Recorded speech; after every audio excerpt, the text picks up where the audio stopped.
you.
Yeah, lol.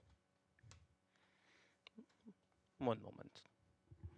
I need to go grab shirt. It is cold.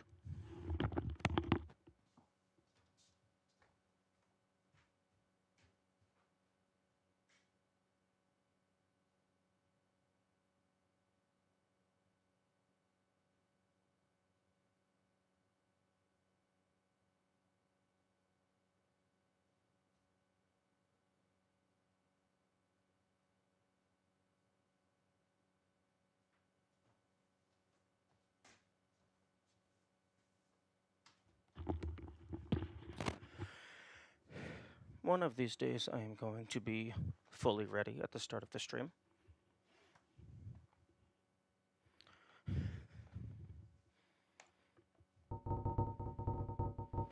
Okay. First, verify that, okay, YouTube is looking good.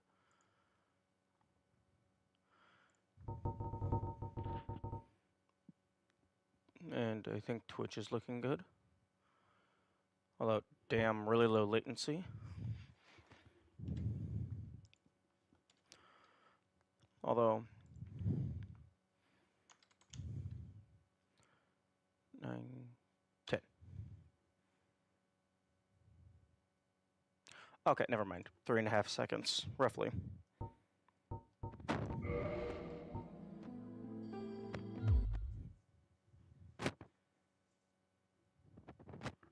Wait, huh?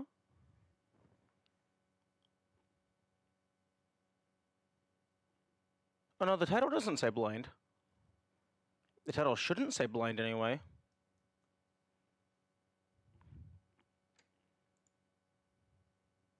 Yeah, no, the title doesn't say blind.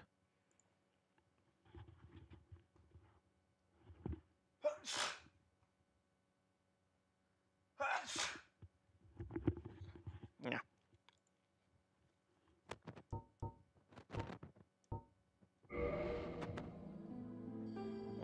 Okay.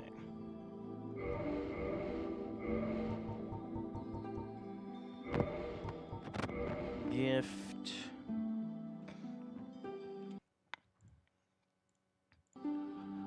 Wow. It was a joke. I figured it was supposed to be a joke. I guess it just didn't land for me. Because there wasn't exactly anything indicating the blindness.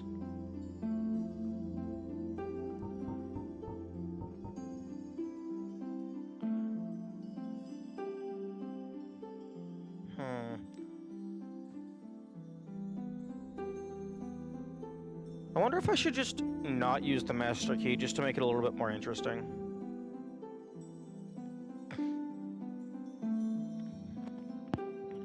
Have you considered that Black Firebomb might be the most effective DPS option?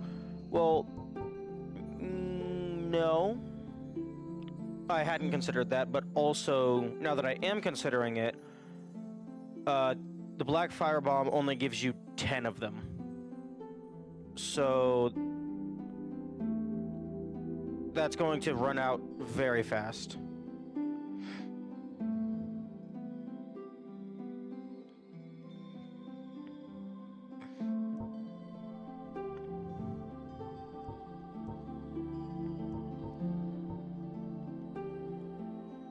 Like, really the only gift here that actually does anything at all is a master key. You play all games blind. It'd be weird if you didn't play one blind for some arbitrary reason. Well, I mean, I've already played this game blind. Also, sometimes I don't play a game blind, like Hollow Knight, and then like Super Mario Sunshine to an extent. There are no enemies that drop consumables. Yeah, there are, but Black Firebomb, the only renewable source is a shop. You're able to farm standard firebombs, but the Black Firebomb is exclusive to shops, I believe.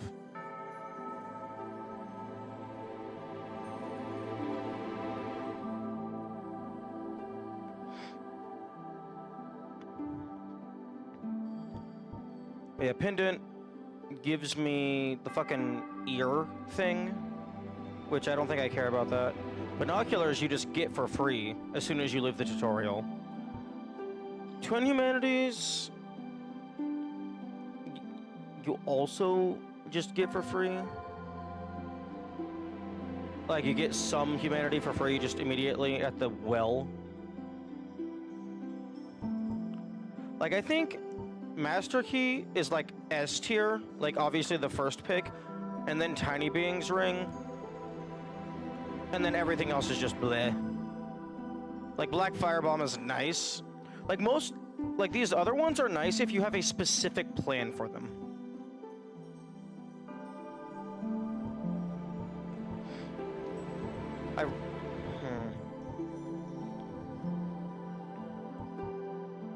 But like, I also kind of want to not choose Master Key, just because like, it just completely breaks normal progression.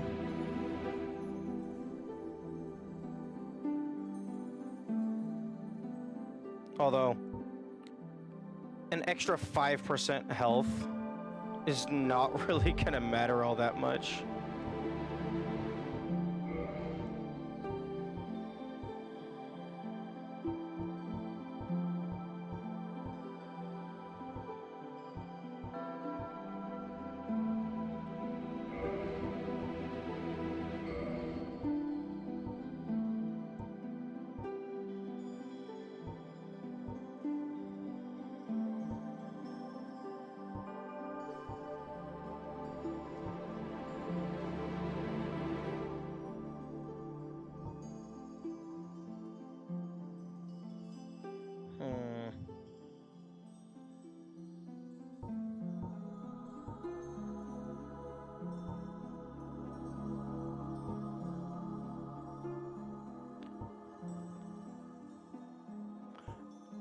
Trying to think of which of these would be the most thematically appropriate.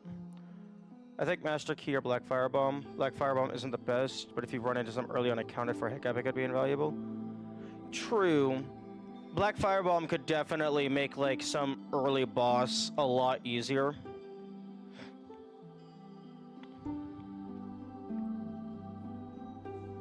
Maybe Commoner could work, because like, we're like, this run is effectively you're super fucking weak.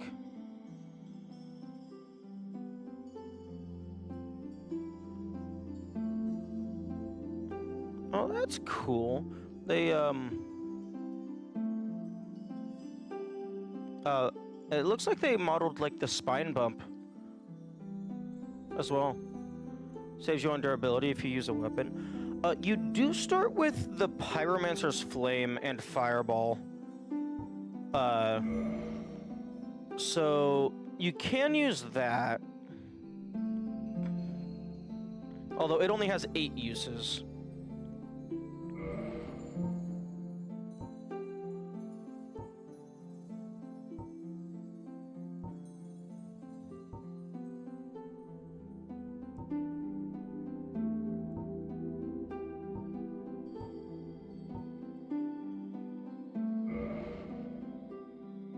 I don't think that's the spine bump.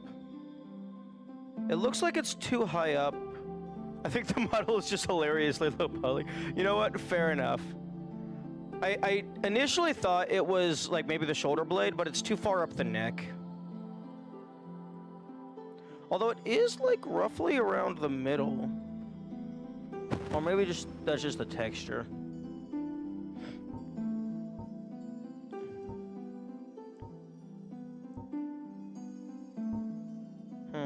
You know, I didn't anticipate Pigtails would have the hair seam down the middle. I don't really know much about hairstyles, because I typically just shave my hair all the way away.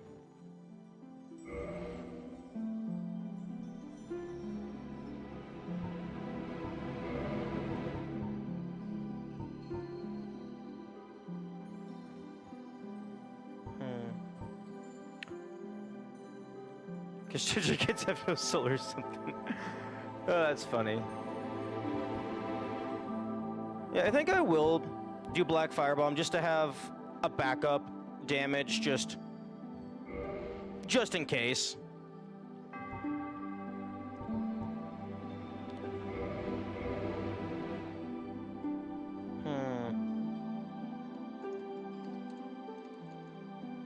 I think, should I be lame and just do like what the run is, or should I give an actual name? I like the I like just having the name be it, so that like it's easier for people to see like what it is, because like anytime I'm pausing, if someone happens to look at the name, it's like, oh, okay, that's what they're doing.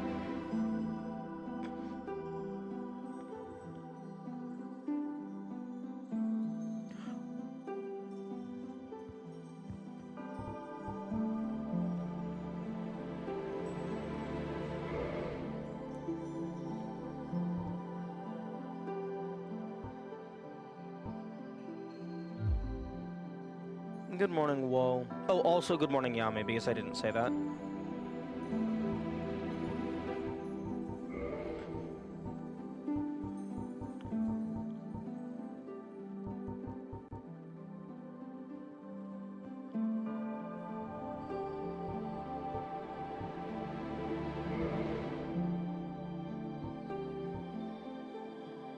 Soul. Okay, that's funny. I'll go with that.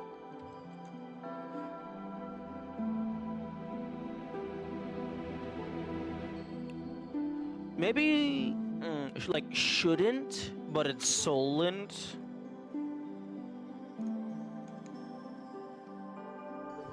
I like that, just because it's funny, even if it's not grammatically correct. Solent.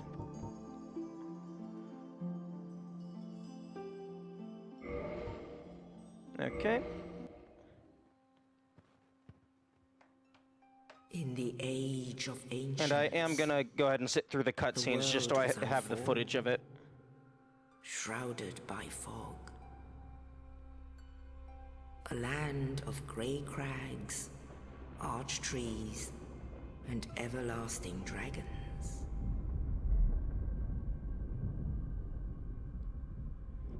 Skip But to then talk about there souls. was fire. You can talk about souls all And you with want, you just can't fire actually use them for anything. Came disparity. Although I Heat do appreciate the gag and whenever they cold. skip a cutscene, light, because and the death. character breaks the rules in the cutscene. and of course, light and dark. Wait, what does Gwen use souls for? He uses a big-ass lightning bolt. That doesn't use souls. Then from the dark, they came and found the souls of lords within the flame. Also, Gwen isn't the player character, so...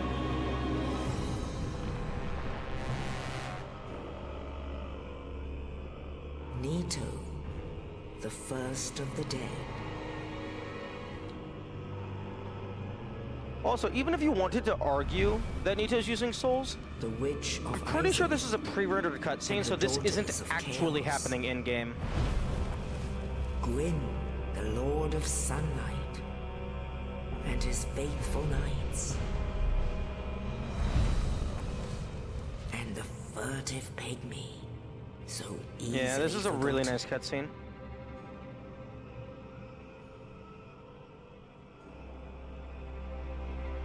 With the strength of lords, they challenged the dragons. Gwyn's mighty bolts peeled apart their stone scales.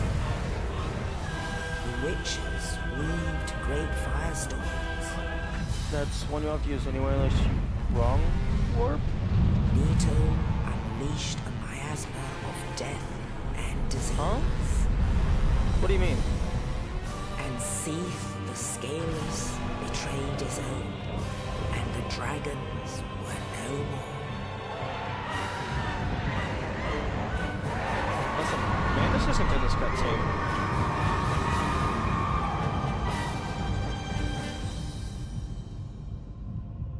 Thus began the Age of Fire.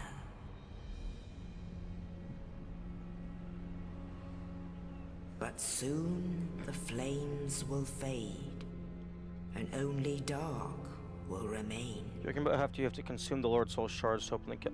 Oh, that doesn't break the rules because it's like just the soul Even mechanic. now, there are only A very embers. specific thing in the game. Man sees not light, but only endless nights. And amongst the living are seen carriers of the accursed dark sign. To be honest, having the dark sign doesn't seem that bad. I mean, you're effectively immortal. So long as the bonfires stay intact. And you just gotta have the willpower to not go Yes, crazy. indeed. Oh, that's loud. The dark sign brands the undead.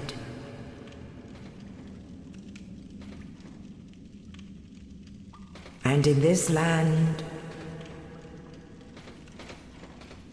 the undead are corralled and led to the north.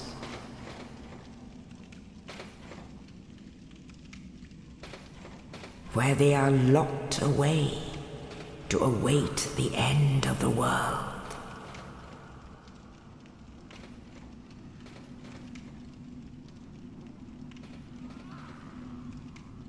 This is your fate. Hello, mouse.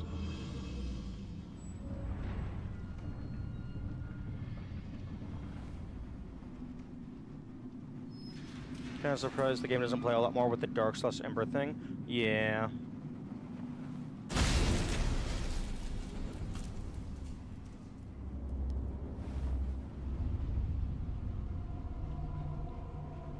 Yeah, because like the quote-unquote Dark Soul, like the Dark Soul, isn't like that's only the title. I don't think there's anything that uses it at all.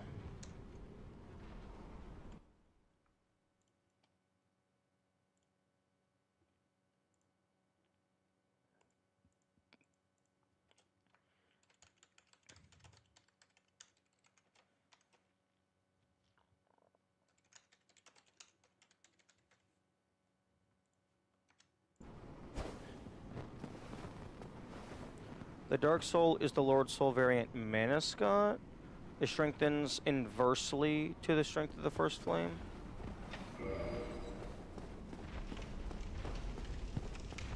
Is Manus even in the pre-DLC? Does Manus even exist? Because I haven't seen anything associated with Manus other than the boss fight exclusively. Manus is the furtive pygmy? I thought the furtive pygmy was fucking Bed of Chaos. Okay, so yeah, no, the game does an absolute dog shit of explaining anything. Good morning, Kamikaze.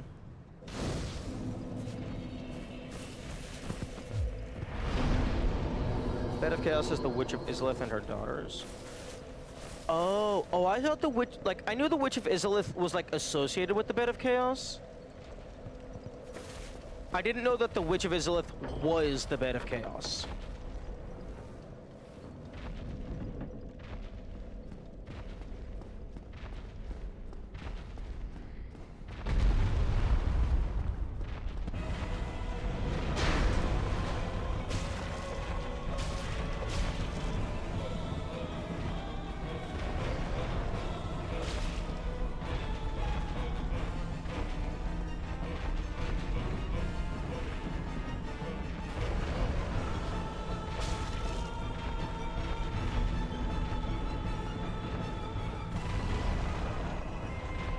The Chaos Flame mutated her into a bug?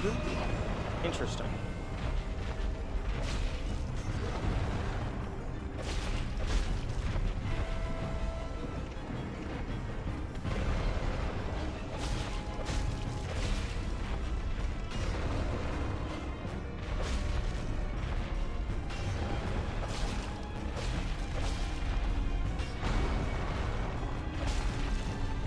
Oh, my stamina bar is so tiny.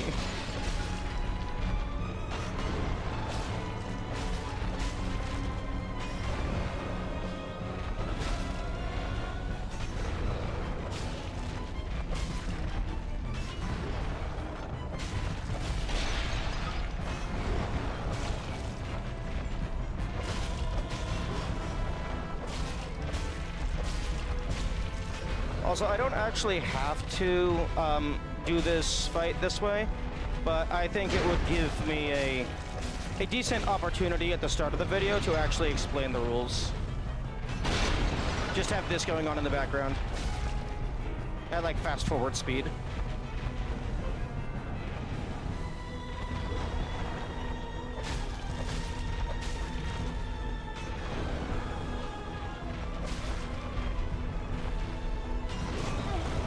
Are you recording too? Yeah. I'm currently recording the stream itself, as well as the game in isolation.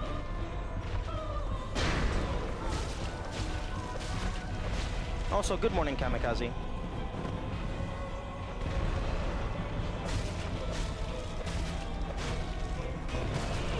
Okay. I'm gonna die here, Sag.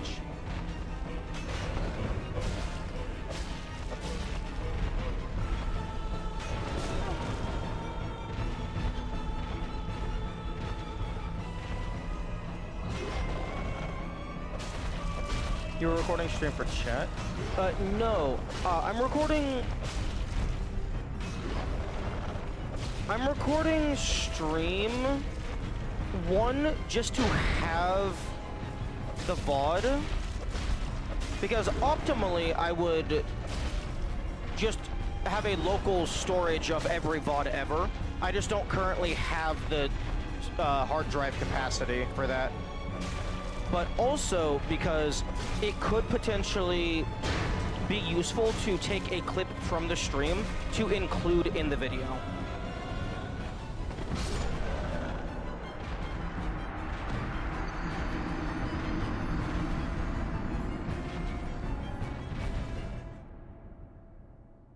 So like, just as a hypothetical, like maybe someone in chat asks a good question and then I give an explanation, like that little clip could be used just in like a potential point of note.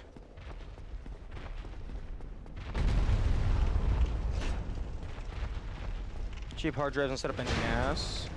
Yeah. I wouldn't necessarily care about having fast read speed. I would just want like good enough write speed and also just like big storage capacity.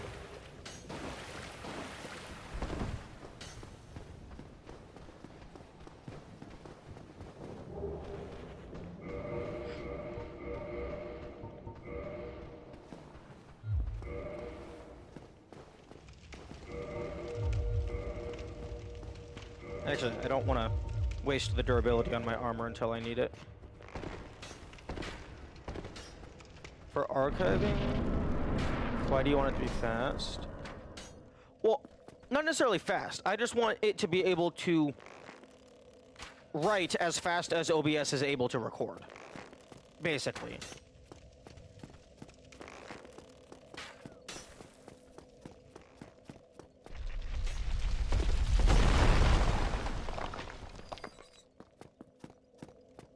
Because, like, as OBS is recording, it's writing to the drive, presumably.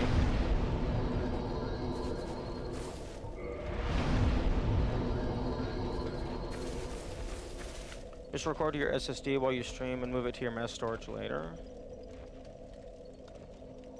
I suppose that's fair. Although, for a proper NAS, don't you need...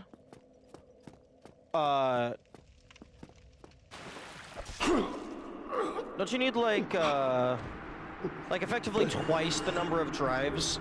Because it needs, like, a backup drive to function as a contingency duplicate?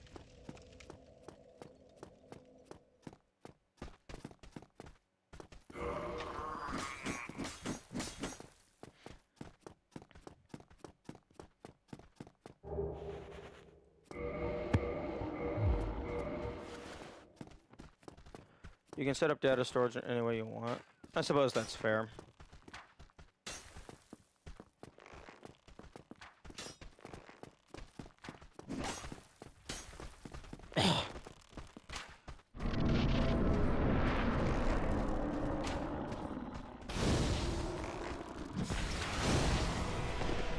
What the? That fireball didn't deal damage? Come on. That's what I want to see. Oh, okay.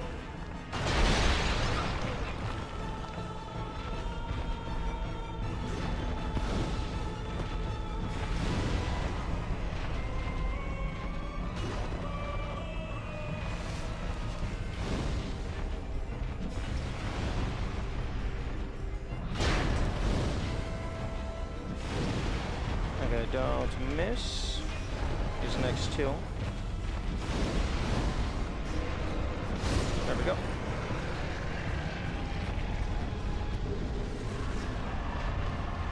You can make it redundant. Yes, this usually makes the right speeds faster. And you get some protection, but obviously you need more drives. Oh, okay.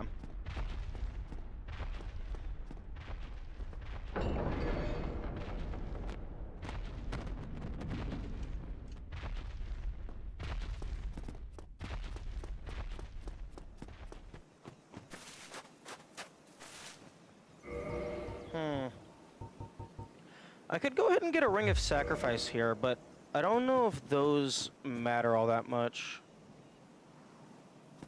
Because, like, that would only be used for preserving humanity.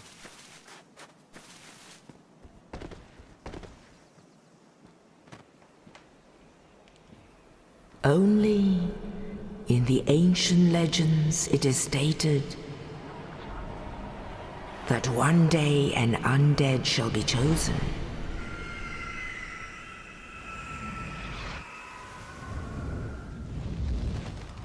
To leave the undead asylum in pilgrimage to the land of the ancient lords. Lordran. Well, maybe Lord should have walked.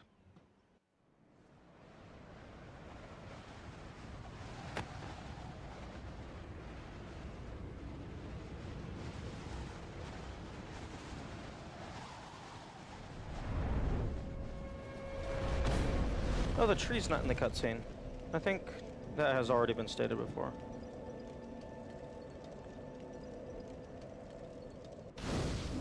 Very interesting. Level up and kindle at bonfires? I don't think so.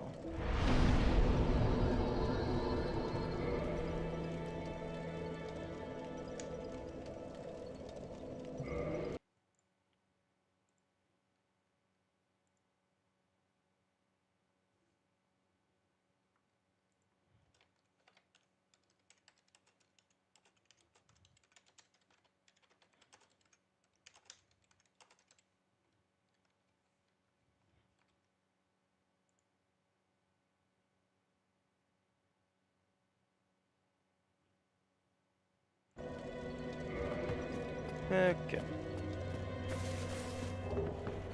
I'm going to attempt to...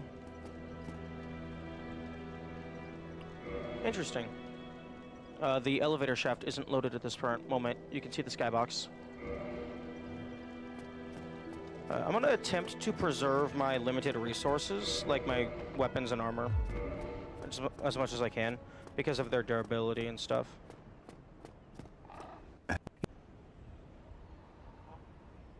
But here, no. Oh, so what would? Very well.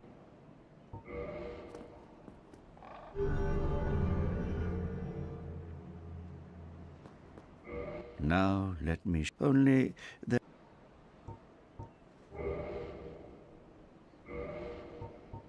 Come again. The if.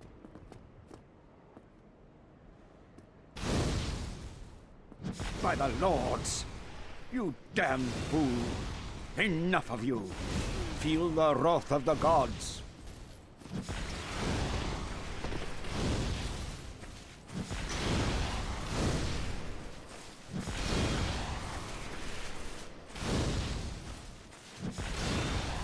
Oh, come on. Start your healing, please.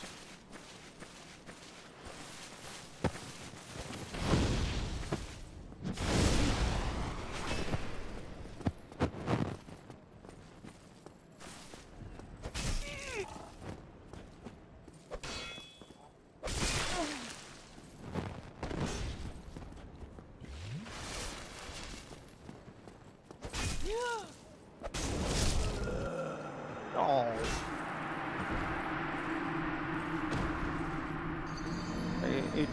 0, 1, and 5. It recovers bad, but it's pretty fast. My fast more complicated. Oh, okay, so just more and more redundancy.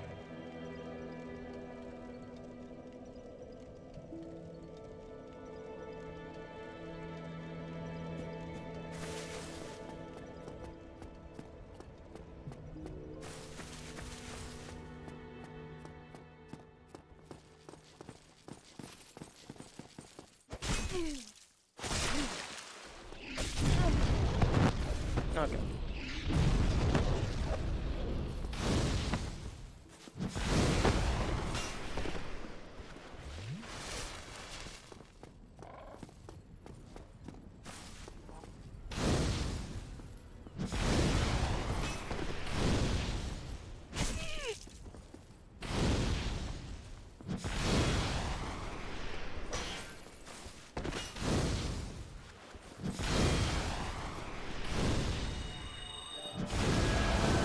Oh, that didn't voice break you? Oh, fuck off.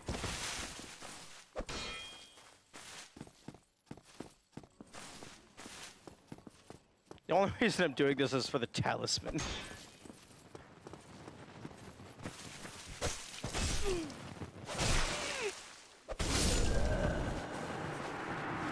For the 2 miracles that you're able to get access to.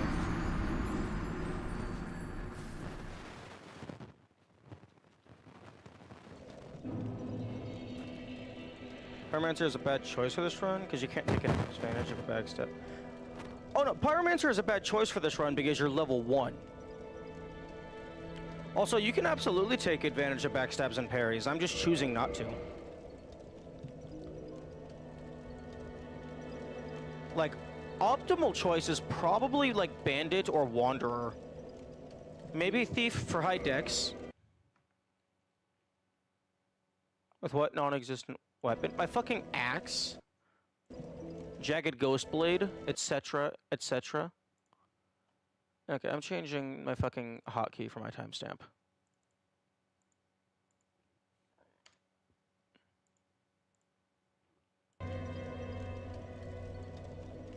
No, Pyromancy is always a bad choice because you get it for free elsewhere. The only reason to choose Pyromancer is so you start with it.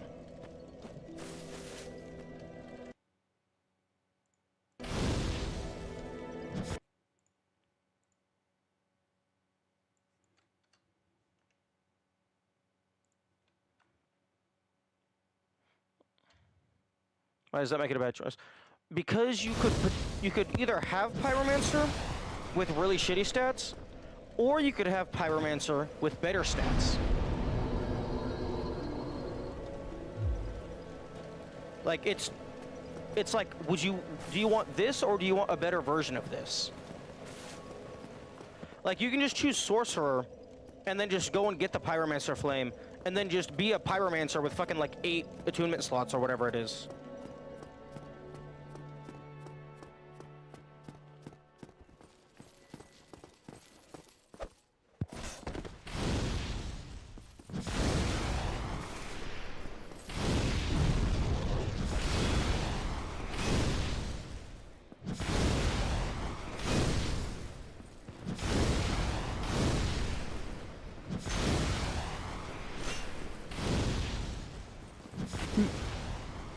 No. This it But do you have to pick Pyromancer for level 1? Oh no, I picked Pyromancer just for fun. Like the only rule in No Soul. Wait, the fuck? You're supposed to drop the Ivory Talisman.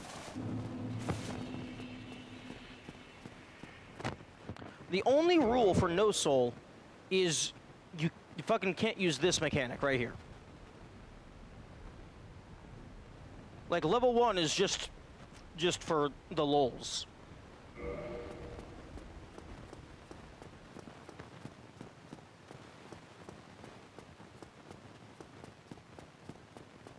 So, like, optimally, you're not allowed to level up, but you don't have to choose level 1.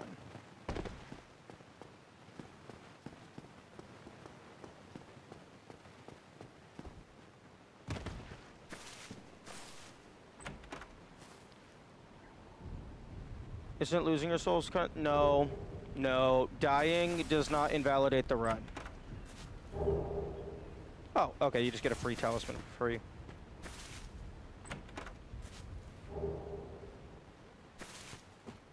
Because dying isn't using your souls, that's just losing your souls. The player doesn't get anything from it.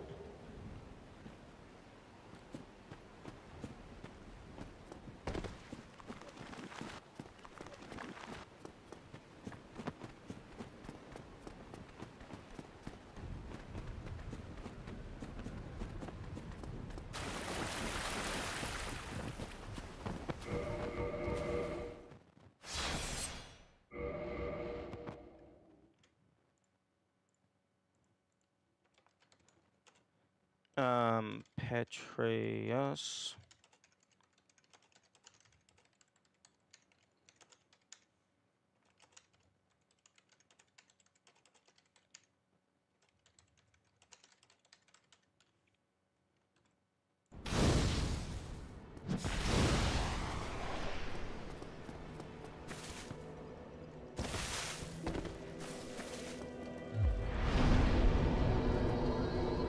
Okay.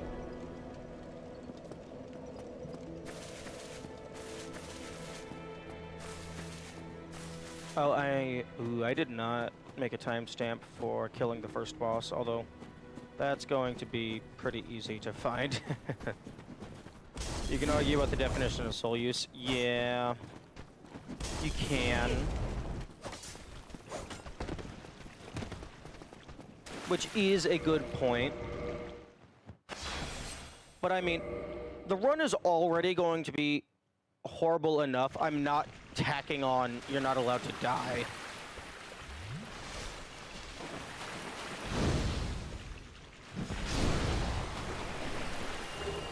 Oh.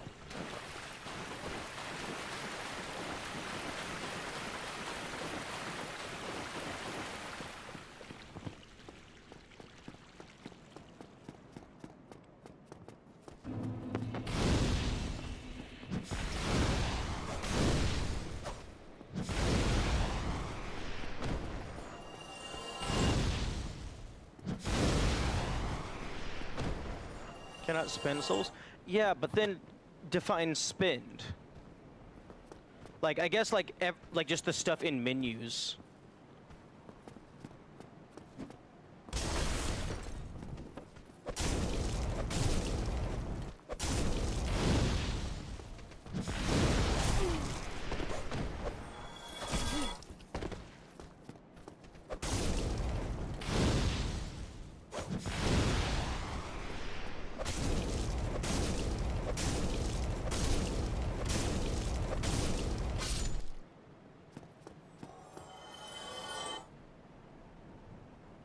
If any action that decreases the soul can ever benefit. I would say using the term benefit is even more subjective than the term spend. Although I do, like, spend what... Pretty sure you can parry and backstab using the first attack.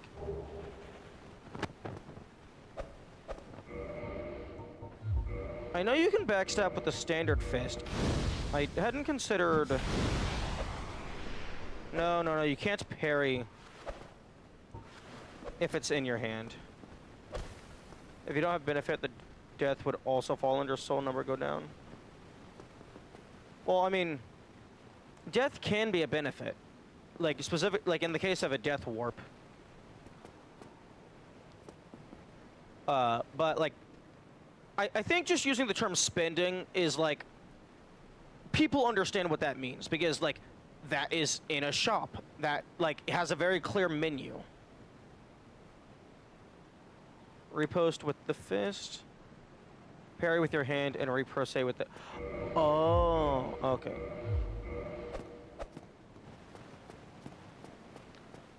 Although I don't know if you can repro with the strong attack.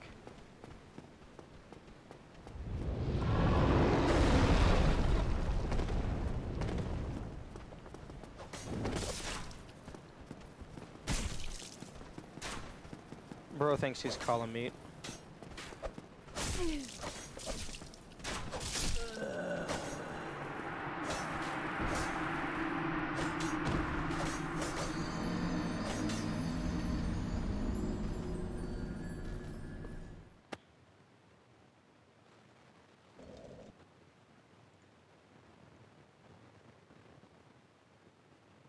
Every dragon that shows up is kind of a whip. That's because fucking Gwyn and Seth killed all the actual cool dragons.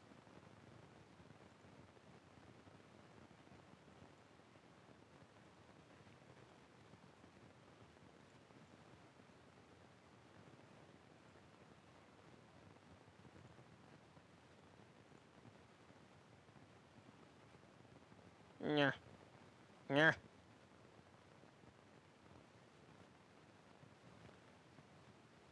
There's nowhere to fucking put this.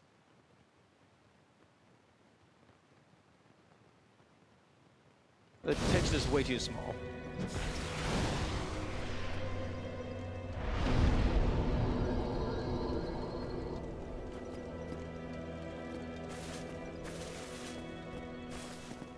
I kind of want one of these guys to drop a broken straight sword so that I can just have an actual weapon.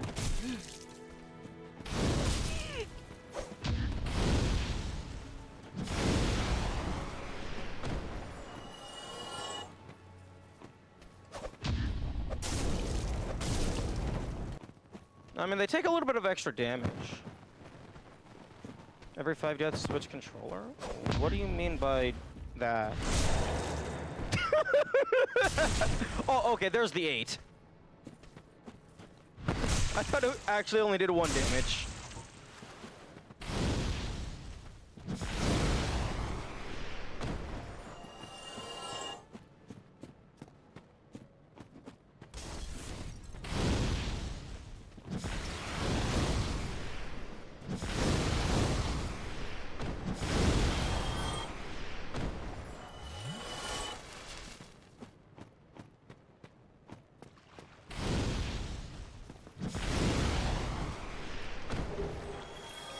Nice armor that I can use.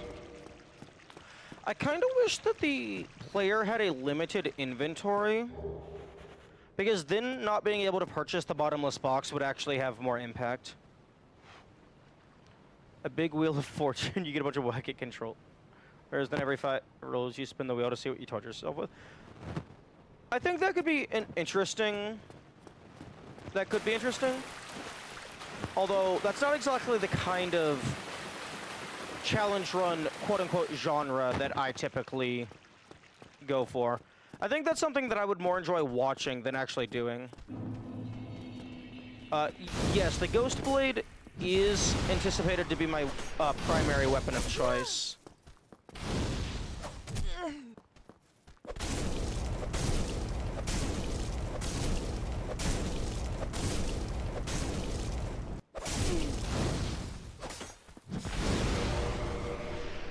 Ooh.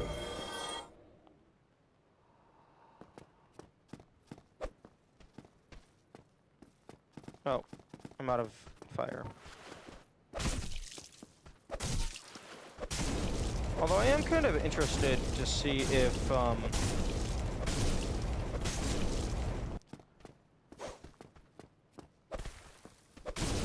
what happens if you break the Pyromancer? Are you just not allowed to cast magic? The Guardian's pet only and stuff like that is super popular in the OG challenge content. No, I'm not saying it's not a challenge run. I'm just saying it's not the type of challenge run that I typically go for. Like, for me, typically, it's like specifically like, oh, this one game mechanic that is very easy to define. Oh, you are only allowed to use that, or you're not allowed to use that, etc., etc. Like stuff that like has very clear definitive rule sets.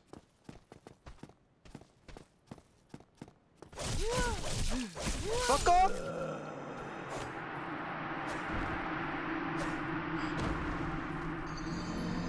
You would be incapable of building muscle memory? The fuck you mean? The fuck you mean I would be incapable of building muscle memory? Isn't that like a core trait of being a human?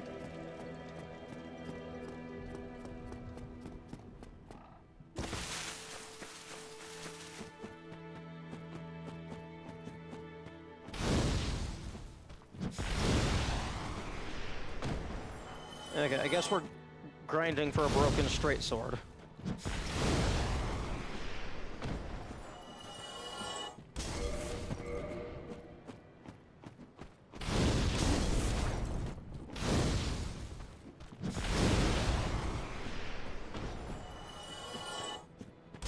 I think the Hollow Soldier shield you are able to use.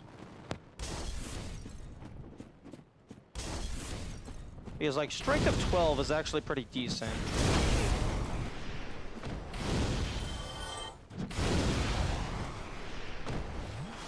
Oh.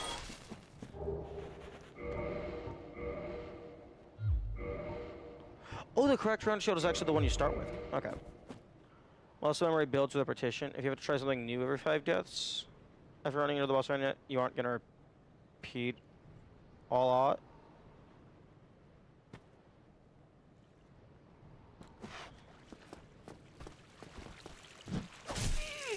Oh, okay. Please don't take 5 years to send out your attack.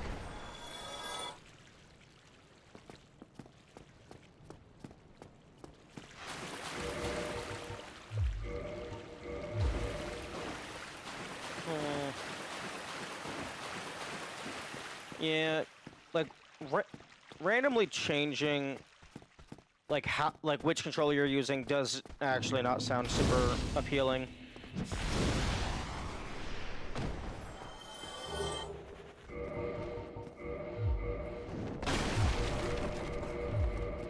Like if it was just like use this one specific controller for the entire run, that sounds more interesting to me. Is Dark Sign illegal? Why would Dark Sign be oh. I can see why Dark Sign would be illegal because you lose your souls. Lose humanity and souls. Well, I would say no. I would say no because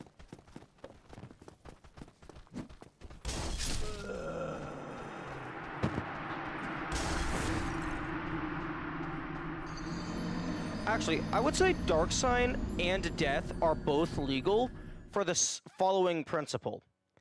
You are allowed to do them even if you're at 0 souls. So it is definitively not using souls. It's just coincidentally your souls are also removed.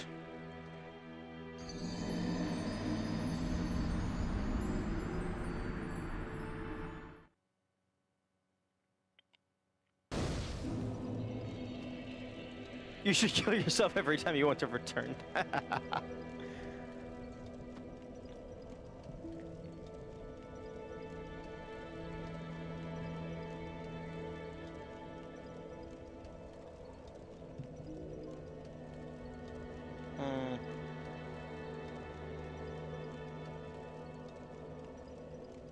I don't know. Because using the Dark Sign isn't explicitly using souls. It's just you lose all of your souls. It's not like a fixed value. It's all.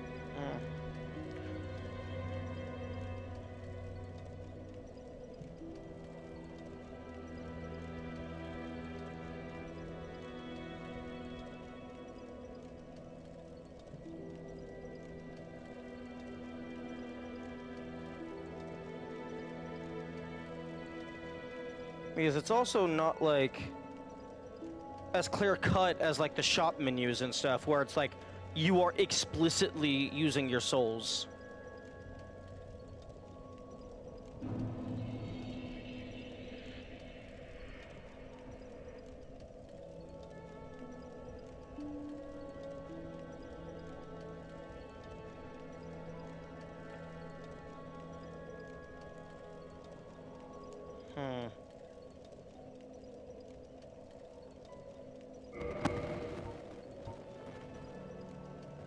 Reborn after death.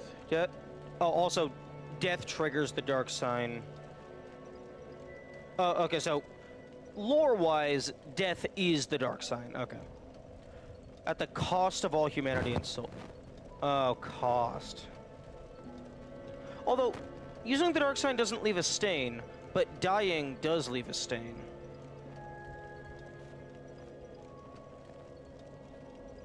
But I don't want to ban dying.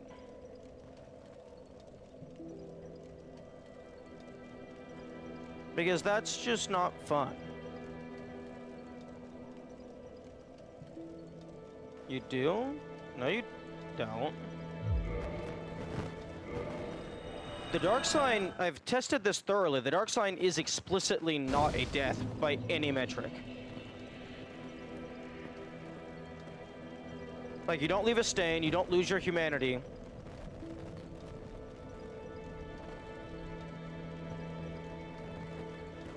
It doesn't use a ring of sacrifice. You lose your soft humanity? What does that... Oh, you don't... Oh, I completely missed Yami's message.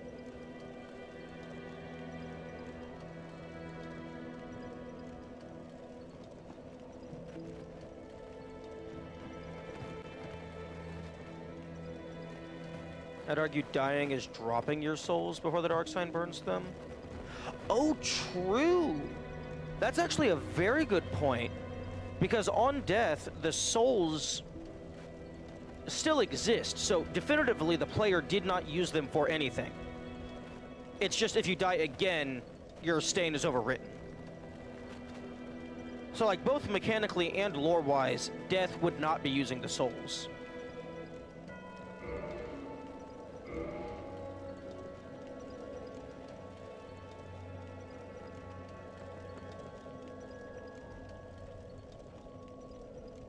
Why does the player drop the soul before dark sign? I don't know.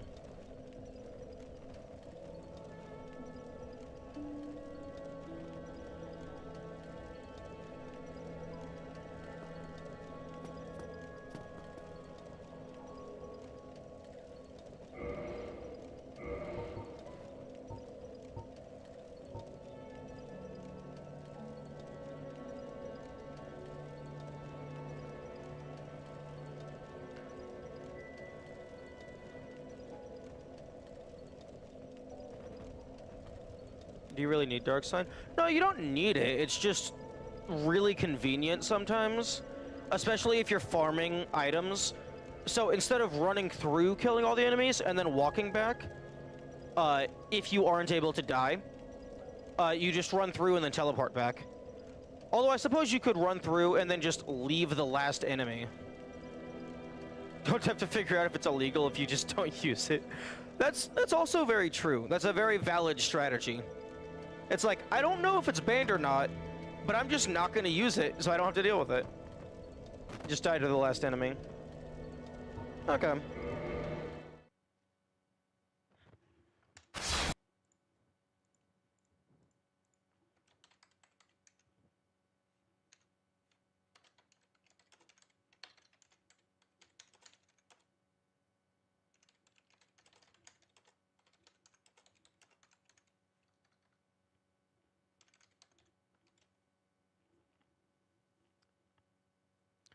I'd argue killing yourself in new, cruel, and unusual ways every time you want to return to a bonfire is hilarious. That would also definitely add to the comedic factor. Okay, where the fuck is my chat command?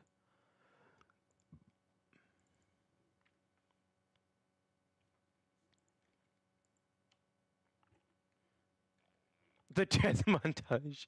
Yes. Okay, so I can't. Okay, so rules. I can't use souls. This includes level ups, down, upgrading, downgrading.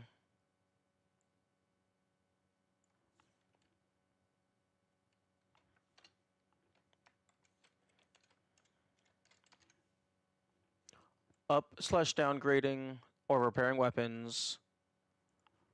Dark sign and purchasing items from shops. And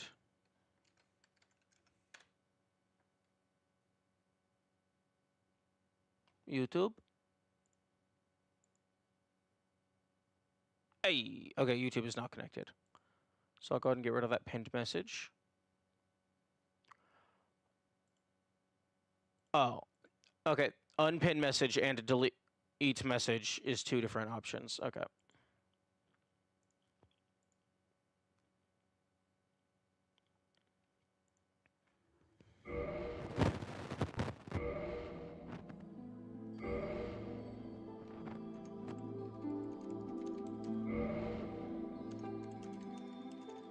I'll be lame this time.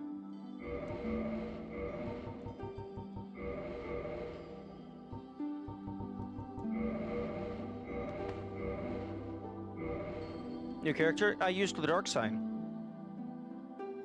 So the run is invalid because we decided that the dark sign is illegal. Or effectively illegal.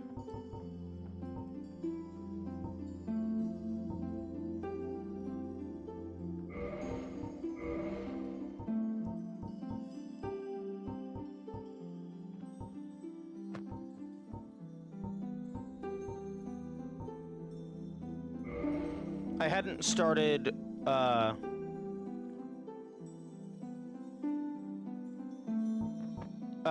do need to start making backups of my save. That's a very good thing to point out. The consequences of my actions. Yeah, I'm going to start making, like, proper backup saves so that if I do ever violate the rules, I can just go back rather than fully starting over. Sad that you didn't go for the Soul Ender name. I mean, we can do that.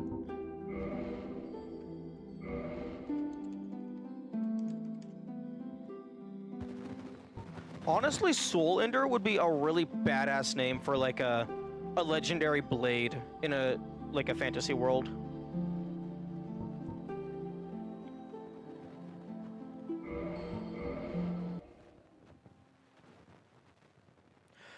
Okay, how the fuck do I get the Kirk armor? Like, just full stop. Because... what the fuck? I killed Kirk 3 times. I looked all around. Does Koth sell it? That's the only thing I didn't actually check that I thought it might be.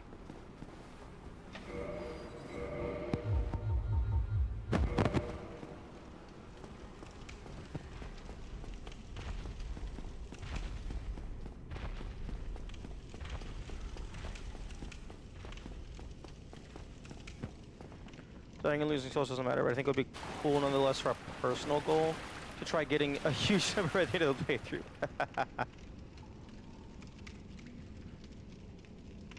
You check the room. The Chaos Covenant room? What the, that's fucking bullshit. He has absolutely no what the fuck? The only association he has with that room is, oh, he was in Izalith this one time.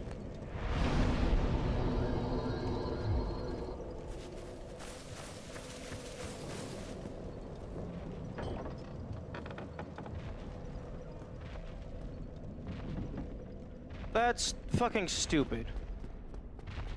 There's so many things in this game where it's just, oh, I hope you're in the right place at the right time. If you're not, go fuck yourself.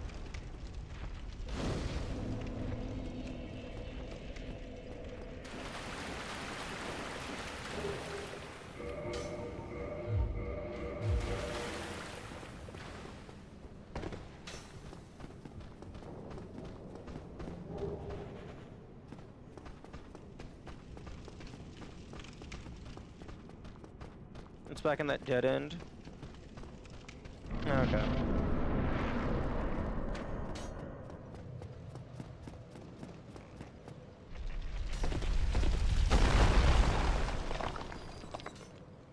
That's bullshit is starting to be a kid. It's definitely an instinctual habit that's forming. But I mean, it's also a very apt description for something that, like, makes no logical sense and I do not understand why. Or it's like, that's not fair in any capacity. Like, I feel like it's a pretty good phrase that works well in a lot of situations.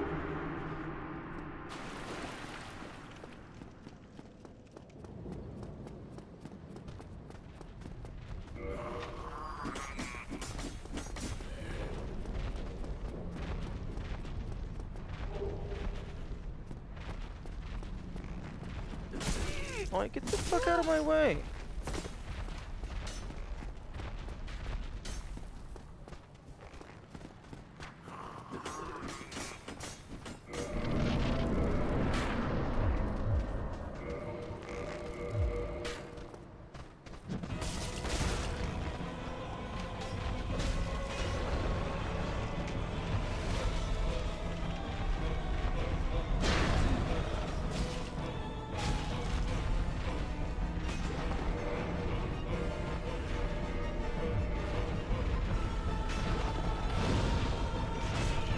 Fuck.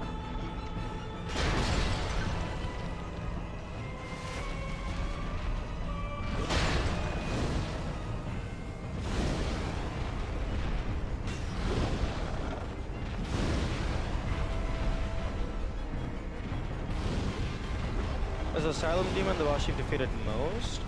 I mean, probably? Like, probably categorically. Because, like, it's quote-unquote impossible to get to any of the other bosses without going through this guy first. I mean, like, unless I've defeated a boss and then reloaded a prior save, which is possible. And then also, like, every New Game Plus loop, I would kill that guy.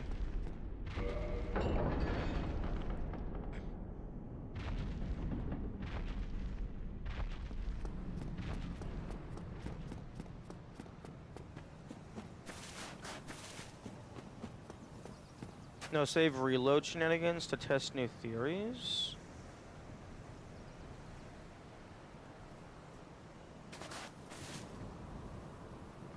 For the actual run itself, I will only be reloading saves if I invalidate the run. Like, if I break the rules, or otherwise use soul for just thing, I will reload it just to save time, so I don't have to redo the entire run. However, if I am testing shenanigans, it will be on explicitly a different save file.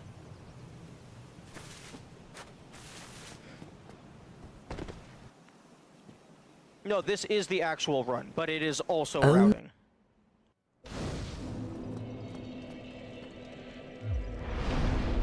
Quote unquote, it's routing just implicitly because I haven't, like, thought the run all the way through.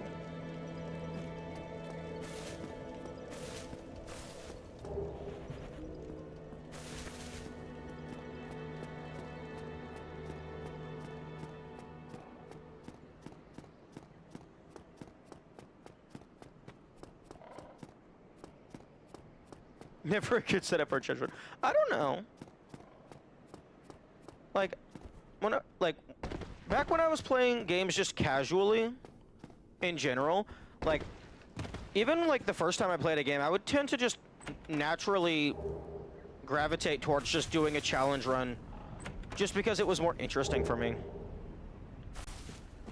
Although, like, I wouldn't do it, like, super strict. I wouldn't reset if I failed. It was just more so, oh, hey, I wonder if I can do this. And then turns out I can.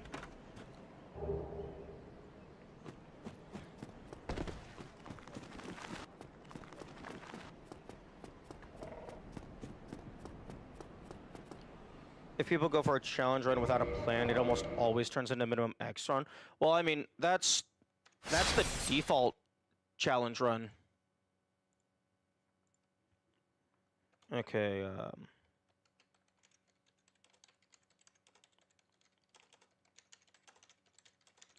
just restrict yourself.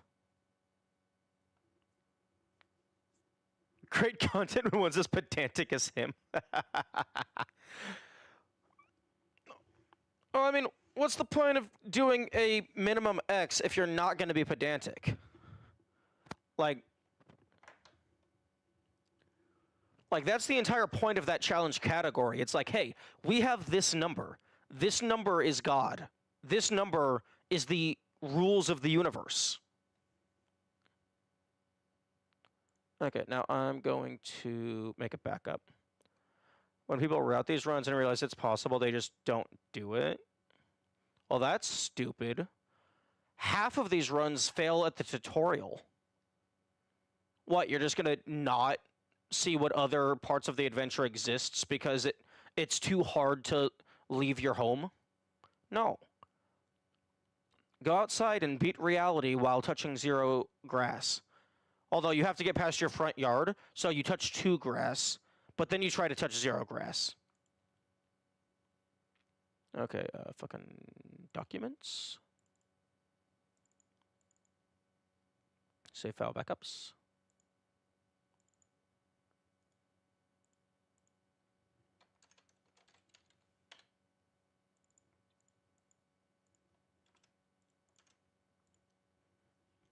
As opposed to turning into a minimum X run? Well, I mean, I don't know. That just seems less fun because, like, if you're not open to the idea of minimum when 0 turns impossible, you're going to lock yourself out of so many great challenge runs. And also, if you just give up immediately, it's entirely possible that it actually is 0. You just don't know it yet. Because, like you could make a challenge run, and it turns out there's, like, 2 things near the very start of the game. So you do the challenge run, you turn it into a video, and then you have fucking 500 people in the comments yelling at you, calling you a dumb fuck, because you missed this kind of niche way to make it 0. And then the community as a whole makes it 0.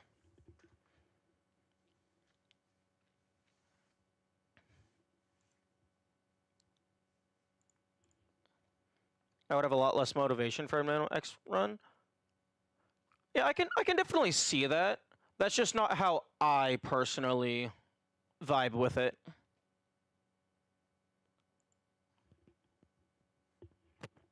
Okay, save file is backed up.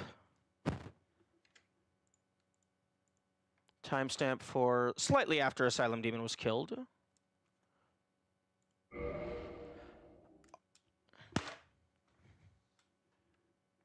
And controller is dead.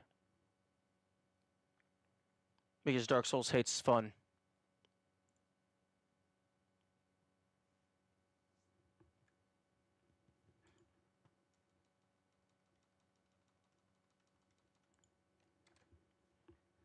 Okay, so game is non-existent for the next however many minutes until it decides that my controller exists again.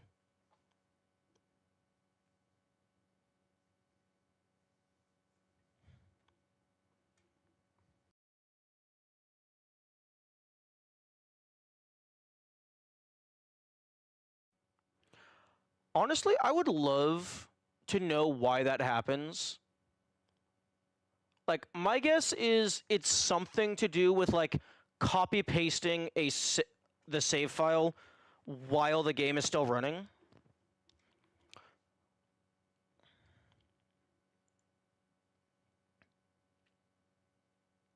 Although the game's window itself is very unstable, so it could just be that maybe it doesn't register it as active for the controller for whatever reason.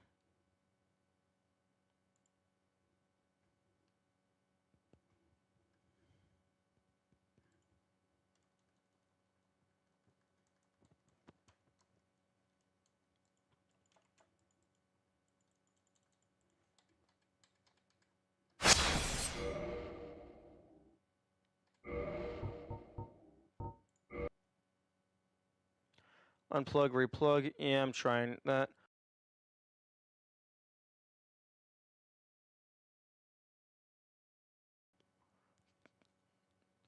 Task manager. Nuke it.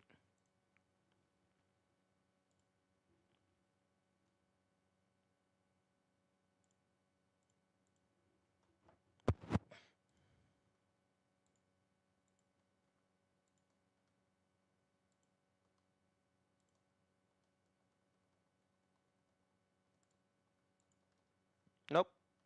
Restarting Steam did not work.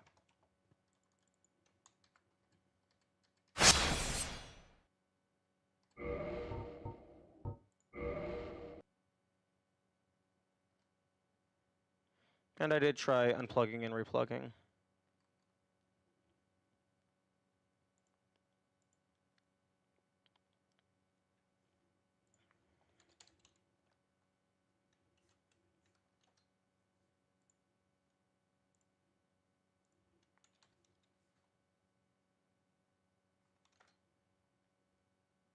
Replug while game is open?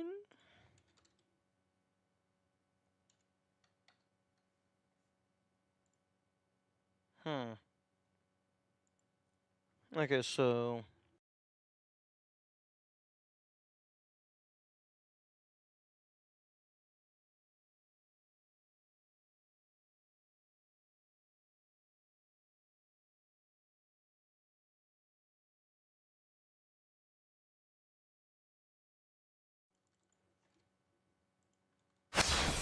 Oh. Okay, I don't know if it was coincidence or if that was actually what fixed it, but we are good.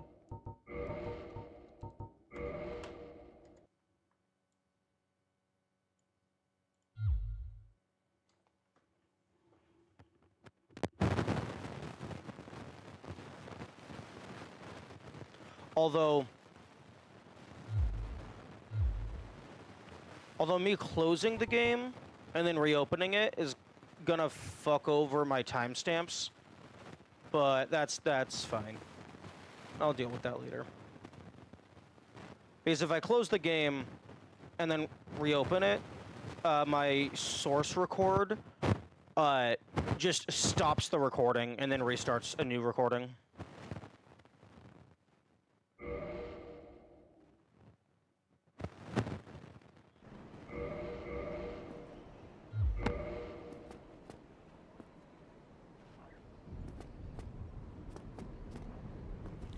Oh, that's interesting. You can actually, if you pay attention, you can actually see the little seam.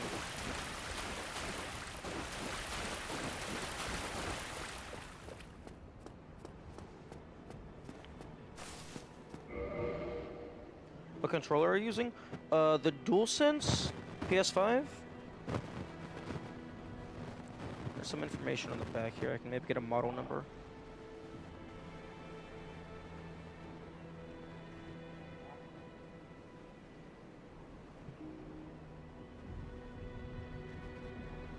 There's way too much glare on this thing.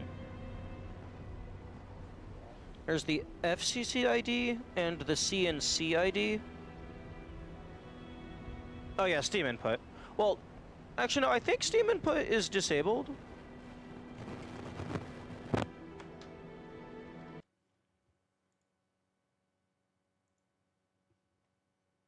Oh no, yeah, no, okay, it's weird. The input for the game's controller layout is set to generic gamepad, but Steam does recognize I'm using a PS5 controller.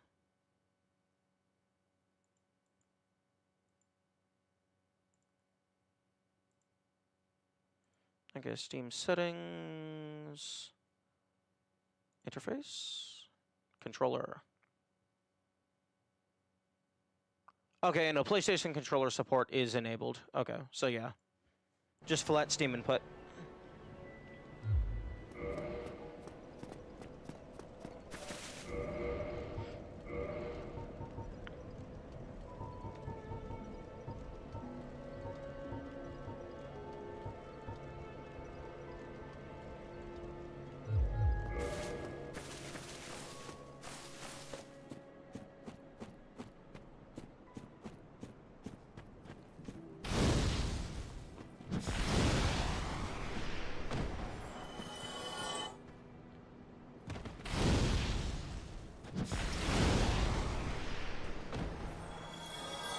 Generic library that handles controllers, called X input. Most games, especially older ones, don't implement this, however. What Steam does is use X input and then lies to the game that uses the controller. But the controller you're using is an Xbox controller. Oh, because Microsoft. Makes sense.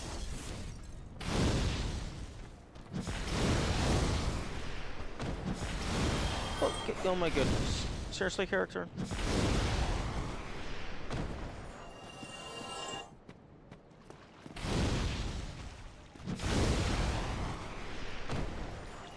What can happen is that X input is still hooked into the controller, and when launching Steam, Steam can't take control of the controller again because it's still in use. Interesting. That makes sense.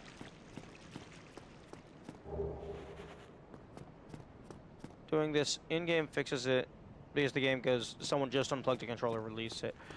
Oh, okay. So it's like unplug it while the game is running and then restart Steam. So it's just everything is under the impression that nothing is plugged in.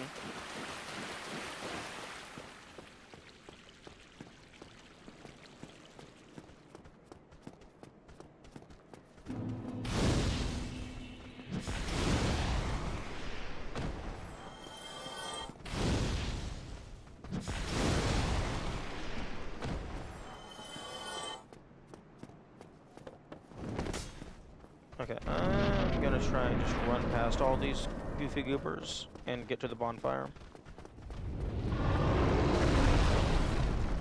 You know, I wonder if you immediately look left, if you can actually see the dragon, like, jumping off of the mountain. Okay, guess I'm not gonna heal.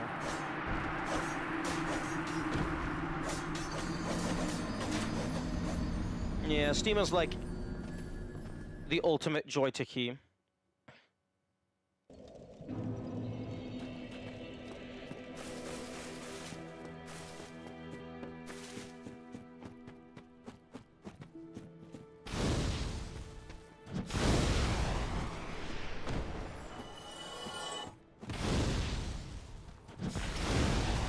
Ooh, actually the Dusk Ring would unironically be really good. Like, other than the meme potential, due to the decreased health, having extra...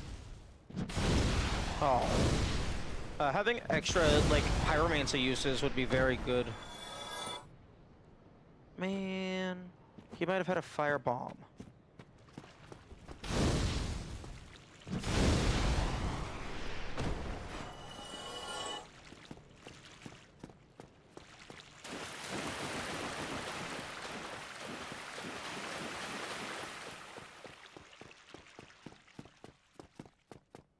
Huh? What are you talking about? I mean, yeah, I died. But I mean, dying is fine.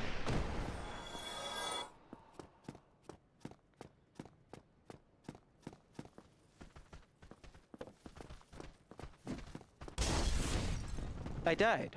My stain is fucking over here.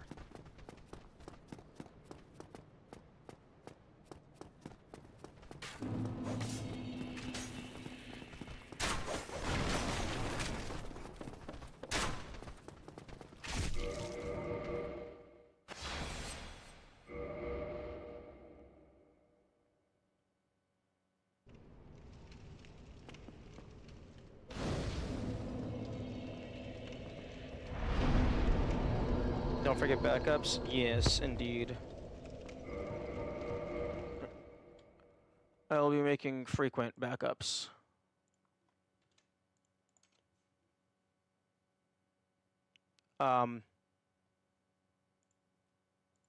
Chill. Game. What the fuck? Why is older game windows so fucking unstable? Like, you click on anything else while it's in full screen, and it's like, whoa, whoa, whoa, I gotta randomly swap to windowed mode now.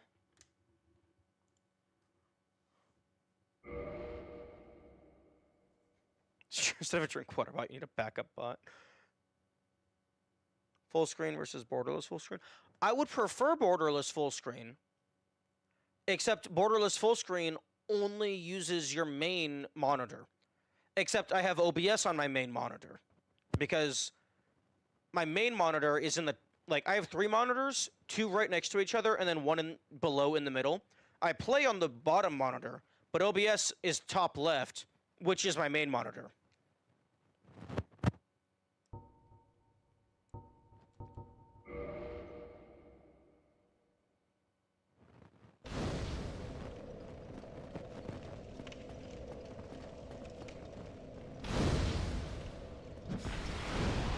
Full screen isn't designed for multiple monitors. It technically hijacks the way your GPU displays. Use it exclusively to display the screen.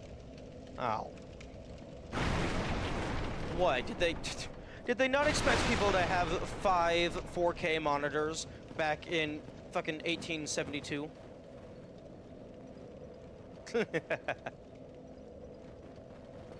They didn't expect the ultra hardcore gamers.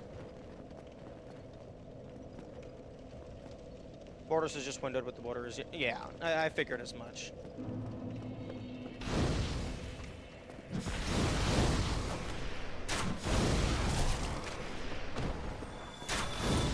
Okay, this will be a much faster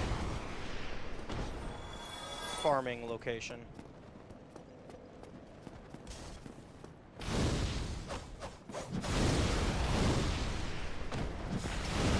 Full screen's especially wonky if the game doesn't match your screen resolution.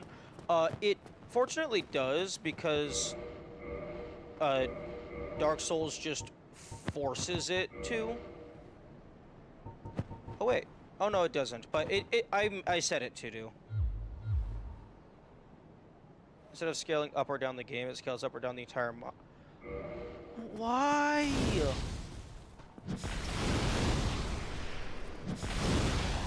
Why is everything so duct tape? Duct tape and tweed.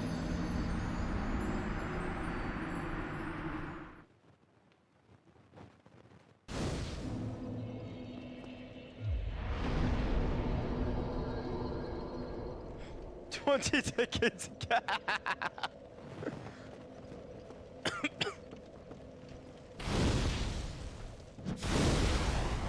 Well, I mean, 20 decades ago would only be 200 years. So that would be like 1825? They probably had computers back then. Just like very rudimentary ones. And by rudimentary, I mean like gear-based astrolobes.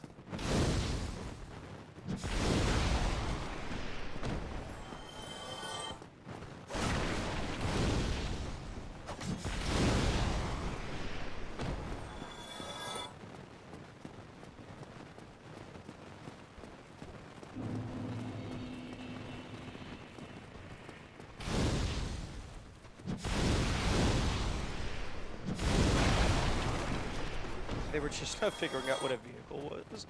Didn't they fucking have astrolobes back in, like, fucking when they were first making telescopes? Like, I figured that was, like, one of the first things that got invented.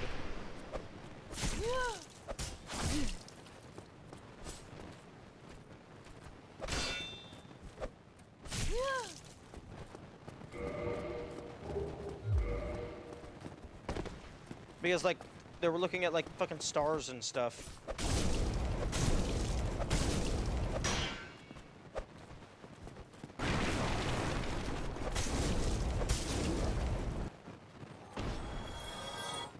Okay, give me a proper shield, please. Oh my goodness, let me jump off! I'm at 3 health.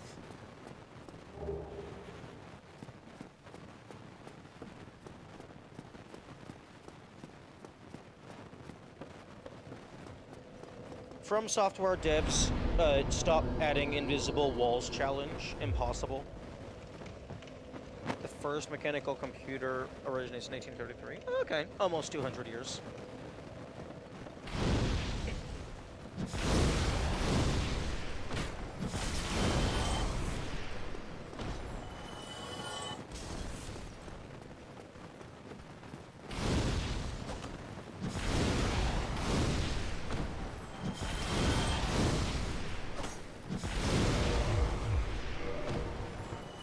I do need to be careful about using the punch on my pyromancy flame. Does anyone know if the pyromancy flame runs out of durability, am I no longer able to use it for casting?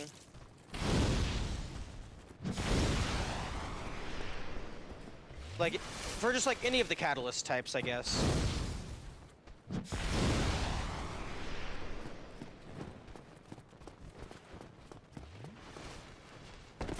Reduced fuck, okay. In that case, no more punching. And, like, reduced damage on the cast or reduced damage on the fist attack? The magic adjust slash damage. Oh, okay, I guess if all stats are reduced, that would make sense.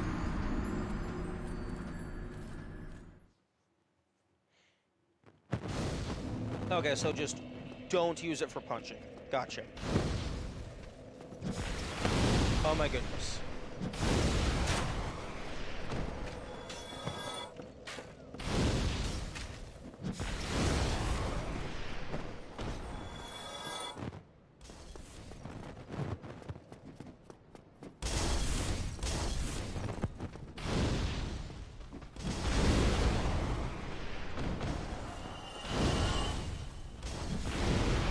Gotta wonder how glove gives you a damage boost to punches. Well, I mean, my hand is on fire. So that probably has something to do with it.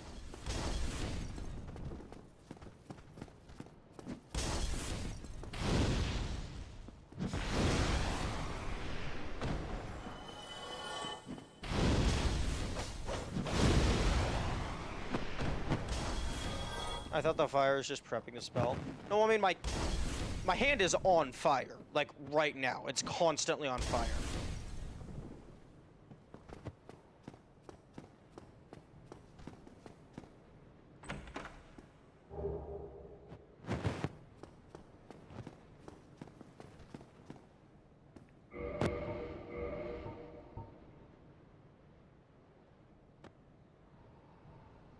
Or Rise, you can just chuck a fire. No, not necessarily.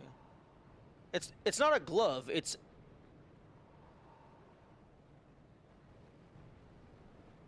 like it is just the flame itself. I think the hand in the image is more thematic of the user's hand because it weighs 0 weight, so it's not actually a glove.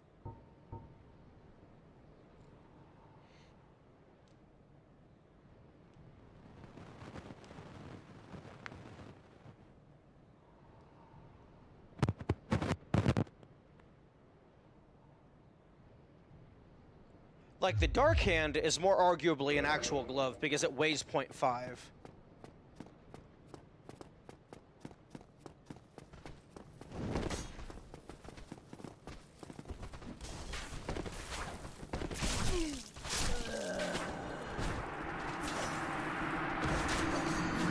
Ooh, also,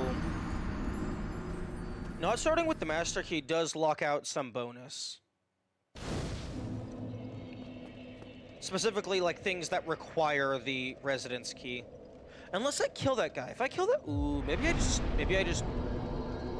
Excuse me, mister. Would you like to, light on fire? Yulia, look away. Things are gonna get messy.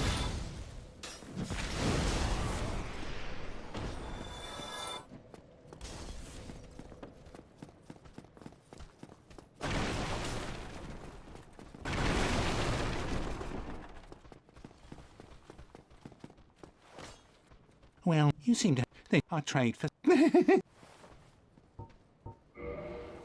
can't buy any of this shit.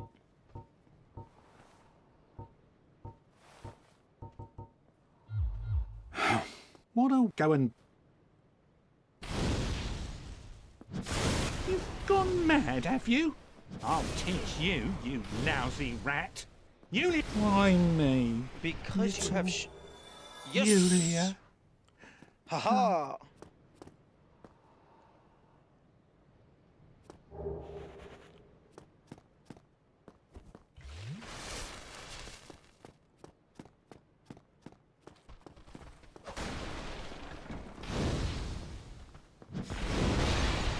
You're always one hit from death, but just touching an enemy spreads plague?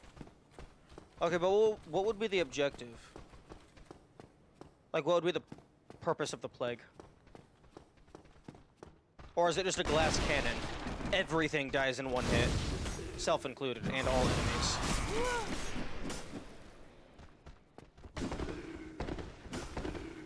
Win via poisoning, no hit. Oh, you're just constantly exuding toxic.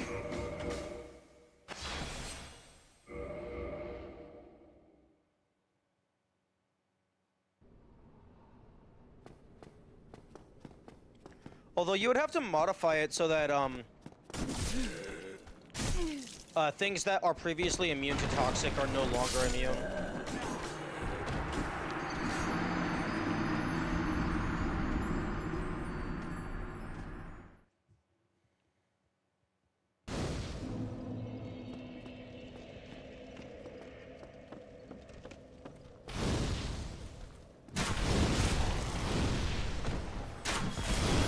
Every enemy dies within 5 seconds of being touched. And if the enemy dies, another enemy, it also dies? Oh, okay. The death count went down because, we updated the rules to ban the use of the dark sign. So I had to make a new file because the previous one was invalid. I think the only issue is Nito. Everything else should be susceptible. Interesting.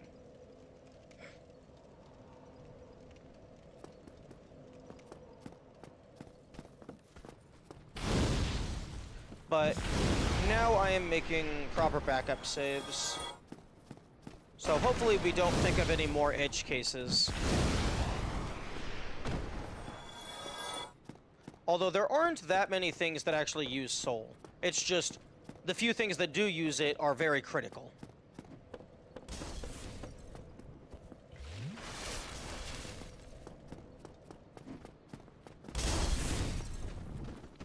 What the fuck? Wait. Um,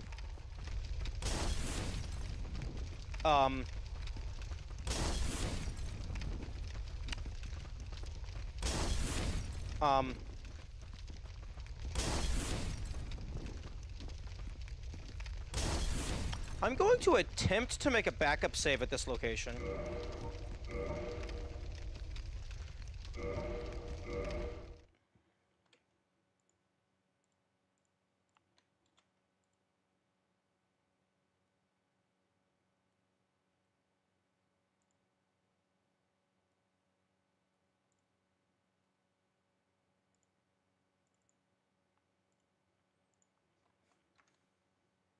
Can't... Oh, it actually could be a soft lock because I can't use the dark sign.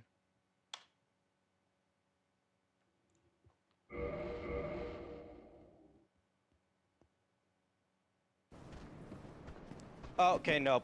It didn't count as, safe.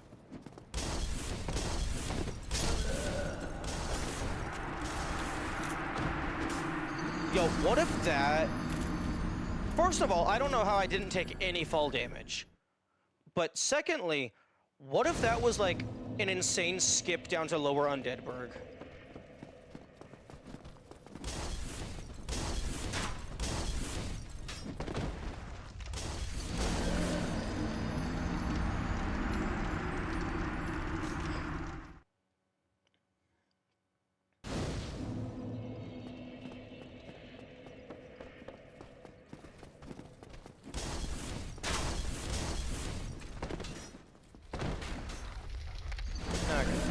I guess I just got lucky.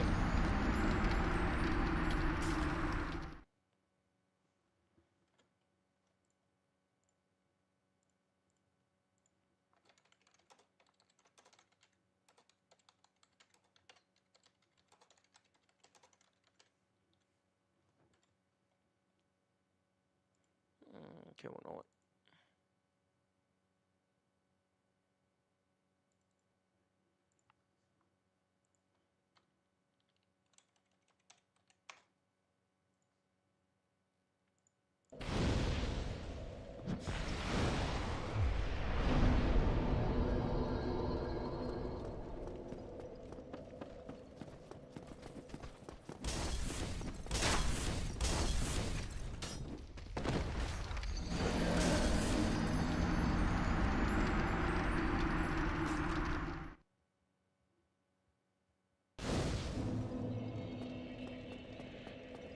I'm trying to land at the blue ring.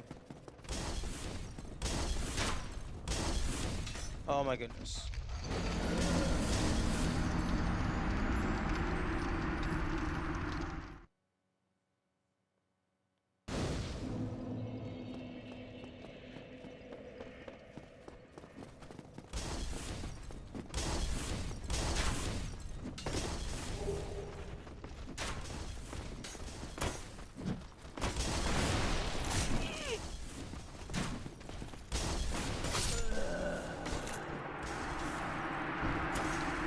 what the fuck is the purpose of the Sapphire Tearstone Ring?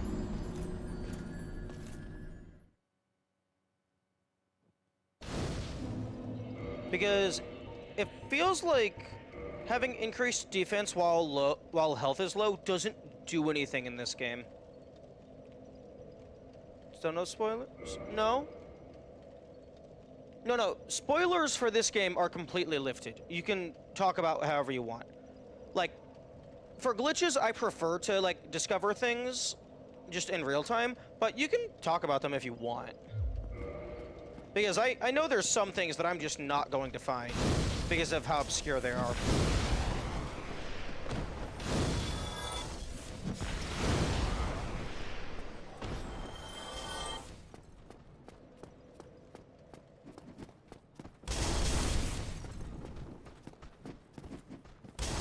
Oh my goodness.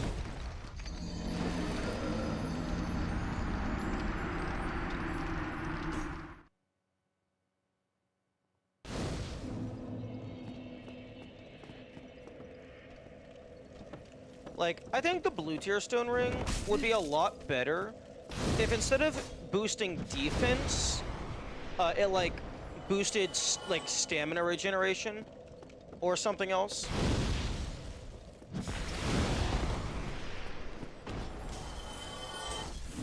Like, maybe not poise, because that also just has the same issue as defense. Like, if you're low on health, you're probably just going to die to the next hit anyway. I guess maybe it's useful for, like, if you're dealing with non-boss enemies.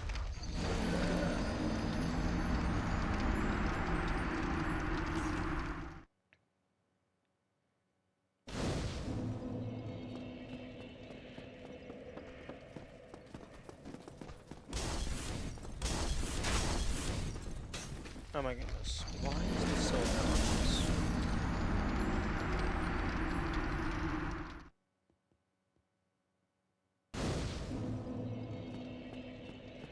I could make the death count number easier to read. If, like, maybe get rid of the deaths text. Just have, like, an icon of a skull with the number over it.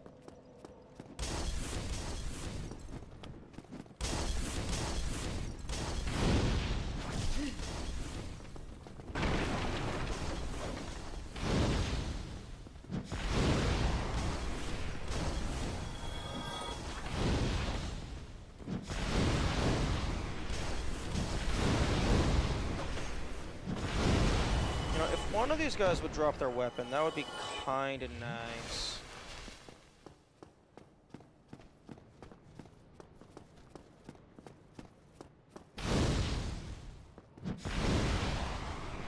Oh, and also, like, if I'm, like, any, like, random niche interaction based on, like, items I find, or, like, if there's, like, a hidden wall or whatever that I happen to miss, like, just full spoiler lift. Because, like, we want as many advantages as possible in the run. And also, like, I just want to experience the parts of the game that I wasn't able to find.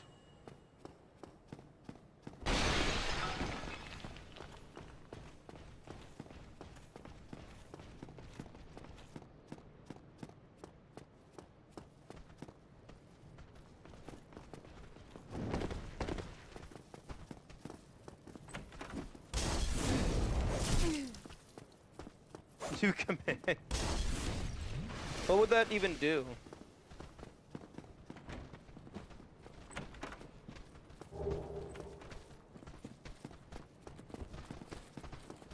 Okay, go ahead and get this out of the way.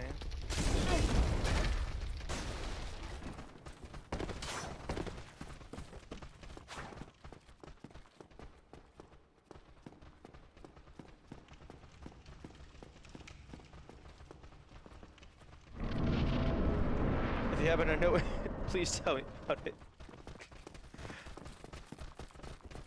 I don't necessarily think that needs to be a command. Like, I think it would be better to have, like, an on-screen display of, like, spoilers allowed and, like, spoilers banned. And it could just be, like, a little image that I could swap between.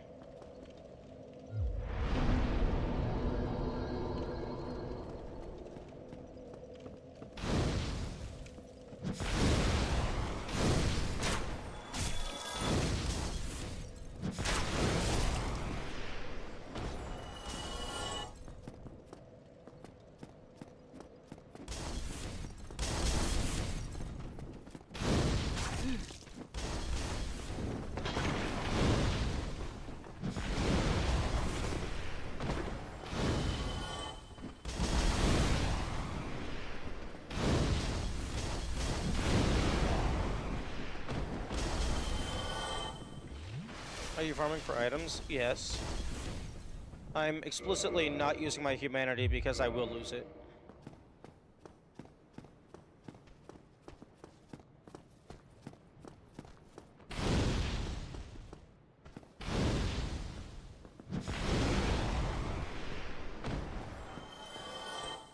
Specifically, I'm farming for basically just any weapon. The armor is nice, but I want a like an actual weapon that I can use more than 8 times per reload.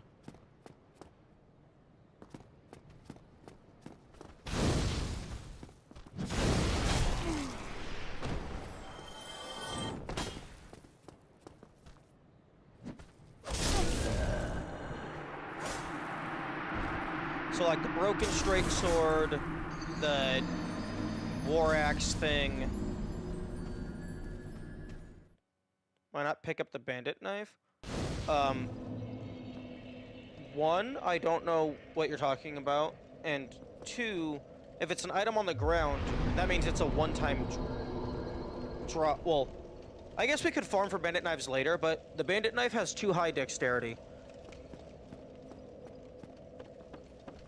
Also, where is it?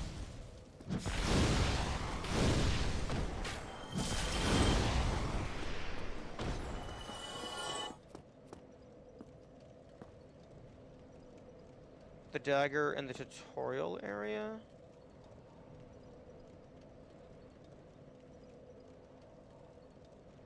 Was that not?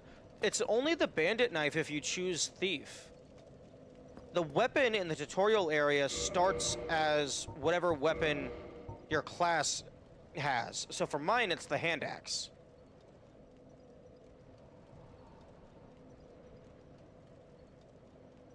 The pyromancer starts with the hand axe. The thief starts with the bandit knife.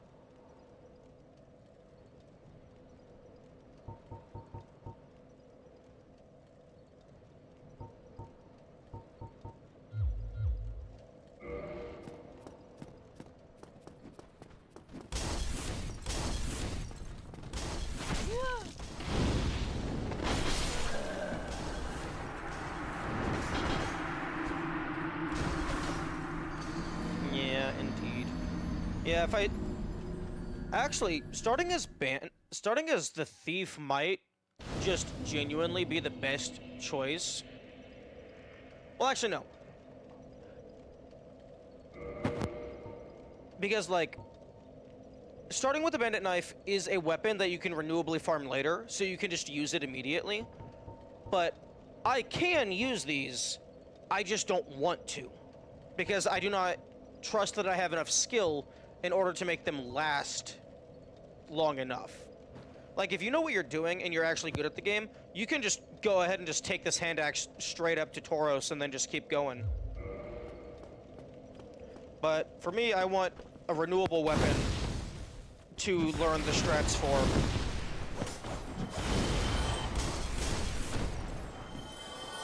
So that if I ever lose my weapon, I can just go get another one that I'm familiar with. No magic if he needs it. True. You do have to go through a little bit of stuff to get to pyromancies. You can farm weapons without durability, yeah. Sorcerer might also be good because you start with Soul Arrow, which has like 30 uses.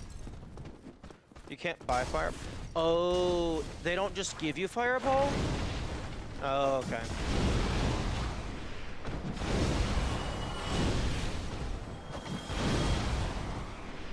Yeah, for whatever reason, I thought they just gave you a starting Pyromancy.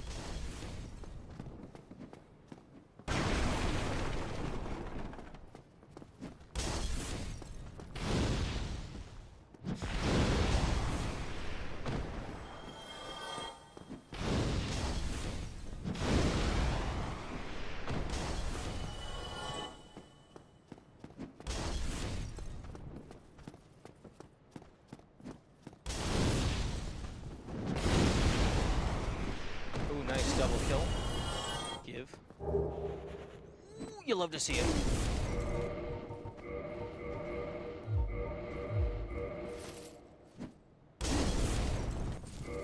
the armor is gonna make it take longer for me to die.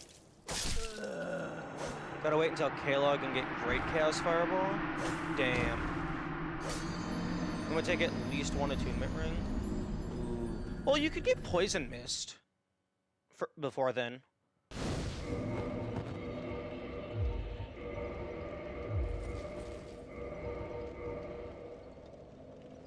Decent durability. Although using Poison Mist as your exclusive damage dealer does not sound like a very good idea.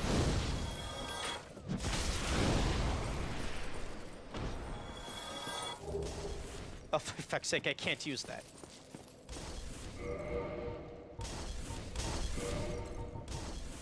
Well, I mean, I can, but it's impossible to get ammunition for it.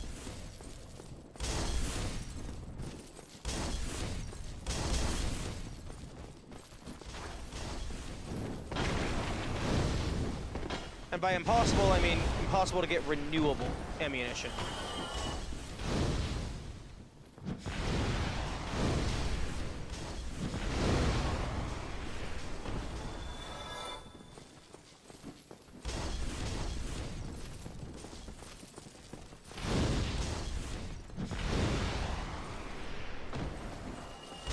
Also, as a note, I actually have not watched the No Soul video that I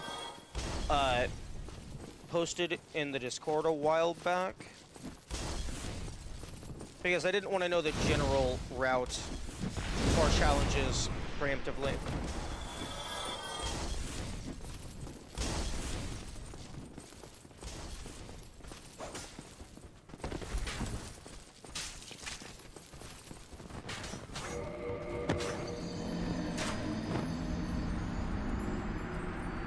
I'm also probably wasting a significant amount of the soft humanity. Yeah, I know you can boost item drop rate, but my humanity is just gonna die after every loop.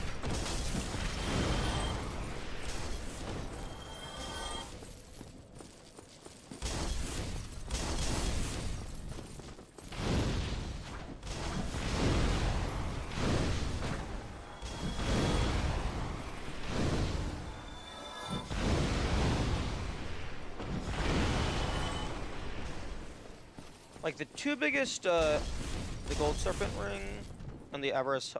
No... Yami, do I look like I'm anywhere near Sen's Fortress?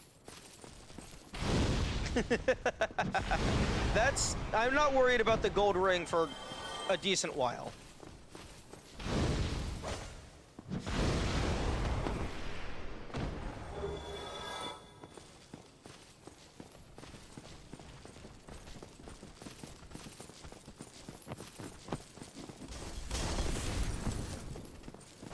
Just bring it up for routing's sake. I suppose that's fair.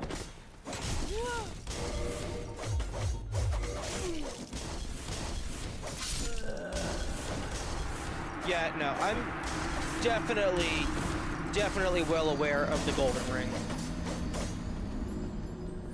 Although, sidebar, fucking bullshit that you can't use the Golden Ring and Avarice. Like, why don't they stack? Miyazaki, why?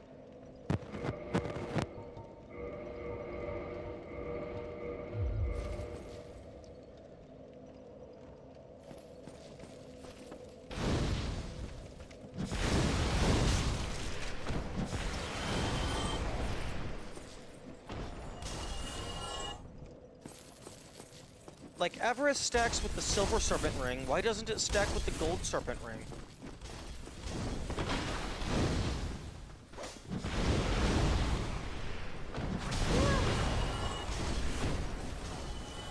I think the two things that I care the most about is just getting a weapon and the Hollow Soldier Shield. Because the Hollow Soldier Shield is gonna be, like, the best renewable shield. Probably, maybe second to the Boulder Shield.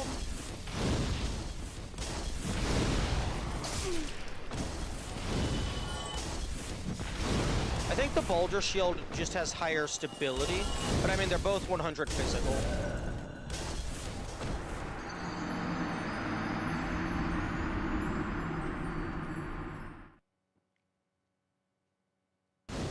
The Dark Hand might actually be the best renewable, like, magic and fire shield. So, like, it could be used for things like Nito and the Four Kings.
I was looking up if enemies had different numbers for weapons. Yeah, I should have... I should have, like, the majority of the loot tables. Kamikaze gave me those a while back. Where the fuck is this list?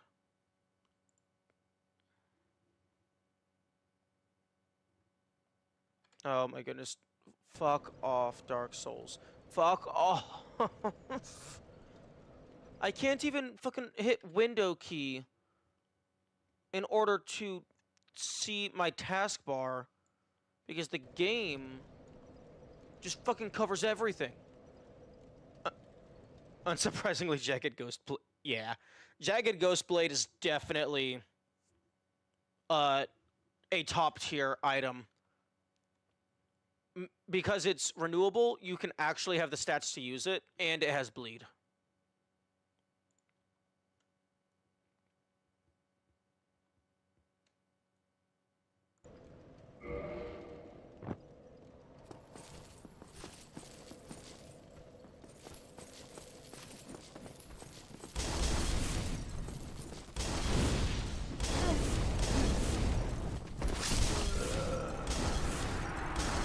I actually could try and get Jagged Ghost Blades right now, but I run the risk of running out of transient curses. I'm gonna lurk for a bit? Okay. Have fun. I was referring to the grinding? Oh, like a Jagged Ghost Blade would be useful for grinding?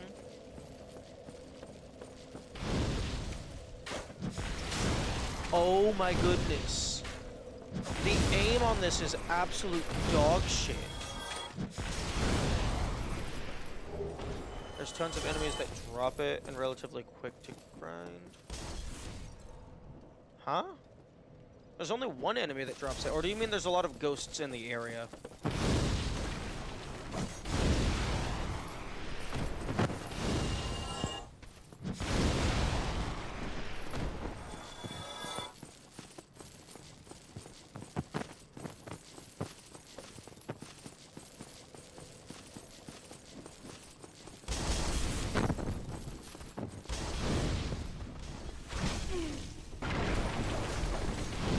Let's go a second.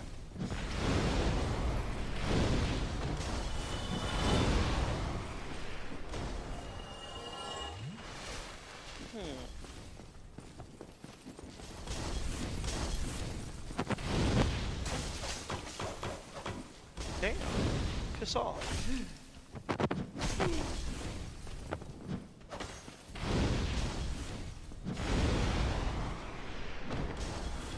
Burrows will be the most efficient weapon to grind because tons of enemies. Yeah. Like, I wonder if drop rate of... Where's Ghost? Transient Curse is 5% chance for 2 of them to drop. So, roughly 1 in 20, I should get 2 transient curses.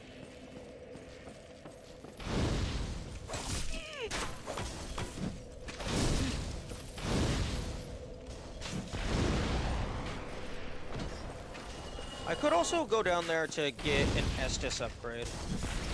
Although Estus upgrades aren't really gonna matter much after like the 2nd or 3rd one.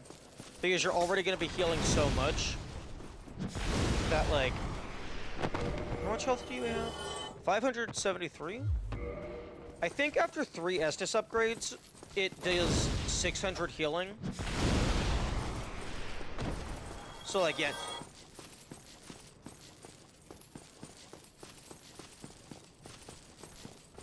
Item broken counting. Well, that'll be easy enough to track, as long as I just don't throw away anything.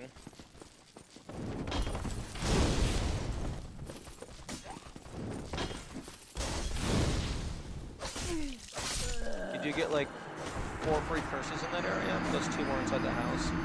True.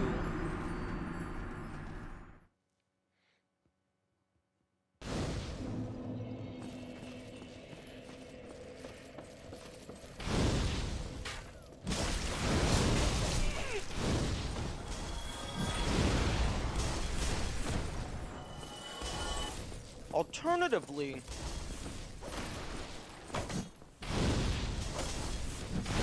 actually no, I don't have easy access to getting cursed right now.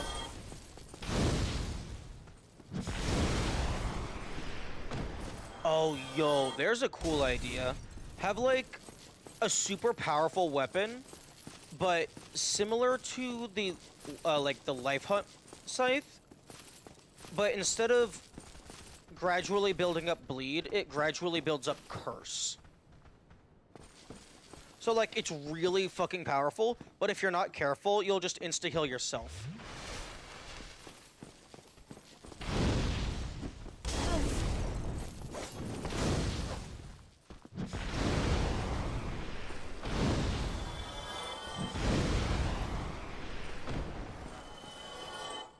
We're talking about bleed. I said there's a way to reduce bleed damage. Yes.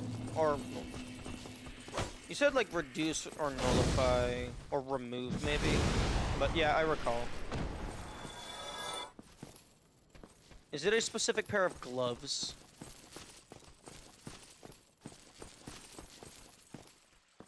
You can dodge roll through blood.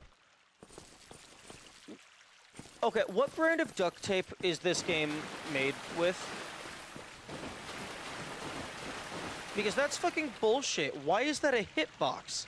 That should just be an effect.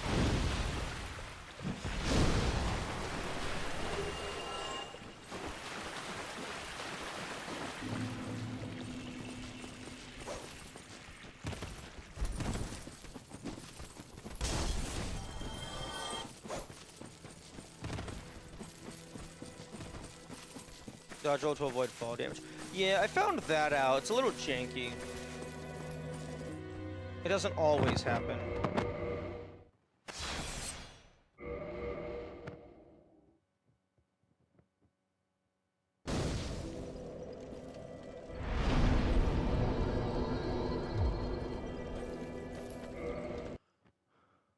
Okay, so yeah, the broken straight sword is a 2% drop rate. Okay, come on. How is the armor stuff a 1%? But the actual weapons is a 2%.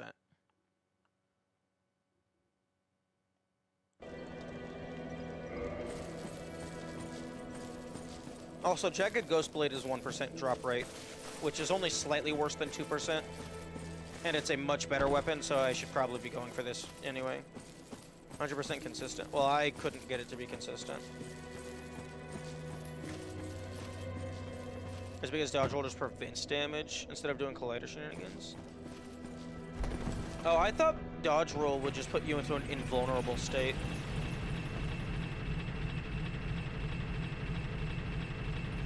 But I guess, depending on how that could mean many different things depending on how it's programmed.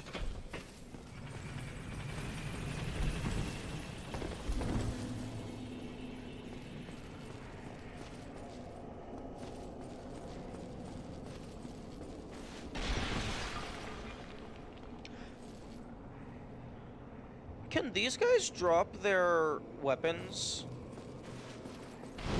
Like, do they count as just the standard hollow enemy? Because this would be a much easier way to farm for that basic sword.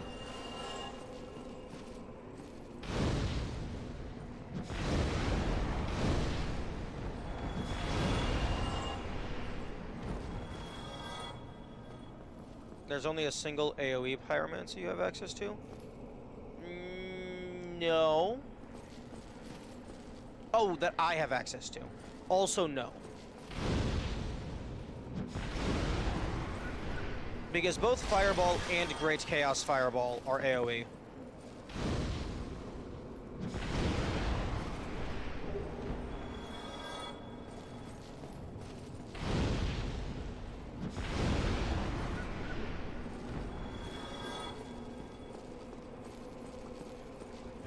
Also, Chaos Fire Whip is kind of AoE.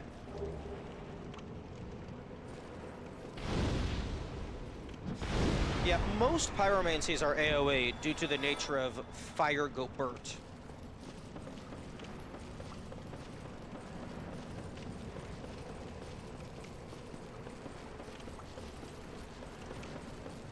Damaging everything around. Oh, like, oh, AoE centered on the player.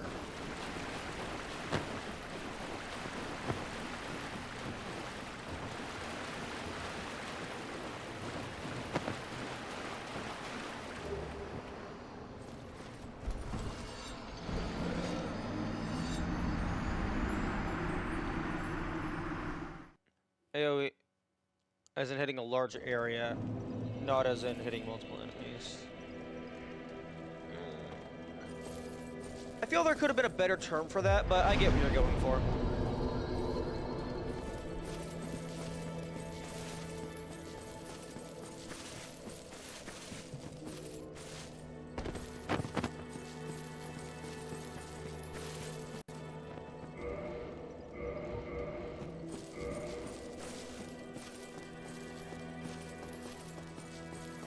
It's literally area of effect.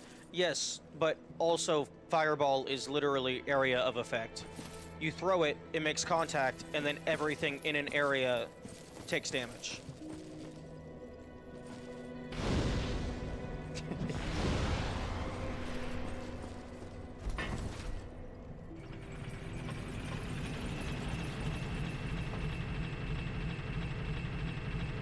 I mean, technically speaking, everything is area of effect, but that's generally not how the term is used.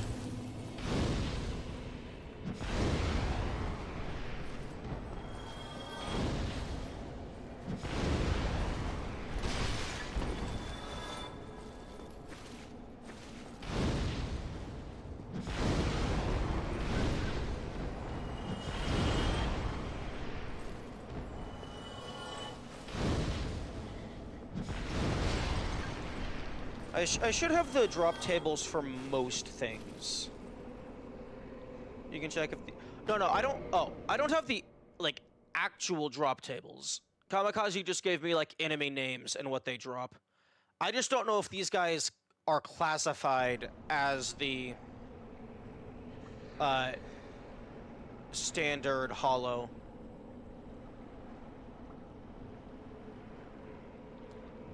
Because, like, it could be that they actually have the sword. It could also be that the sword is just part of their animation.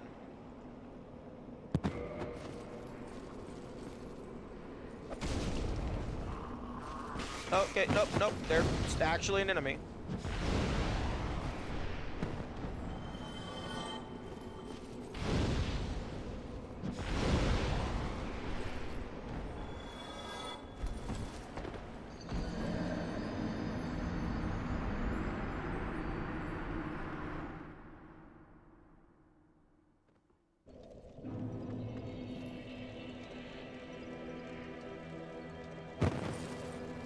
These guys don't have a different table? Okay. They'd have something like Hollow Beggar or something. You assume that the 5 different Dark Souls wikis are all competent. That is a very, very unstable stance you have.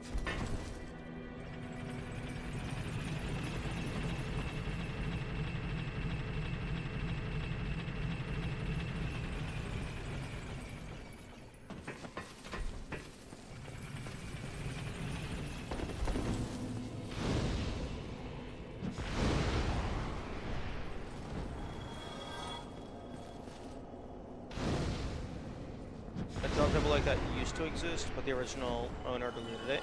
Oh. That's unfortunate.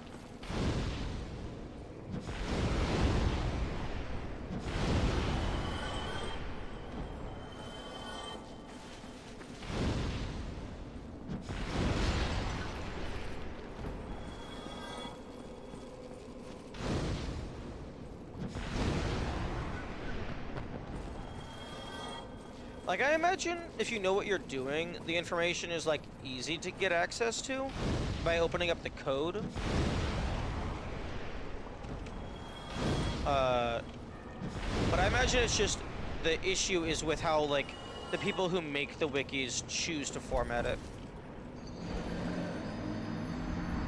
Wouldn't this be a great use case for hand axe?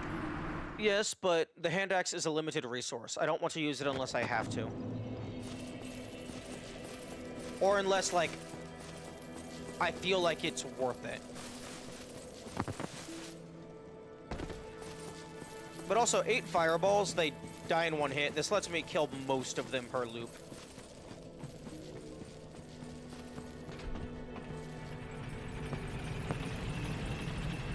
Flame glow. No. The durability does not go down if you are casting a spell. The durability goes down if you attack with the weapon.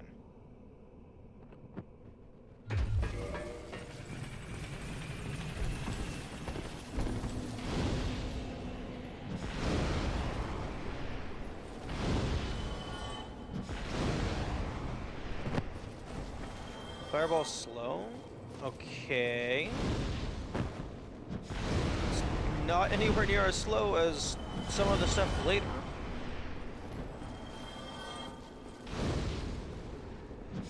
Like, really the worst part about this is I'm not allowed to use the soul for anything. So, like, anytime I don't get a drop, I get nothing.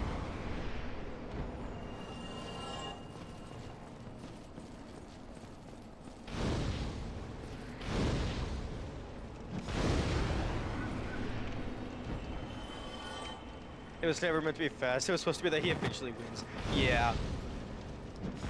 This is definitely not a speed run. What do they drop anyway? Broken straight sword.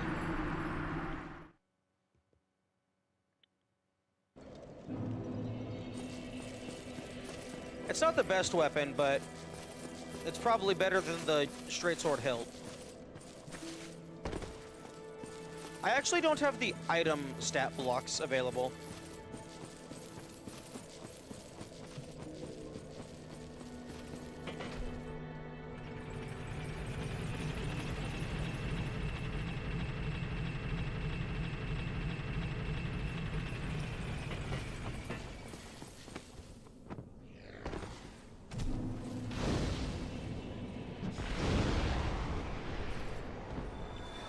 I suppose I could use one of the transient curses just to see like how the fireball does against the ghosts. Did you deal damage by falling on it? Yeah, if you land on an enemy, it does like fucking 2 or 3 damage. Goomba's dump run is sadly impossible.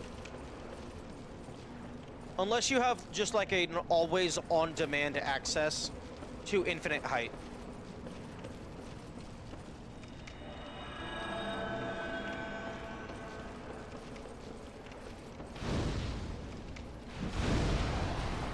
Oh, it fucking takes 2 fireballs.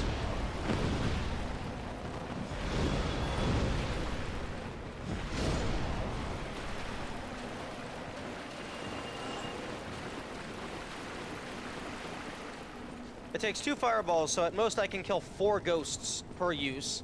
but on average, I have to kill 20 ghosts per use in order to pull even.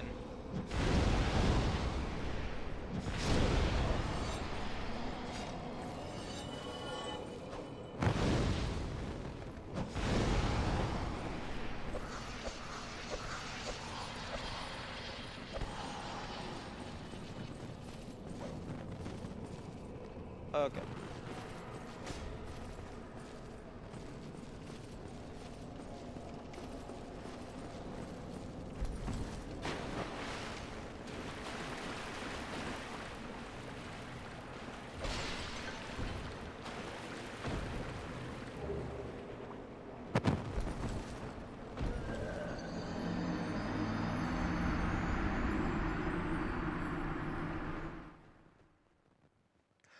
Although I suppose this would actually be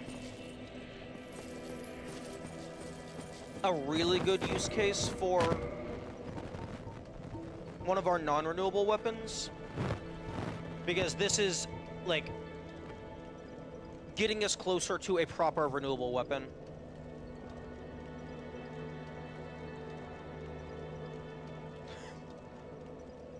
If it weren't for Dark Souls being the way it is, I would raise a couple eyebrows at punching a ghost. Well, I mean, I would argue the same thing for, like, using a fucking weapon. Although I guess there is the cultural thing of, like, ghosts being weak to iron.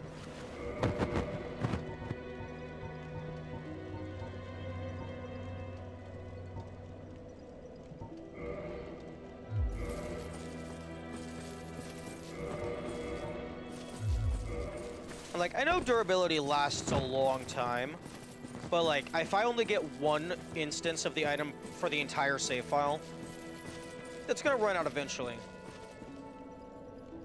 Ghosts are weak to iron. Yeah, it's more of like a folklore thing. Like, fae and other, like, fantasy creatures, they're weak to iron. So, like, it's a common trope, like, also silver, because it has, like, purification properties and stuff. Like, there's a lot of cultural things where, like fae-type creatures are weak to iron, or they're weak to silver, or, like, poppy seeds. I think a lot of it comes from, like, a lot of the things that magic creatures are weak from is things that just have healing properties, because it was actually just fucking bacteria that was getting banished, rather than the evil spirits.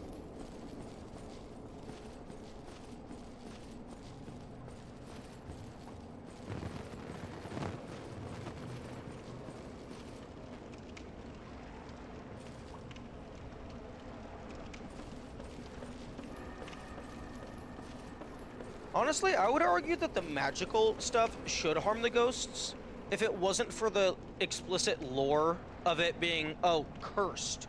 You have to be cursed. Killing bacteria is healing it. Well, I mean, yeah, that's literally, you are not sick anymore. You have been healed.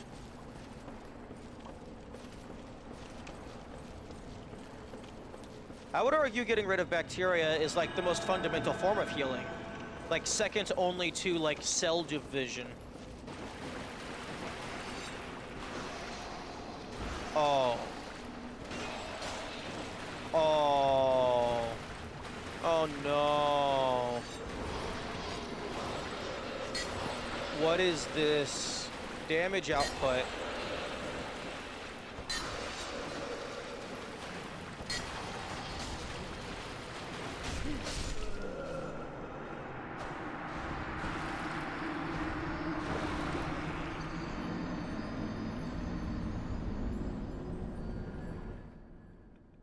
Drinking a bottle of hydrochloric acid to heal of all illnesses.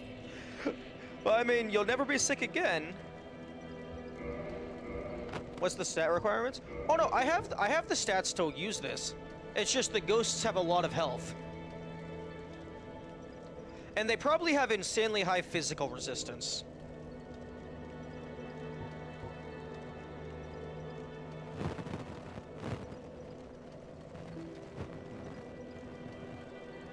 Oh, this thing has bleed. Too bad it's a limited source.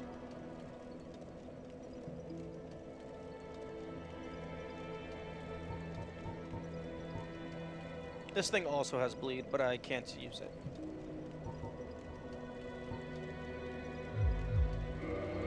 Okay.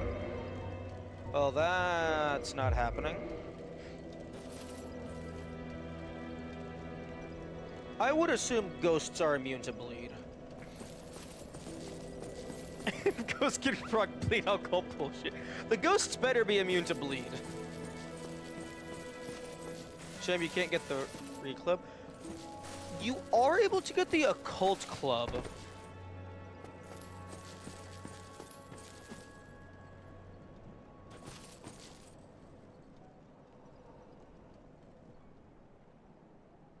If that thing is bleed, you can try the... What? What do you mean? It doesn't cause bleed to me. Only the Life Hunt Scythe causes bleed to the user.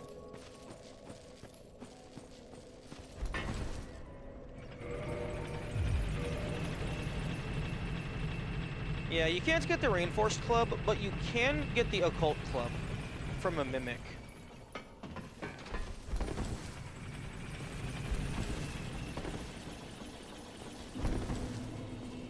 Although, limited use, of course. But also, even though the Life Hunt does give bleed to the user, it only gives bleed when you actually hit an enemy. So I don't know if you would even have time to get a dodge roll in.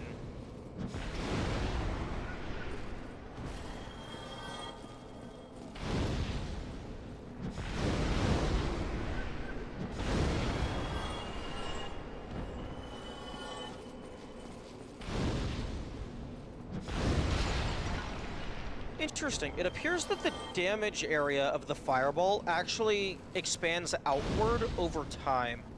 It's not just the fireball is instantly there.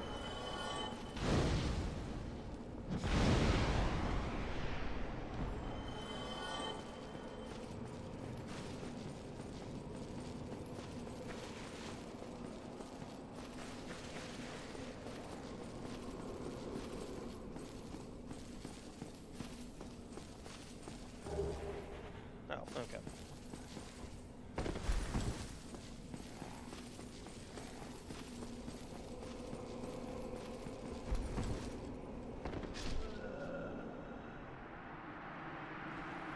Nice lighting change.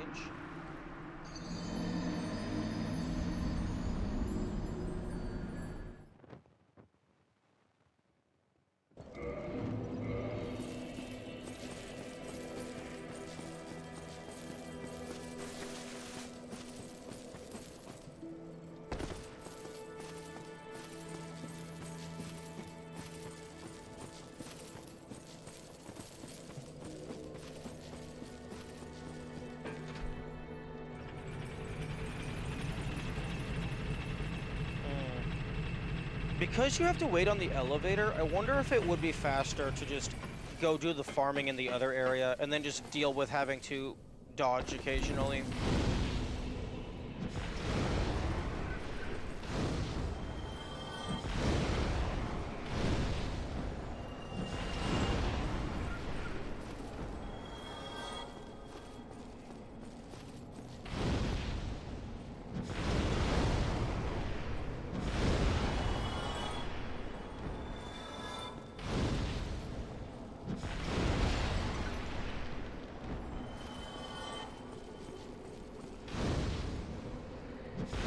If enemies respawn if you reloaded from menu.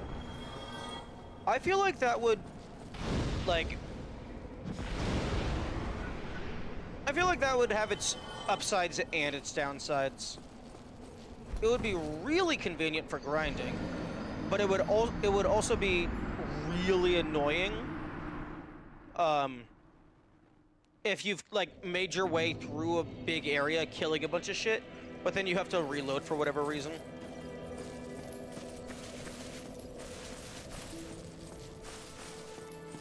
Is there any shield that works against the ghosts? Because I thought near the start of my, like, playtime, I thought I had a shield that worked on them, but then recently it's just no. Really annoying fits into Dark Souls. Okay. Not innately. I assume you mean there's a ghost shield glitch. Although the Dark Hand should absolutely work on ghosts. Like, that would make sense.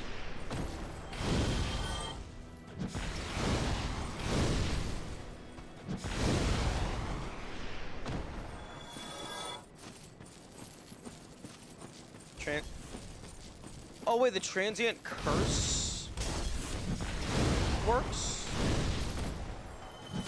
Okay, so if you're just if you have the curse modifier, shields function.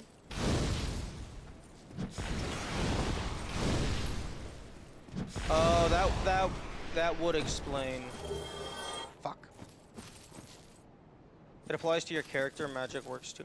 Oh no, I know magic works. Cursed shields also work.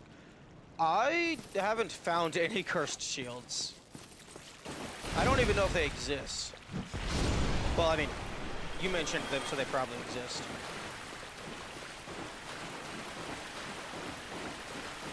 Because, like, I tried the Artorias Great Shield, and it didn't do anything. Cleansing Great Shield and Great Shield of Artorias. I tried the Great Shield of Artorias. Like, I explicitly tested that, and it did not work.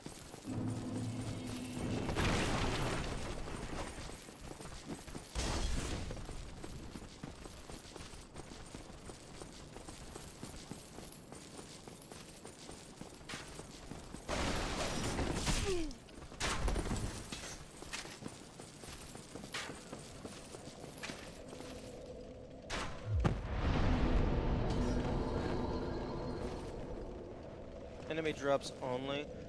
That wouldn't be very fun, because that would just be killing the tutorial hollows until you get a sword. And then you just play as normal from there.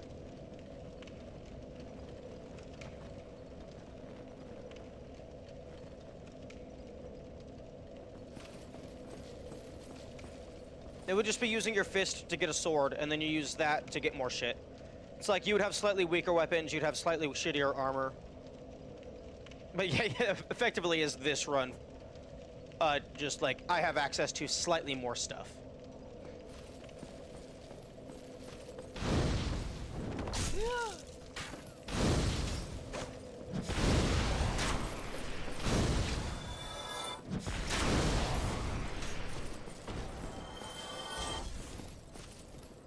I think the Cleansing Great Shield works.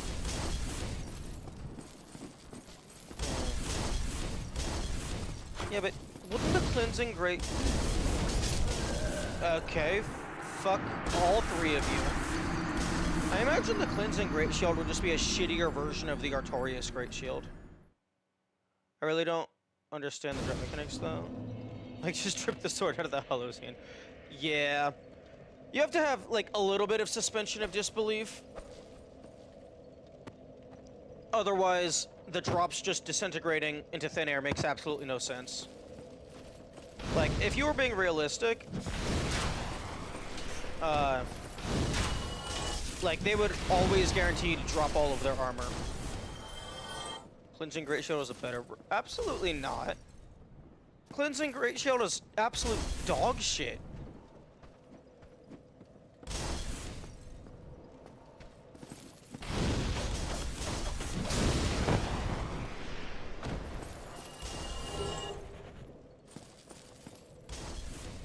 You compare it with Artorias Great Shield. No, comparing it to anything, it's dog shit, because it doesn't have 100 physical.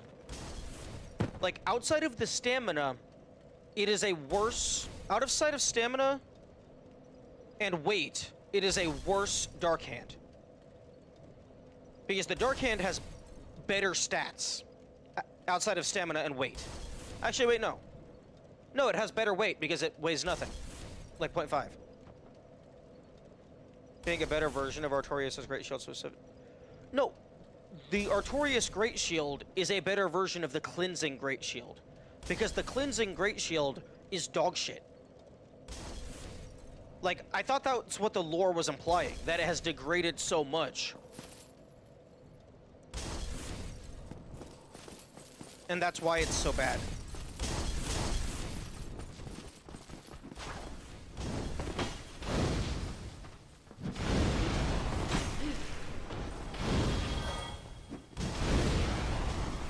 Like, granted, I'm not looking at the upgraded version of its stats. But, like, if you're a Great Shield without 100% physical, don't talk to me.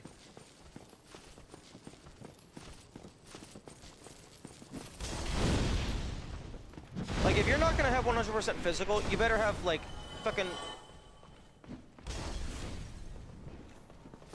like, magic or something at, like, 90, 95. Maybe even 100. Just for physical is better at 100, everything else for cleansing is better. Except it doesn't fucking matter. Because 90% of the attacks in the game is physical. And if you're using something for magic or fire, you're using the Crystal Ring Great Shield, the Crystal Ring Shield, or perhaps the Crest Shield. And then for fire, you're using the Black Knight Shield or the Dragon Crest Shield. Because you're using it for the damage reduction, you don't really need the stamina.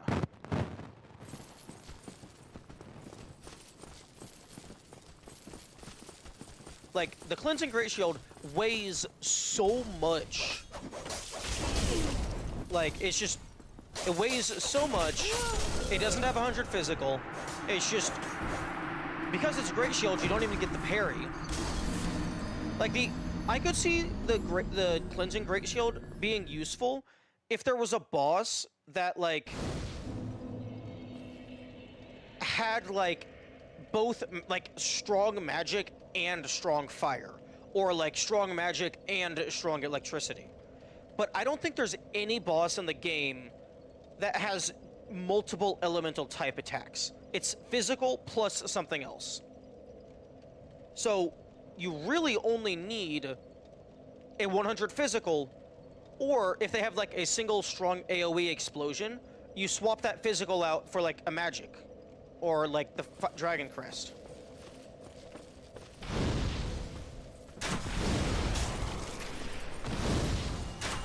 Like, there's really no reason to have a single shield that is, like, strong in 2 categories at the cost of physical, because I don't think there's a single attack that is primarily 2 different elements.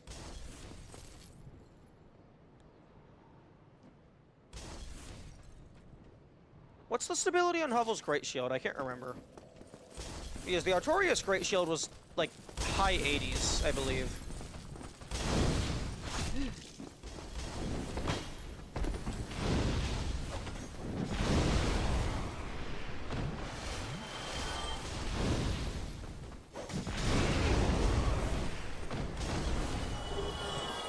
Oh my goodness, I've gotten this helmet 3 times at a 1% drop rate, wherein the sword is 2%. Only positive for the shield is its cursed ability to interact with ghosts. Yeah, and there's only one area in the game that is relevant for that. Like, I really feel like they should have had a boss that was actually a ghost. So, like, 1, the cursed shields would have more relevance. 2, it would force you to either fight the boss cursed or have a supply of transient curses, or potentially force you to use a cursed blade. Like, I think having a ghost boss would be really interesting. Because it would just completely change up what items you use, or force you to have half health.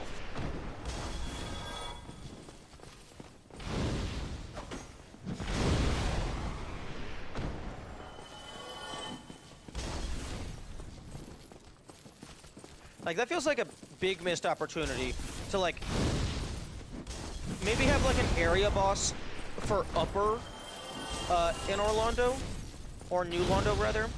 And then, like, Four Kings is the area boss of Lower. Four Kings should have been ghosts? That would have been cool. I would have been down for that.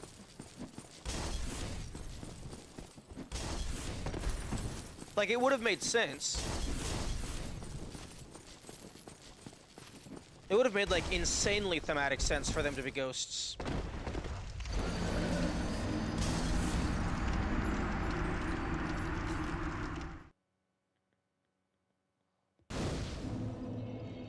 Because then it would force you to either use, like, the Jagged Ghost Blade or Artorias' sword or whatever. Or, like, half health. Although I already mentioned those 2 points.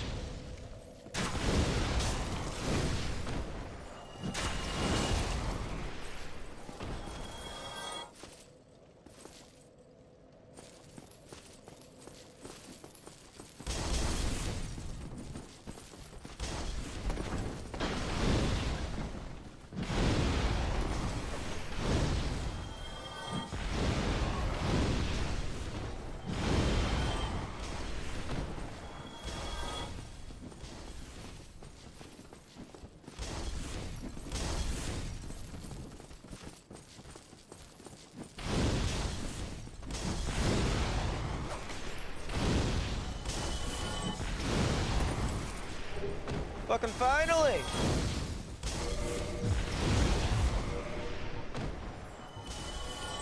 No! I fucking can't fucking use it. Actually, maybe.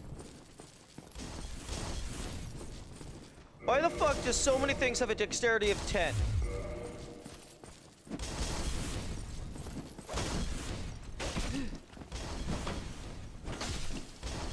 Oh.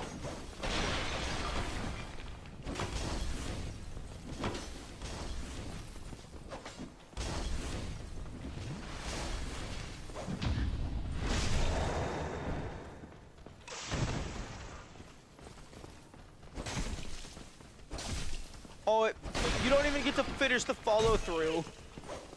Ah.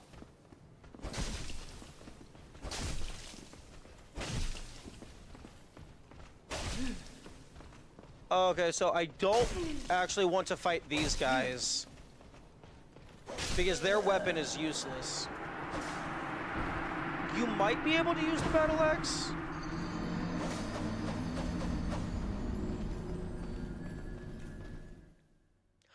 But also I learned something new.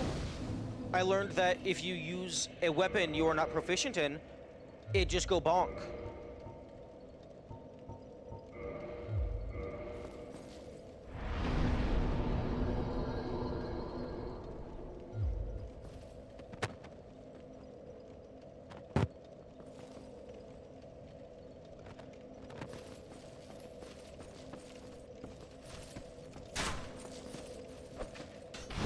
Okay, well in that case, farming up here does absolutely nothing for me.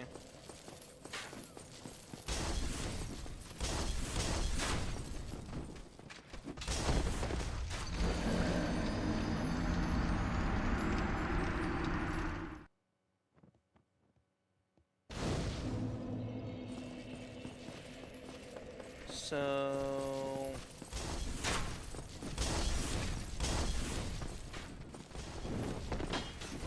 I can probably take out Goat Boy. Fuck off.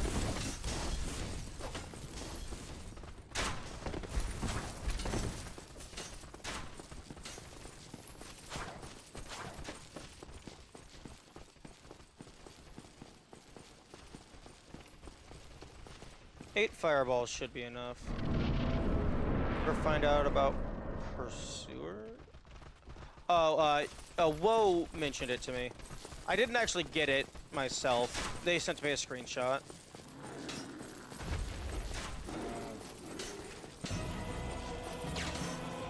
Yeah, no, I used the Mana Soul to make the Catalyst, and I kinda wasn't gonna run all the way through again.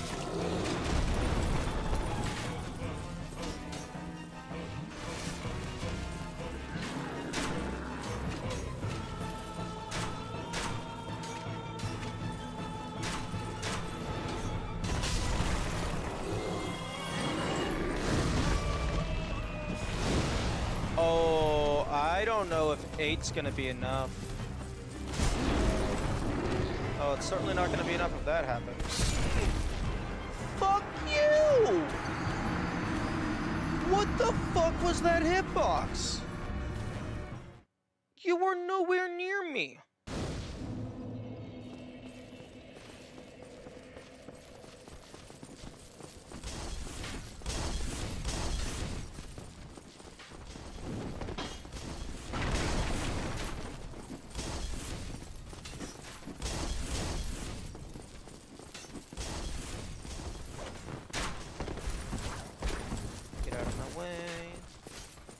Get out of my way. Get the fuck out of my way.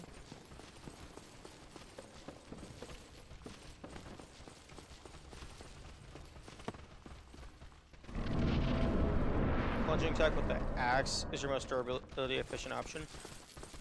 No. My most durability efficient option is punching him in the ankles with my fist.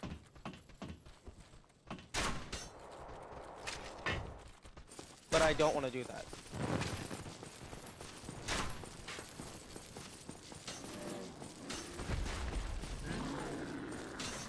If I could get the hollow soldier shield to drop, I can guarantee a win by just looping, jumping off over and over and over and over.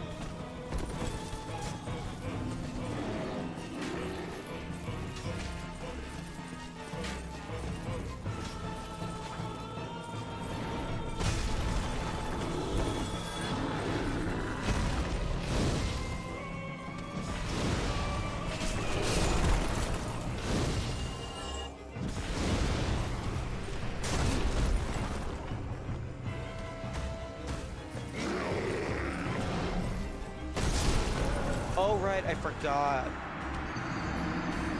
His attack kills you.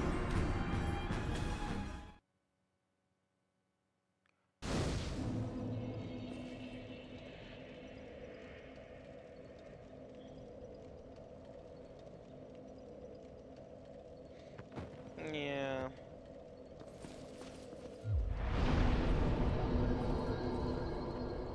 The plunging attack unique in.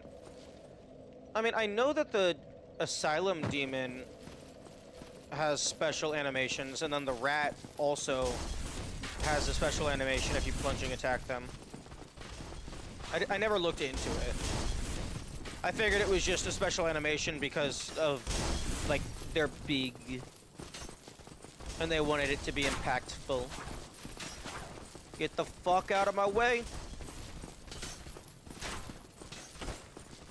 Alternatively, I could just have Tauros Demon just jump off the cliff and just not give me a headache.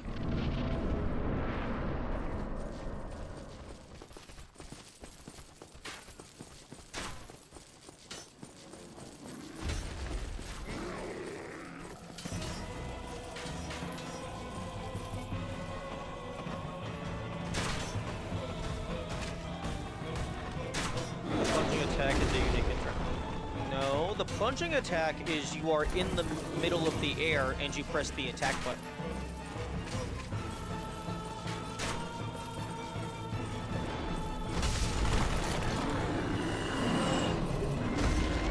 Ooh, nice, better armor.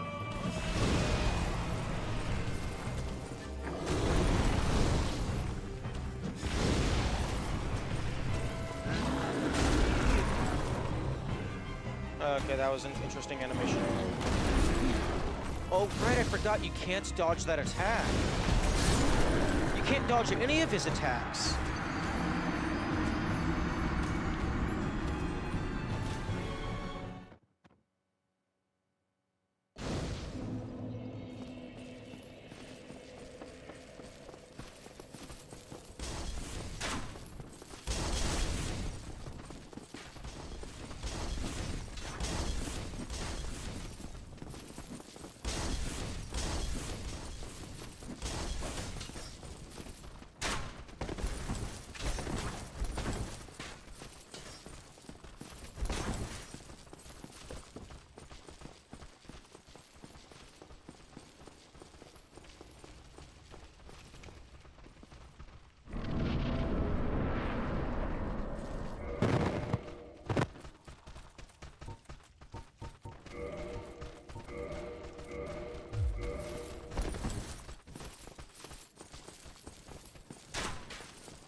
It's like a backstab, but oh no, I know what you're talking about, but that's a separate, related thing to the plunging attack. The plunging attack itself is just attacking in midair.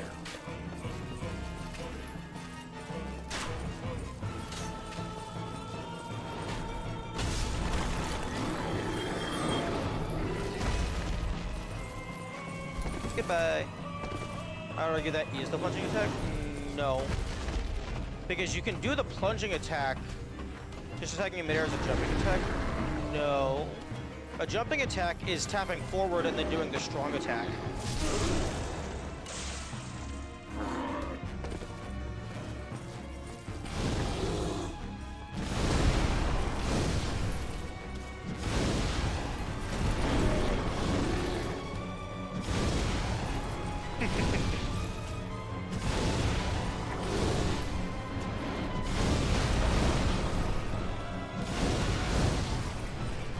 Okay, note to self.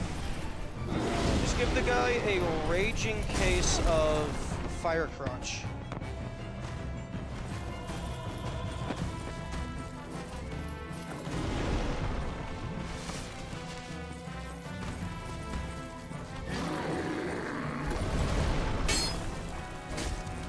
Oh, no, fuck that.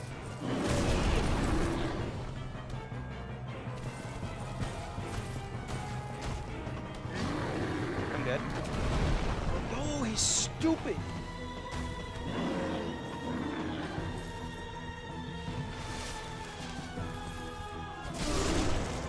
Get fucked. Oh, I thought he lives on like 1 health. Nice.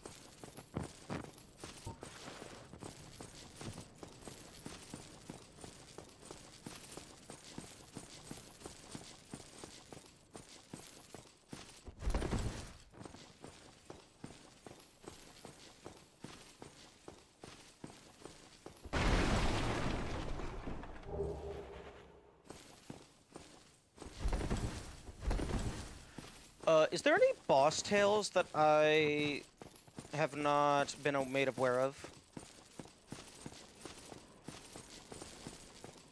No.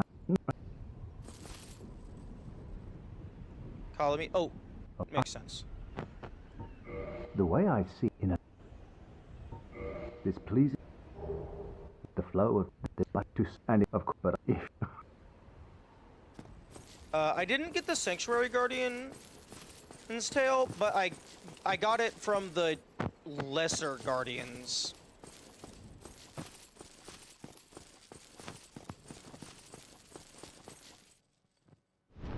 Does Manus not have a tail weapon? He seems like a pretty important guy. He should let me cut his tail off and smack him with it. Sag.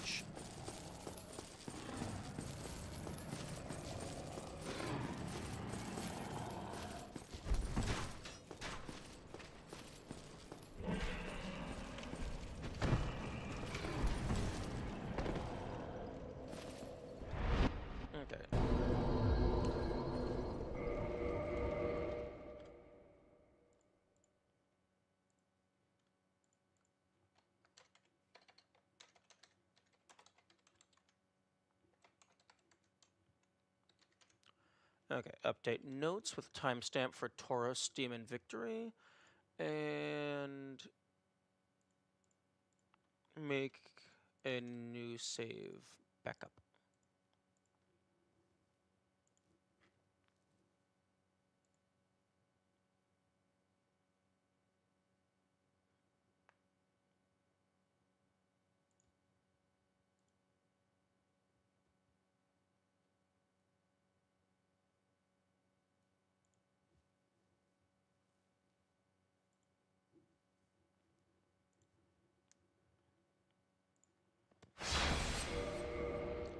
Okay, so I guess there are use cases for weapons that you don't meet the stats for.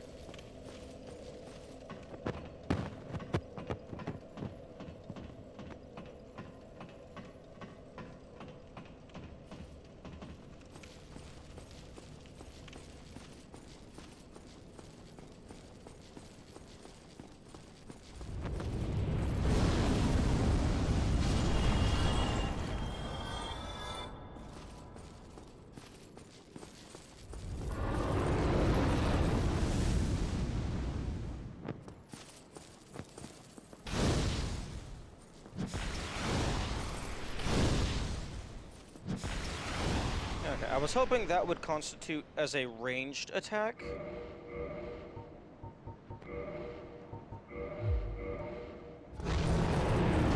Yo, okay. Thank you.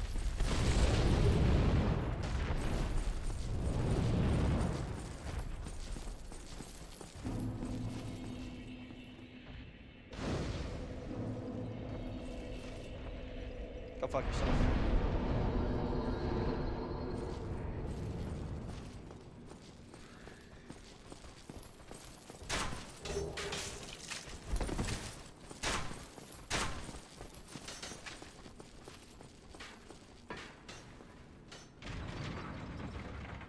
Cutting off Hollywood's tail is another boss fight within the boss fight. True. That sounds like it would be very annoying.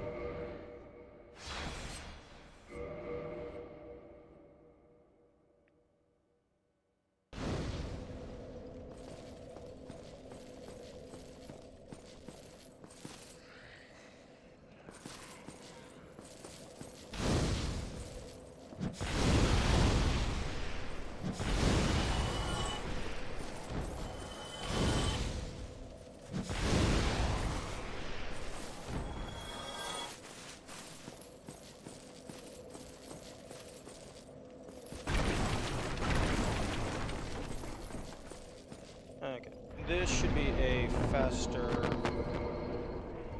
a decently fast, so many hats, decently fast spot to, oh, these guys don't have a blade, oh wait, no, they have a blade.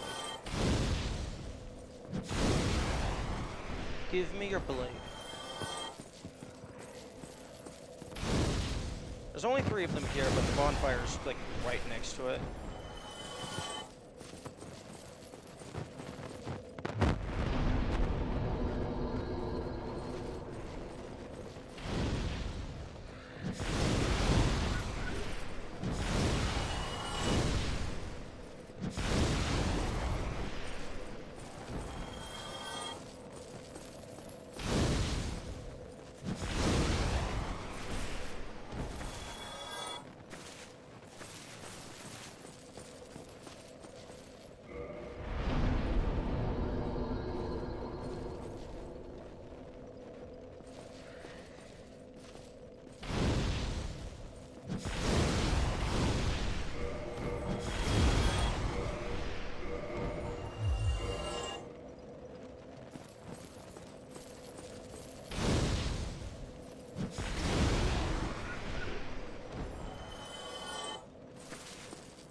Hey, what are your guys' thoughts on including a stream timer? Like a speedrun timer, but like not used as a speedrun. Like, I think it could have use cases. Like, one, it lets people know the total uptime of the entire playthrough. But also, like, it could potentially be used, like, for like when people are sharing around clips to help you find the exact point where that clip took place. It could also be interesting for like, if I reset the timer for like, for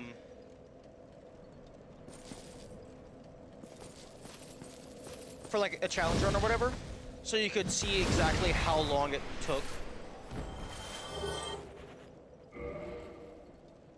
It's useful for the viewers, but it can be insanely demotivating. Oh, I don't give a shit how long it takes me to do something. I'm autistic and I'll spend 500 hours finding a random-ass thing.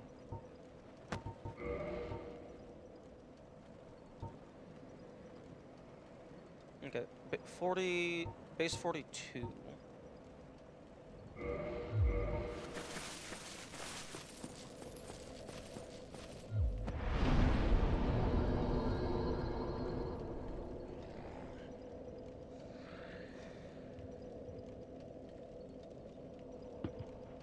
If you get demoted over the time after 500 hours, that's a problem. Yeah. I imagine for many things, there's a certain threshold where if you're able to get past that point, you can just go indefinitely. Like...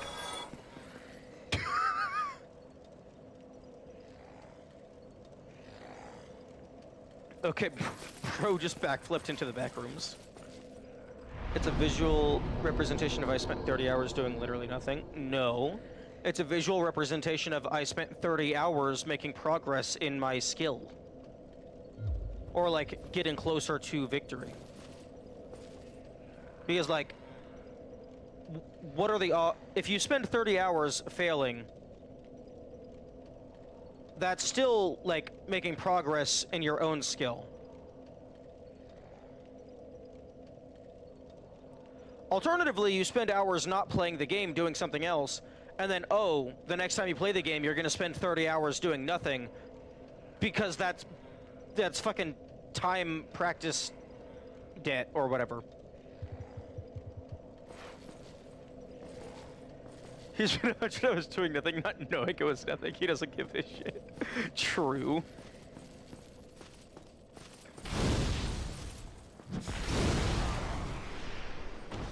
Are you referencing a specific thing, or just in general?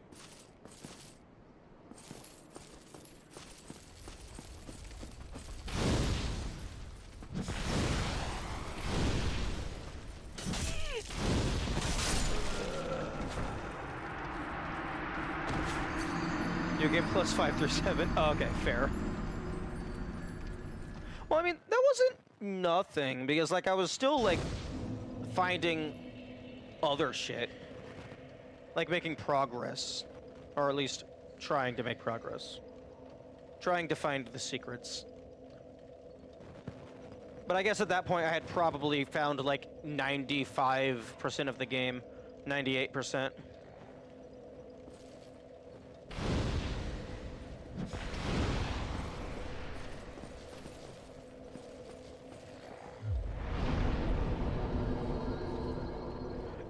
I didn't find the DLC this time. I was starting another new game plus.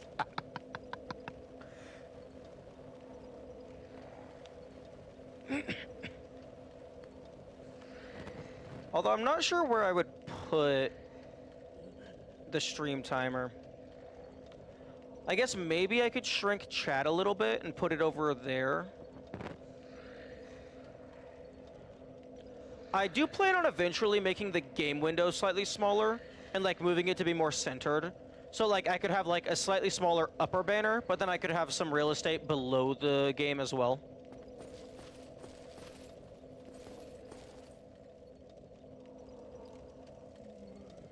Just make it as small as the save. Maybe the controller could be smaller.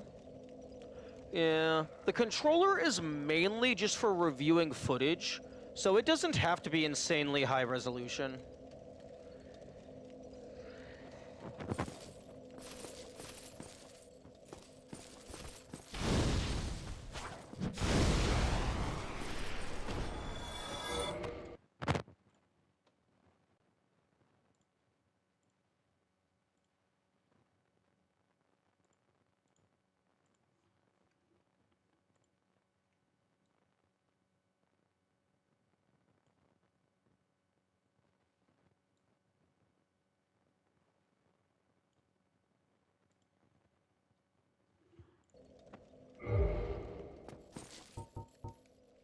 Yeah, because you can still, for the most part, tell, like, when a button is being pressed, because it's fucking cyan on black.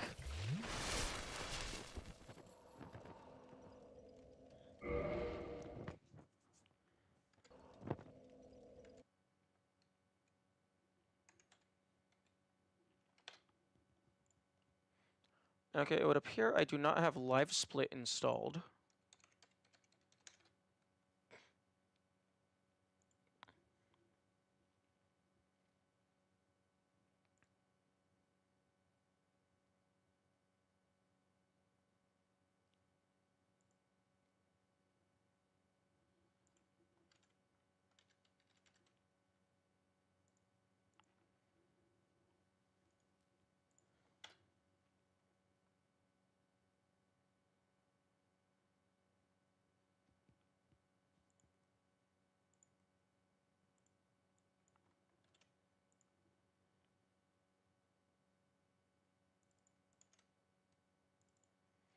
Okay, livesplit.exe. Yes, allow.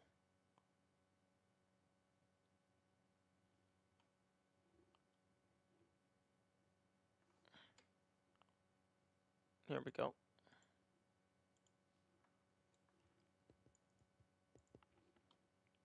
Add window capture.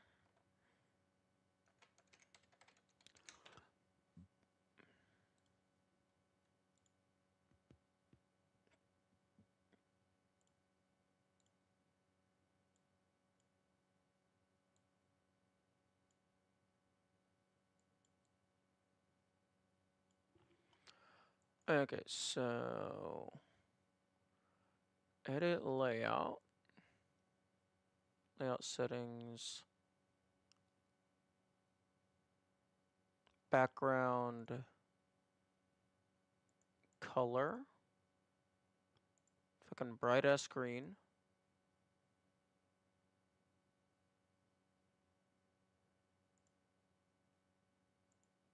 Okay, that did not update.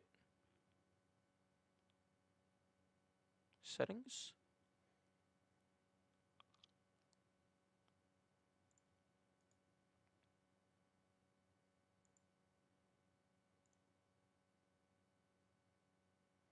Background color. Oh, there we go. And then live split color is always graded. No, I was talking about background color. So I can chroma key this.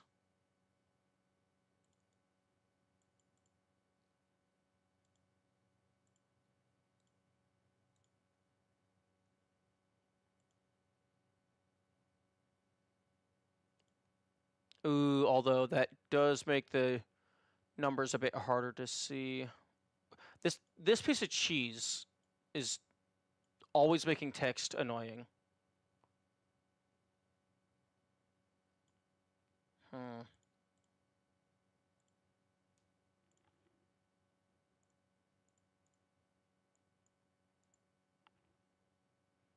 Put a drop shadow on it.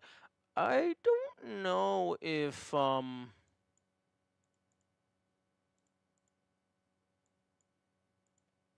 I mean, there already is a drop shadow on in StreamerBot.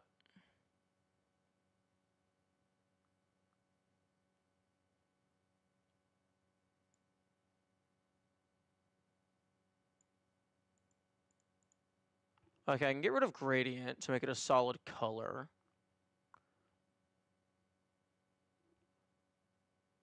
Alternatively, live split text has different color of running. True.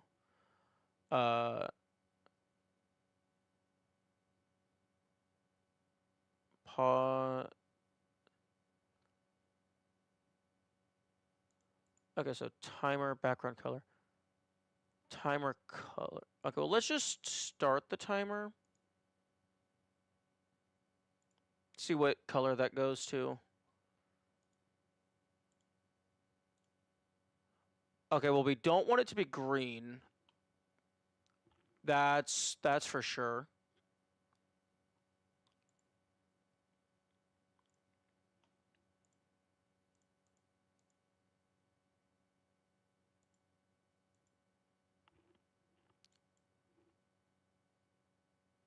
You might need to chroma key blue. Oh, true. Okay, so color.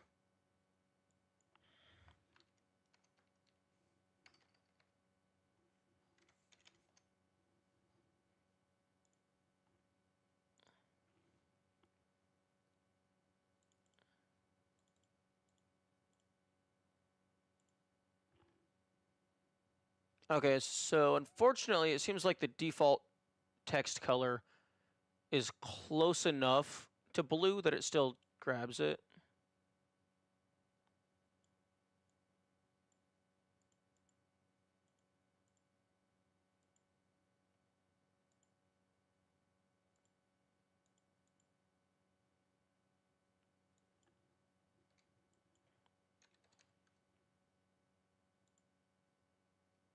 Hmm.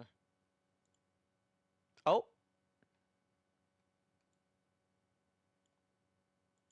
Oh no, I found the custom color. It's just selecting blue, the blue template also is pretty close.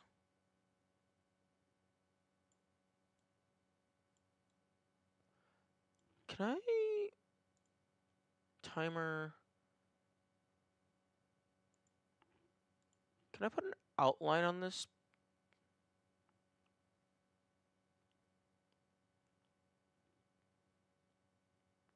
Timer color layout.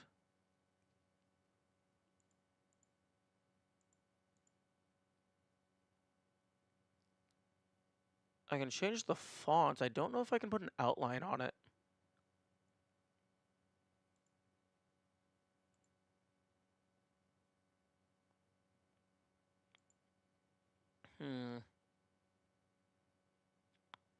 Okay, well, one thing's for sure. I don't need the decimals.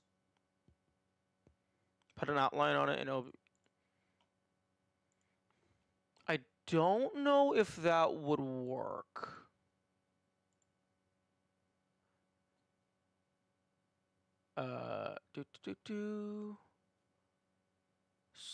User-defined shader.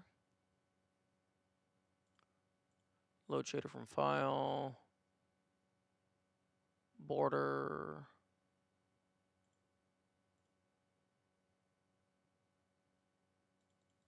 Yeah, no. That's not gonna work. Unless there's a different filter that you're thinking of.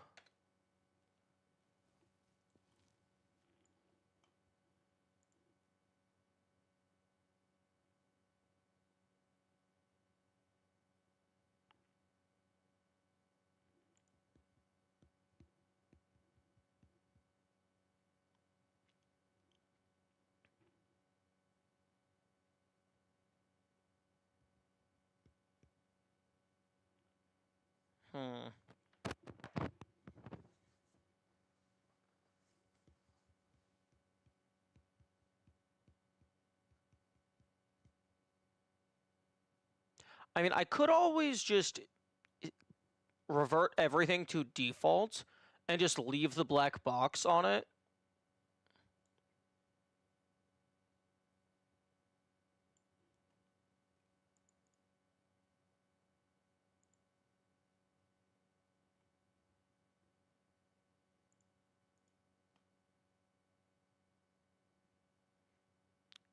Invert the colors on the timer.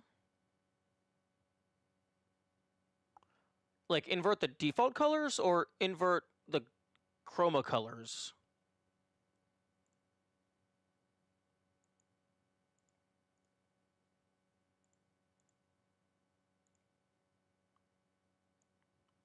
Oh. Okay, OBS, what? I don't want... Open layout. I don't want the full shit. The timer should be white like normal text. I mean, I can just make something in fucking StreamerBot to constantly be just incrementing time on a normal text source. I just thought using streamer live split rather would be simpler. Because I imagine, like, that's what I think Small Ant uses for his current Pokemon thing. It's not a speedrun. He just has a constant live counter because it is a really long challenge. But he is definitely more familiar with live split.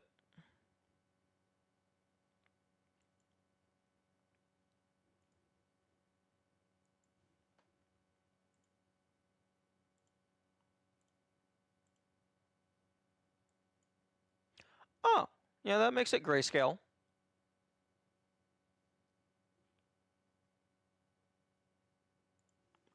Okay, so edit layout,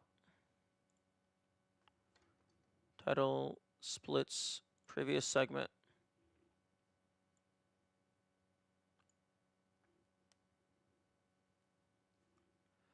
And then edit the timer, remove the decimals, because I kind of don't give a fuck.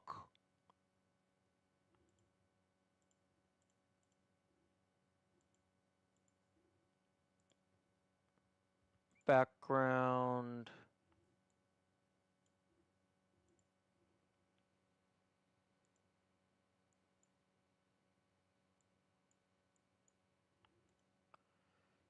Can I make this fully transparent, please?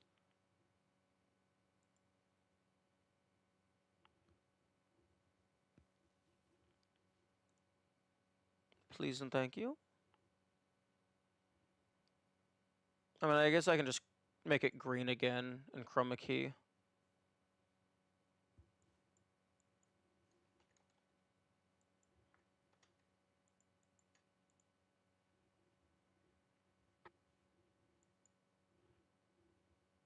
Oh, wait.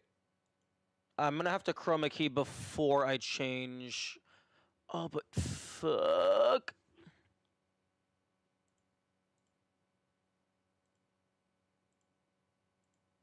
The fucking. Okay. So chroma key the green out and then make it white. And I change the timer text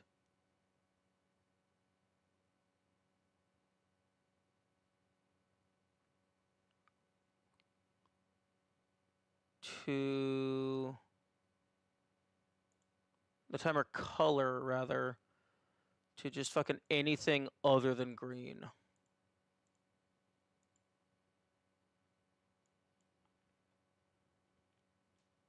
Wait, no, that's the, oh no, the fuck, that's the background color.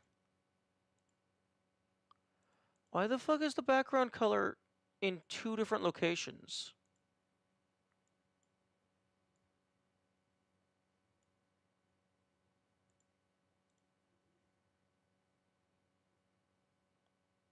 Okay, timer color, here we go.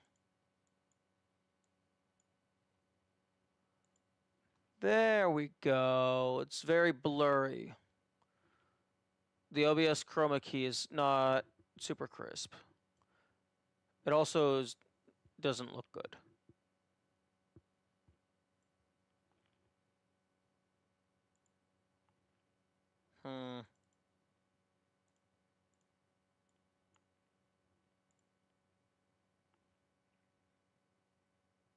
Turn down smoothness and okay, so okay. I don't know what I broke, so okay, yeah. Edit layout, get rid of the title, splits, previous segment. Remove decimals.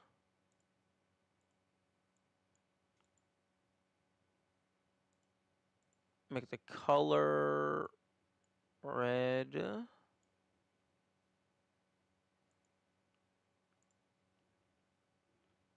Oh wait, no. Oh, okay. There's two background colors because there's a background for just the layout in general, and then a background for specifically the timer. Okay, that makes sense.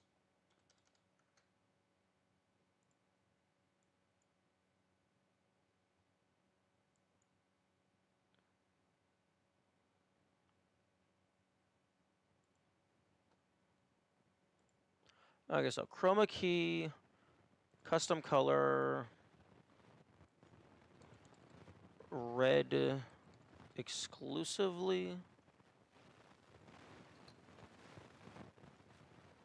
And then smoothness and similarity down to 0. Oh.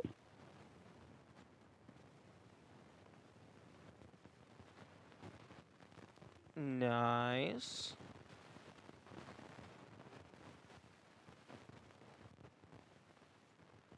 Increase the brightness some. Increase the contrast a little bit.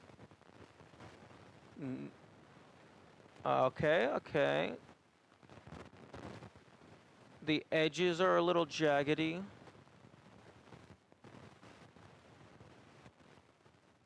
That looks kinda better.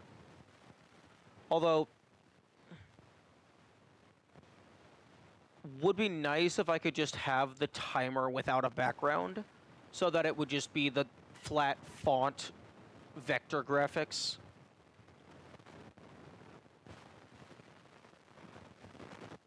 Yeah, just could be black. That is beyond the current capacity.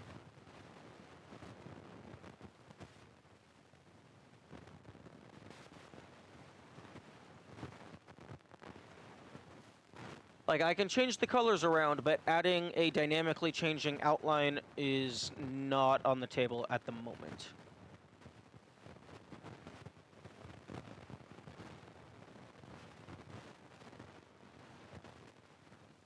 Okay, can I just make it transparent?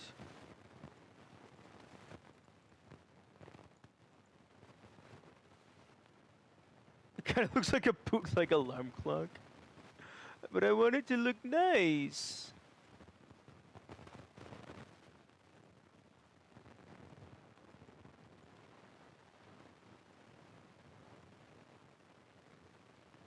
But also, like, I'm not really sure where I should put it. Okay, okay. This cheese is getting nuked. Where the fuck's my background? Cheese medium. Cheese medium 4. Go the fuck away.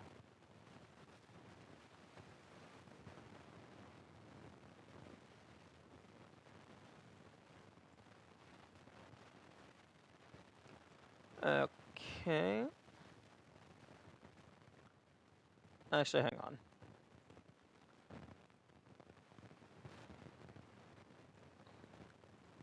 Cheese medium 4, you can come back, but you're like getting moved to be like mostly behind chat.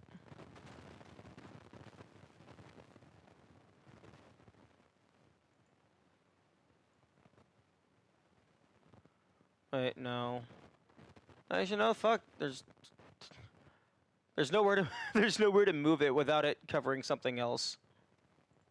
Okay. Cheese medium 4 is being banished to the aether for the time being.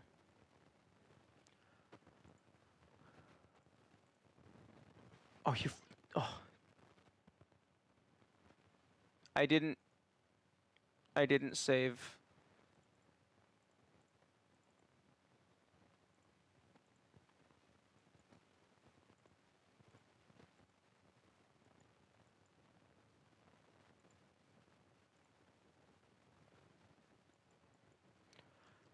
Okay. Simple fix.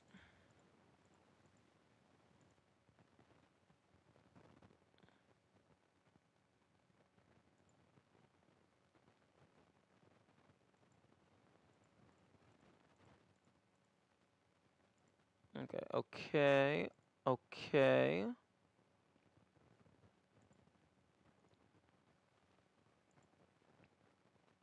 Okay, now... Okay, go ahead and pause the timer.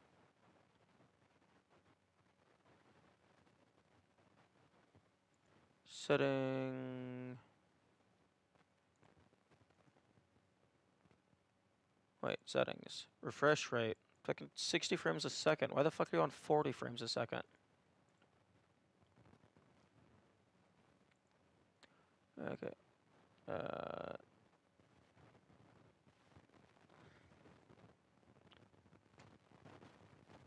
Okay, now how do I set the... I mean, I guess I just changed the start time. So let's go ahead and... I'll just fucking use this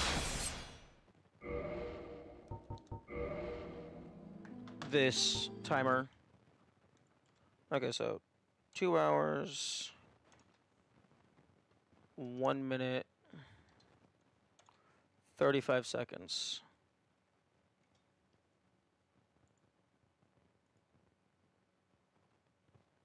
Control reset. Okay, there we go. And start. Hey. Also, just as a precautionary measure.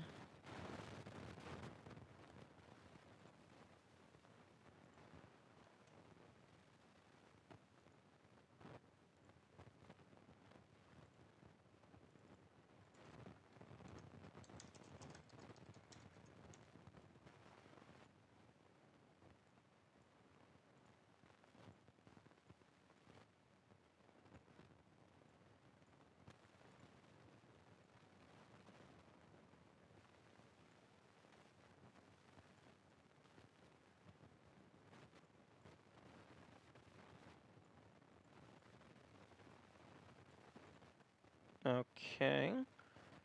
So many different fucking text sources, only one of which is actually like centered properly.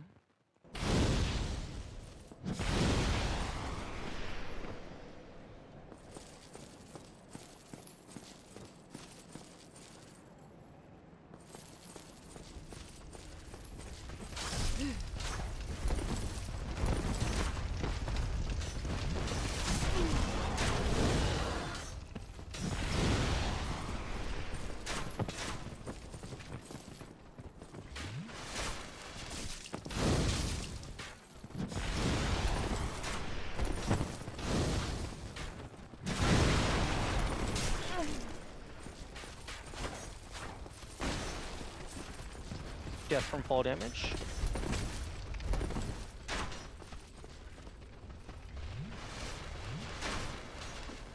The not a speedrun is overlapping with timer and... I mean, no it's not. If it is overlapping, it's by like fucking 2 pixels.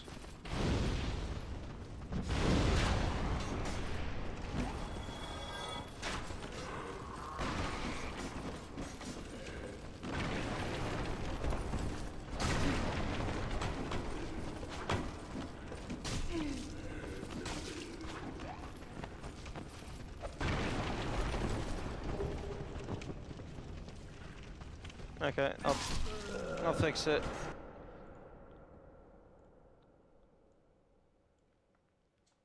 There. Fixed.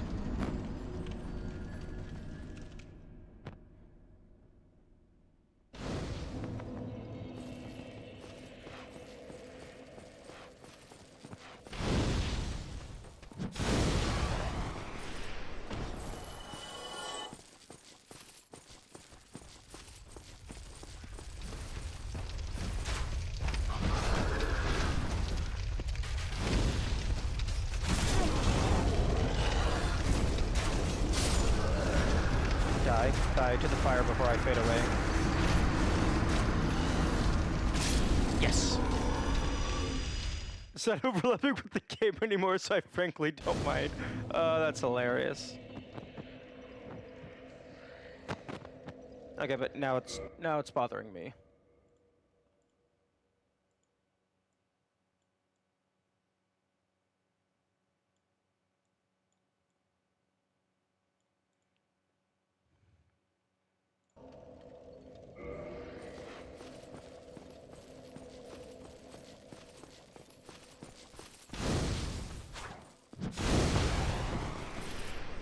What? What the fuck? That boar was dead.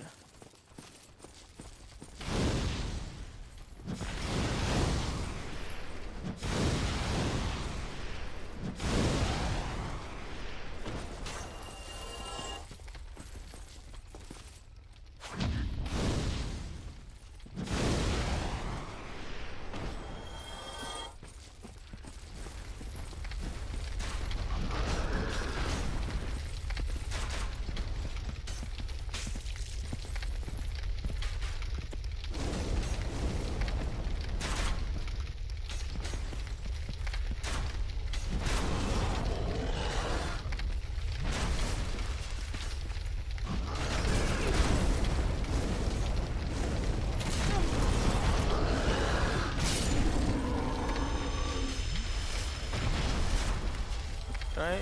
Oh, no Fang Boar helmet from me.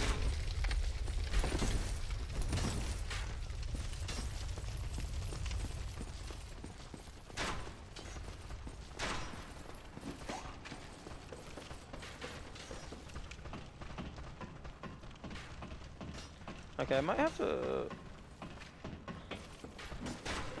relaunch the game or something, because I'm getting some bad screen tearing on my end, and it's bothering me.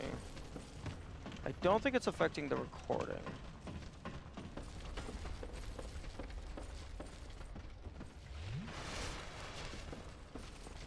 At least I don't know if it is.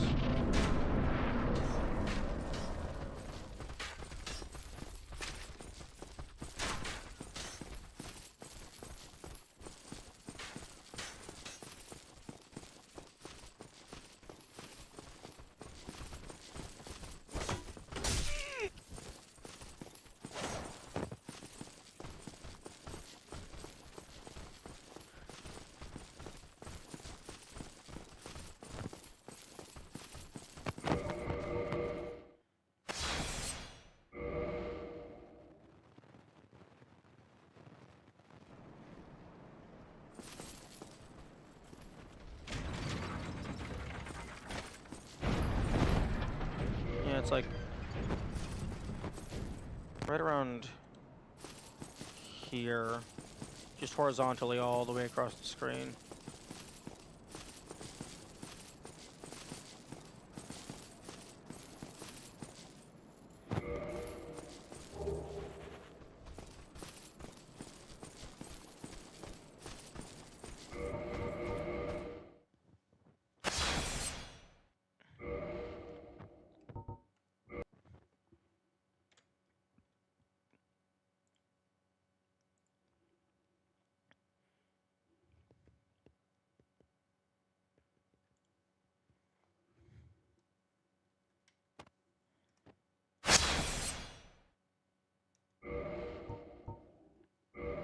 No, wrong button.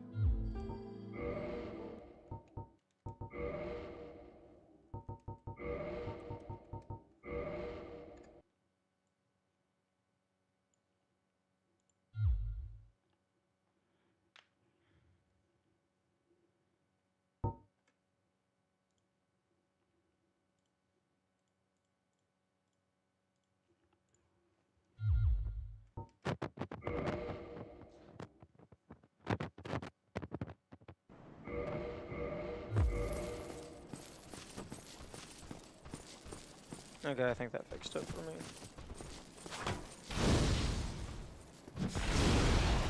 Damn, Fireball's killing, like, most of this early stuff in one hit. It's nice.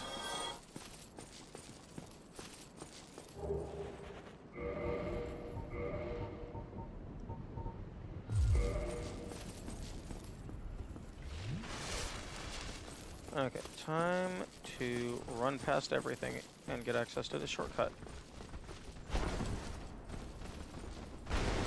Oh, nope, I'm out of light roll range.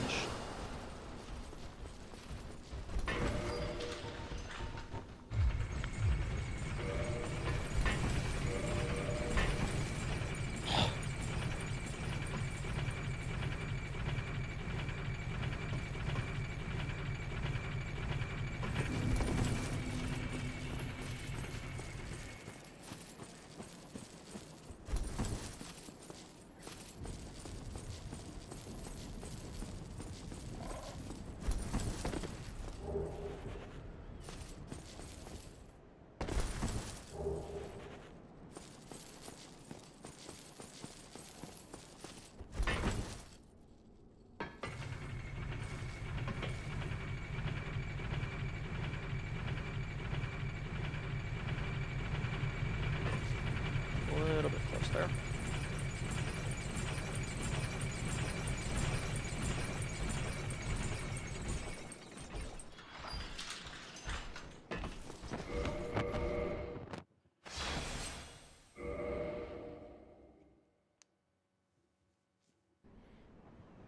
Oh, really? Okay. I thought I had stepped far enough into the building.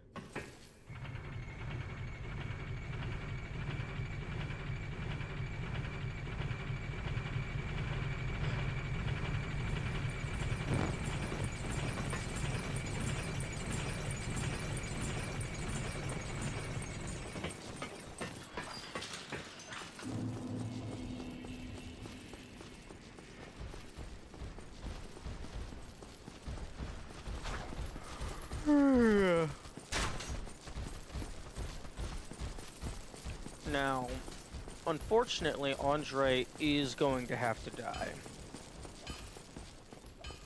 Because he has a very important key item for us.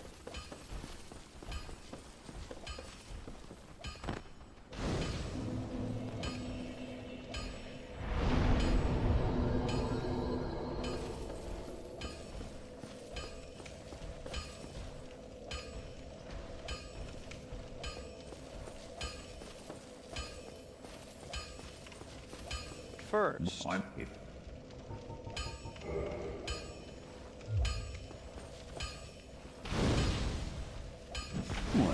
you got some nerve coming at me like that.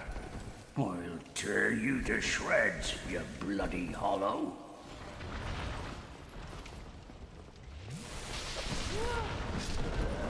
Dude, fuck! That's such a cool backstab animation. Wish there was some checklist set up to show all bosses that are done. Oh, I fucking guarantee that exists. Mainly because this game has a randomizer. Here, let's just Google Dark Souls OBS boss checklist.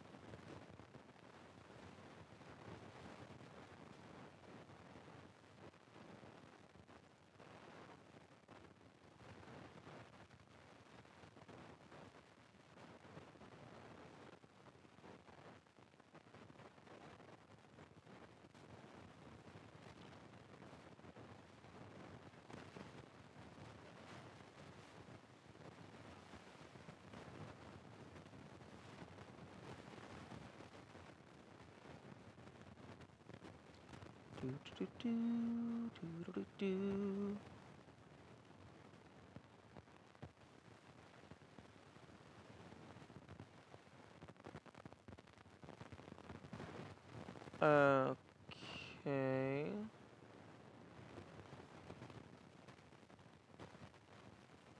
Okay, predefined profiles. Dark Souls 1 Prepare to Die Edition. Okay, so this should work. Download latest version.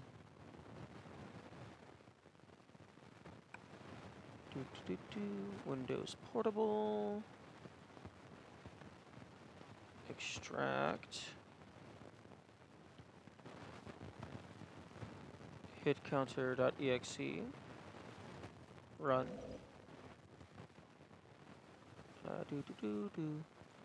Okay, settings.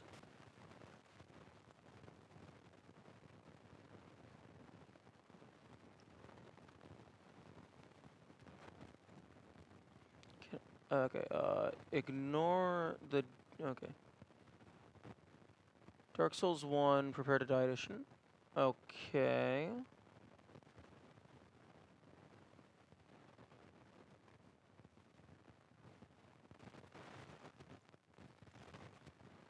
Okay, it does have the DLC bosses.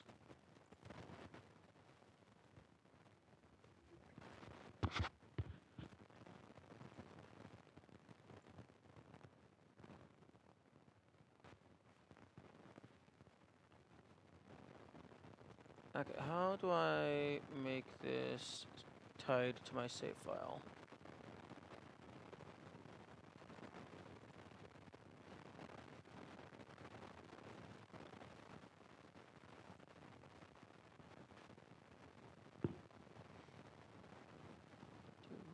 Update? Oh no, that's just updating the game.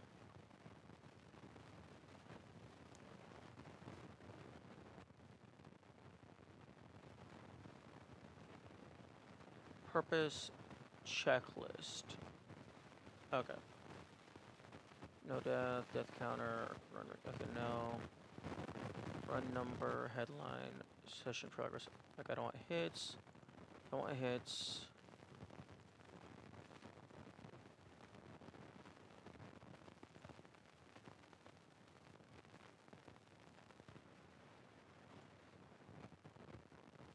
Oh my goodness.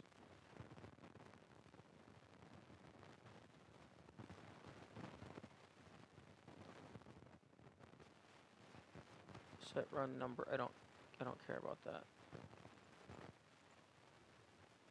It wouldn't be hard to remember to just check off a boss. Yeah, but I mean, I'd rather it be dynamic.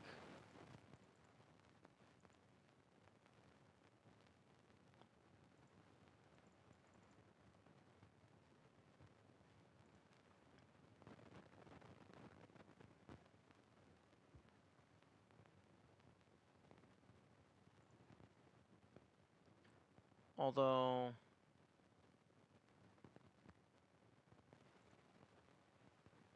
how do I fucking press start?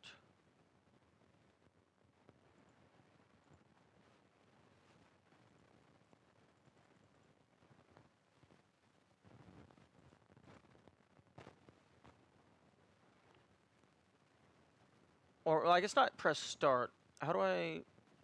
This looks like it's intended to be manually controlled.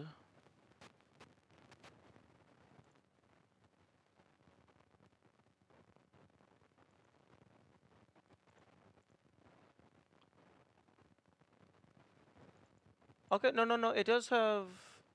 Oh. Oh no, it has a live split plugin.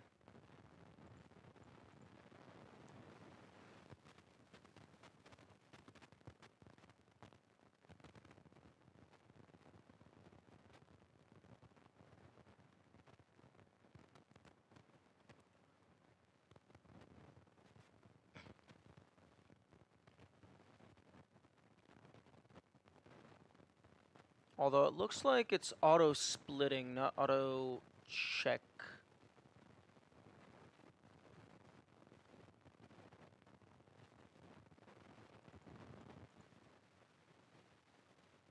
So if it has to go in like a specific order, that's an issue.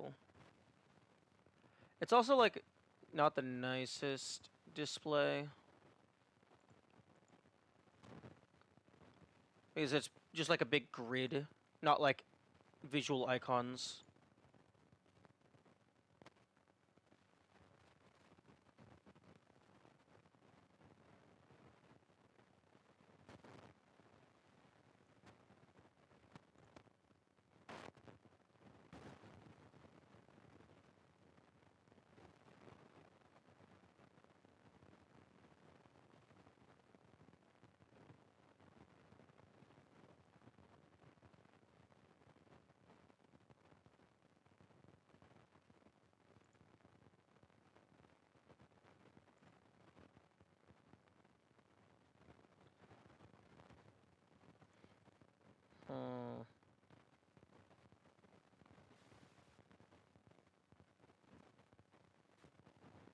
I'm okay. I don't even know if I would have the real estate to display a full boss checklist on the screen, given that there's 26 bosses. Well, 25 bosses.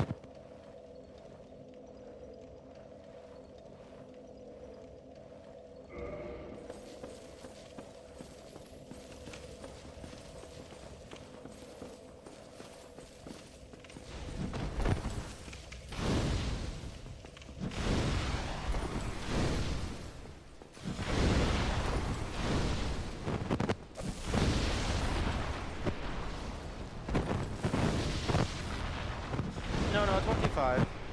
Yeah, Bed of Chaos isn't a boss.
Okay, that gives us the Crest of Artorias.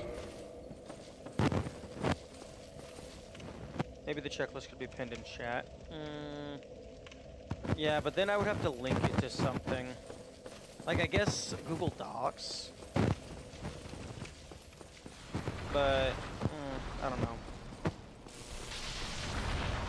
I would like to get something set up to where I can just host my Obsidian notes somewhere.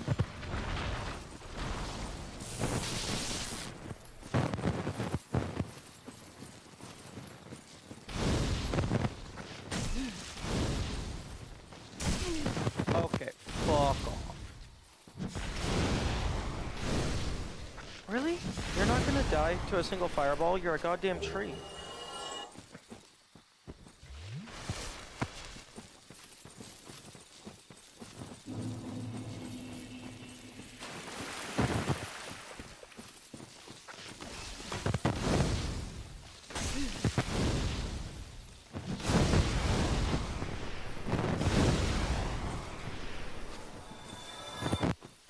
I also forget that you can't kick if you have a magic catalyst in your hand.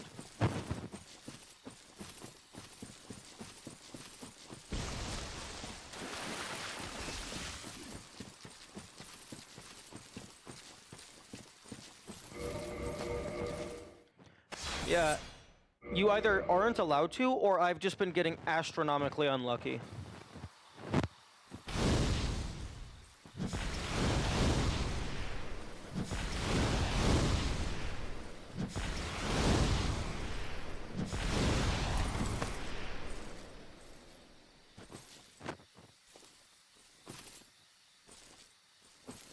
Yeah, nope, it just does not let me kick.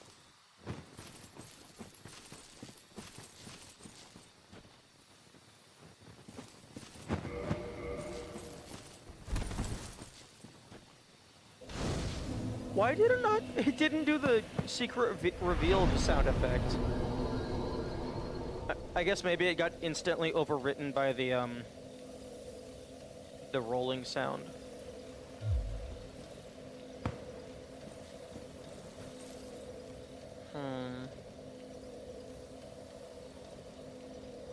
Do y'all think 8 fireballs is enough to kill Sif?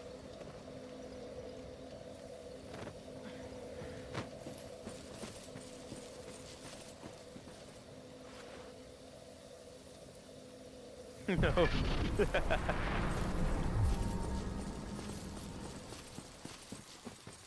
Okay, well, let's go ahead and join this covenant just so these people piss the fuck off.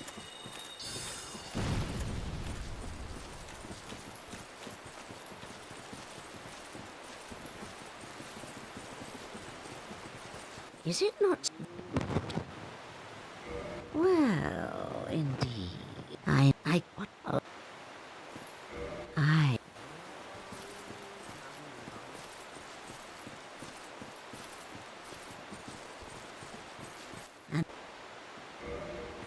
Okay, what's the point of having the 2 different checkboxes if you have to say yes to both? For fuck's sake. And here. But the dares not. Ooh, technically I could have walked away before she gave me the ring. Guess on no leveling it doesn't matter. Well, I mean, I still want to get better gear.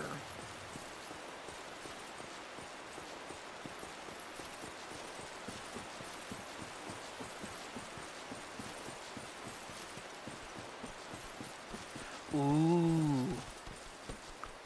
I could totally farm for lightning resin.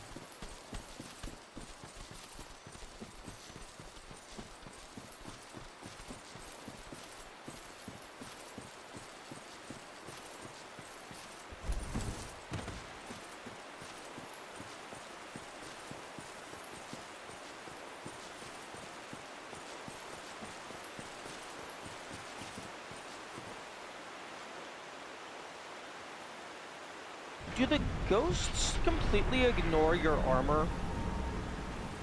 Because if they completely ignore non-cursed shields, I would imagine they just ignore your armor as well.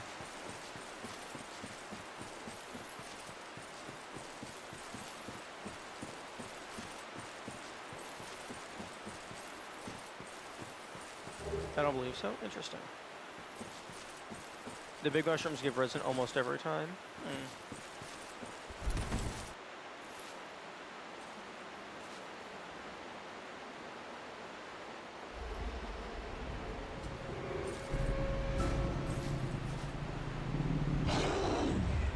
Arrgh!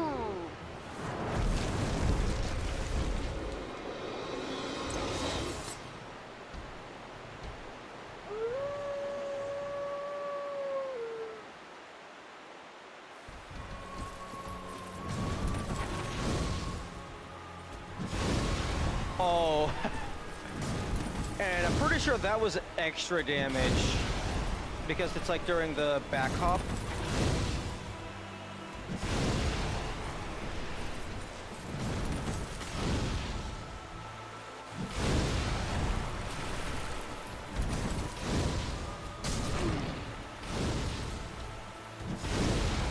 Yeah.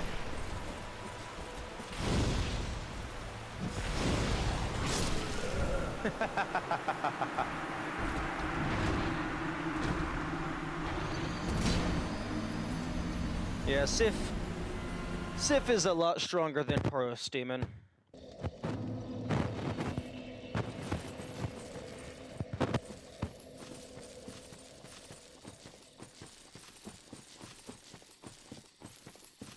Okay, so yeah, we're going to have to get a real weapon soon.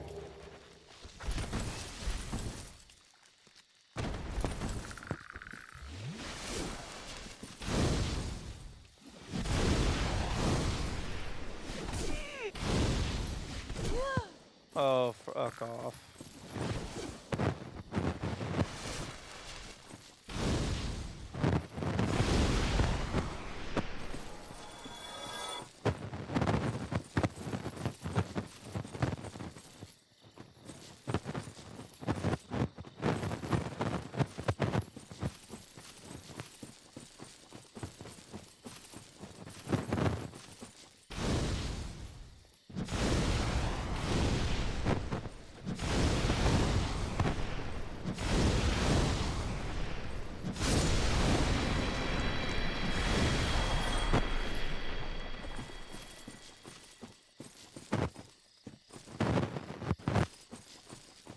Yeah.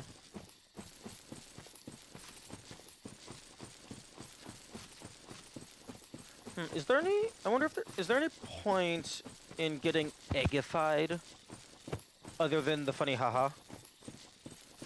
Because I mean, I guess you get some vermifuge eggs, but I mean, you only need those to undo the egg.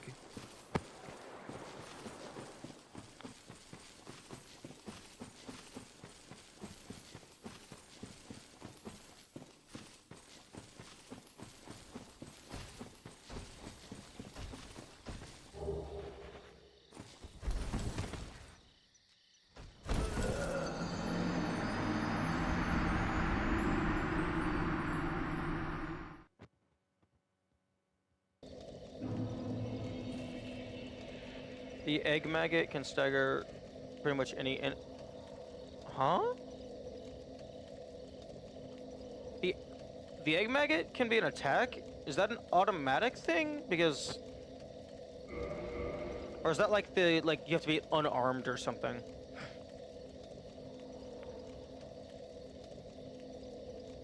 You didn't know? No, I thought it was just a funny haha lore thing. I didn't realize that it actually had utility.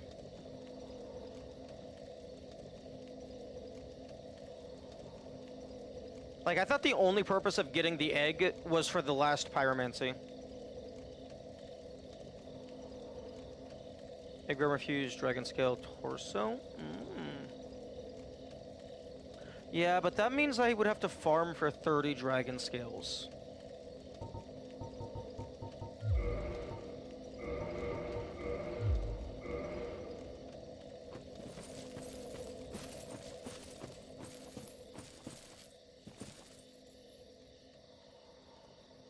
Okay, I probably can't kill the butterfly. Although Beatrice could. Beatrice could easily. Decrease their fire resistance. Replace their kick with an egg attack? Oh. Decrease the amount of souls gained by 50%. That would be interesting if the extra souls go towards making the egg stronger.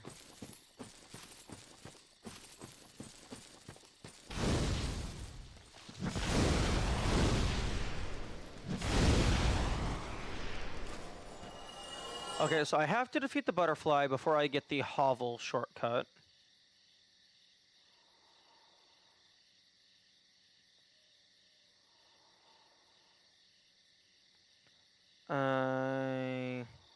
Well, I suppose I could try and run past the ghosts, but that's not gonna work.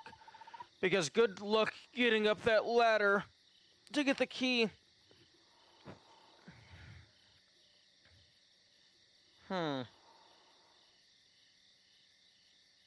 I do have access to Lower Undeadburg.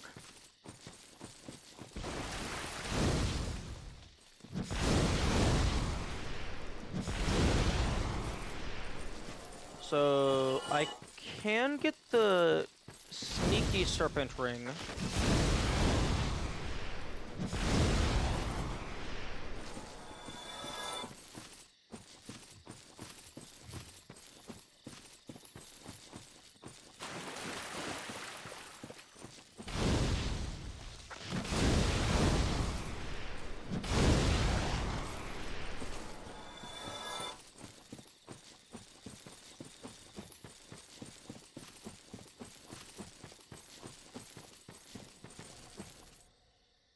A kid attack only, that's funny. Honestly, probably easier than, lava ring kick only.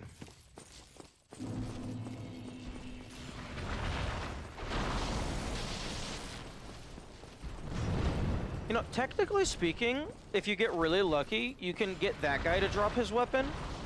And I'm pretty sure it is within the, statistics requirement. Like, I think you can use it. You just might have to two-hand it.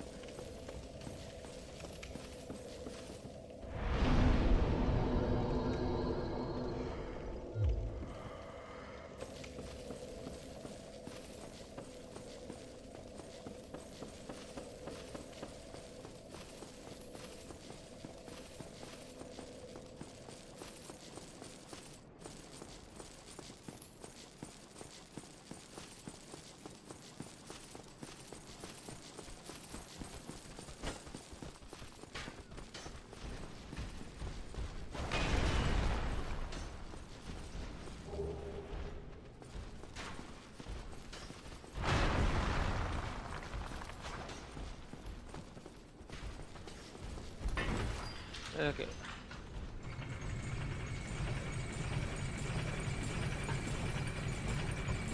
Time for arguably the most important Estus upgrade.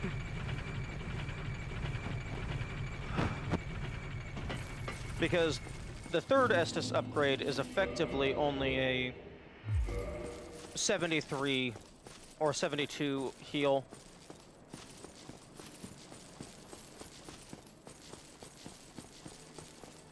Or rather, plus 72.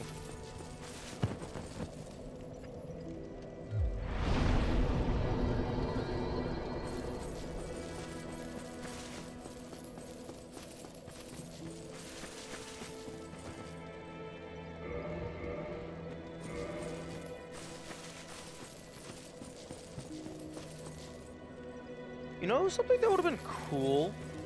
The bird trades, because you give them humanity and then twin humanity, and you get like the rings of sacrifice.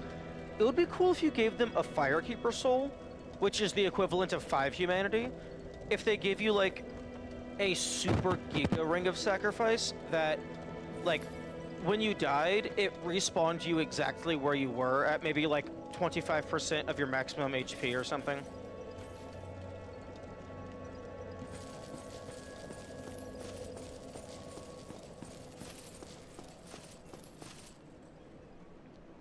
Okay, is there any purpose in going down to the bone zone?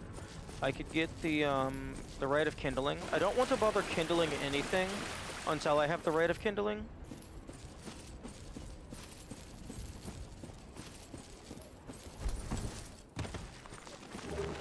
I don't think you have the dexterity needed to use the scimitar.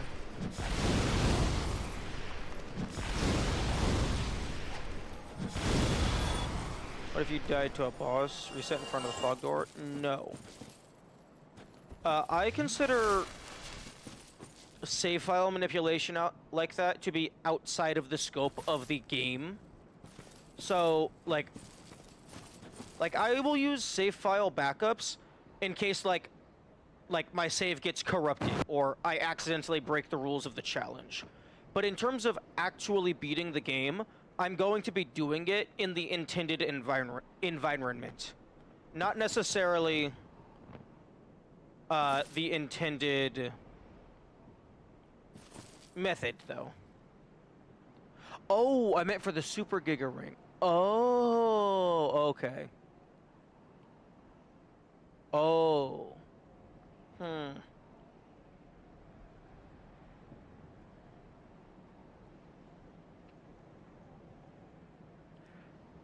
I guess maybe it could act as... Maybe it could act as like a hard reload, but placed at your current location.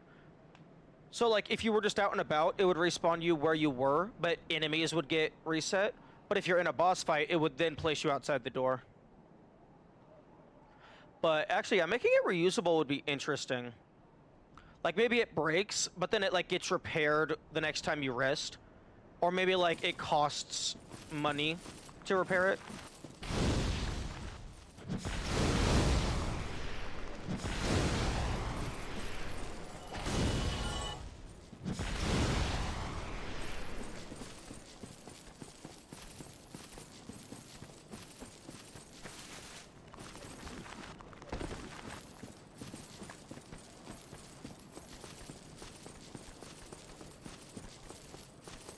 Costs 2 softs to activate it all. Maybe it costs another Firekeeper soul to repair it. Ooh, actually, how about this? How about, like, you use the Firekeeper soul in order to get it, and then, like, it has like a quote-unquote inventory that can, like, hold up to, like, 3 humanity, and it starts at 1. But then, like, maybe, like, if you rest at a bonfire, it lets you add it to it, and it consumes 1 humanity in order to respawn you. Although humanity is basically free. It would have to be like really expensive if it was humanity. Maybe like if you have it equipped, it like drains like 5 soft humanity in order to respawn you. Although I think I do like the idea of it just is a one-time respawn, but then it repairs at a rest.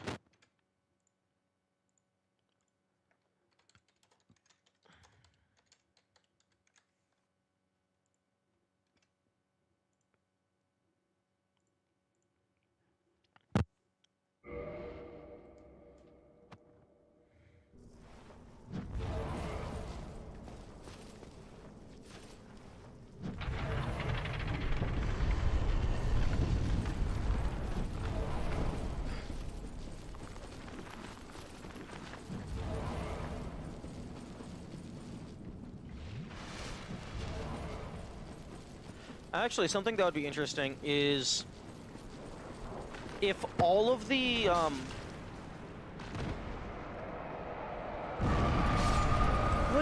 what the fuck was the duration of that stagger? For fuck's sake! You have a bomb on your ass. Get out of there. It would be cool if all of the unique Firekeeper souls, like from the actual NPCs, could all be traded to the bird, and they each gave a different item. So maybe like the Chaos Witch's Firekeeper Soul could give you a ring that like makes all of your weapons get augmented by humanity. Or like maybe that Firekeeper Soul gives you a ring that allows you to reignite Firekeeper bonfires, but if you ever take the ring off, they de-ignite, and then you have to spend more humanity to reignite them.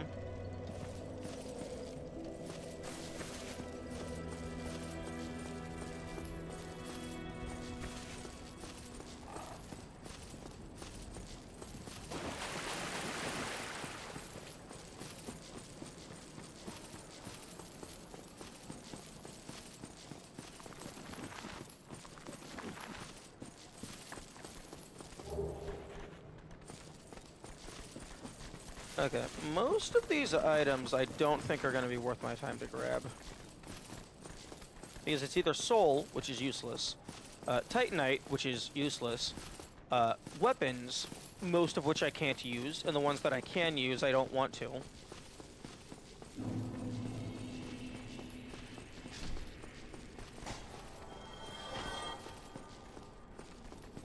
There's Embers, which are useless.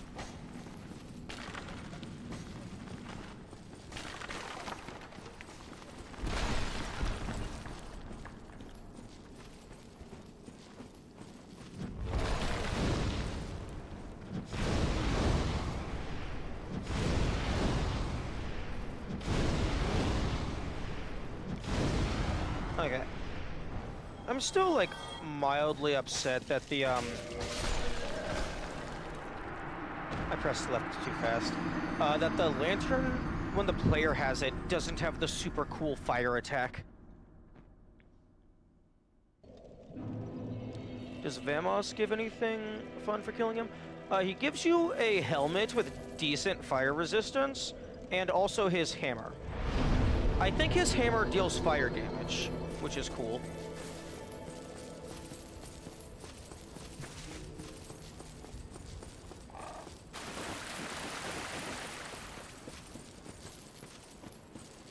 At least I think it does.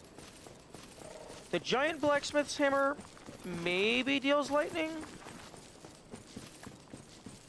I can't recall. I think it's only the brass things that innately deal lightning. His hammer is made out of wood.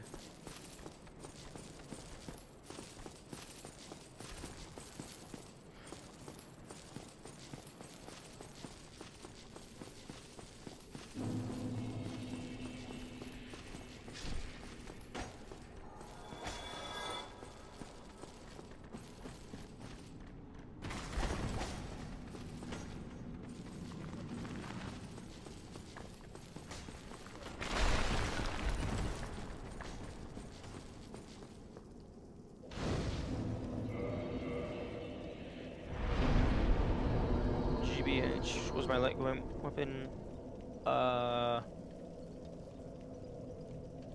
glorified burrito hammer.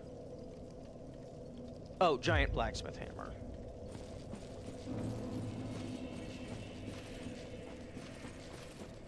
Wait, that thing is within SL1 strength capacity? Interesting.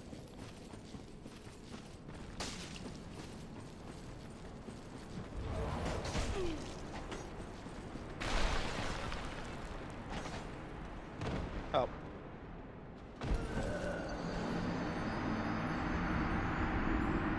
It does lightning? Okay.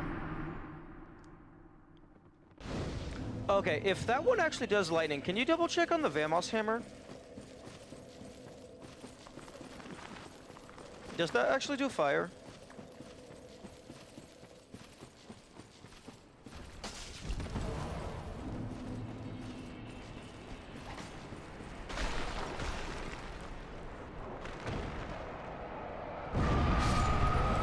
Why does it take you 5 years to stand up? I have the wolf ring equipped.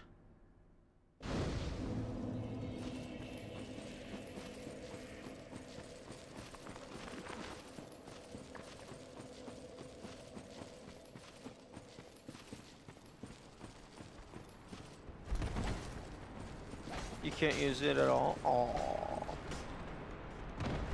Fucking thank you. 14 strength. But you can use that at 14 strength. You have a fucking strength stat of 12? Yeah, you have strength of 12. You can two-hand it. You can two-hand up to 18.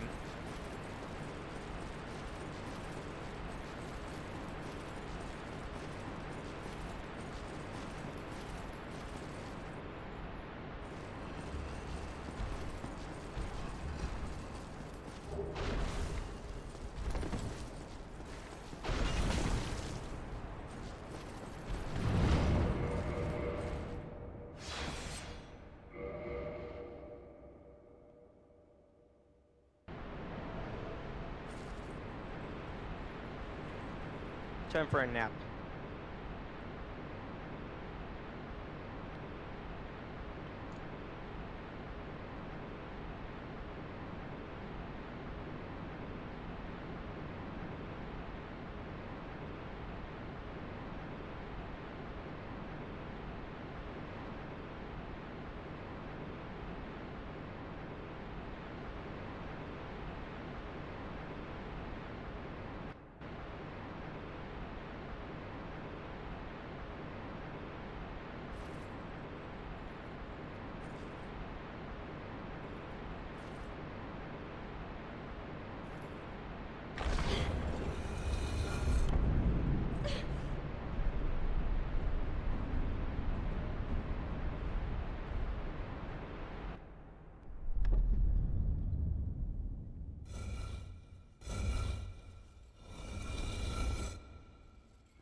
And I figured you had to two-hand the GBH.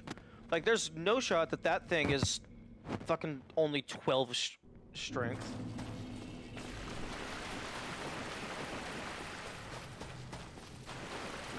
Oi, give me my fucking money.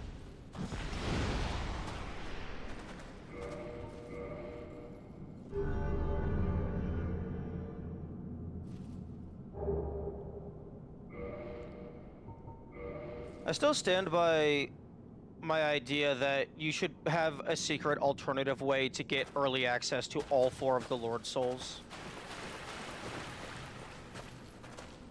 Like, they already have it for 4 Kings. They already have access, so they would just have to let you aggro him to Nito. They could have easily shifted the Golden Piss Gate back, to give you access to Lost Izalith, if you have the Chaos Covenant. So that would have been Bed of Chaos done. So then, like, really the only one that would have actually taken effort is giving you an alternative entrance into Seth.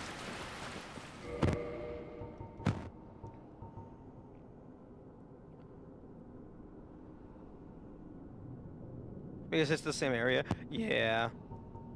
That's cool.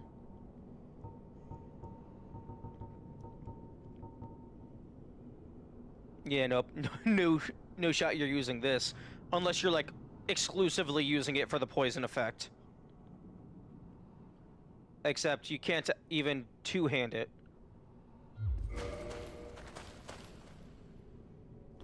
I think I came here once to get the drops from the Invader. To get the armor stuff outside of the boss fight.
Are you going to get the right to sacrifice? I'm gonna try.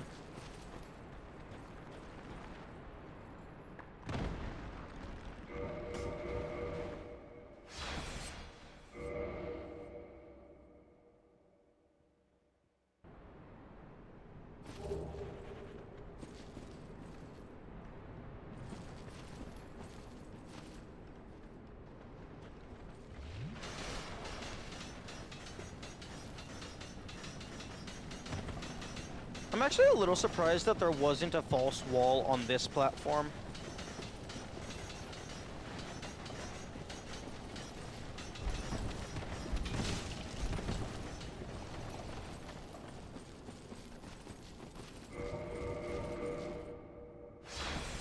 Because that's like a little more out of the way. Because like there's an enemy there normally, but also it's like it's not where the items are. Okay, I think I'll put Morningstar on backup. Love the false floors. I've only seen one false floor. Which, like, I was kind of hoping that there would be more to, like, kind of trip you up and stuff.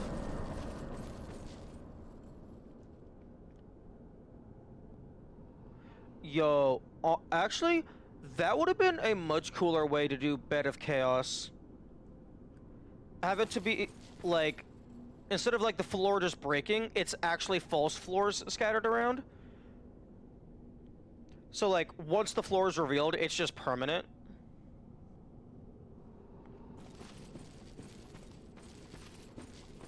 But, like, the false floors would also get revealed by the enemy attacks, so it could be, like, the Bed of Chaos is actually physically destroying the arena.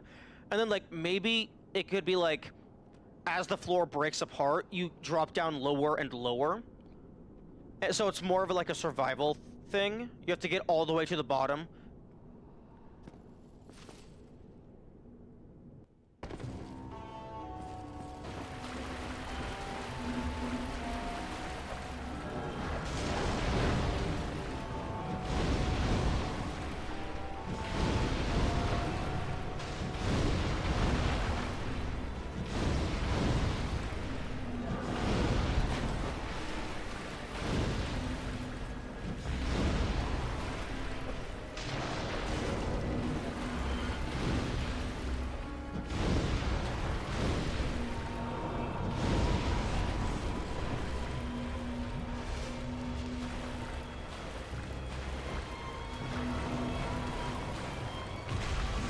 Oh, you're the real. Oh, I'm out of fireballs.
Oh, there's so many pinwheels.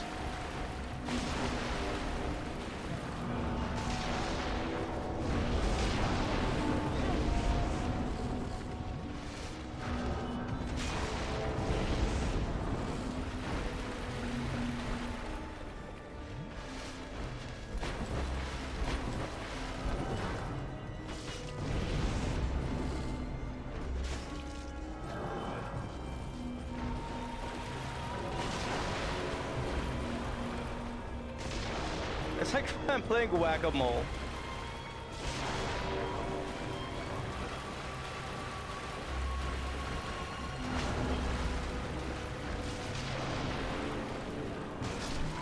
There we go.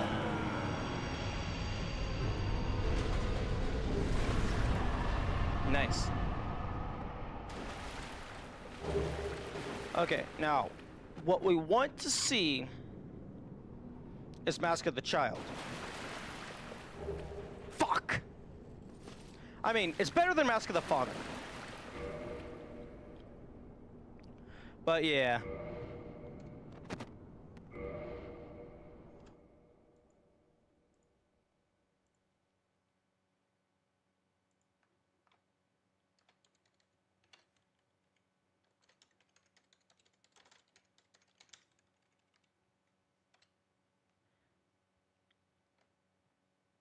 Okay, so pinwheel fight. But yeah, no, I definitely see why there's a. She should have gotten the grass crest shield on your trip to the forest. Oh fuck! I thought about it and then I got distracted.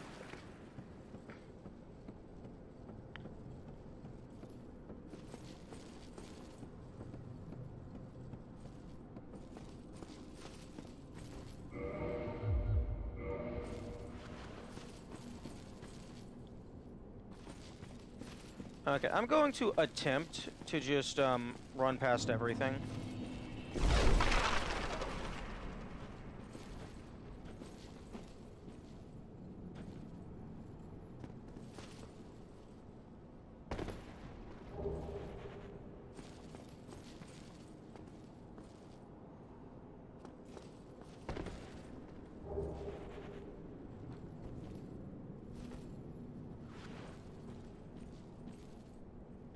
Okay, so run past the skeleton and then to the right.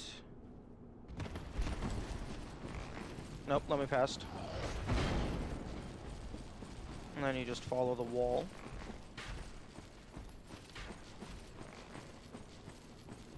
And then you don't get the bonfire.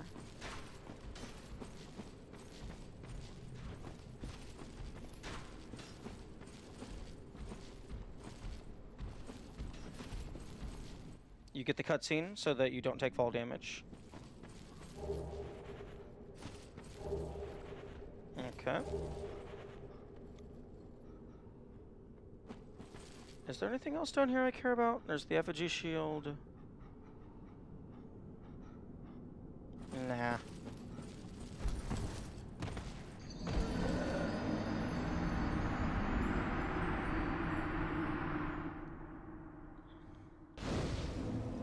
Nice.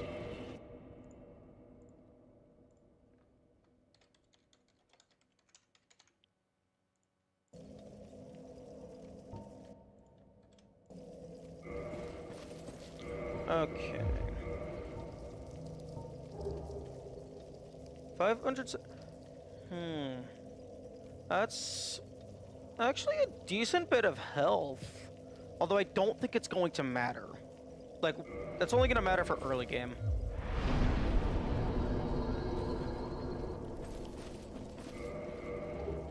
It's like an extra 57 health or something.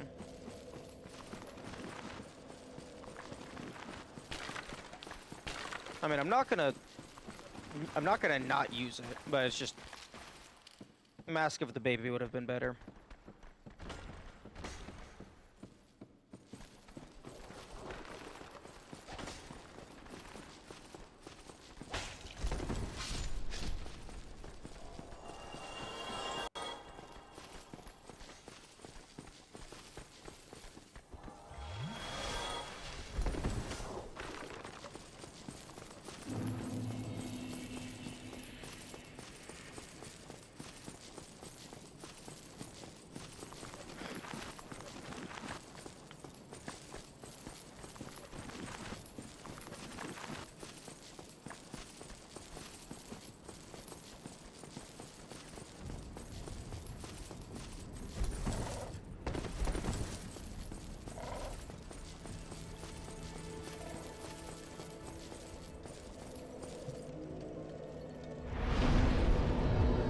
I am going to go grab the crass shield.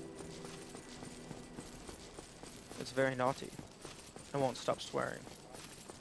Yeah, because I'm not using my shield at all right now. It's kind of just actually just giving me extra equip load, to be honest. But But yeah, throwing the grass crest on your back is just... You just do that, unless you're actually going to use your shield for something.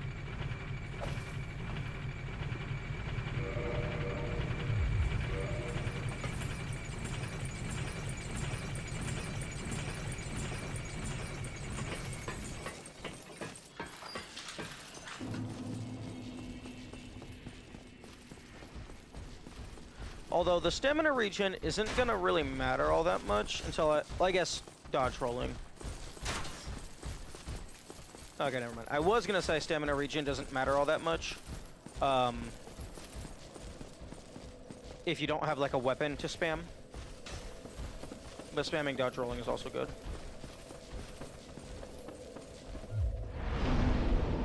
Ooh,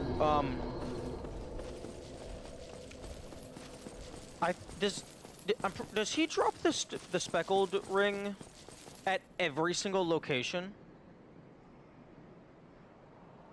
Because I don't care about the tiny beings ring. I don't think I care about his shield.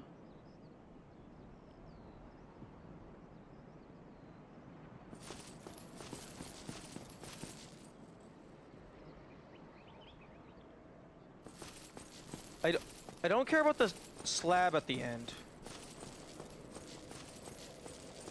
I also don't know, like, maybe there's, like... I don't remember every reward in the quest line.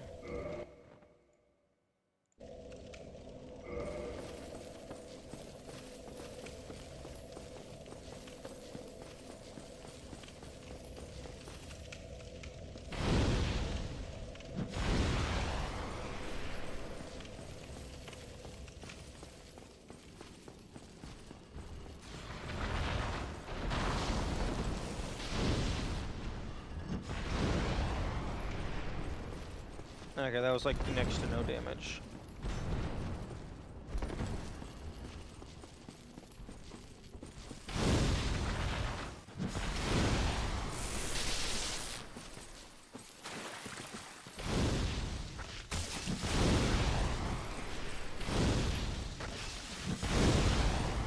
Okay, so two-handing... You should back up a save and see if he does. The wiki says nothing about you not getting it here. I know that if you kill him at the second location in Sins, he does drop it. I wonder if the Pyromancer's Flame was, like, shoddily put over a dagger or a short sword or something. Because there's no reason why you should be able to two-hand it.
What?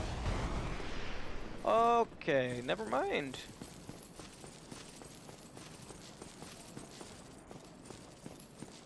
With that amount of defense, never mind.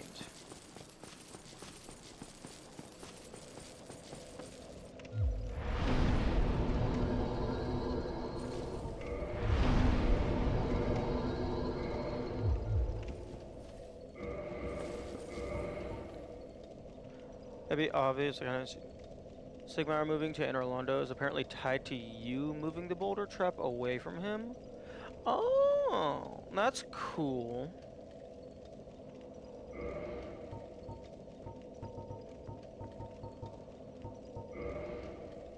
What? Excuse me? I don't have the faith to use this talisman.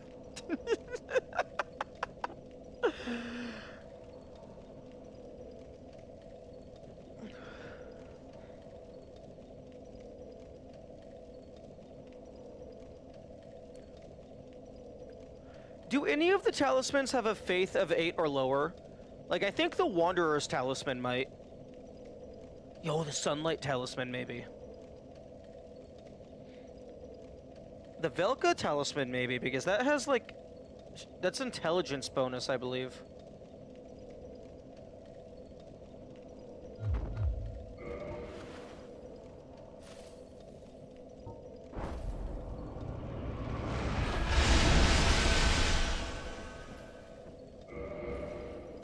Okay.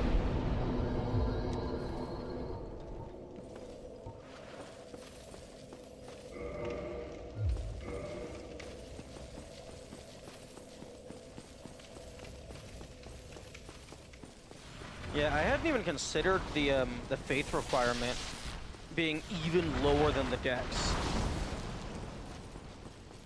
16 intelligence and 0 faith. Fuck. 10 for the rest. Shit.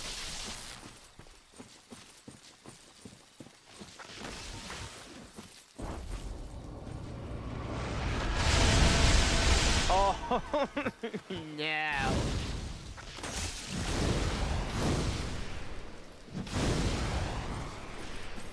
Okay. That's unfortunate.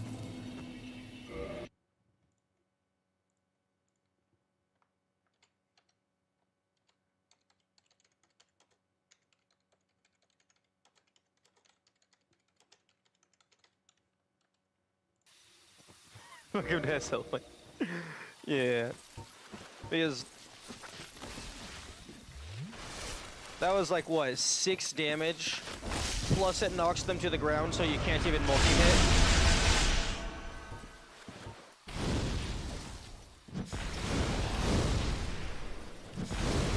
Although, maybe on like a boss that can't be knocked down like Smo, maybe it could still be worth it. Although hopefully by the time I get to Smo, I have an actual weapon.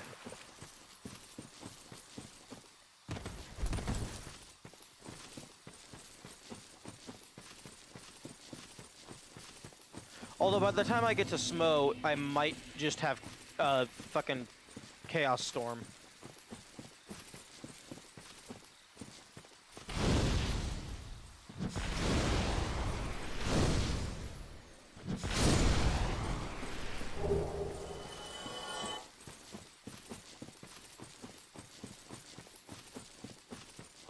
I believe you can get a free kill on Sigmire when he goes down to Blighttown, because you can actually just kick him into the poison swamp without him aggroing, and then he just starts taking poison damage. So unless he like just eventually aggroes from poison damage anyway, that's an idea.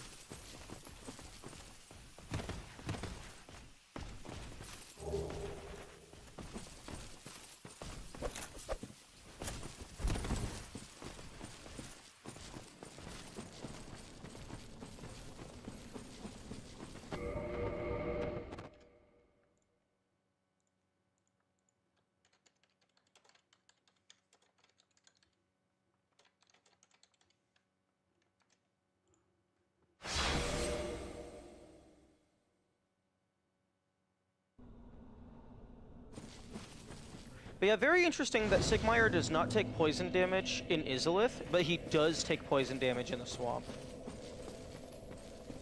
Like, it's not like he's constantly eating moss.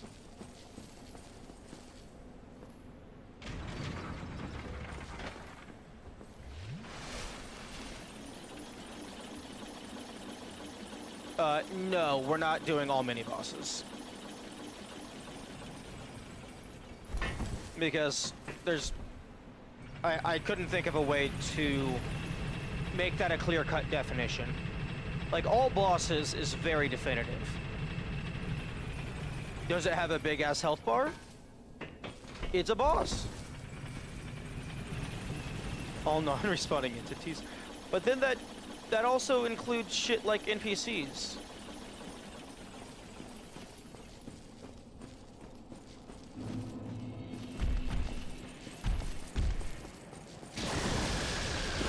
I mean, that's definitely a more clear cut, but then how do you like, does it count as a non-respawning NPC if you prevent them from spawning in the first place?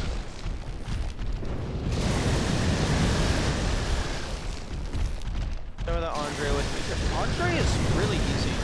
I've already killed him.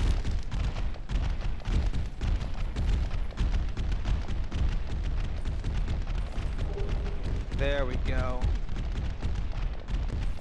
Prevent from spawning, huh? Specifically, like in the case of Golden Boy, he has his like little mini boss fight with his homies, but you can just make it so that that fight doesn't exist.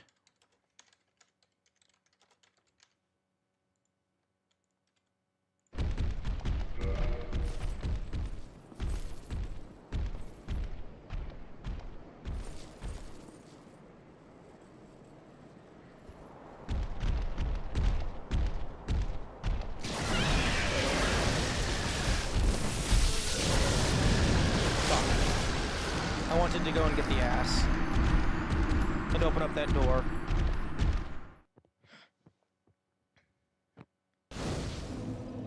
I should have taken the bonfire. I did not anticipate that I would care about anything further than the ruby tearstone ring. Those are respawning entities, so you can kill him at fire. How do you mean they're respawning? After you end the fight, they no longer exist.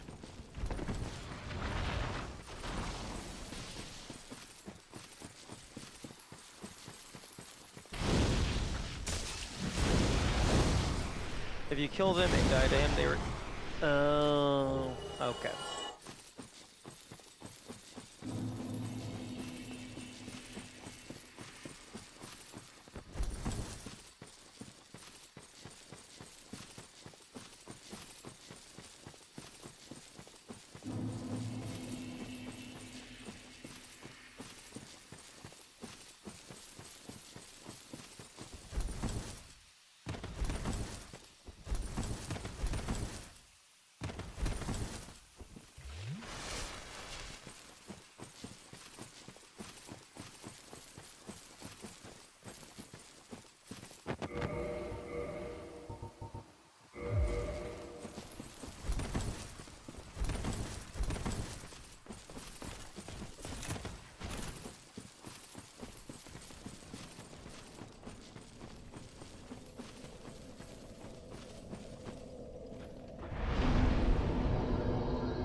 Takes into account all the dragoness. Well, I mean, the dragonesses aren't terrible, they're just super fucking tedious. And you could just, you could get a bunch of dragon... Oh, except you can farm the Dragon Slayer Great Arrows, but they do 3 damage, because you don't have the stats to use the bow. Throwing dagger and run and they kill each other. Yeah. It's very funny.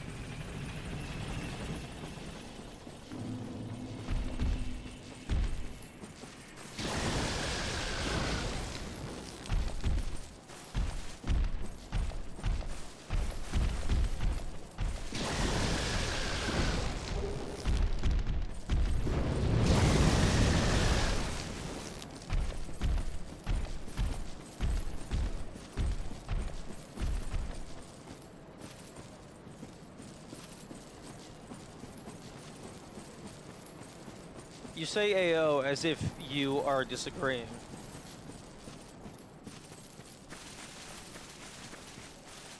Yeah, lean into that dragon ass. Really show it what for.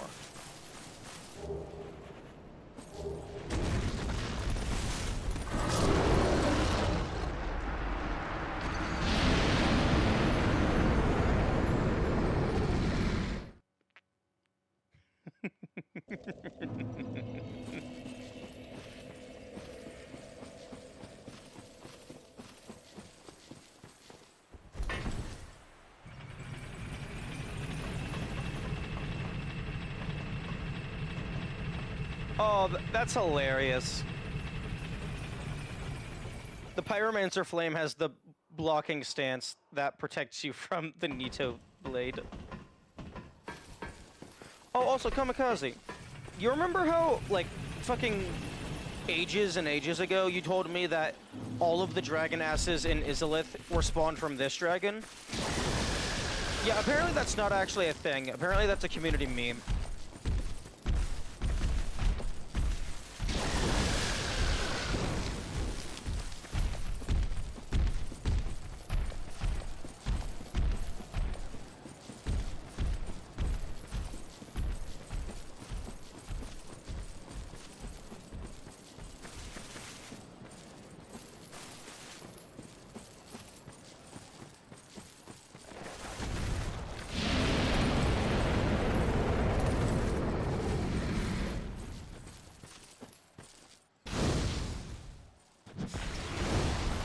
Oh, fuck you.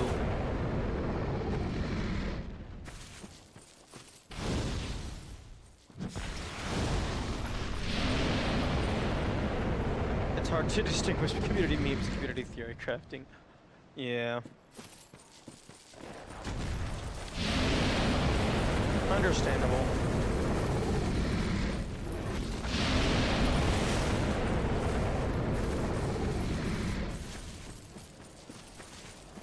Yeah, that's what happens when you are a developer of a game and you don't actually tell the players what the story of the game is.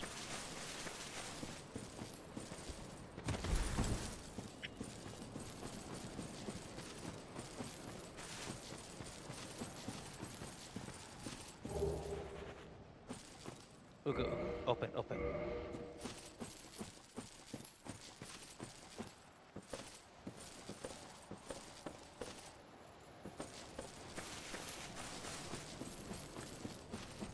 I don't think you have the...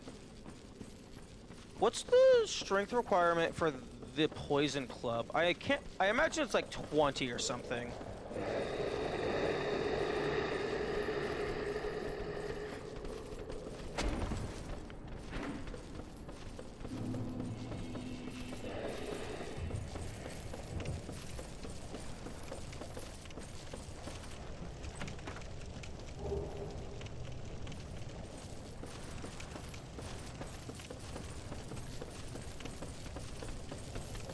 Yeah, go ahead and check, please. Like, it's definitely greater than 18. Like, almost certainly. Although it isn't, I don't think it counts as a great club. I don't think it's that big. 26, yeah.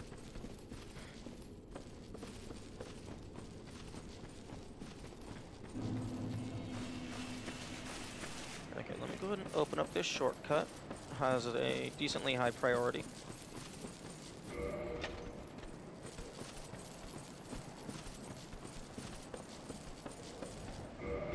It counts as a great hint. Really? Interesting. Okay, Hornet Ring, I'm not really doing any countering, so red tier stone.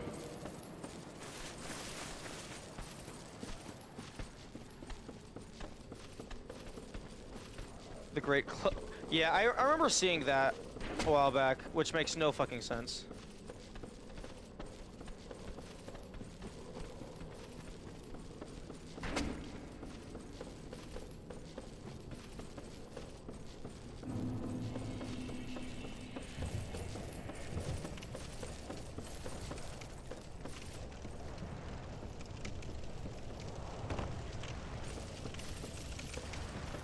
Okay, I can actually...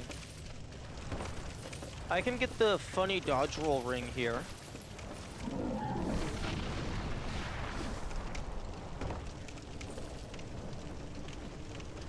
I am not going to be grabbing...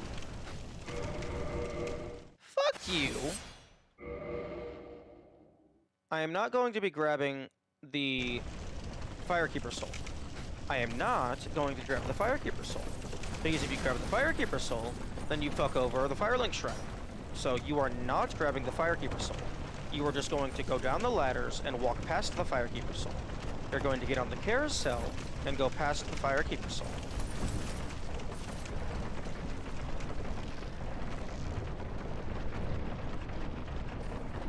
And we are not going to grab the Firekeeper Soul on our way back up.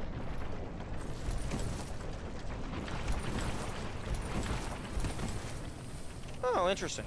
Do you have to actually be in the Covenant, or did I have to talk to them?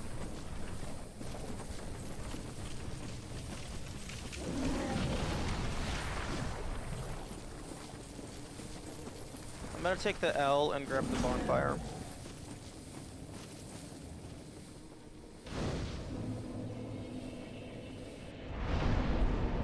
Break Club is the most damage-reducing strength weapon with no extra infusions and stuff. Really? I figured that would have gone to like a boss weapon, like Smo's hammer.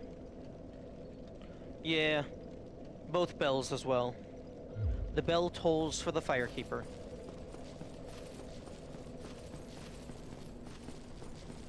Wait, why the fuck? Why? Oh, yeah, the boss weapons can't really go to plus 15. Also, grabbing that doesn't... I mean, I guess having it is good for if I do decide to do the Dragon's Covenant stuff.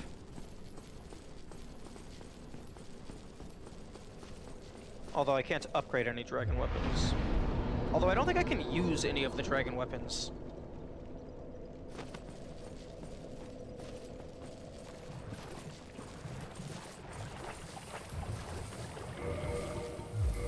Oh, I fucking take... I grabbed the key to get the Rusted Iron Ring, but then I didn't actually grab the Rusted Iron Ring.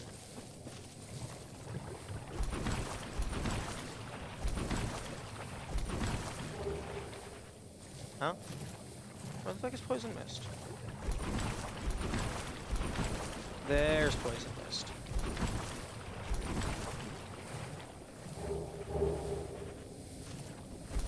Interesting that it gave me the spell first, and then the armor.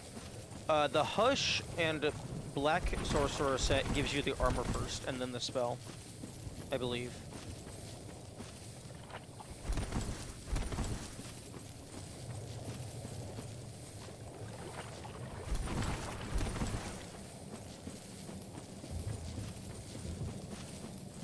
Just know it's important. Like, yes, magic before clothing.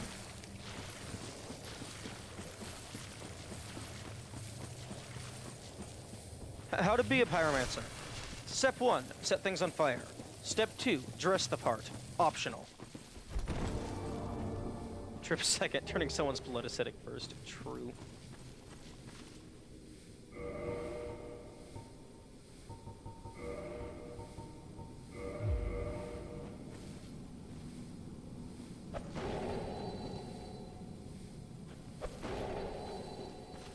Okay, so the false walls don't care about the Lloyd.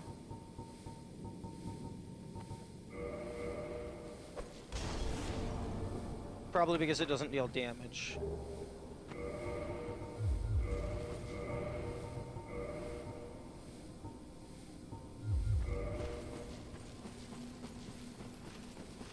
O Chloranthe ring, wherefore art thou? I wish to shove my finger through you.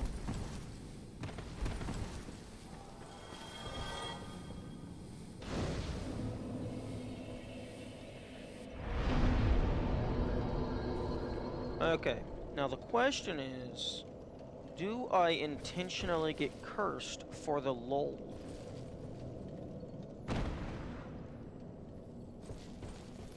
Because that's going to turn the early game bosses into hell. Because those I actually can survive hits from.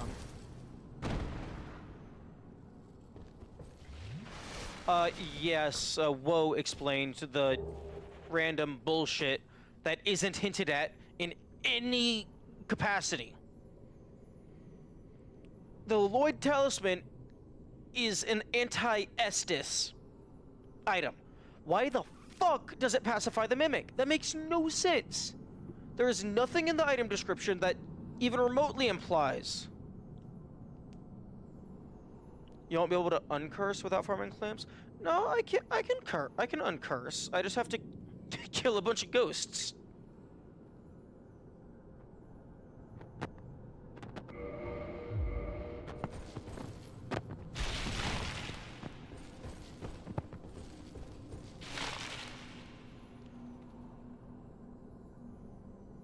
There's something else that interaction entails that is even more niche and random.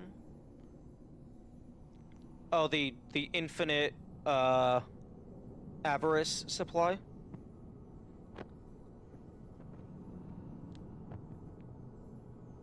Like, I like the idea. I like a mechanic that allows you to pacify the mimics.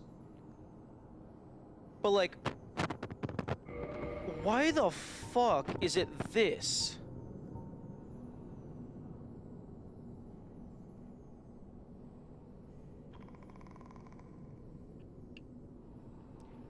Like this, the two primary notes in the description is Estus and the undead.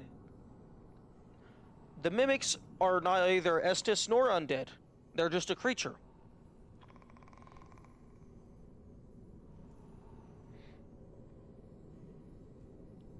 You can pacify them mid-combat too. No, they wake back up instantly.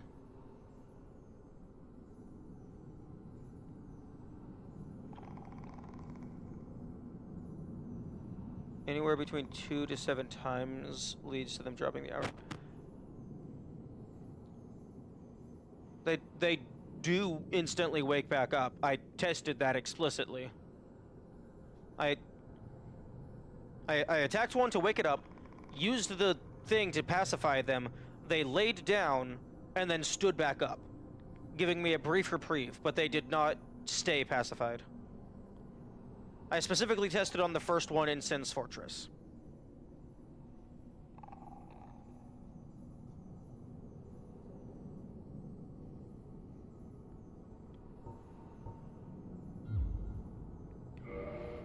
Okay. I don't think there's anything down here that I care about other than the ring. Because everything is either just Titanite, dragon scales, I guess getting access to the dragon warp.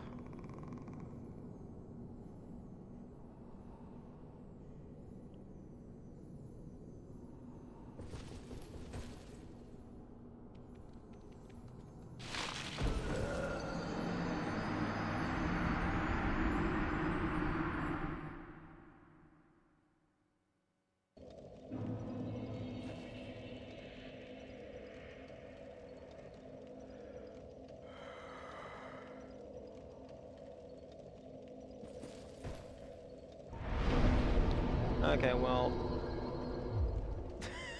the Gravelord sword dance. Completely useless. Talisman. We tried. We should see other people.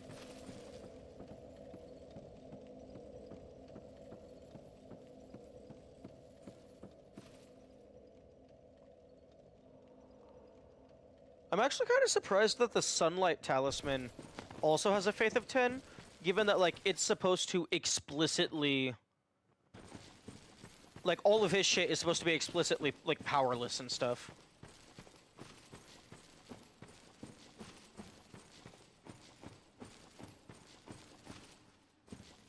Actually, I thought the Wanderer's Talisman was explicitly less as well.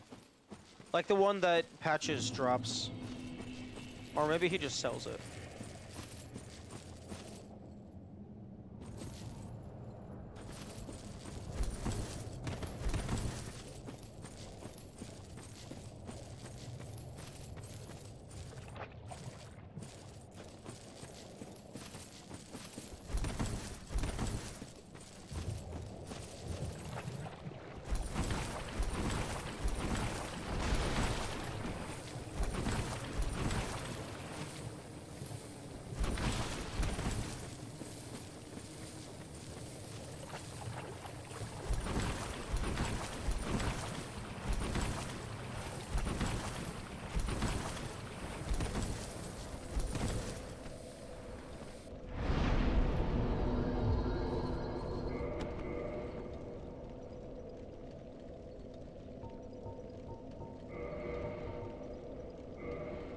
Okay, I think I'm gonna use some humanity here to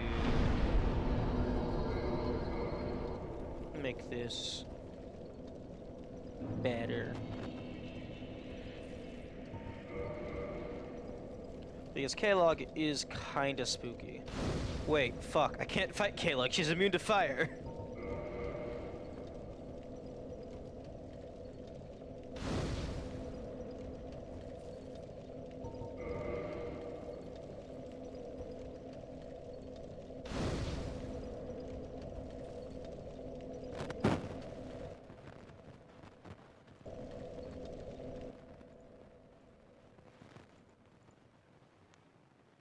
You wanna fight?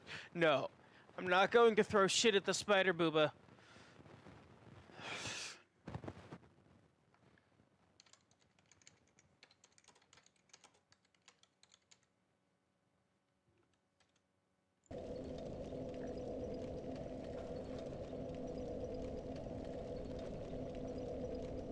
Although, assuming bleed still functions after a weapon is broken, I could just use the Morning Star.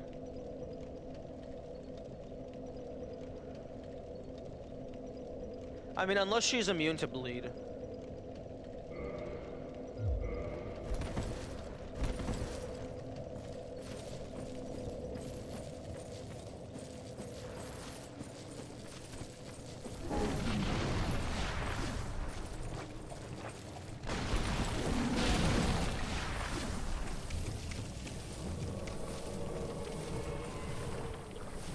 No, fuck off, Mildred.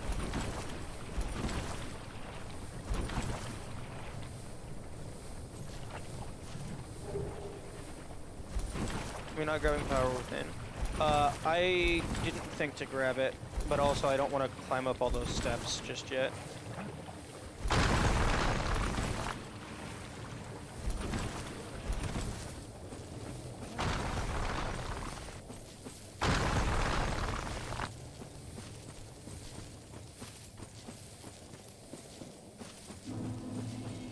If you hit her in the humanoid part, it's an automatic stagger. That's interesting. Okay.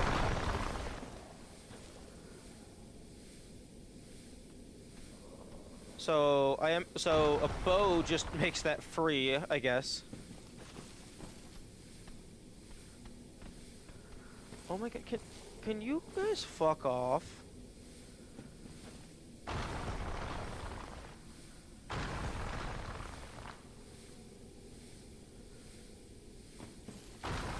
Oh my goodness, fuck off.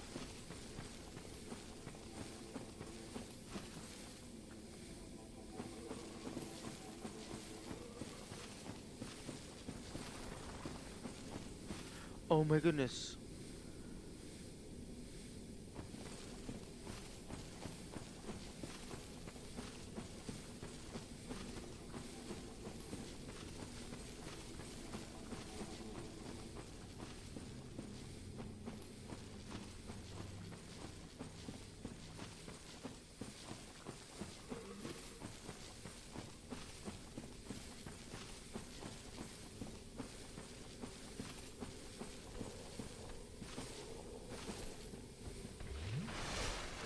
Oh my goodness, fuck off!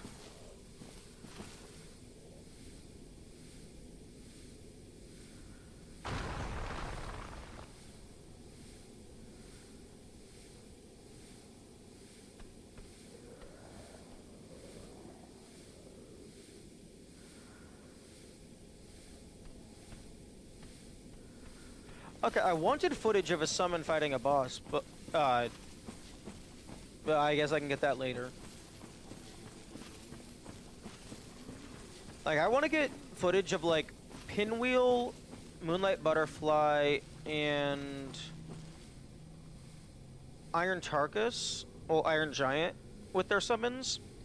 But I'll probably do that on a separate save file. Just, like, as an example of, like, why I don't want to use summons. Because they just make a good chunk of the bosses free.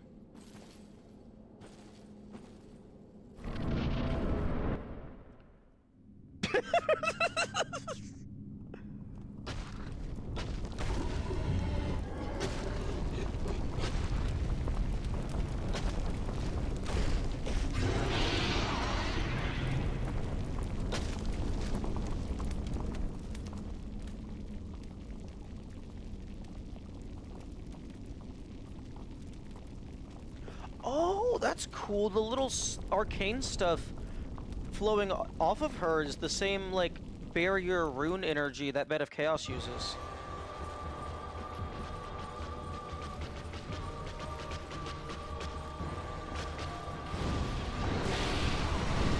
Yeah, fully immune. No! Mask of the Mother!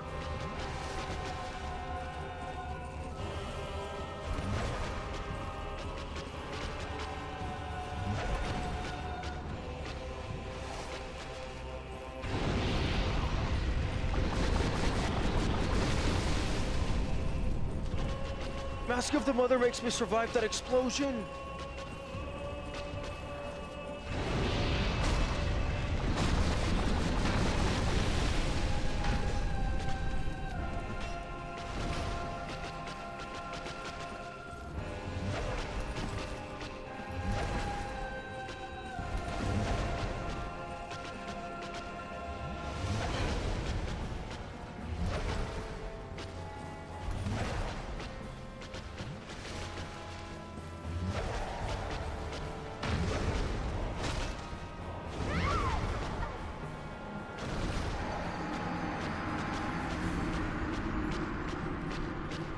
How does bleed work? Is it just every hit it goes up by a flat amount, or is it like based on the damage of the hit?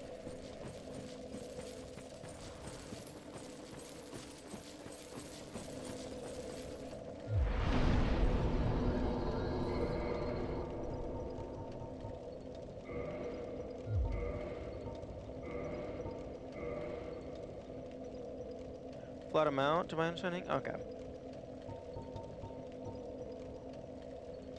How much it goes up depends on the weapon, and it is a flat amount? Okay.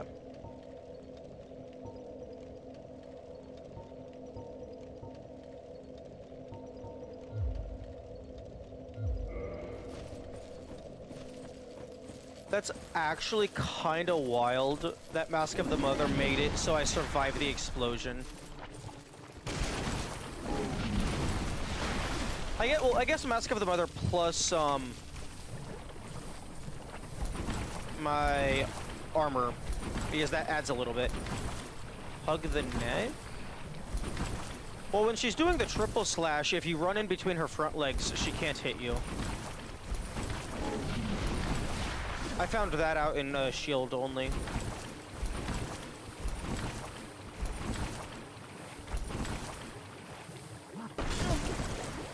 Oi, go fuck yourself.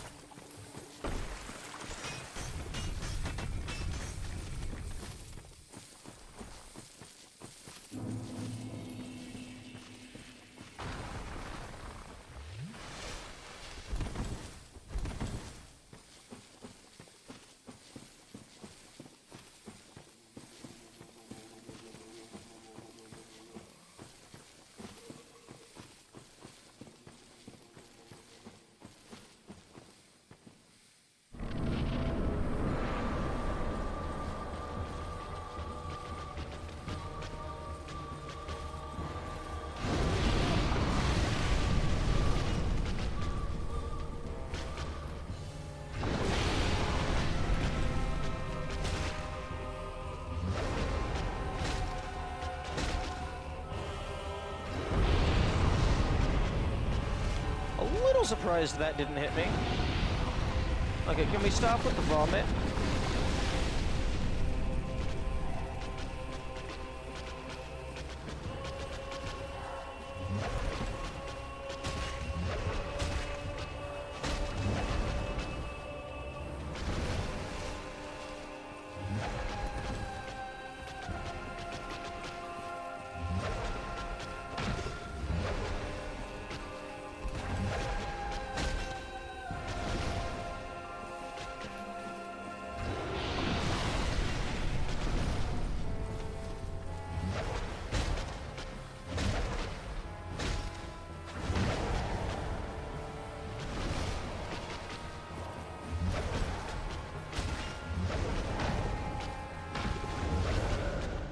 Staying...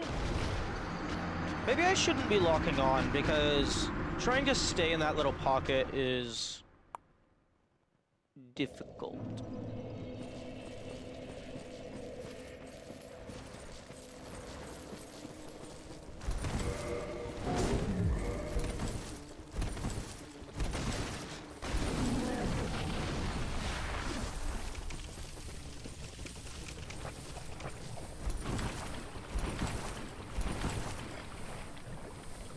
I feel like the bleed value on the item's description should be a correlative to how much it fills the bleed bar, not necessarily its percentage of damage. I feel like that's a more useful piece of information to know. Especially when 99% of all bleed weapons have the exact same number. Locking on in the game generally isn't recommended due to wonky camera and the lock-on limiting rule. I mean, whenever you hit her, she bleeds. So I would assume she can bleed, but then again, the Iron Golem also bleeds. So who fucking knows?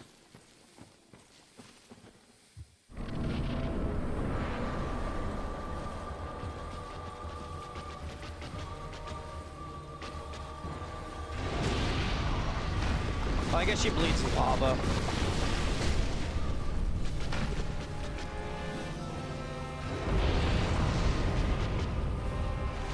I like the lock-on on a controller because the camera's a little slow.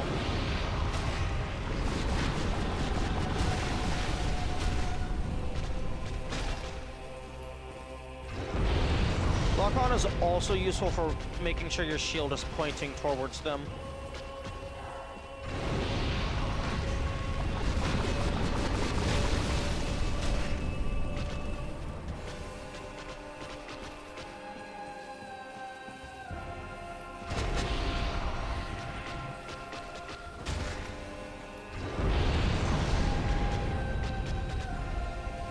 Oh, you're gonna double?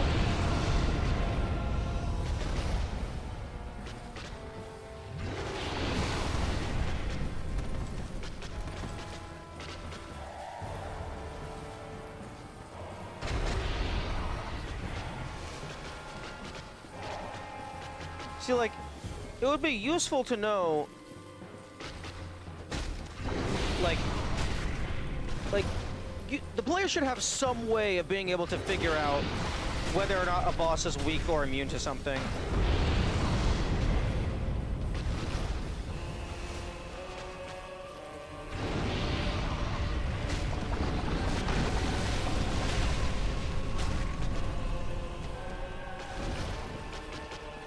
Like, at the very least, if you're testing shit, there should be, like, if you're willing to put in the effort to test shit, there should be some way, like a specific way to test and learn that. Poison resistance of infinity. That doesn't make any... I don't think computers can handle the number infinity.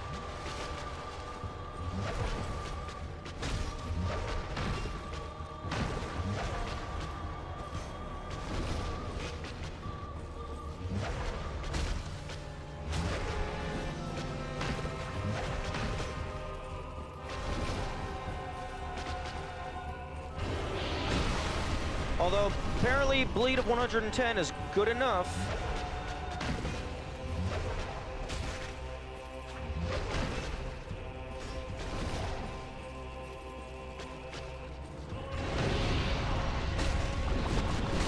Because it's not fucking activating.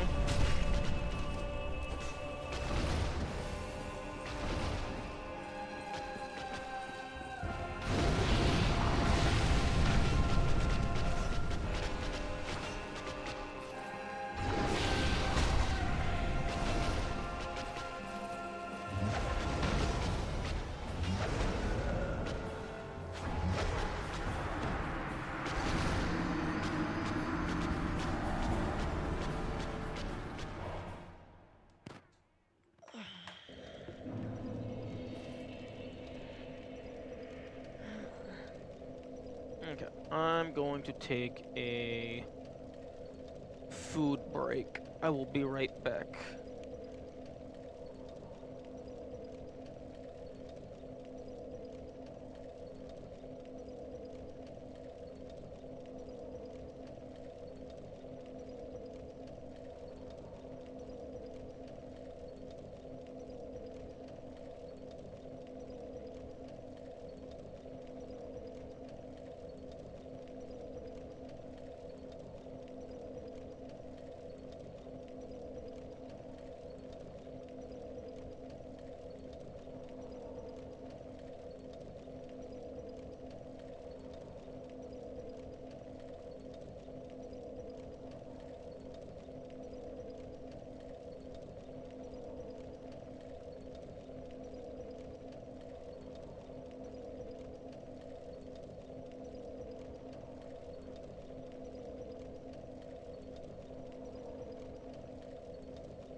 Okay. Thanks for that information, Kamikaze. Kamikaze sent me a list of the things. And it turns out the Jagged Ghostblade is among the weakest. Although interesting that the Priscilla weapons are at the top and bottom. Her lava is rusted iron ring material. Oh, I didn't realize that the lava slowed you down. All I've ever seen it do is stagger you, and then you just die because you're standing in lava, and you're staggered.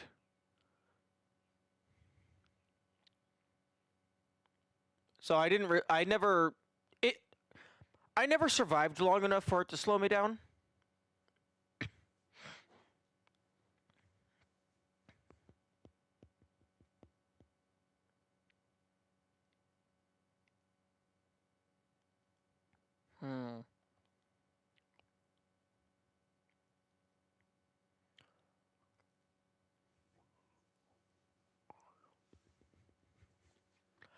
If it made it so that the lava pockets couldn't stagger you, I think that would be useful.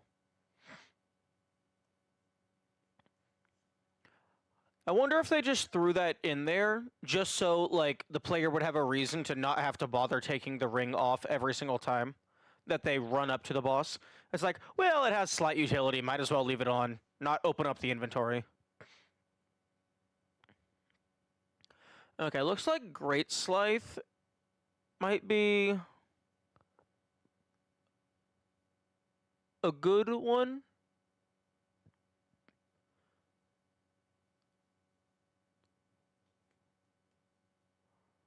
Okay, so you said that she has a bleed resistance of 110. Does that mean I need to get the bleed bar to 110? Because with the Morning Star, that would be like 4 or 5 hits.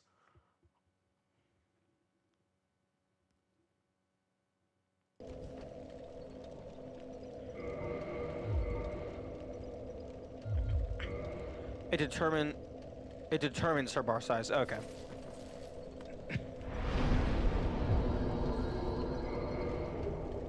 Okay, so like the player has like 73 bleed resist.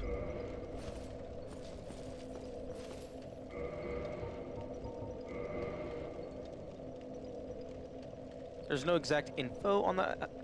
How? This was like the most popular game of its time, and it's so old now. I figured it would be fully decompiled.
Unfortunately, I don't think I can use the server. Yeah, I never actually acknowledged the server's healing capabilities.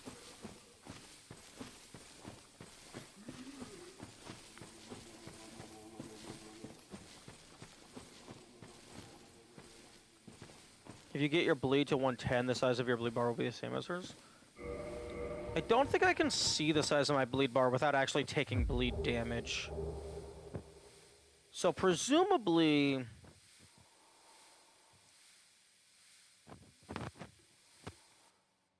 Okay, 73 divided by 110.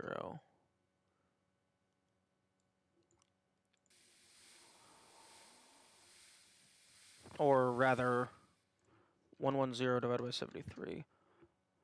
Her bar should be approximately 1.5 times the size of mine.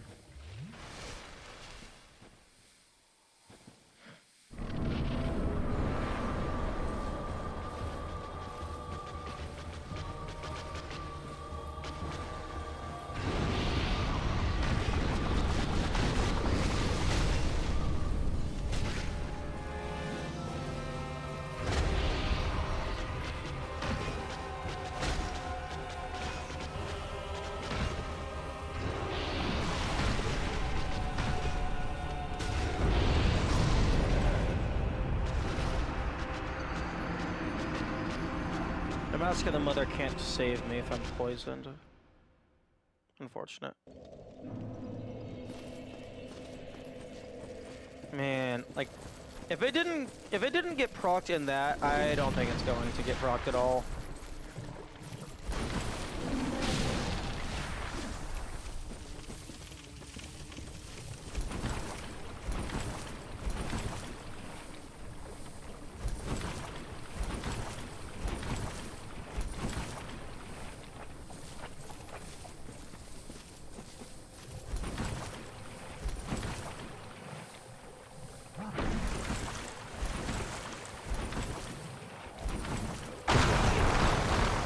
Oi, go fuck yourself!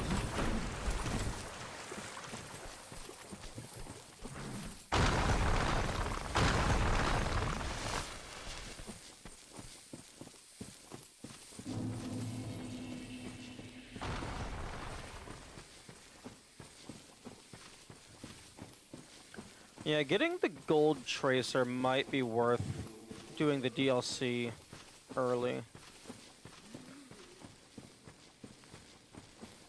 Because that looks like it's the best bet for actually dealing bleed.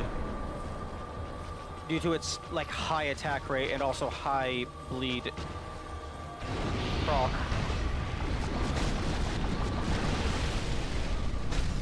Or potentially, like, just dual-wielding Ghost Blades. Although Ghost Blades are among the smallest value.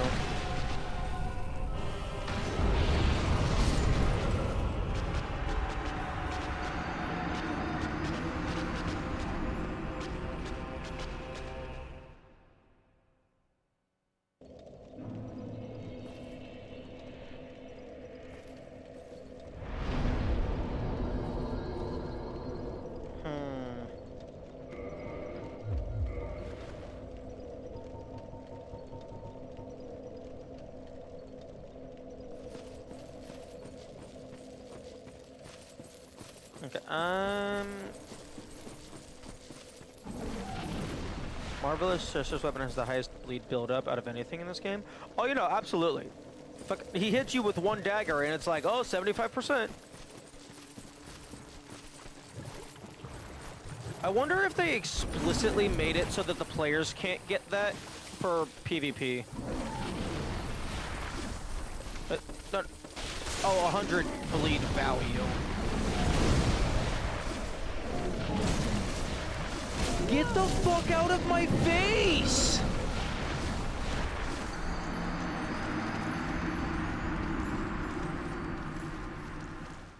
Okay, fuck you. I'm not gonna go get, Power Within.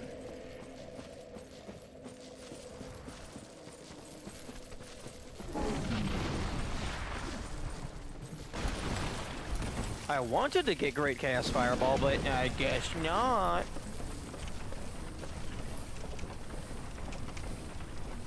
Okay, I'm gonna go up here and kill Mr. Cheeseboy.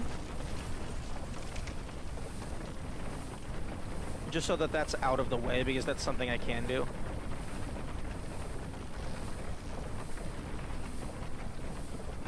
Starting to realize just how limited my resources are.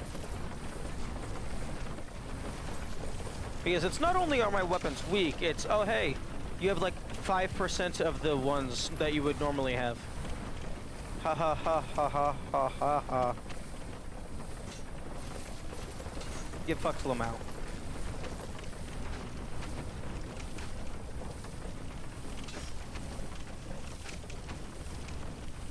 Like, at least on traditional SL1, you can just go and buy a reinforced club and call it a day.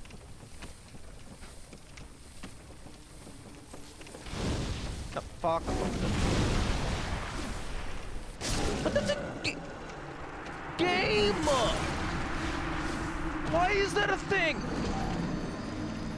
Why is there a brief period after swapping your weapons that you're not allowed to Estus?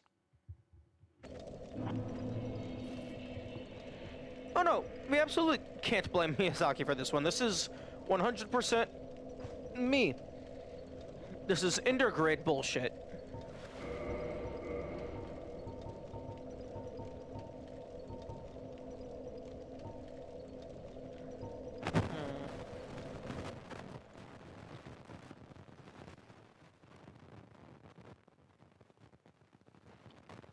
The Uji Katana is the same rate as the Morning Star? Wait, no, never mind. I can't fucking swing this thing.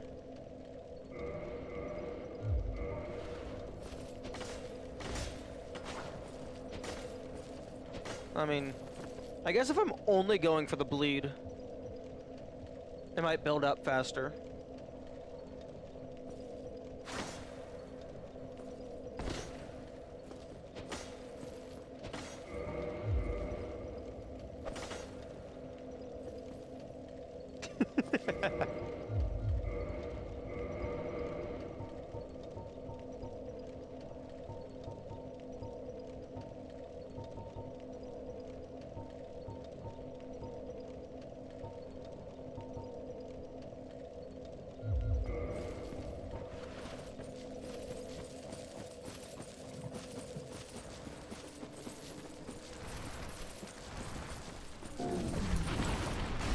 You know, I'm actually kind of surprised that I only found the one video on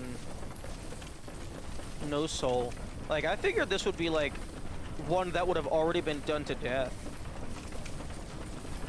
I mean, yeah, it's hard, but it's also, it seems like an obvious pick for someone wanting to do a Dark Souls challenge run. I mean, it's easier than no hit. That's for sure.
Ooh, but having really high stamina regen is nice.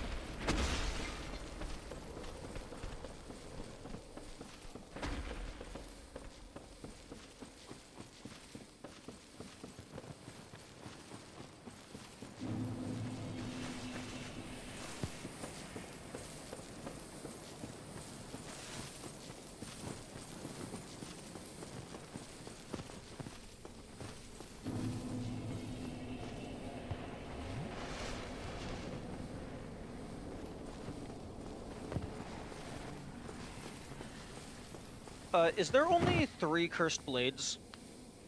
Or cursed weapons, rather? The Astora's straight sword and then the 2 ghost blades? I mean, I guess the cleansing shield, if you count that. Equipping Blood Shield increases your bleed resistance by 50. I'm pretty sure Blood Shield, like, increases your resistance for everything. Except, like, maybe not Curse. Oh no, probably Curse as well.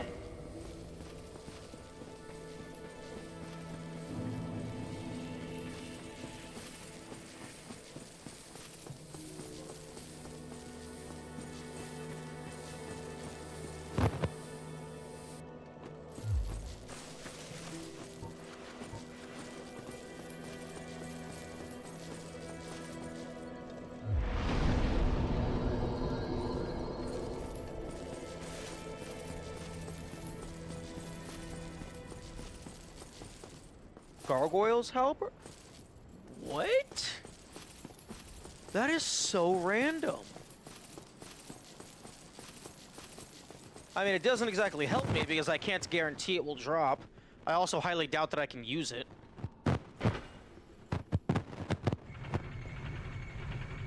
Does the gargoyle's tail? Or is it just the halberd? Or tail as well, rather.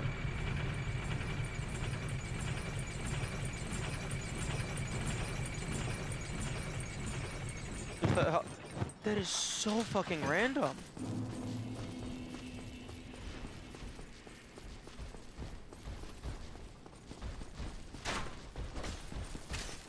But why though?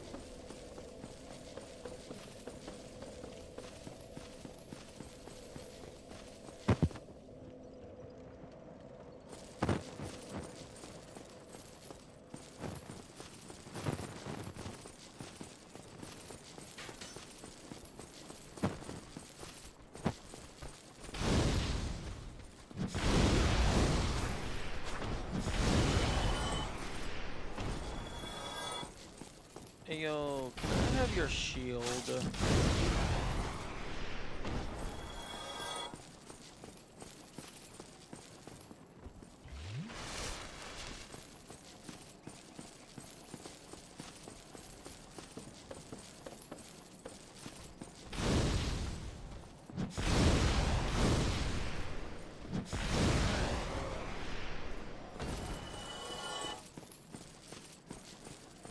I guess I can get the Knight Shield.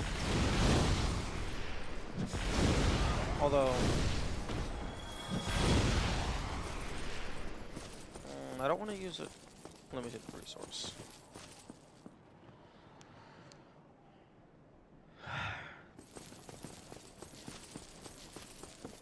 But I mean, fucking everything that's good is a limited resource.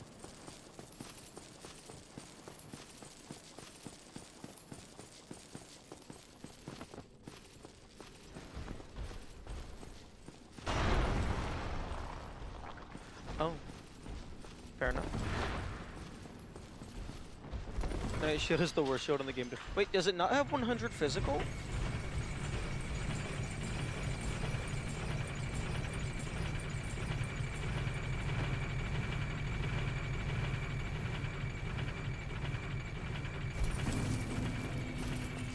Because I would argue if it has 100 physical, it can't be the worst.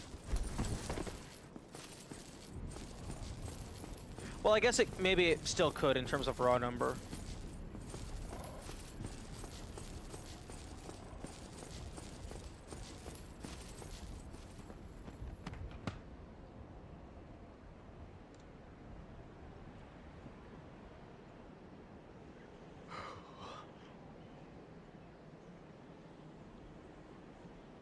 Same stats as Heater, except it weighs more.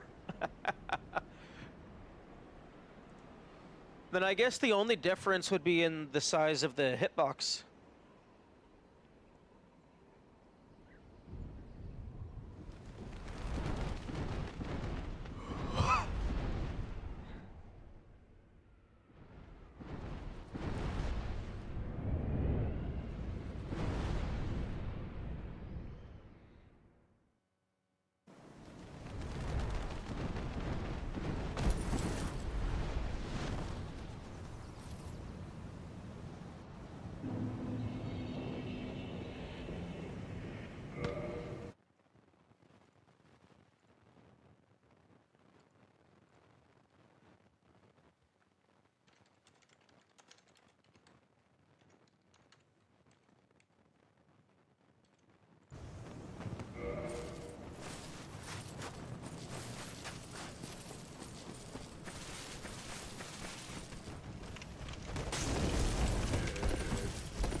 Ooh, Spider Shield is a good option. Because I have access to like 2 of them.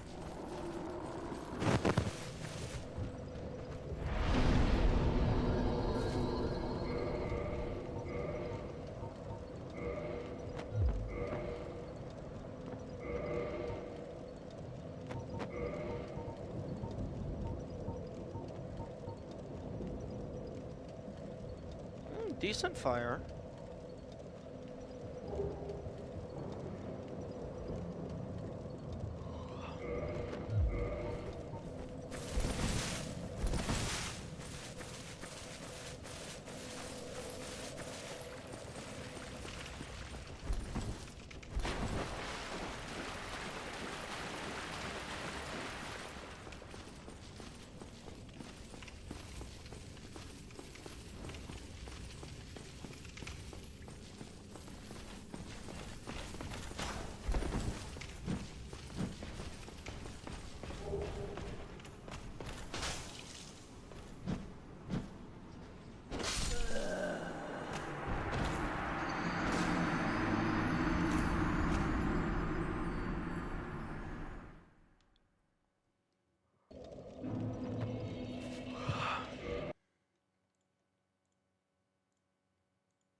You know, I'm actually kind of surprised that, well,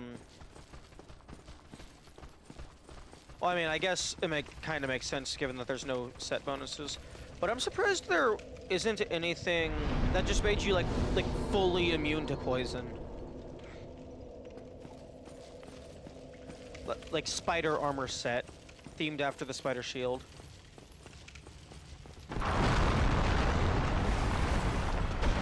Oh, okay.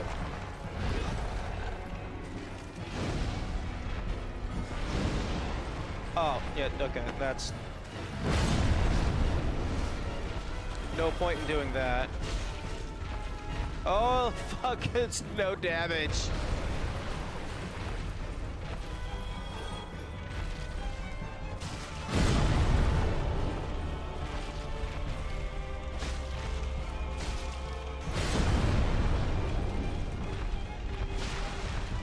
Oh, okay.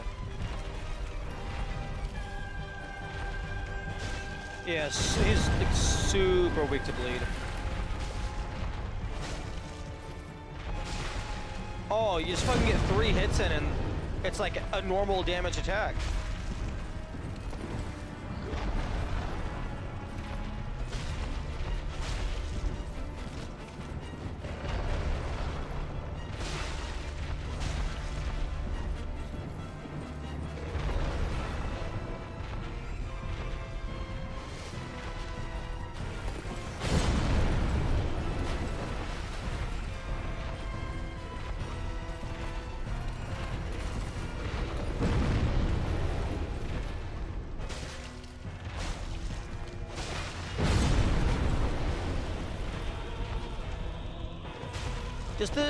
Does the single-hand attack swing faster than the two-hand? That would make sense to me.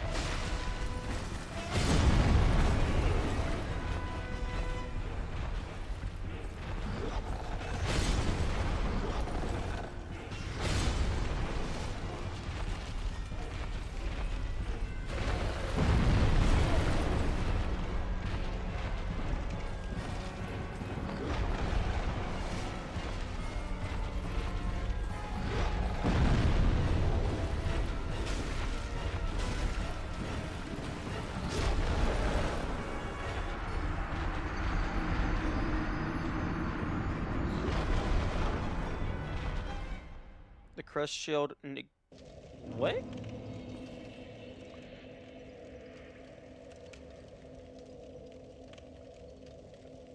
That's stupid. Wait, what do you mean fully negates it? The crest isn't 100% magic or 100% fire.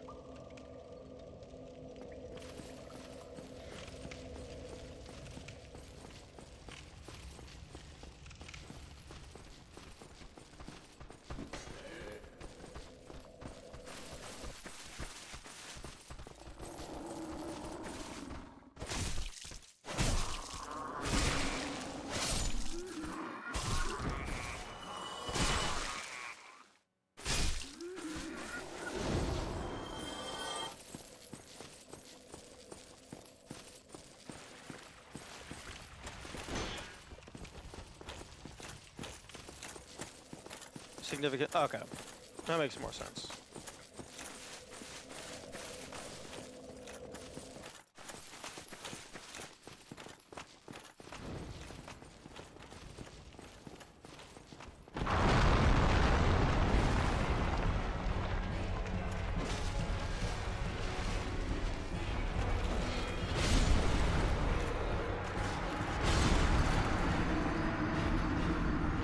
You're not gonna fucking kill him in one hit?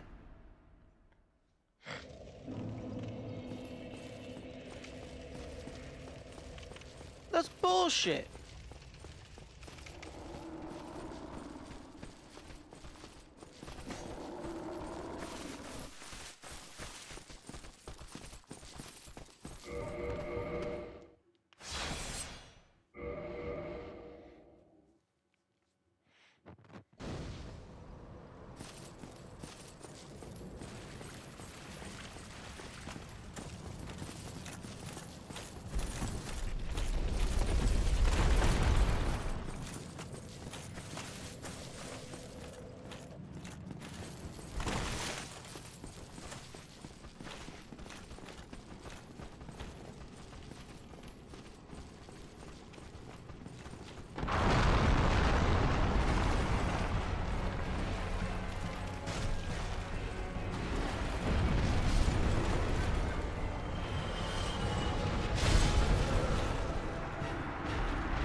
Why is he not getting it? He's right in front of him. That's fucking bullshit. Kill Oscar for me. I don't want to fight him.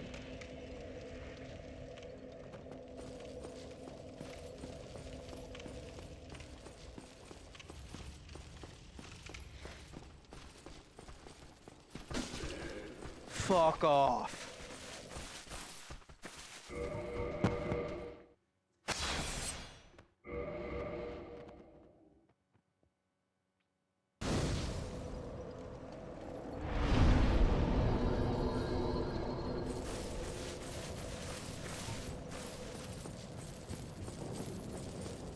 Ever get the Abyss Greatsword? No. I traded Artorias' soul for a couple of daggers.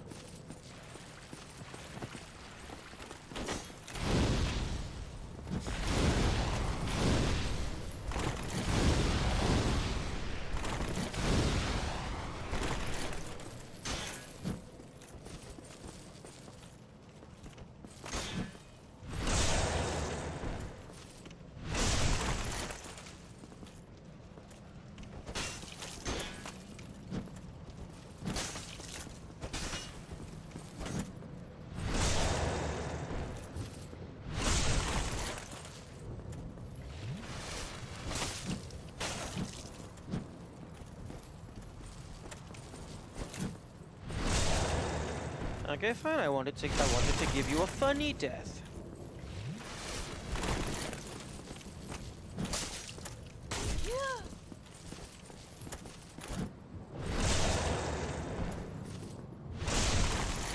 But instead, you'll just have to have an honorable death.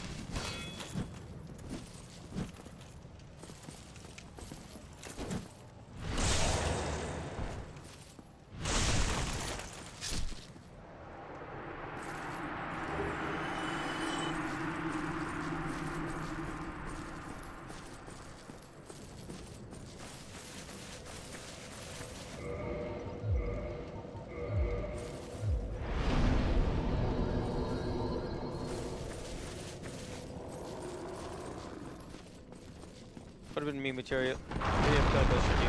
Yes, but unfortunately, Mr. Dumbfuck was not cooperating.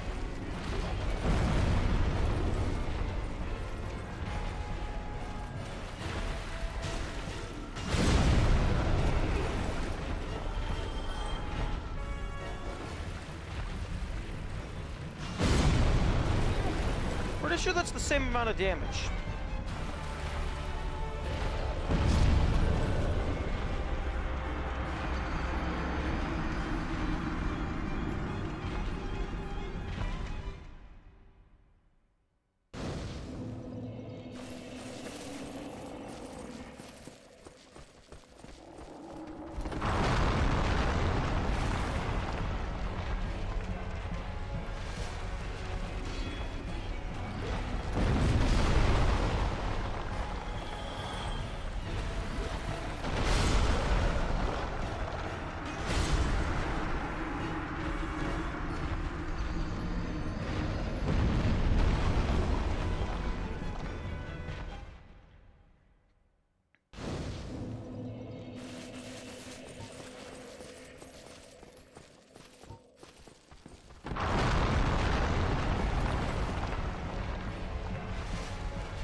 That is the wrong button.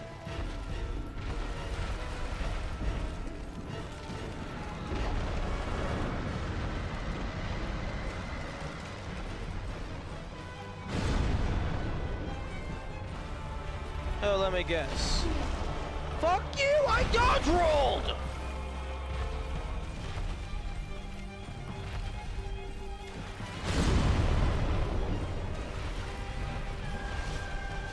Oh no, you're not immune to the poison. It's just not super visible that it's ticking down.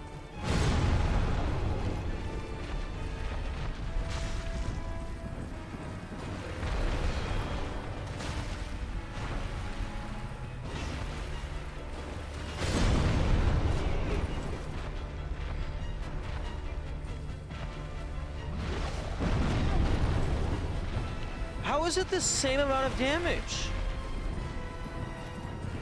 Like, this thing is supposed to be 80% resistant, assuming it's magic.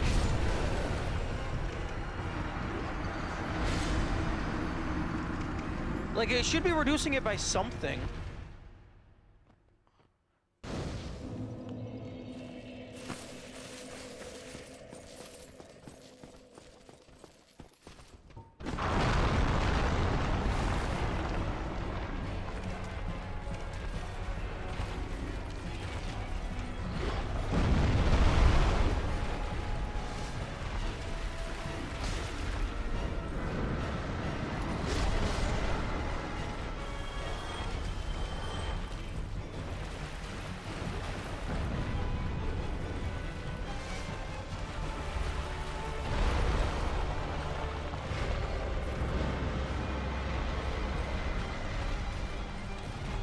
Why the fuck is it just constantly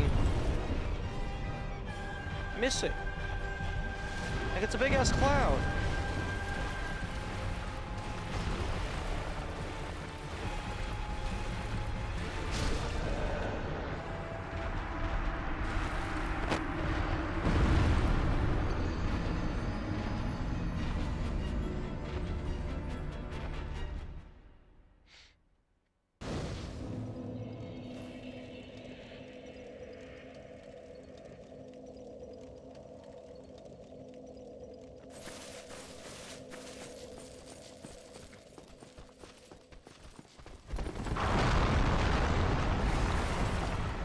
have to heal instantly. These guys don't take any fall damage, which is bullshit. Oh wait, no, they do. It's just the number doesn't pop up.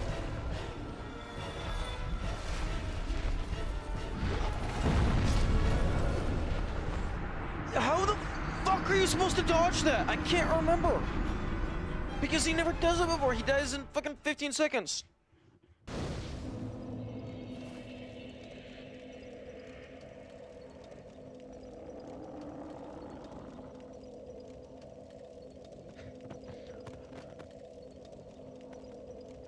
Okay, starting to think Mask of the Mother doesn't do anything for me. Well, I already knew that. I already knew that going in.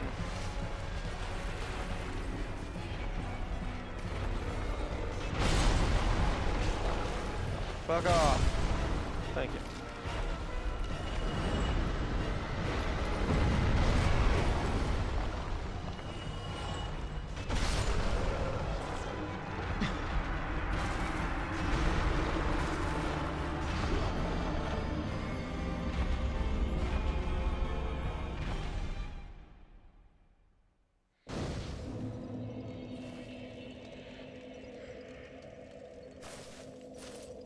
Game. Can I have the fire poker? I know it deals 500 fire damage.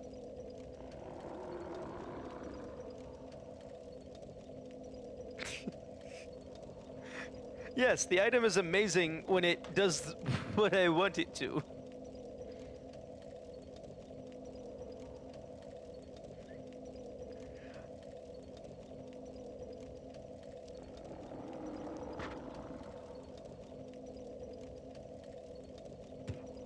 Okay.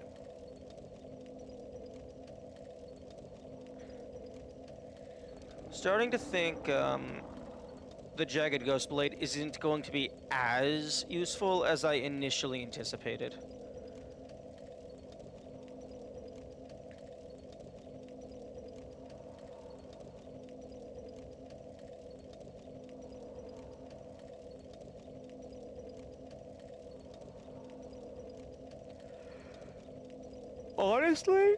Honestly, Pinwheel is...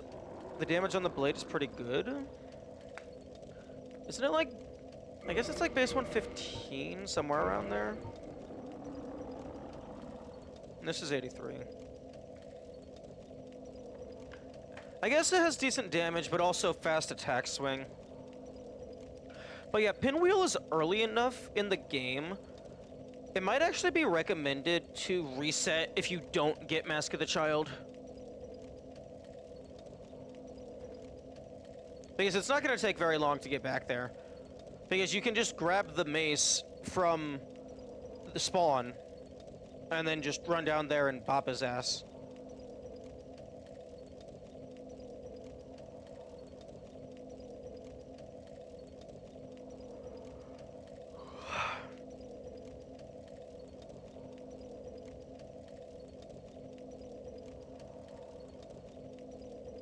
Yeah, I got patches. He sold me some stuff and things. I don't remember what it was, though. It was like some armor that he got off of some dead guys. He sells you all the masks? Oh. I don't think that helps here. I'm not gonna get access to the Mask of the Child until fucking Nito.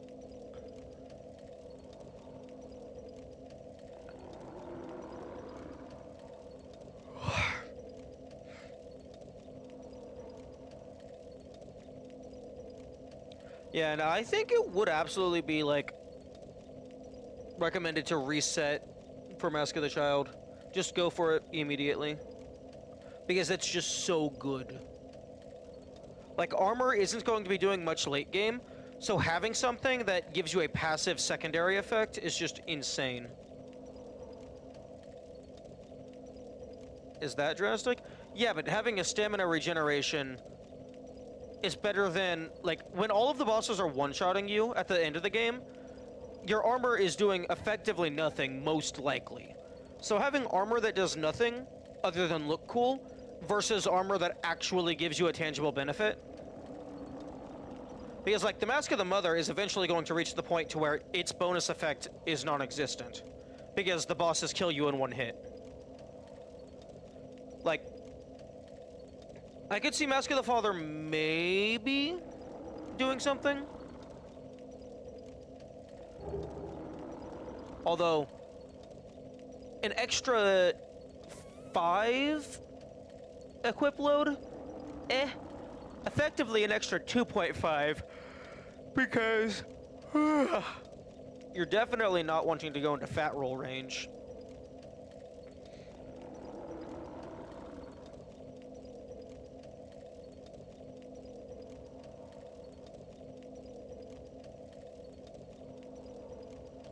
Farm green blossoms?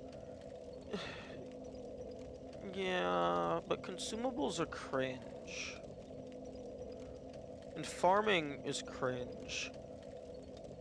Especially because, like, you get all the blossoms, and then you just keep eating them and eating them and eating them, and oh, the boss killed you 500 times, and now you have to go get more. I hope you like frog legs.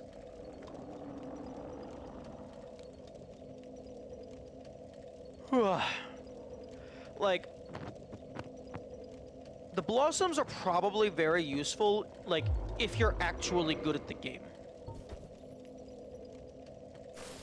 Like, along with, like, a lot of the weapons just sitting on the ground. Like, if you are capable enough that the bosses aren't going to be killing you, like, you could absolutely be using a stronger weapon.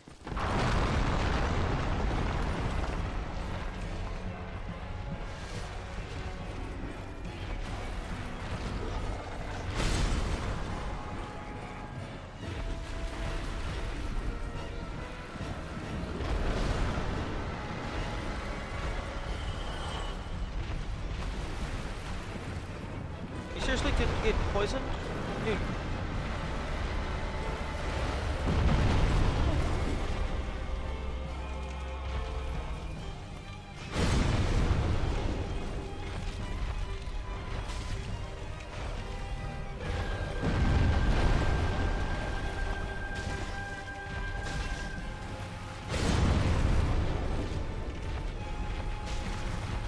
Yeah, okay. The poison is just...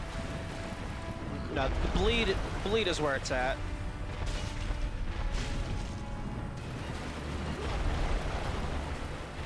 See, that's absolutely just a flat-out shockwave. That is not the staff hitting you.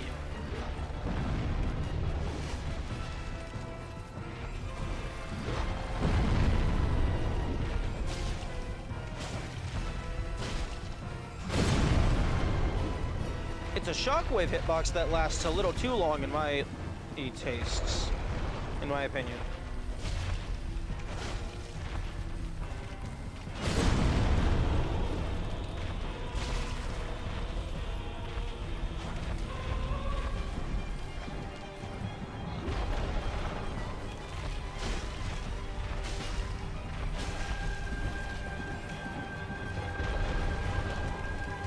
Okay, fuck off.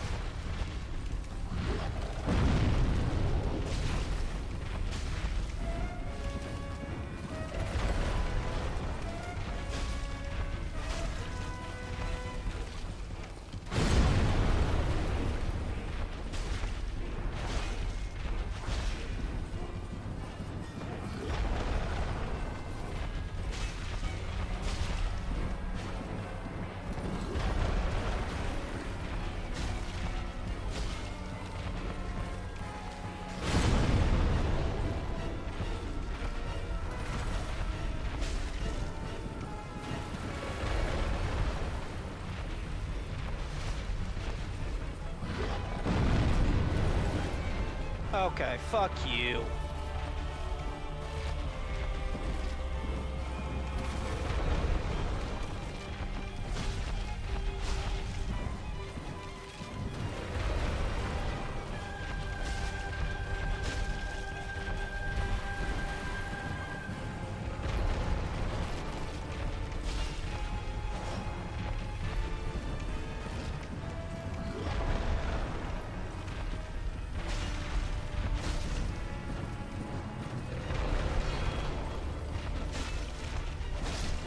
There we go.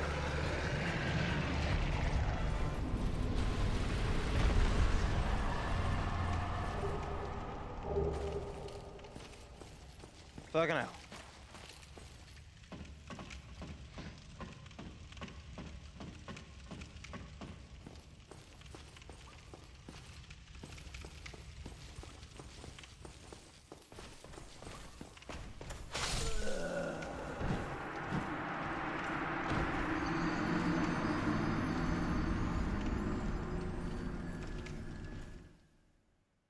You know, I kind of wish that they dropped their bonk stick.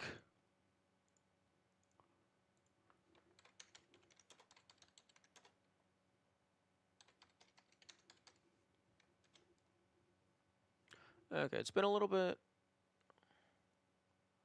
I'm gonna make a new backup.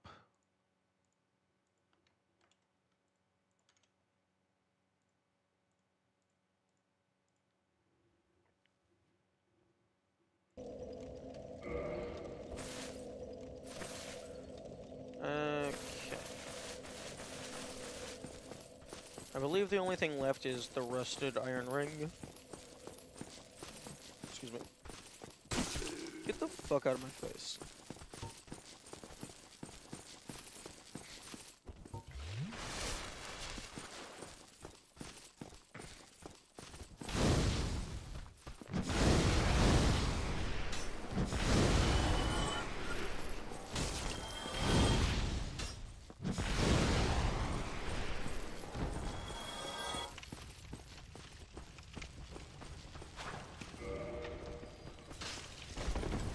Oh, I thought I was gonna still be in the animation.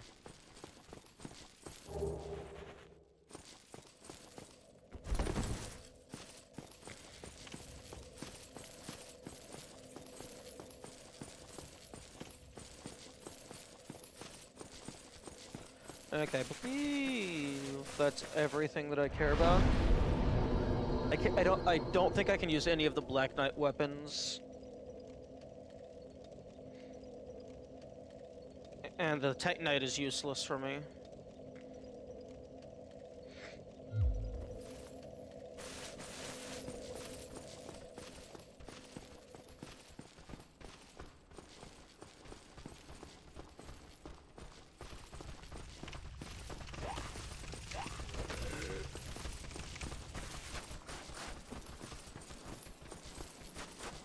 If you could, SL1 would have been a cakewalk. Fair.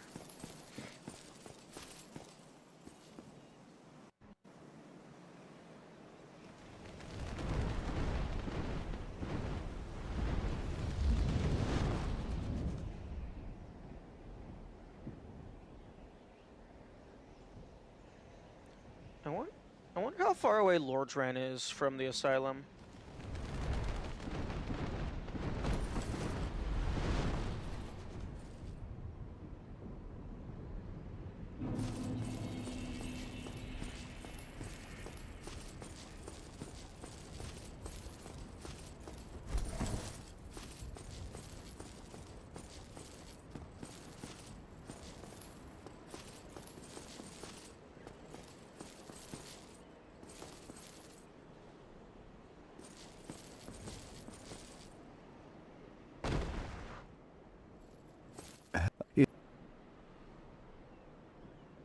But Money.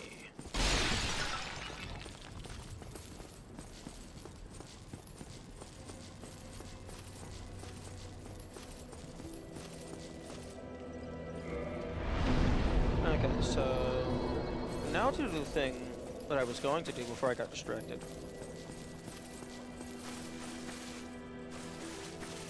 And kill a man made out of cheese. So I think it's interesting that Northern Asylum is in the same map. Just out there in the distance in this map? Really? Is it to the north?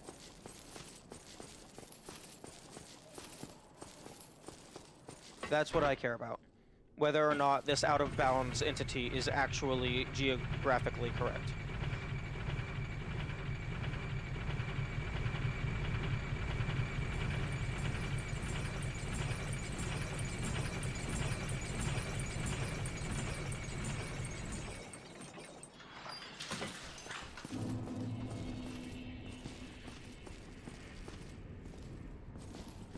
I wonder if using the Ring of Fap would be worth it.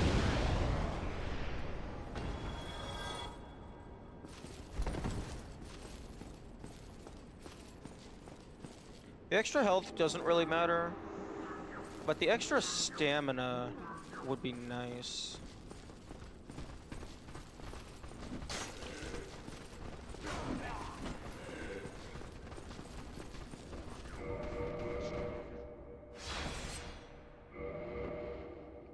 I definitely don't care about his armor, because his armor is not a worthy replacement for the Firelink Shrine.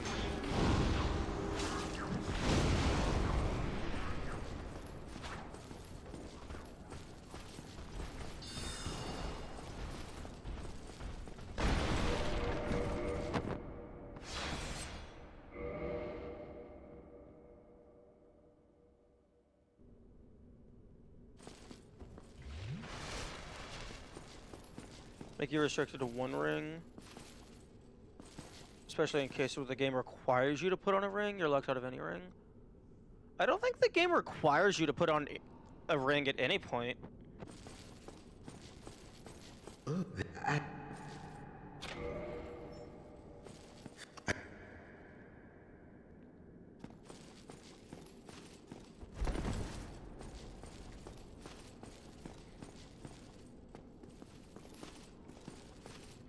Oh, fair.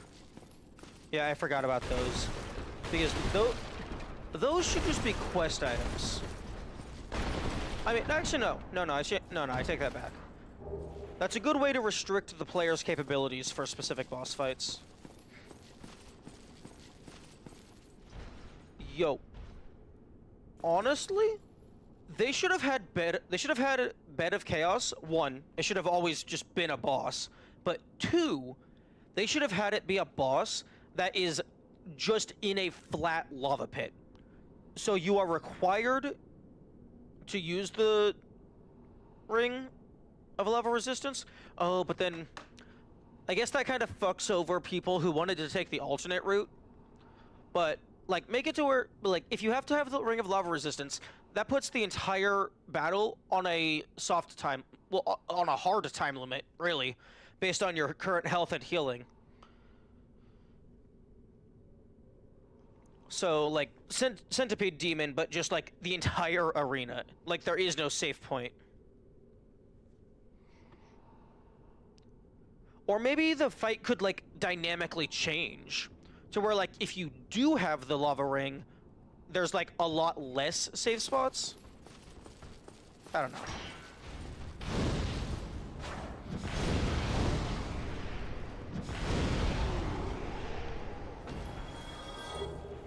Yo, wait, no, it's shit, isn't it?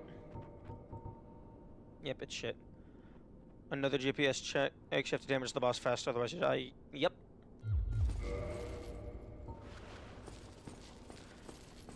Although that would still probably be doable in this run, because you could potentially have the Mask of the Mother plus the Small Beings Ring plus the Ring of Fap for maximum healing, and then you could have 20 Estus upgraded to like +4 or 5 in order to be a full heal every time.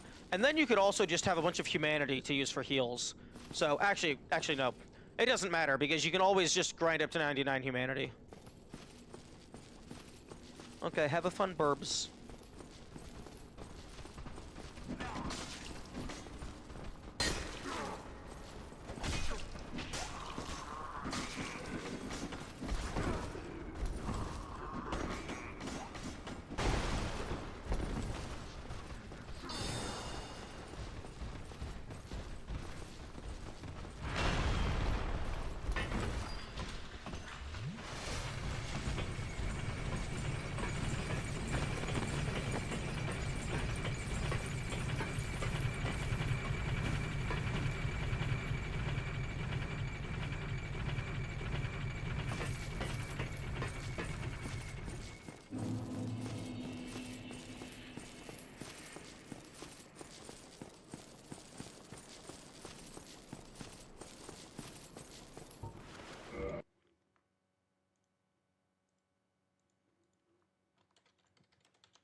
No, no, no, no, no, no, no.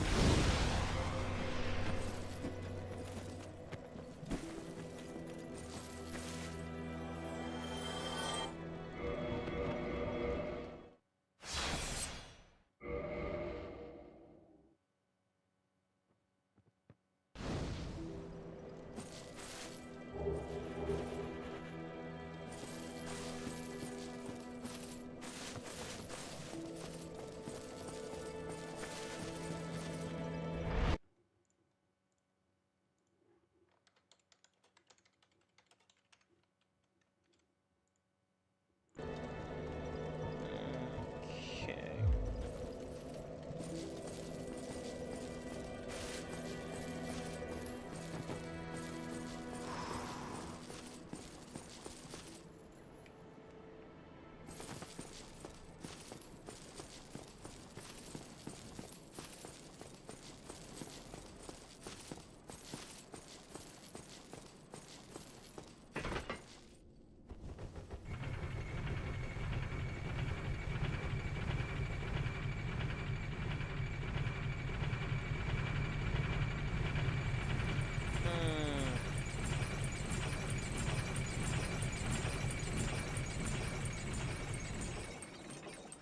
I think it might be worth it to get cursed, just to spend a little bit of time farming the ghost blades. Because then I wouldn't have to worry about the limited supply of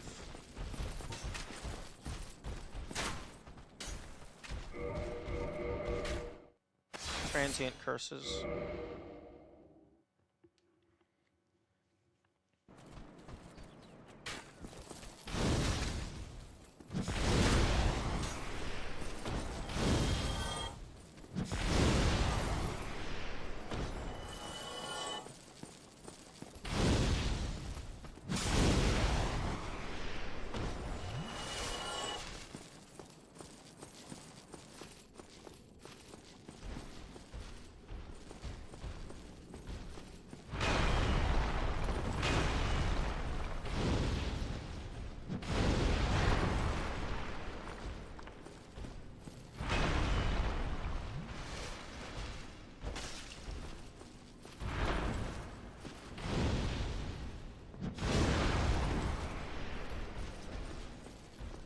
Yo, can I have your mace? I don't think I can use it, but...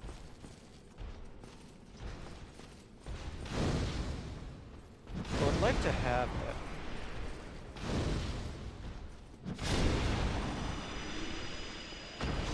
Oh wait, no, you don't drop your mace. You drop a fucking greatsword. Because this game was programmed with duct tape and spaghetti.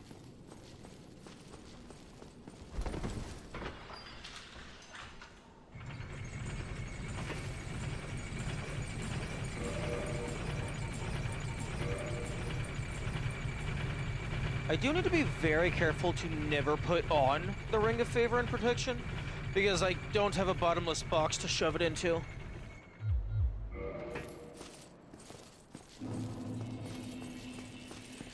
Ooh, maybe I should have just left it sitting on the ground. Just like to hold it in reserve without any risk whatsoever.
I'm gonna go get her. first, so that I can get a jagged ghost blade. Well, I want to get to like a few jagged ghost blades. Although they're so rare, I might just settle for one or maybe two. I would like to be able to dual wield them because I imagine that would potentially like significantly increase the number of hits. Although I actually don't know if that's how dual wielding works.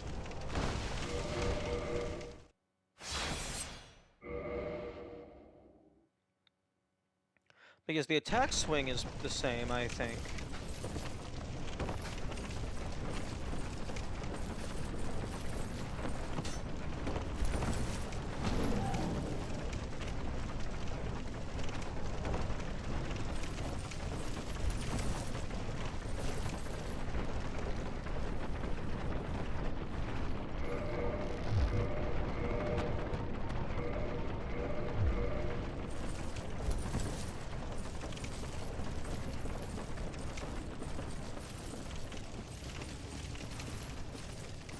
I think I will take this opportunity, since I have a soft humanity, to take out Mildred, and then try and take out Kalog with Mildred's help.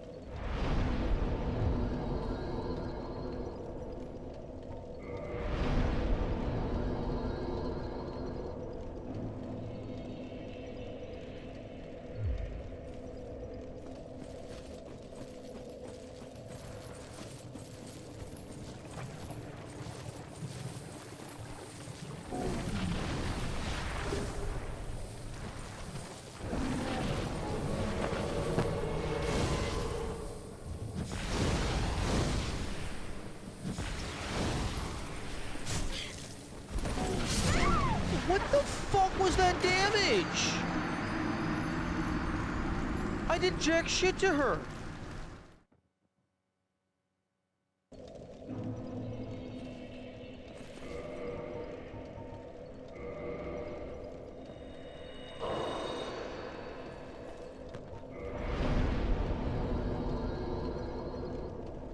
That's so fucking stupid.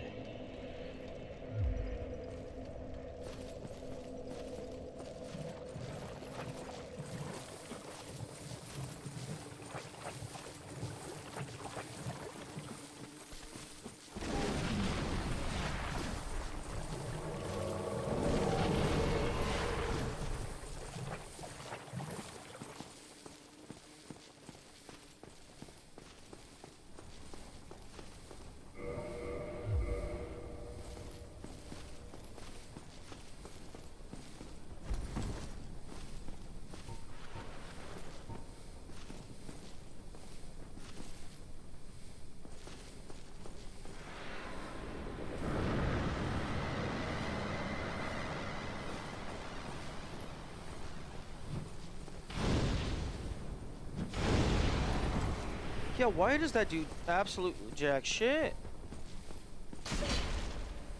Fuck you. Fuck you! You can't do a huge ass animation like that.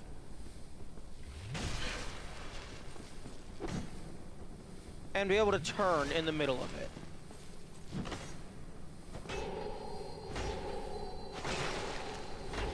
Oh, do you get obliterated by bleed?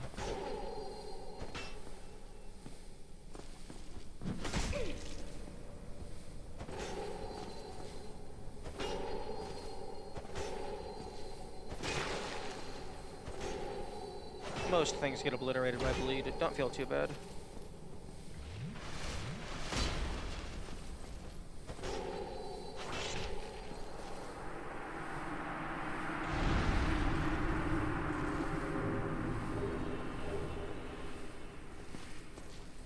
Ooh, can I use this?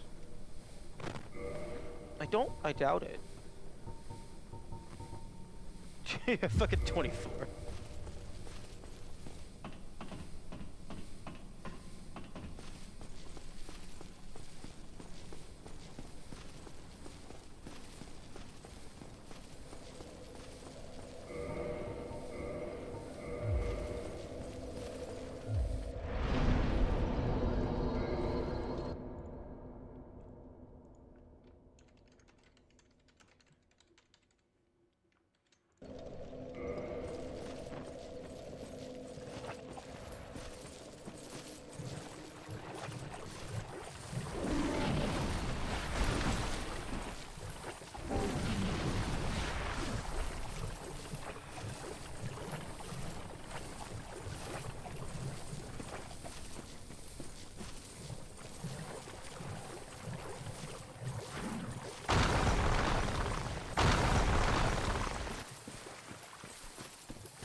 Oh, Mildred, why are you so Stop walking into the lava! Did they seriously not make the summon for the lava boss, lava spewing boss, not be able to fucking pathfind around the lava?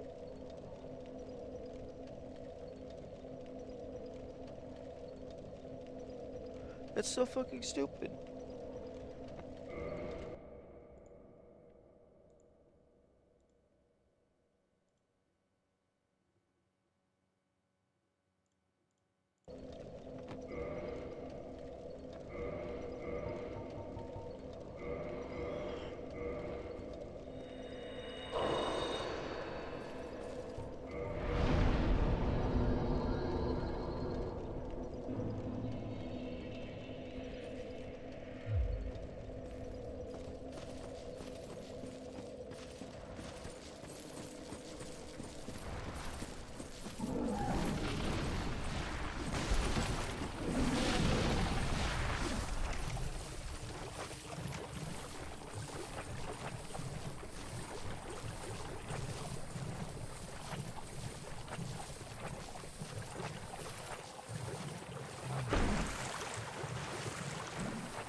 Oh, okay, you gotta get full 4 hits, maybe?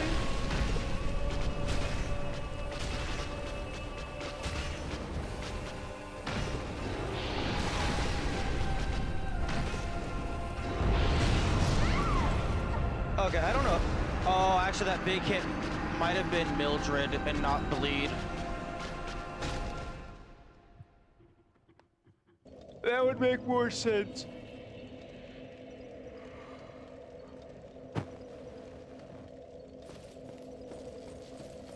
Yeah, I don't see how you're supposed to be able to deal bleed to them at all. Like, if it takes down so fast and your attack swing animation is so slow.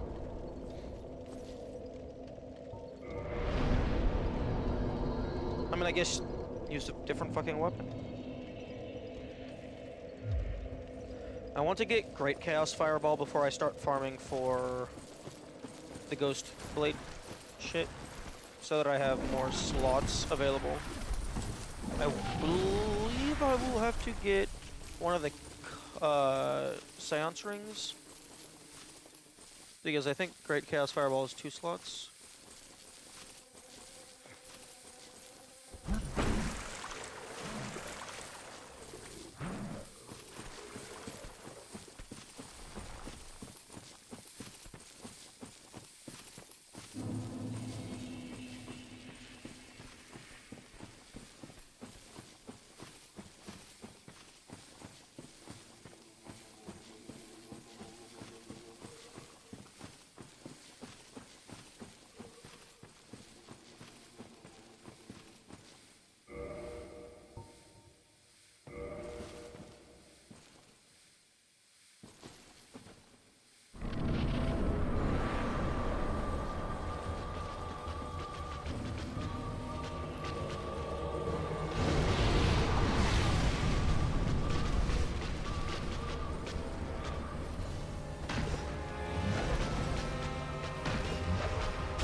shit.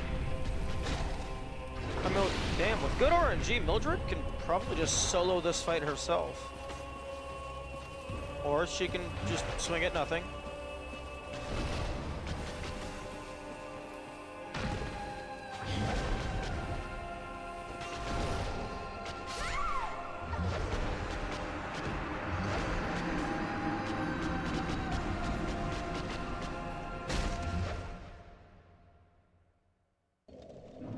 I hate the fucking poison in this area.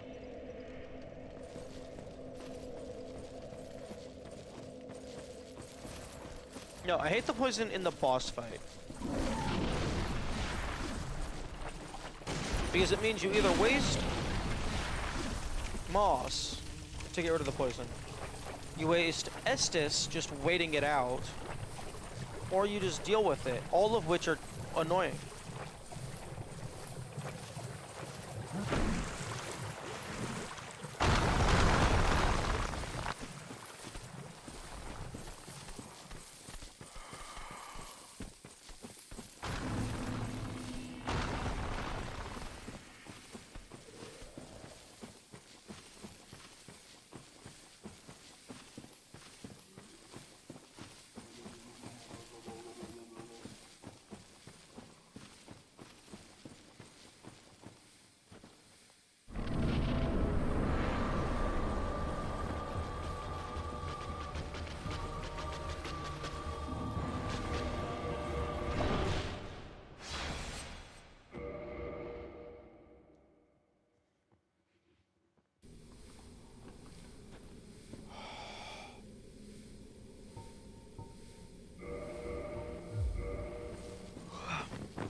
I don't want to use a bone just yet. Those are a finite resource.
Let's just forget about the Great Cast Fireball for now. Let's just go get Cursed so that we can go and get a proper weapon.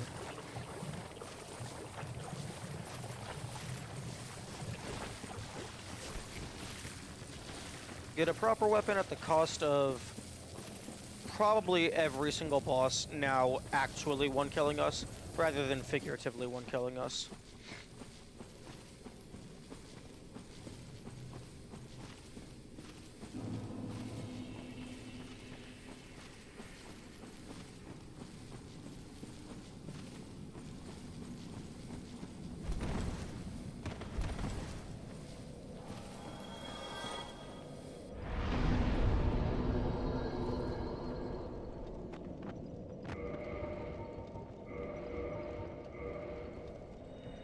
Might as well take the discount, not let this soft humanity go to waste.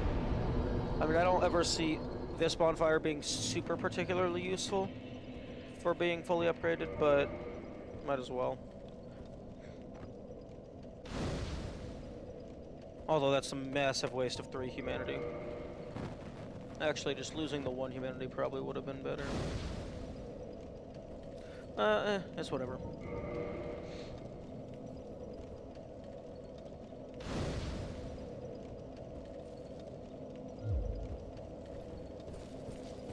Boing.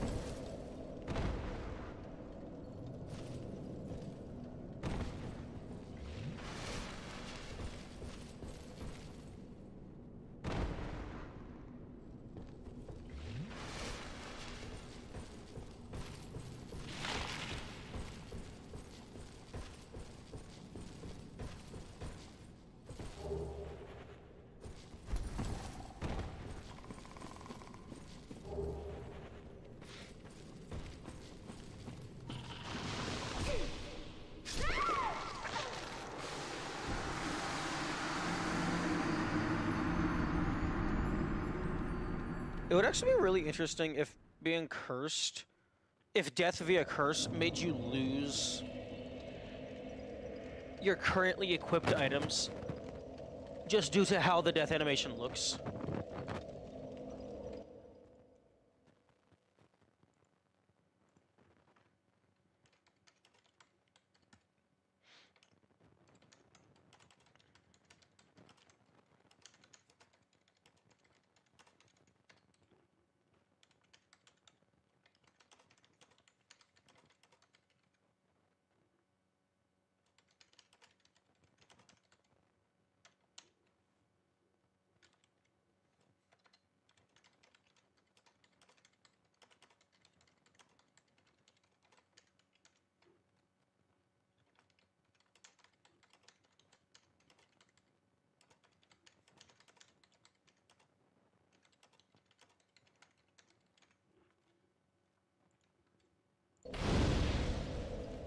Okay, we are now cursed. 315 health. Okay, might as well fucking take this off. I doubt it's gonna matter.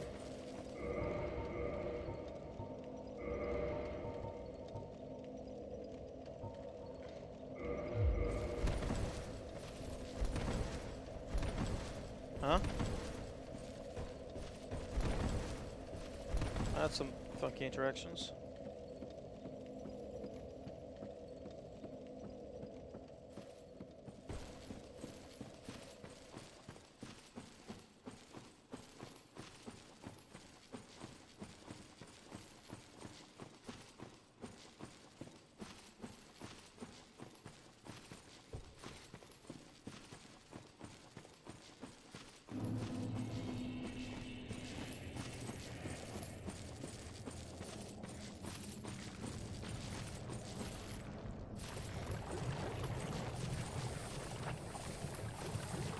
You know, I'm really quite appreciative that being cursed only cuts your health in half, and it doesn't affect any of your other stats.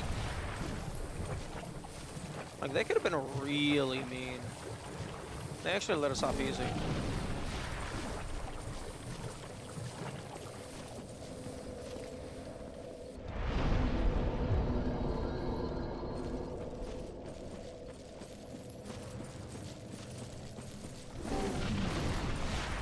I wonder which class starts at the lowest vitality.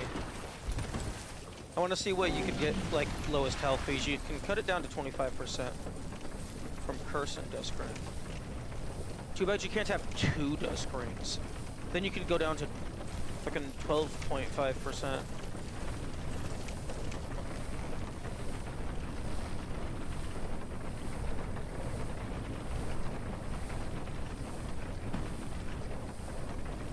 Like, I guess you can effectively cut your health in half again by wearing the Ring of Calamity to take double damage, but that's not the same thing.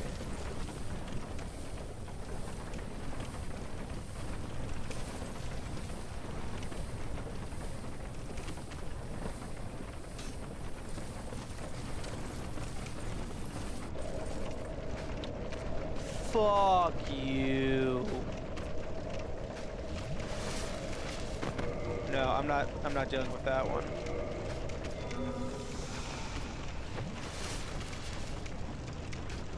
That might actually genuinely run me out of Estus before I get back up.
we don't jump down the elevator well.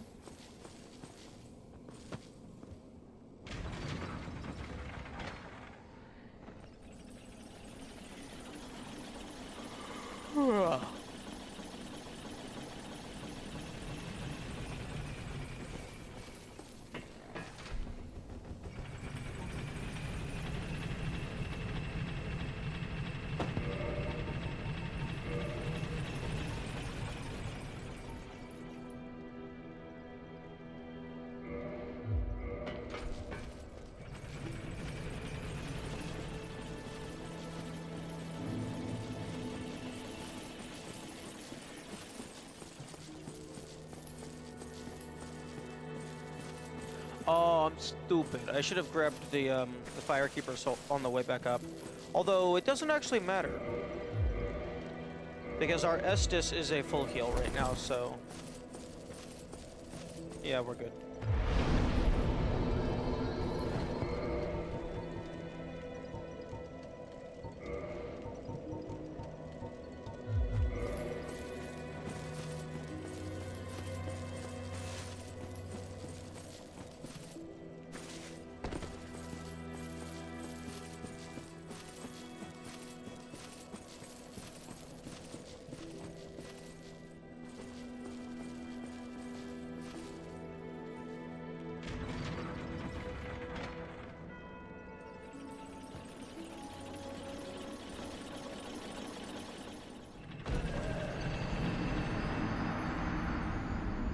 I love that your corpse can clip through the rising elevator.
At least you can stun lock them with the first hit.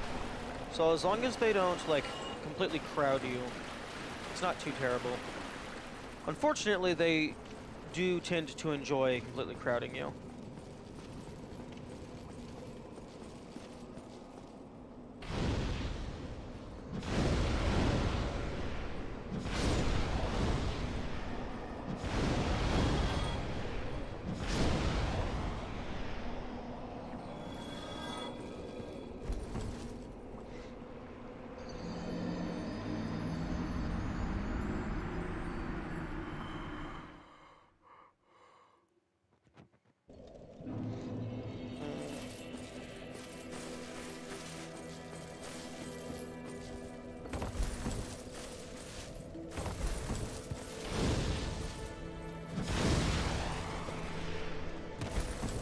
I'd like to find a convenient place to get into Ruby Ring range.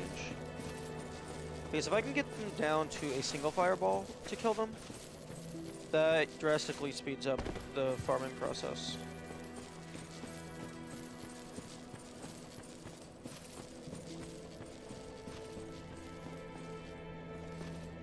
Well, I mean, I do have a really easy way. If I just backstep here with proper timing, I just survive.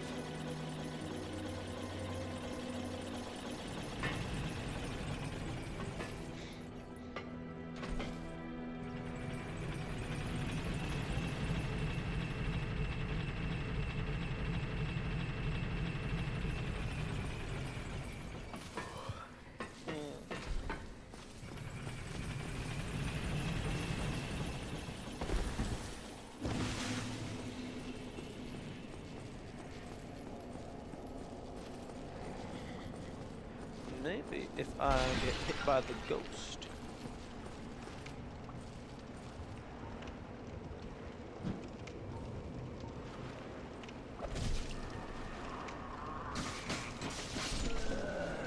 Fuck you!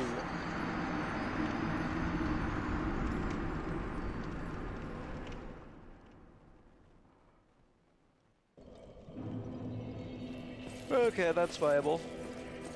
As long as they decide not to be a prick. If my scientists could stop fucking up, that'd be great.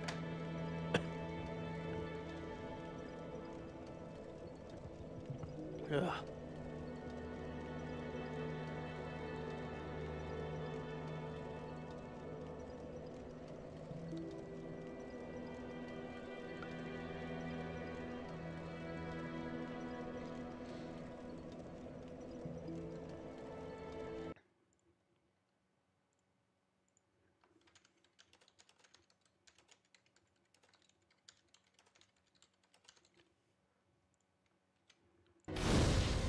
No. Oh, fuck's sake.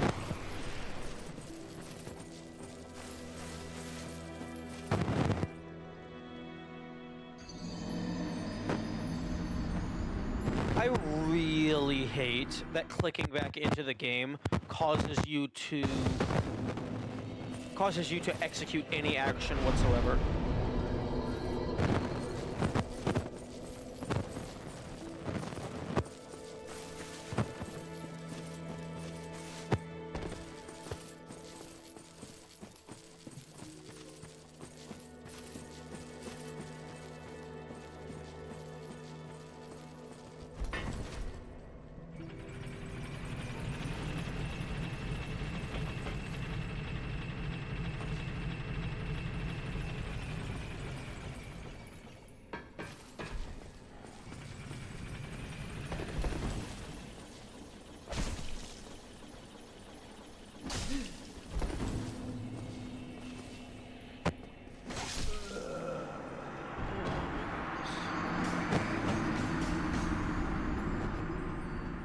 Okay, that's gonna be inconsistent.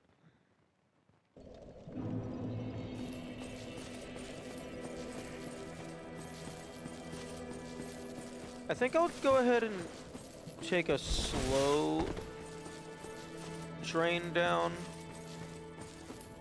like with a little bit of fall damage and like one hit from the guy, just to test if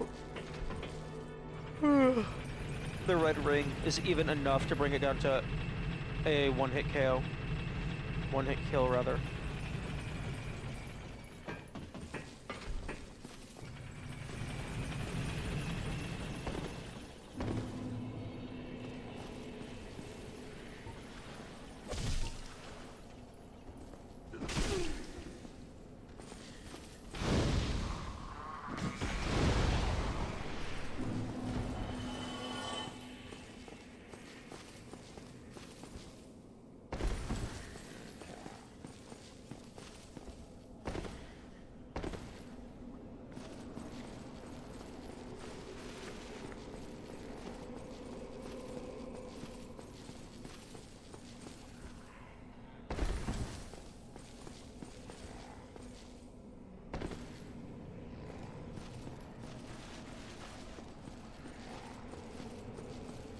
I wish I had avarice right about now.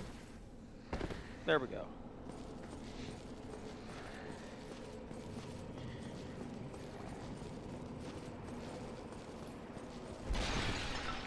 Now, I don't anticipate this is actually going to kill them in one hit. It might get close, but I don't think it's going to go all the way.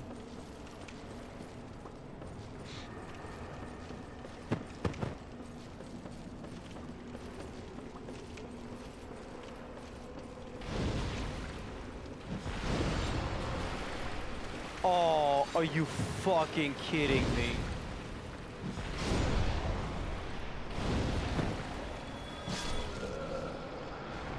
Are you that was like not even 10 health. What the fuck?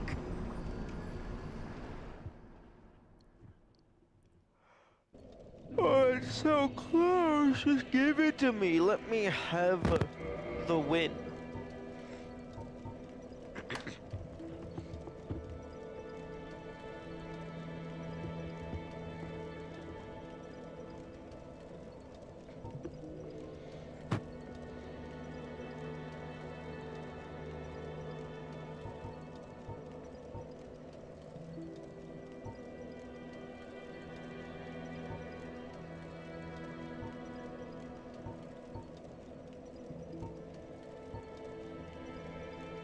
Yo, if I had Great Chaos Fireball, it would have been one-hit KO.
Oh, actually, if I'm cursed, my shield might actually do something.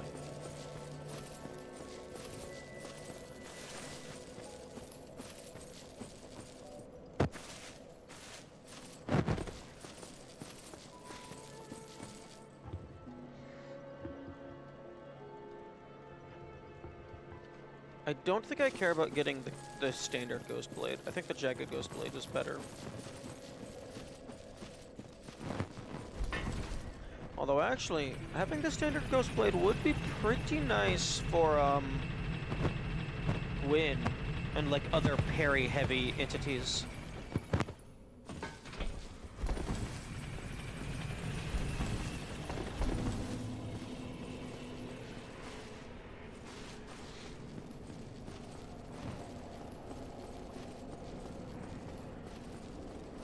Because it's like, I think they're both basically the same, except for one of them has high bleed.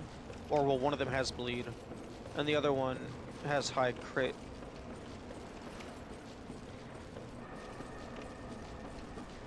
And the Jagged Ghost Blade has bleed.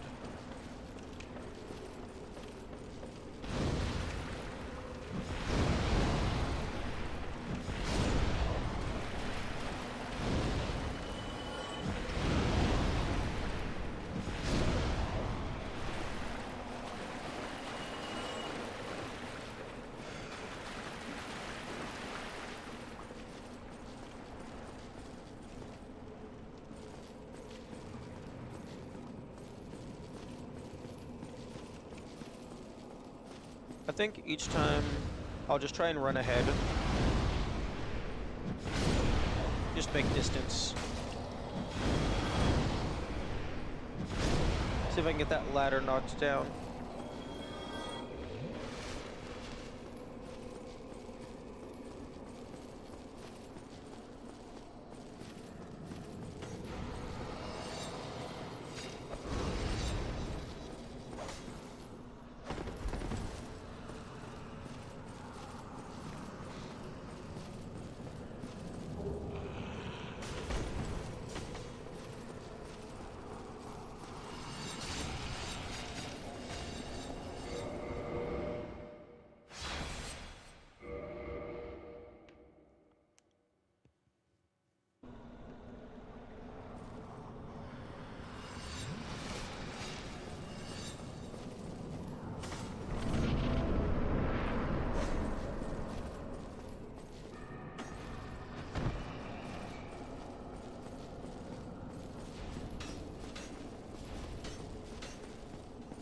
Okay, there is the Curse Bite ring here, which is very useful.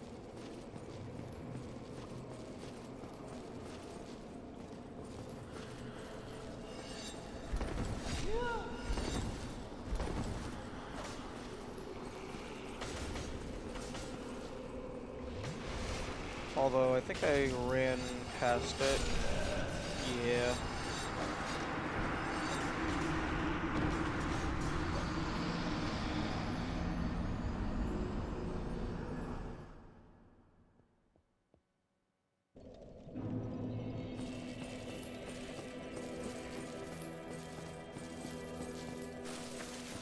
Although I do need to be careful about, like, punching that ghost. Durability lasts a long time, but I only have 30 durability before my damage goes to shit. Actually, I have even less than that. I probably have like 20 durability because there's like a critical damage point before it actually gets broken, where it has a slight damage downgrade.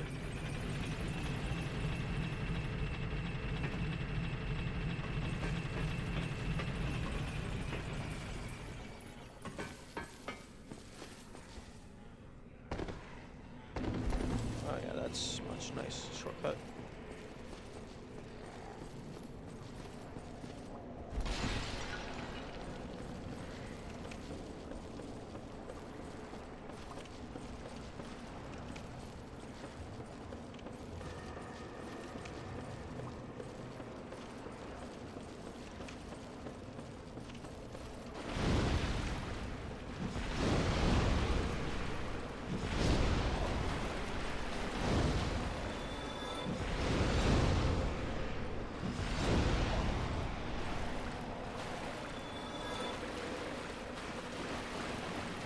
I would prefer to be doing this with the Golden Serpent Ring, but I don't have that.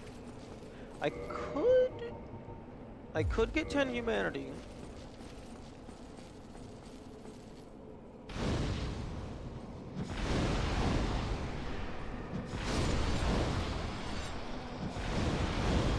I think I will. But no. No, because if I do 10 humanity, then I have to actually walk all the way back. Rather than just fucking teleporting. No? Oh? Hello? Oh, okay.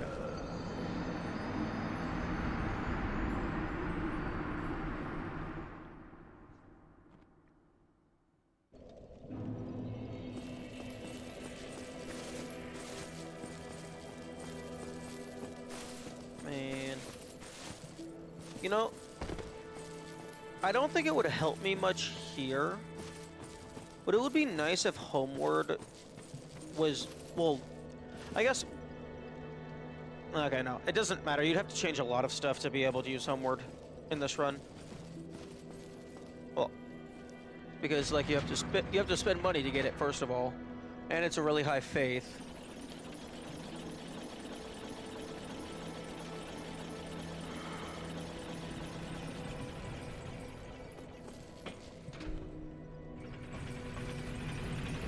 Man, if the skeletons had a small chance to drop the teleport bones, that would be really nice. I would just go farm a bunch of those.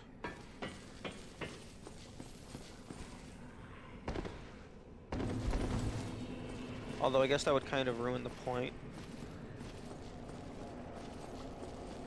Because, like, you're using them to efficiently farm. So in order to actually have a net positive, you'd have to inefficiently farm the skeletons. Unless it was like a 20% chance to drop. But then at that point, Homeward has no value. Because you just have infinite access to easy bones.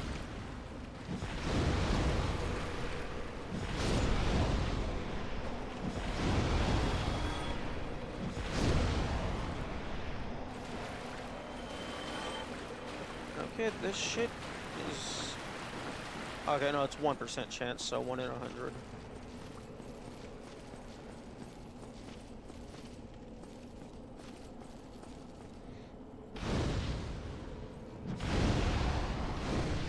Oh no, I'm a dumbass.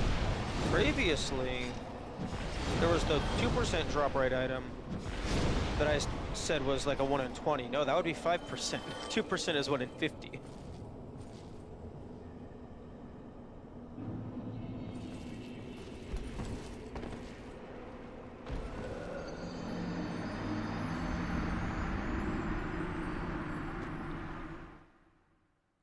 Okay, well, montage time. Except I have to actually live through the montage.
fuck, fuck.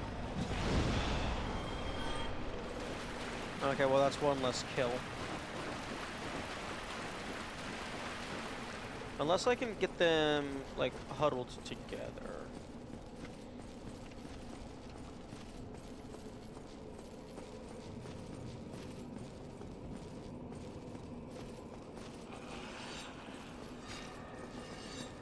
Oh, I can totally do that.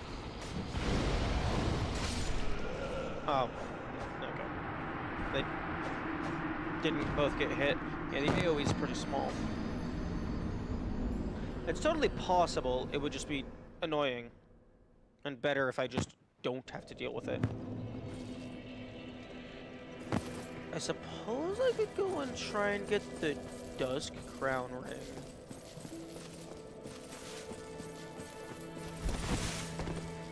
That would give me 12 uses, which would let me kill 6 ghosts. Would let me kill 2 more ghosts.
That took a while for the easy drop.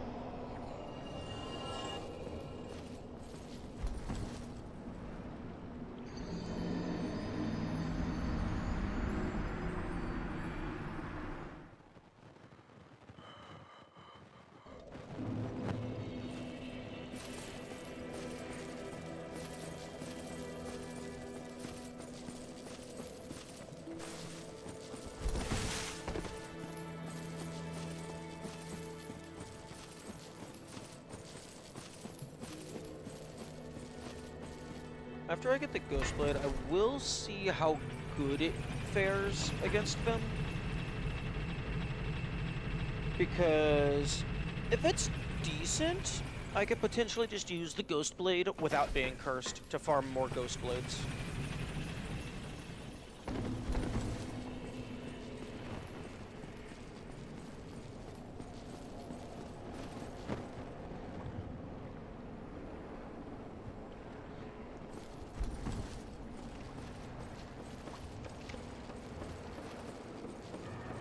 And like it's base 100 something damage. So it's better than everything I currently have access to. Although I think its durability isn't all that great. I think it's like either 100 or 200.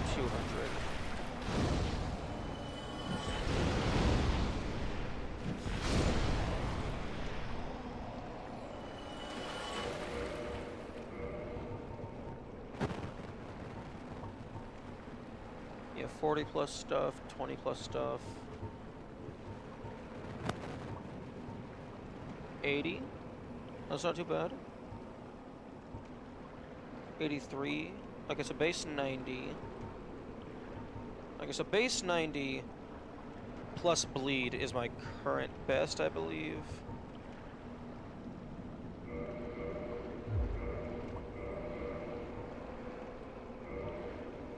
No. Base 108, but without bleed.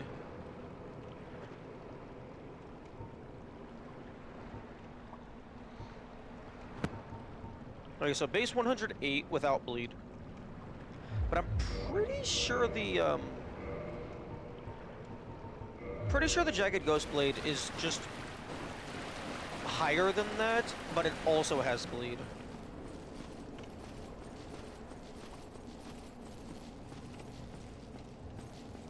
Then durability is the thing.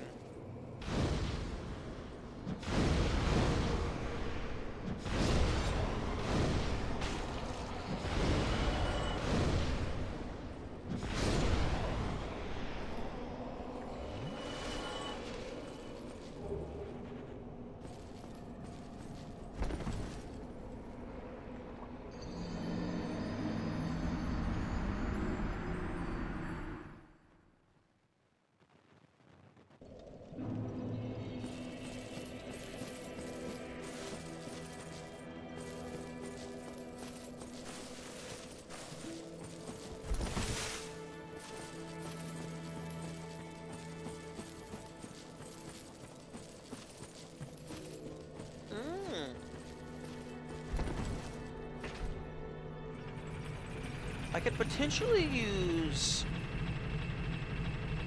Fireball with Ruby Ring into Ghost Blade, or I guess into just Punch. But then that would be riskier. And since these things are nearly always in groups, I wouldn't want to risk the first one dropping an item, only to immediately die to the second one.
I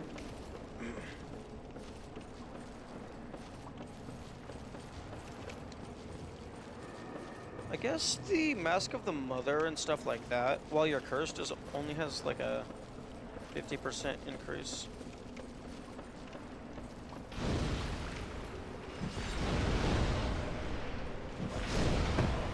Assuming, like, I guess that would depend on which gets applied first.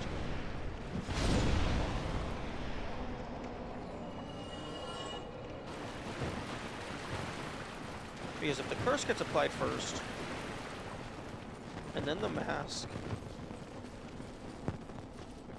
maybe it would be based on your current maximum rather than your base maximum.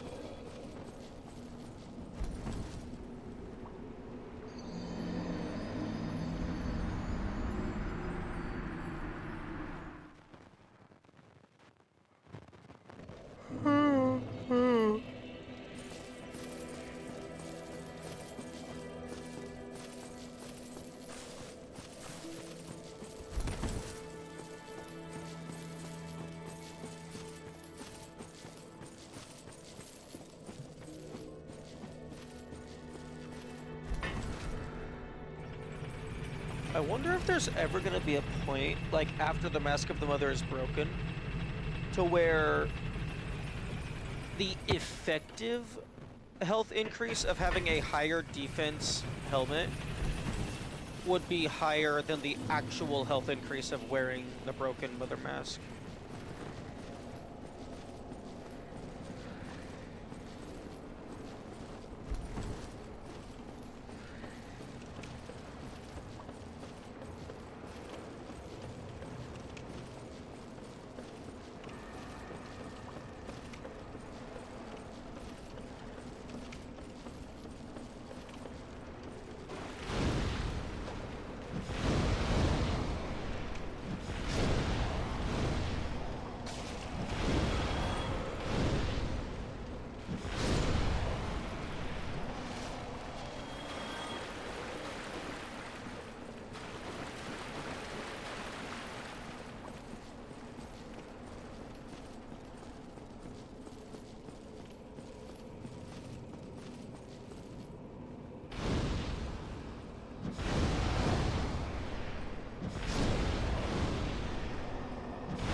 I think after this loop I'm going to take a small break and just get up and walk around and stretch and stuff.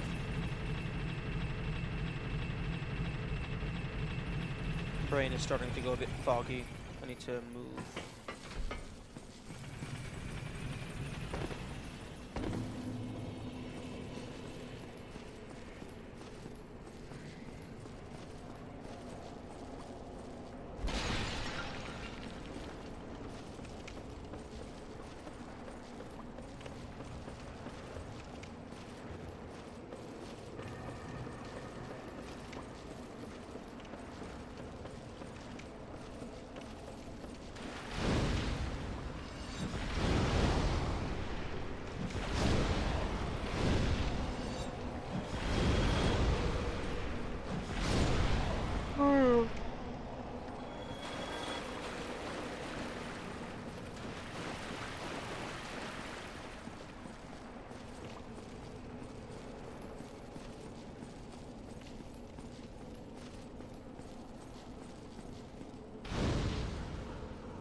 Yo! Nice! Oh yeah, no, 157 base damage. Yeah, 100 durability. Okay, so not very good durability, but that's insane damage plus bleed.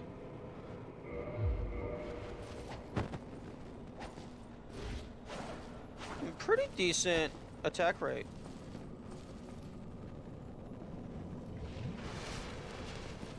Okay, but now the real test of how good it is if it can actually feasibly be used to farm more of itself.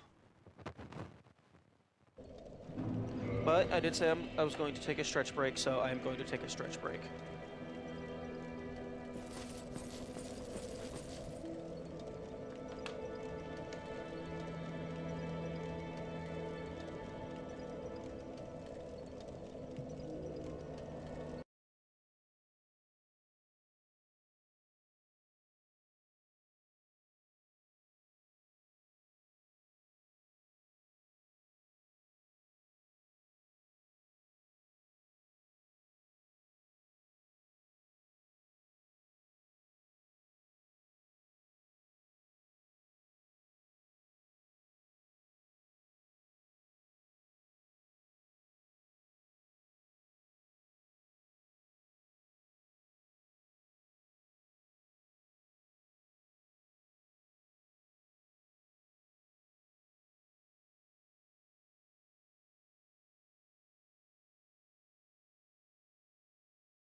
I'm back.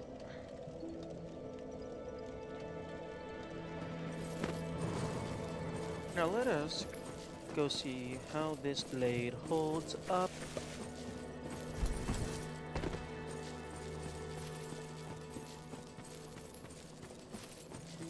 I mean, if nothing else, it's just a decent boss weapon, even if it can't be used to farm more of itself. We can just keep fireballing. Although it would be nice to be able to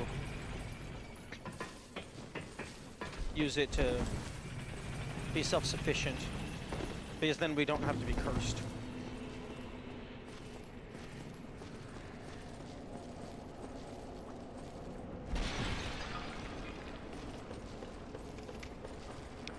Although, it isn't ranged, and it's probably not going to stagger all that great.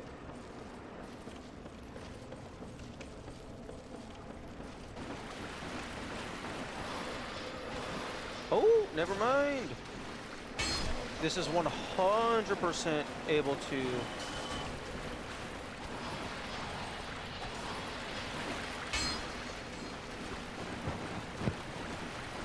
hold its own.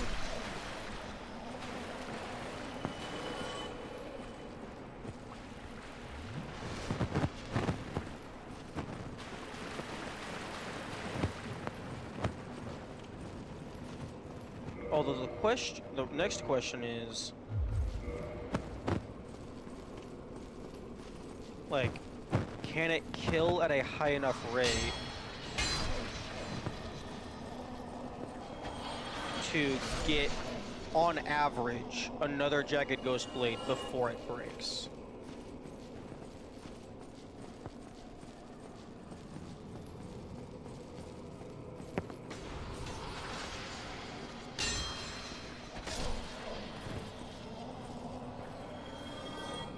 Okay, I would have been very upset if it had spawned one there.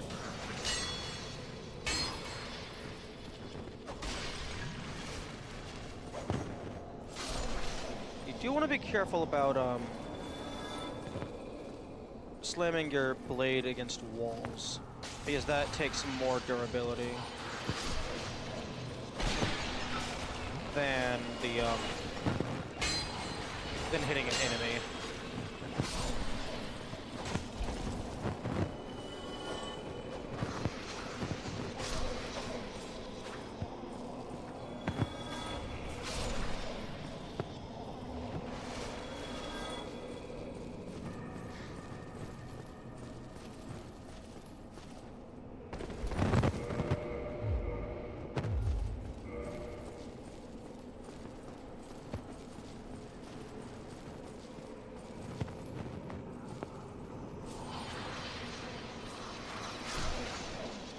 Okay, so a full double cycle of the strong attack is enough to take one out.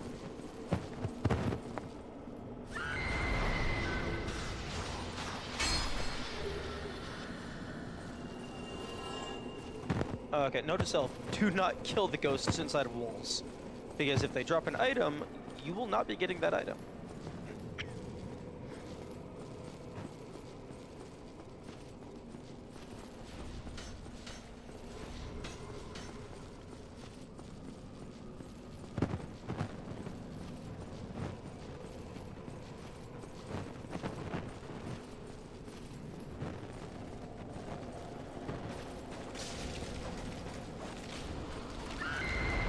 This is not going to work.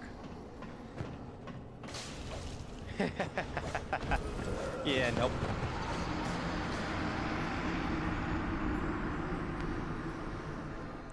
Oh yeah, I forgot. The fucking banshees can shoot lightning out of, like, I think they're holding like a baby or something.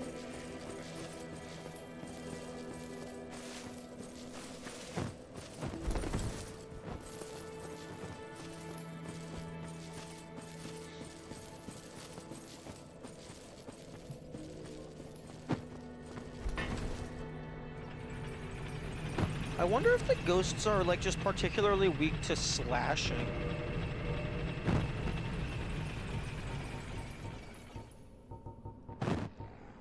Because the mace is... Oh, never mind. The mace is like fucking half the damage of this thing. Okay. I was gonna say the mace is around this, but it's not. And it was doing pretty shit.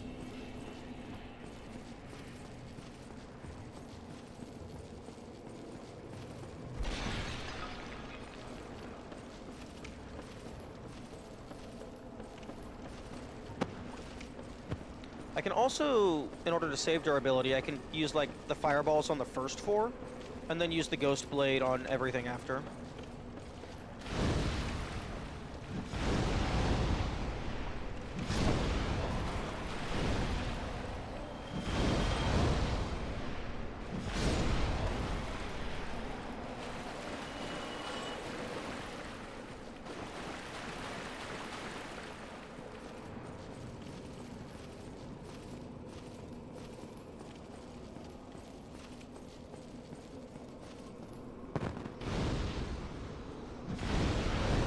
What's the verdict? You actually get Larry. Oh, fuck off, fuck off, fuck off.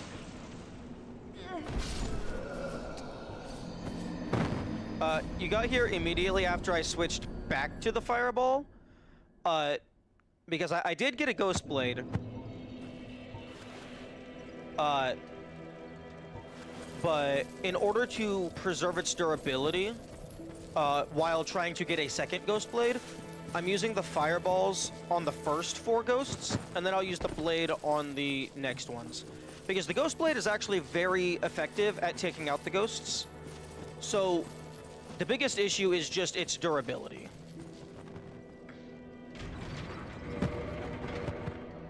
Because this thing is really nice. Base 157 damage plus bleed. No. I tried to take out K-Log, and she declined my offer.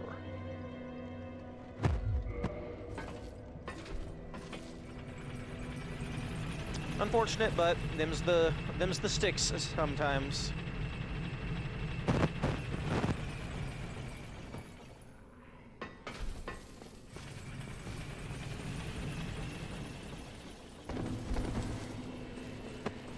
I would like it if the Ghost Blade on its own is sufficient enough to, on average, get 1 or 2 more blades before it breaks.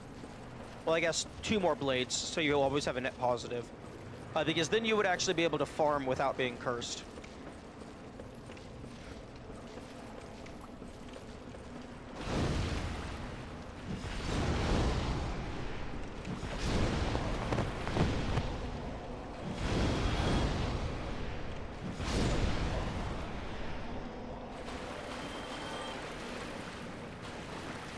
Honestly, I'm starting to feel like if I made a Souls-like, it would probably be very similar to Dark Souls in terms of combat.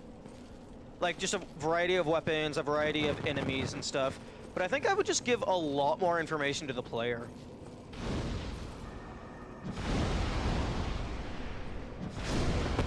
Yes, I went to the Great Hollow to become crucified.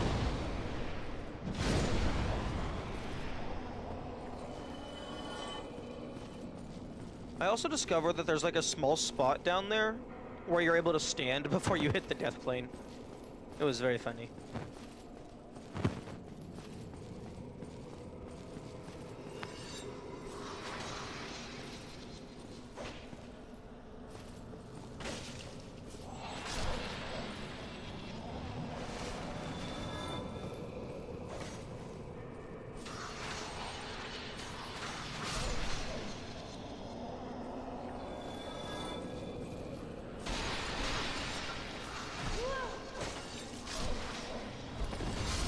Fuck. Okay, they didn't drop an item, so it's fine.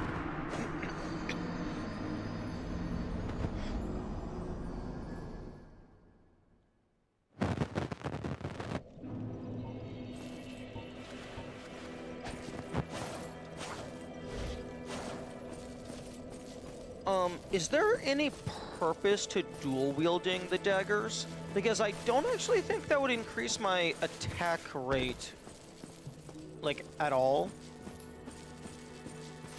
Because I imagine left hand or right hand just has the faster attack speed, so I should just always be using that hand.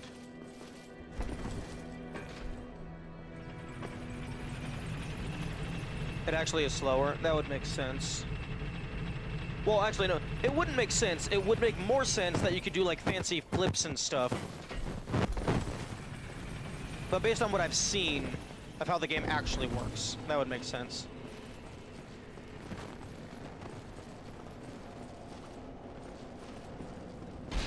Honestly, I think the best bet would be to, just, like, do the double strong attack, which that gets fucking, like, 6 hits in or something. Okay, so it's like 1, 2. Yeah, it gives you 6 hits in a very short period of time. Which might deal, like, less damage per hit, but 6 hits is a lot for bleed.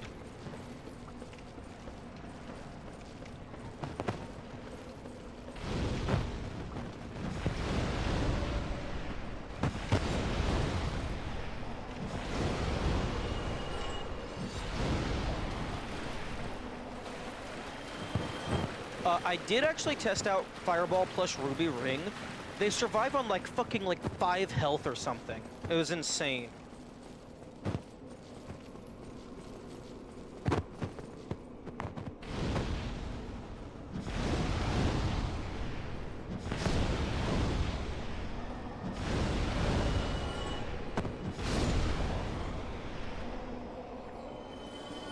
Like, it's possible that with damage ranges, you might occasionally kill them, but it's not guaranteed.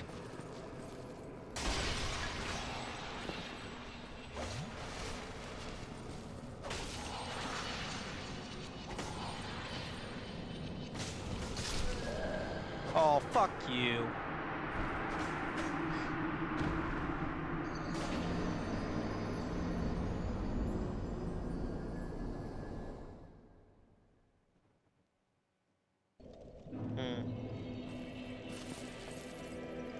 Okay, well I can probably take out K-Log with this blade. Although the durability is going down decently fast.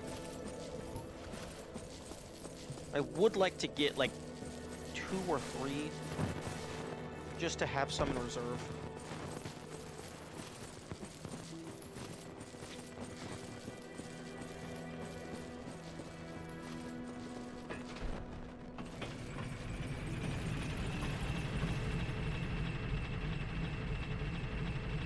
It would be cool if there was, like, weapon synergies, where, like, if you have 2 specific weapons, like, one in your left hand, one in your right hand, if it gave you access to, like, unique attack animations. So, like, if you are dual-wielding, specifically, like, the 2 Tracer Blades, maybe it will give you, like a quintuple hit, fancy spin slash using both of the blades. Like, maybe you press both strong attacks at the same time and it does a super fancy thing.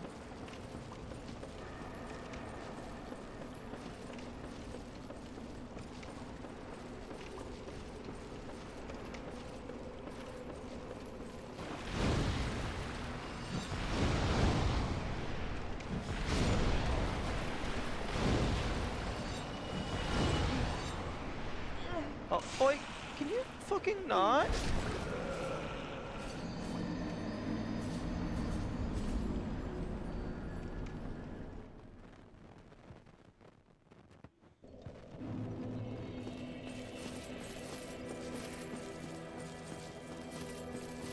Honestly, I think the biggest thing about this run is you can't repair shit. Because, like, you're either constantly having to farm new weapons, or you're, like, running through your weapons. Well, I mean, assuming you're not good at the game. If you're good at the game, you can probably just be done fucking by now. 6 hours, 15 minutes. That's probably enough time to beat the game. Even without wrong warping. If you know what you're going for.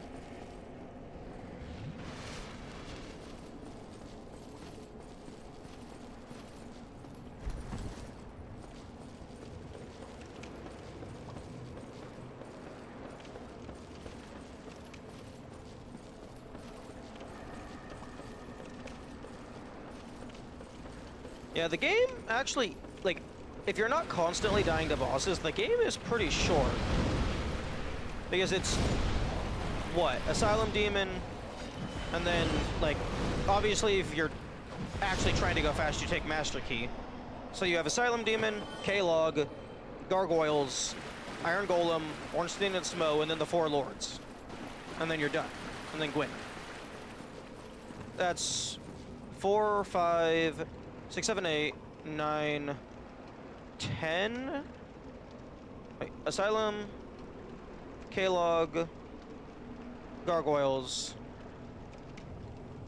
Iron Golem, Ornstein and Smo, 1, 2, 3, 4, and then Gwyn. So yeah, 10 bosses out of 26. Like, you, in terms of just boss count, you don't even have to do half the game in order to beat the game.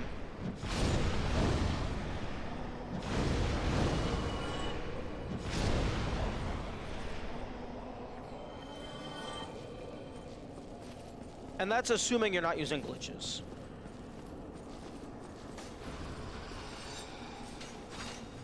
Oh, really? Fuck you.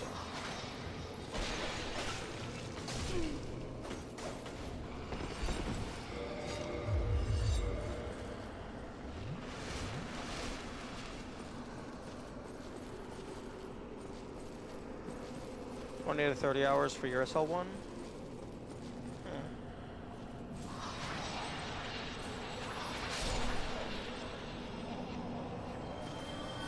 Oh, the gang's all here. And now the gang's all over there.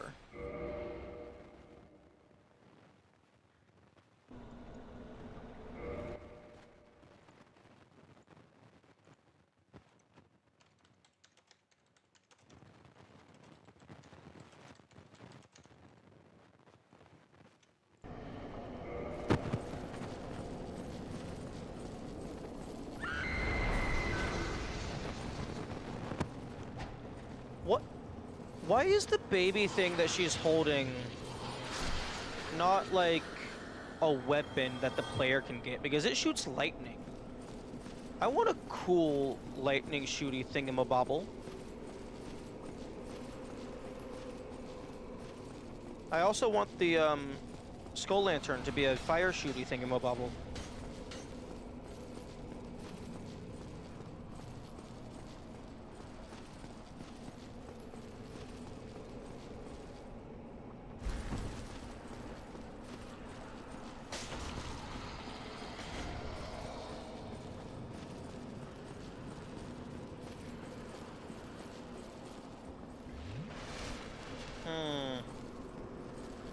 This looks like it could be spooky.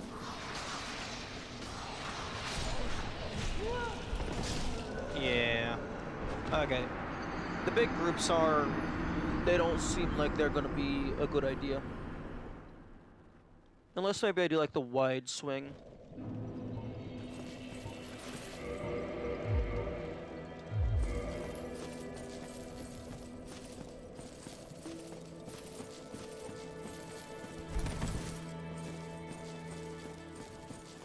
Although, even if a Jagged Ghost Blade breaks, assuming it's still capable of dealing bleed, like, because it can get so many hits in a row, it might still be viable for bosses. Because you can just get 6 hits on 1 stamina bar, and then with the Grass Shield and the Chloranthy Ring, your stamina regenerates damn near instantly.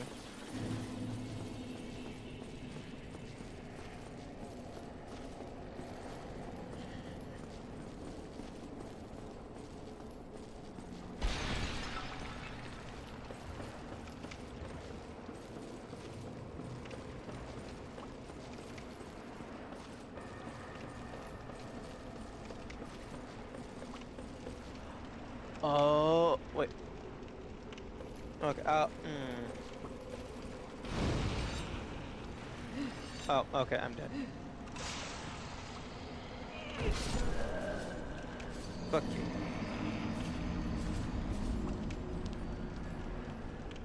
I was about to say, oh, I know how low percent gets around having to kill the Ghost Princess. They just go fight Gwendolyn directly, except you can't, because that requires getting the ring. So I thought I had an idea, but it was wrong.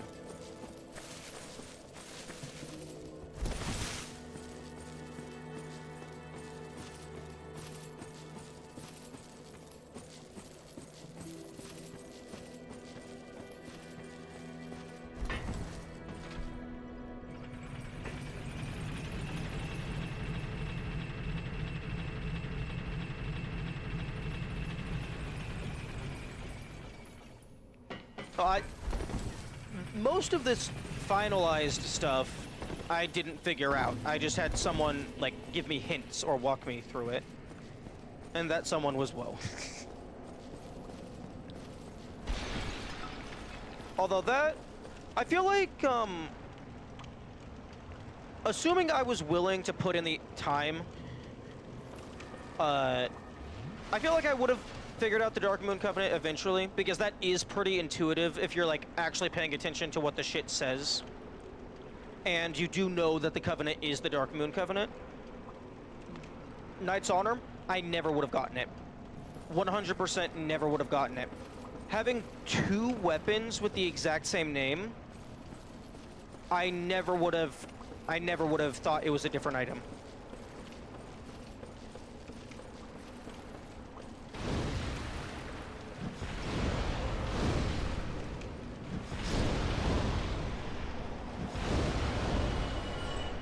Like, the only way I see myself figuring that out on my own is if I just systematically upgrade every single weapon to +10, and then look through the list and just happen to notice that there is more a great sword of Artorias than there should be.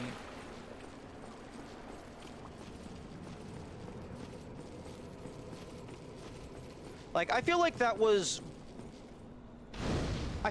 poorly executed. Like, it's a cool idea, but I feel the fancy Artorias Greatsword should just be named Artorias Greatsword or whatever.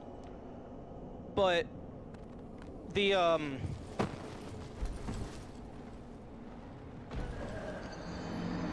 normal one that most people find first, I feel like that should be named, like, Artorias Greatsword, but then in parentheses, it says the word cursed.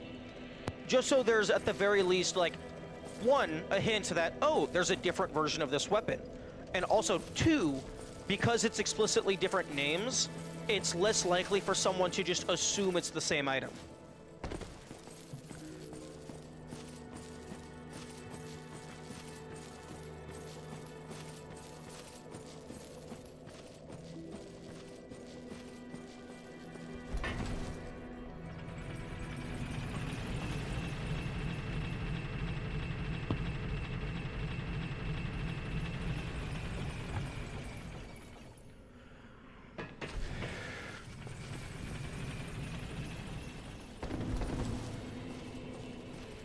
I think the most annoying part about this grind is I can't even, like, use 10 humanity in order to, like, increase the odds, because I don't have any, like, it's either use 10 humanity to increase the odds and walk back every time, or don't use 2 humanity and teleport back by jumping into the water.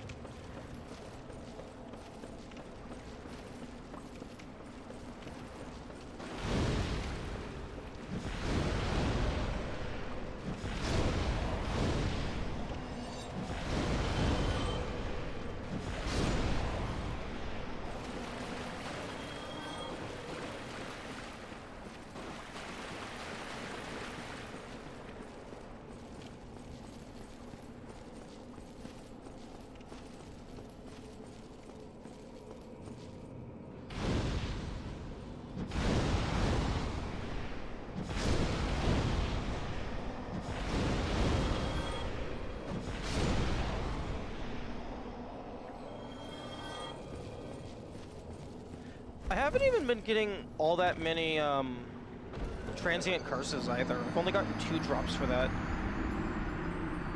But then again, I guess it's only like around like 4 kills per loop, and each loop takes a few minutes.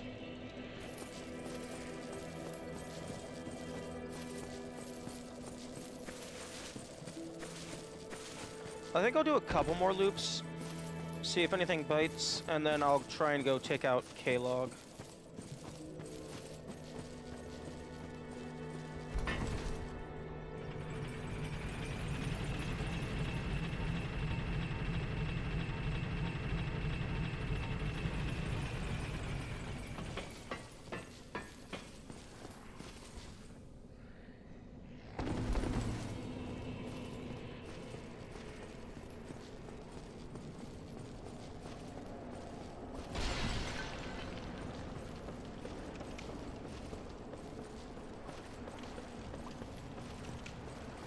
I just thought of something that would be really funny.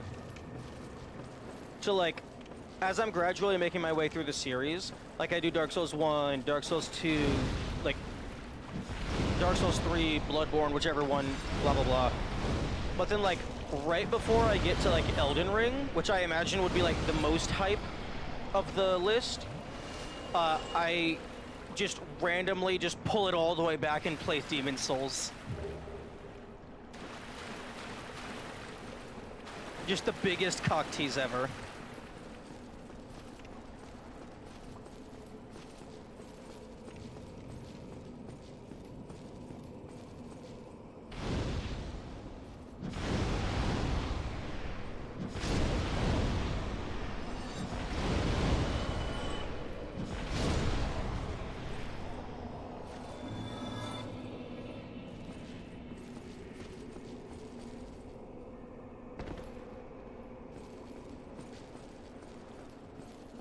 Okay, I want to try and get this curse bite ring before I leave.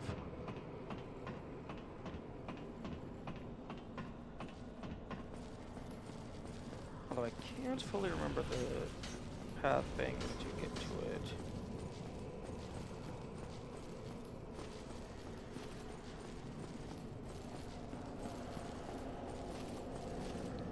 Because I thought it was just a doorway, like directly over here. But it's not.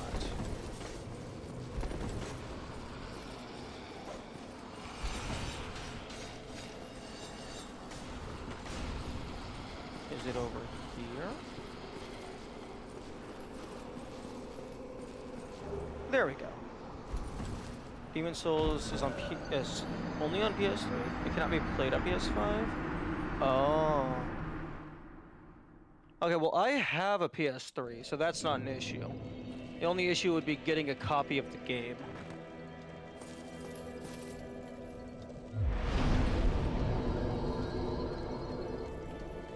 Although, what do you mean by Demon Souls OG? Did they, like, remaster it or something? But it's, like, different enough to be considered a separate game? Can you record it properly through that? I don't know. That would be an issue. Because I think I've heard some people talking about, like, that, like, PS3 is annoying to record on, even though I have an HDMI capture card.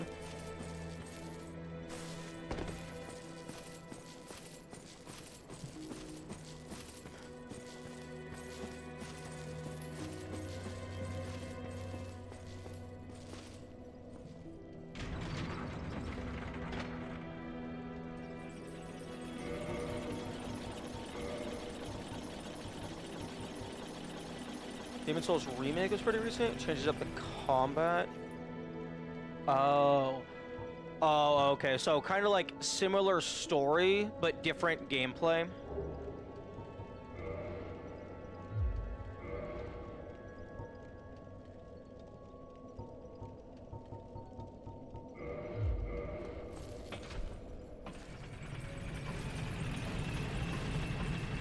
It would be interesting if the Curse Bite ring made it so that you only lose like 25% of your maximum health. So it's like, you can put the ring on in order to like kind of mitigate the effects, but you're still cursed until you deal with it.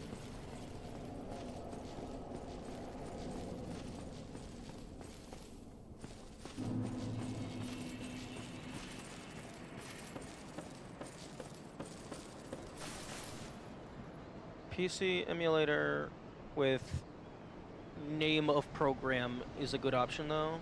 Oh, okay. I would not be doing any challenge runs on emulator. I prefer to only do challenge runs on official releases. Just so there's like a baseline standard that everyone can reference if they decide to do stuff as well. Although I suppose, worst comes to worst, I can just set up a tripod with a camera pointed at my TV. And then I can just record the game through that.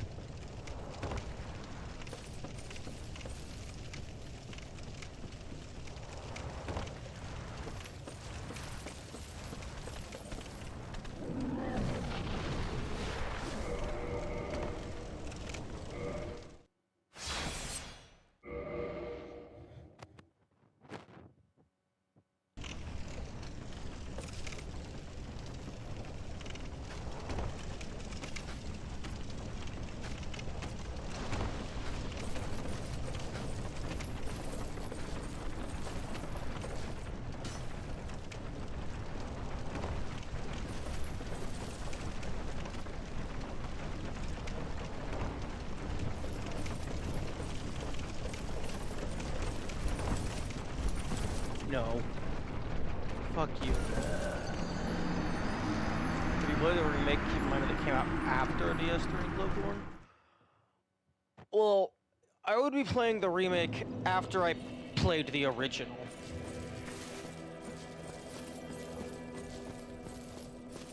Like, if it's different enough, like the gameplay is completely different, I would want to play the original. Oh, was there... Actually, now that I think about it, was there any significant gameplay differences for the remaster of DS1?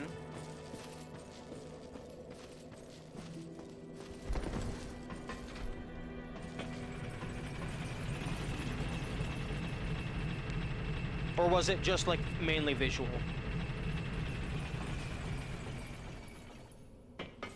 Exactly the same with updated textures? Okay.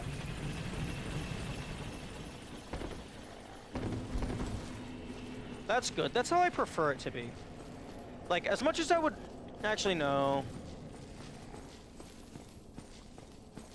Quality of life things are nice, but you can't go so far. Actually, no. What you could do is... If you ever remaster a game for, like, a newer console or whatever, just always include a version to play the OG. And then, like, have, like a selection of toggles that you can choose between. So you could turn them all off if you want the original experience, or you could turn them all on if you want, like, the updated graphics, the quality of life menu navigation, etc., etc.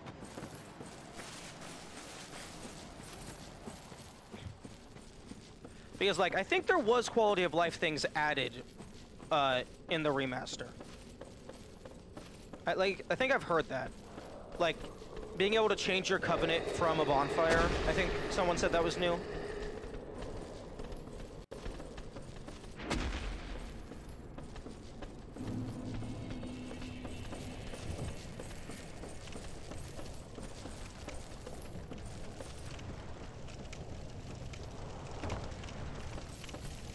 Human Soldier Makeup I would consider significant upgrade. It's on a new engine.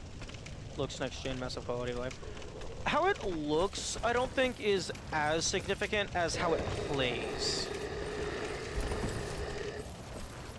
But yeah, no, having, like, significant quality of life and stuff, and, like, especially I think you said, like, the combat is, like, really different. I think, like, I would consider that enough to be considered its own game. Like, similar to, like, Chain of Memories and the, like, Kingdom Hearts Chain of Memories on the Game Boy Advance, and then Rechain for, like, PS2. It's like, it's a completely different genre of game. Oh, fuck you. Okay, we're on a rush.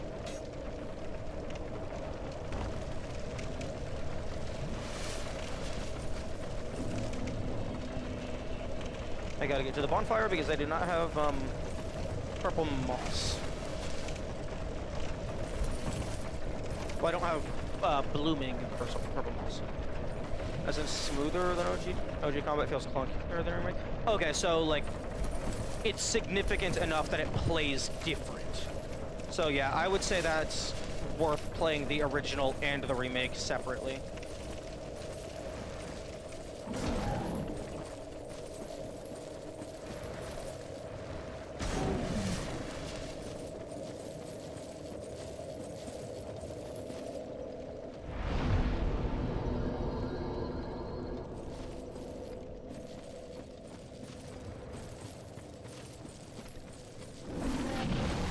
So, would a good, like, maybe not like one-to-one, but would a good comparison be like tank controls versus just omnidirectional analog stick movement?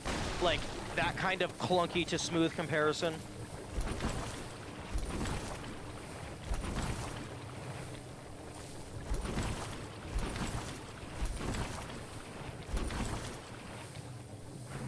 Why the fuck am I moving so slow? I know I'm in the... Oh, I don't have the ring equipped. Okay. I was like, I'm not over encumbered. The fuck you talking about, game?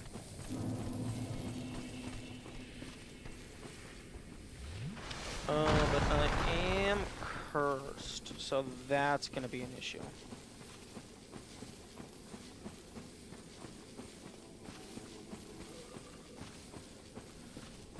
It doesn't have...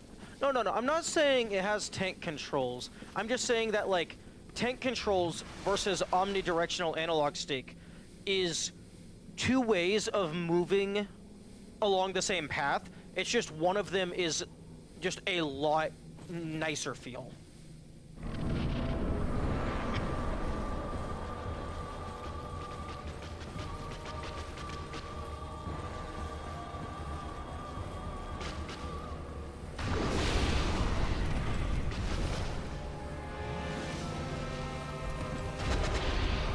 Very good animation. Oh, okay.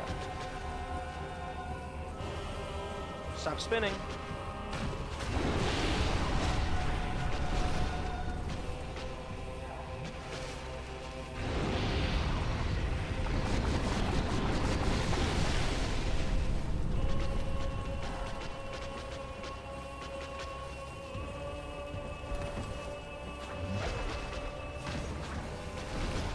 Okay. If nothing else, the sword just is better. It's fucking... Excuse me? That blade was nowhere near me.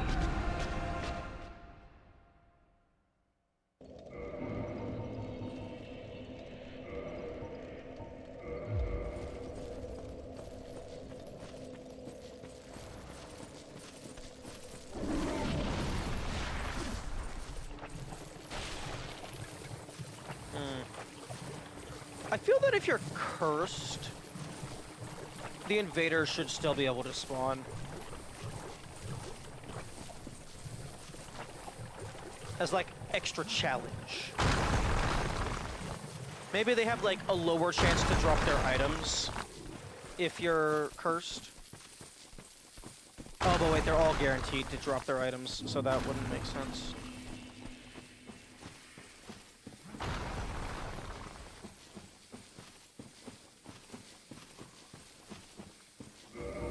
Okay, well, let's go ahead and unequip that thing that's slowing me down.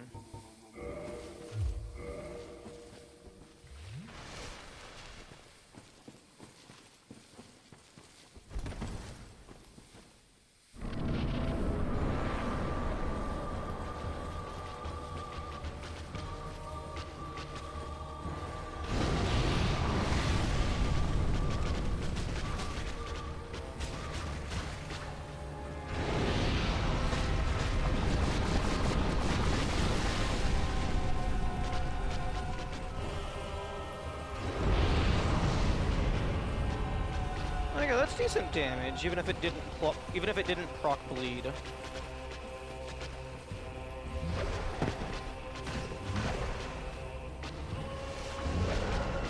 Damn.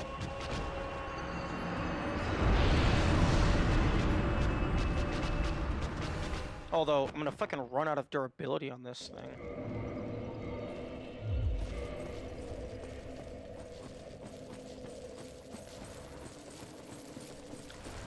If only there was a ring I could equip that made it so I lost durability slower. That sure would be nice to have right about now.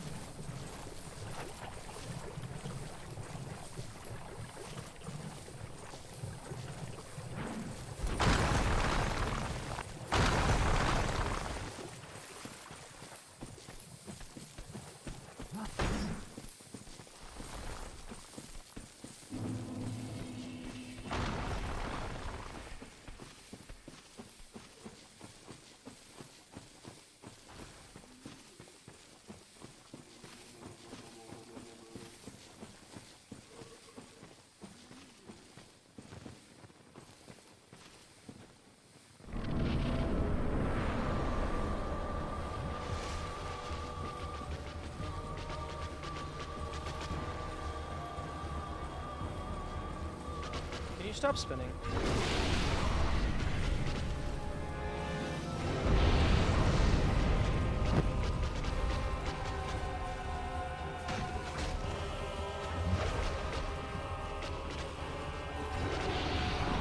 Oh, we're getting spicy. Stop spinning.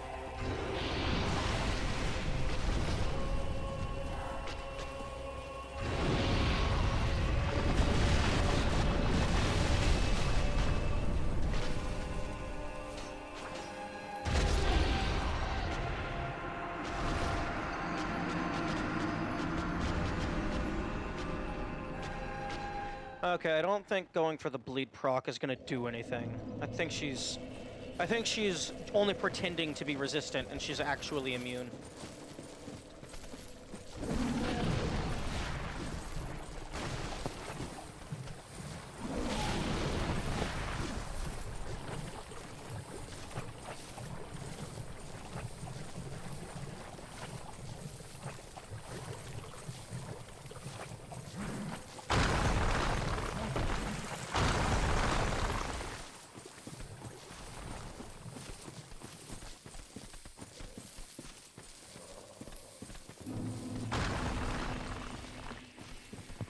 I feel like they should be able to drop, like, a consumable rock item that's just like a throwing dagger or whatever. It's just like something you throw, and it deals damage.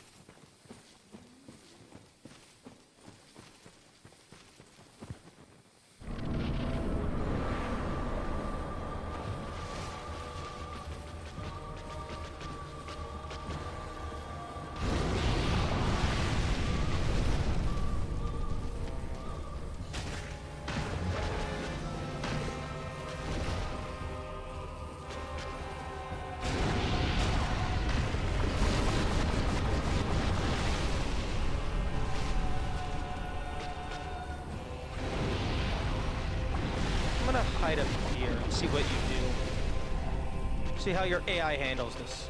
Oh, the AI handles it quite well.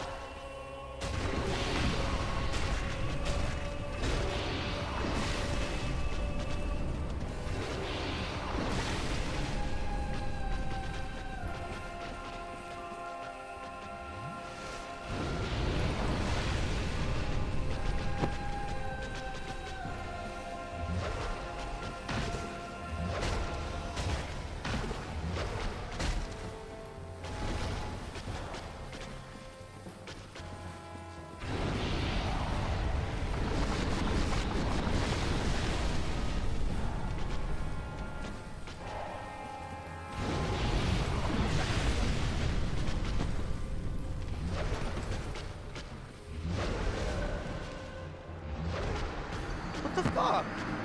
I was in the middle of a heal. That means it's supposed to go up and then only get cut off. Your attack damage isn't actually supposed to go through.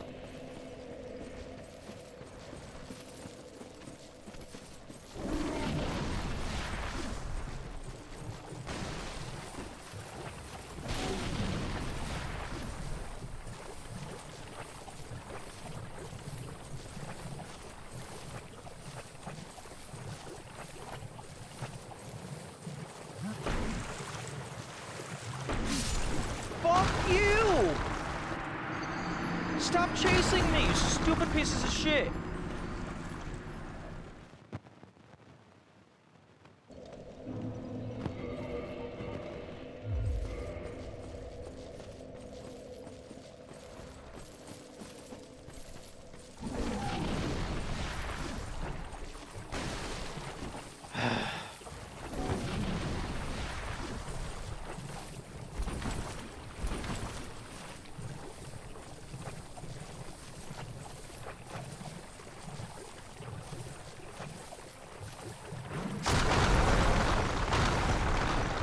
Okay, game, fuck you. I was in the middle of the rolling animation. That means I'm invincible. Go fuck yourself.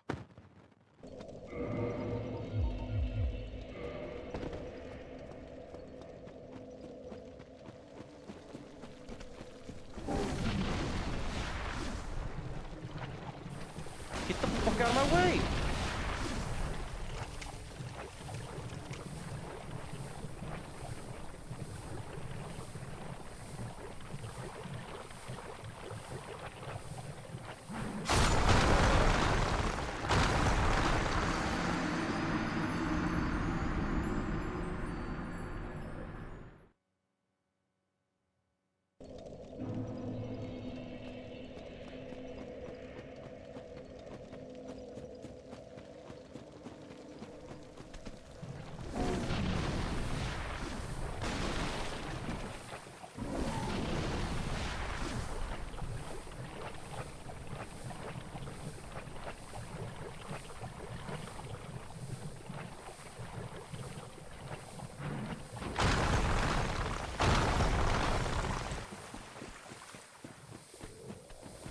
Okay, so just to confirm, the Cat's Covenant ring has no uses beyond multiplayer.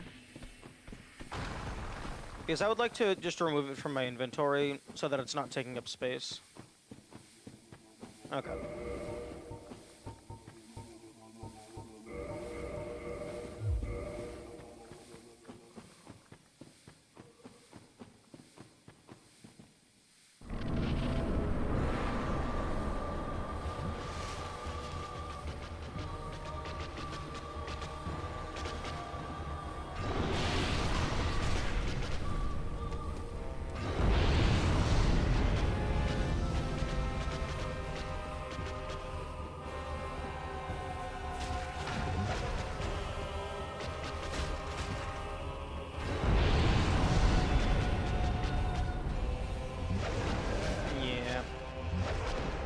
I didn't think I was making it out of that. I thought there was a chance.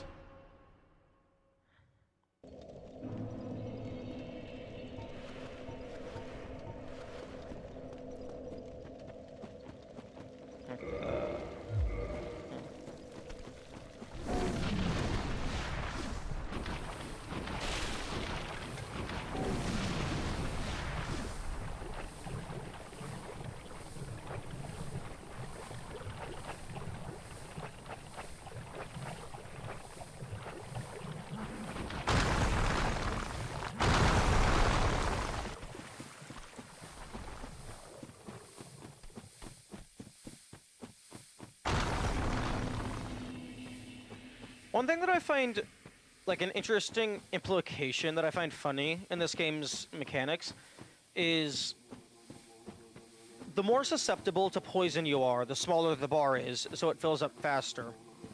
But also the faster it empties. So, like, if you're super duper susceptible to poison, while you're in the poison, it's instant, but then as soon as you leave the poison, it's just out of your system instantly. So it's like you're always taking poison until you leave.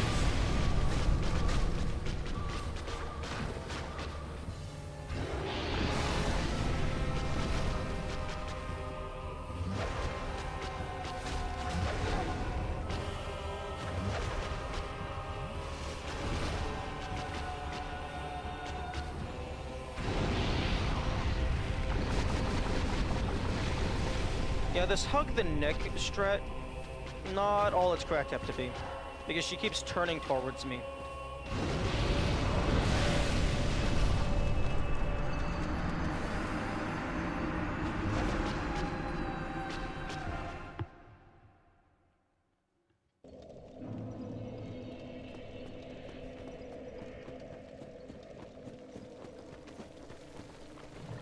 Just dodging?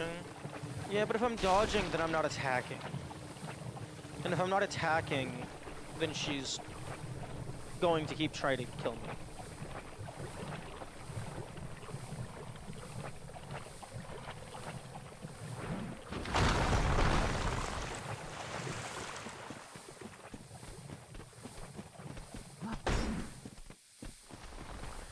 Actually, if I get rid of my curse,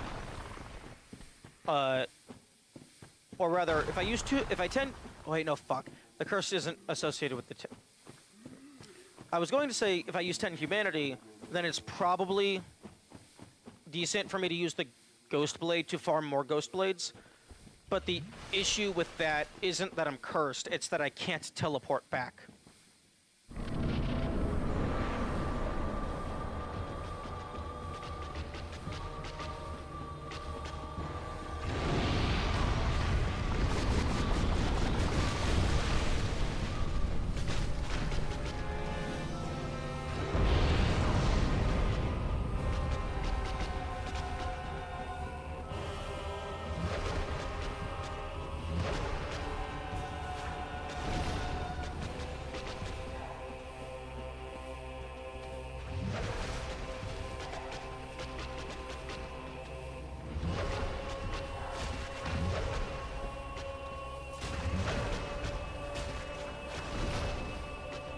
Honestly, like, I know I keep saying it, but like, the skeleton's not dropping homeward bones is kind of crack.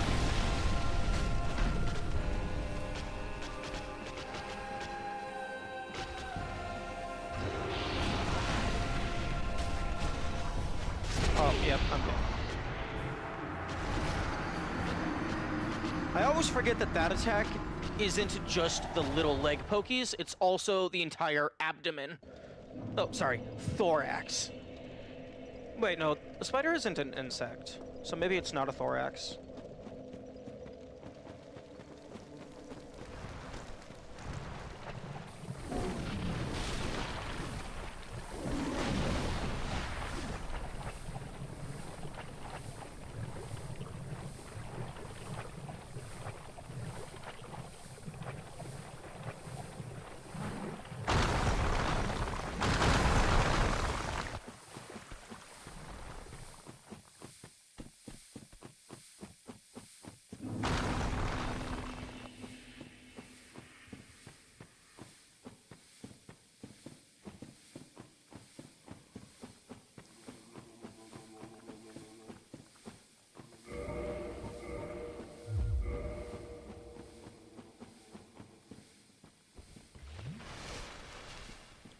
Oh, that's just mean. The poison damage ticks down as I'm lowering my bottle.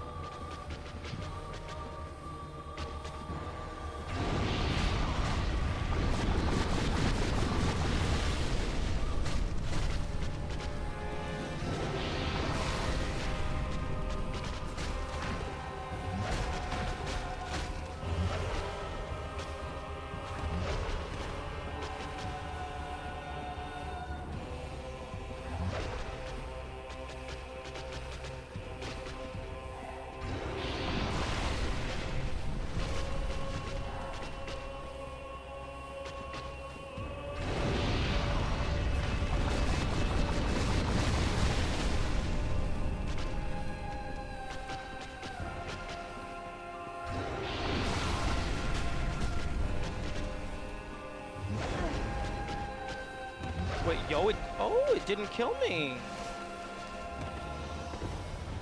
That attack I think is stronger, so that probably would have killed me.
I didn't realize that her jumping away could deal damage.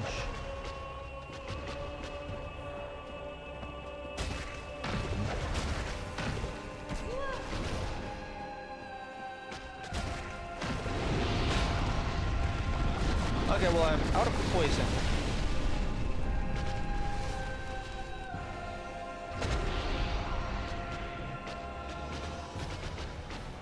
Or rather, I'm not poisoned anymore.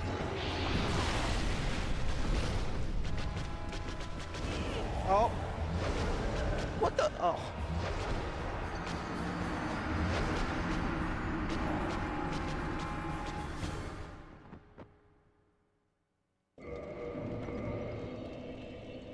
Yeah, the Iron Ring doesn't do jack shit against the lava if it just poise breaks you.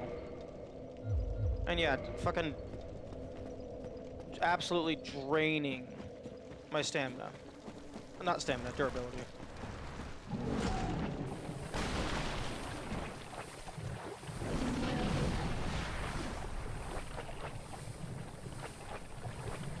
Also, starting to think that the standard attacks just deal more damage than the quote-unquote strong attack. And the strong attack is just there for the bleed proc, but it is actually weaker overall. Or rather, weaker per individual hit.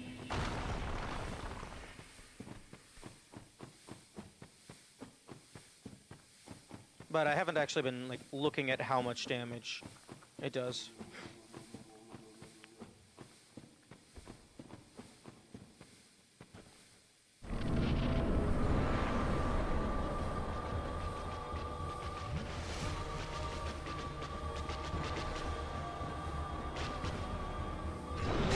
Okay, so 50 damage for just a single two-handed hit.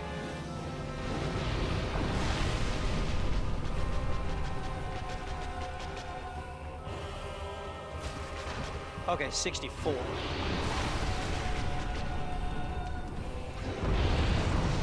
Okay, so the strong attack is stronger as long as you land at least 2 hits.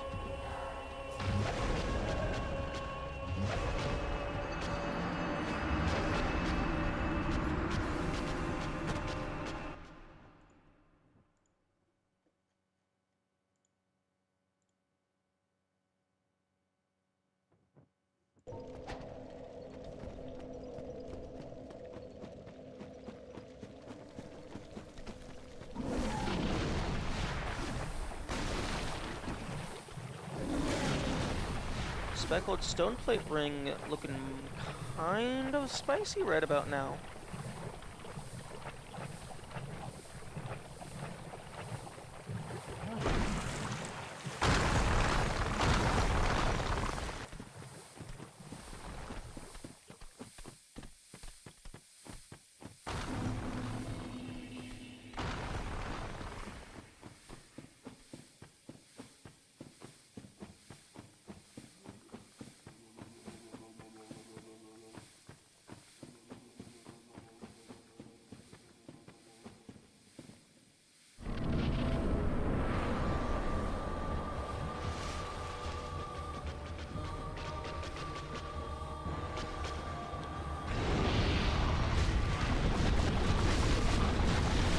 Okay, so 164 for a full volley.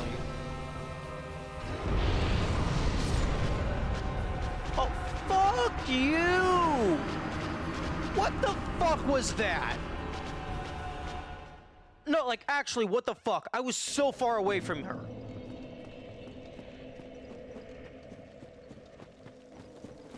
That's bullshit. That should not have hit me.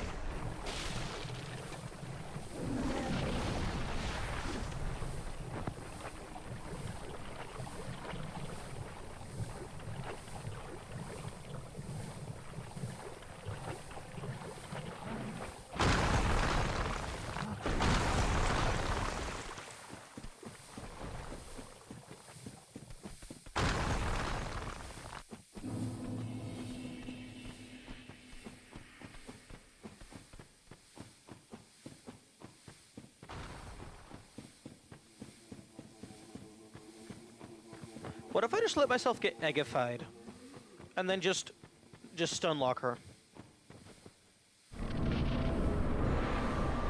Honestly, Kalog should just let you pass if you have eggs in your face.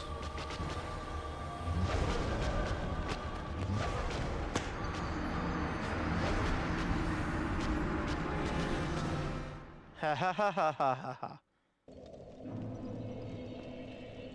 If you laugh at the game, it stops being angry.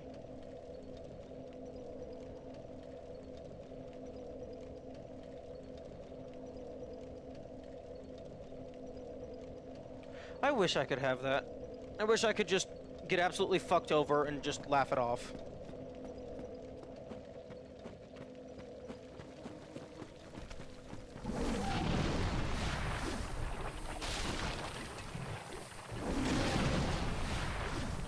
But, you know, the only thing I see is just progress and time being stolen from me.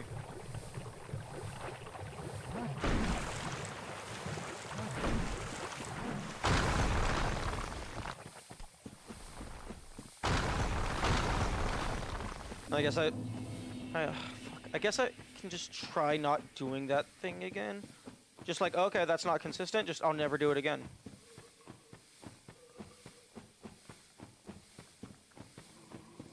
Just play it nice and slow.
Major roadblocks were those guys. They took me so long. Yeah, but you said you did the entire thing in 20 to 30 hours. That's like not very much time at all. I mean, I guess maybe if it was like a good like 7-8 hours on a single boss, I can see that being a lot of time.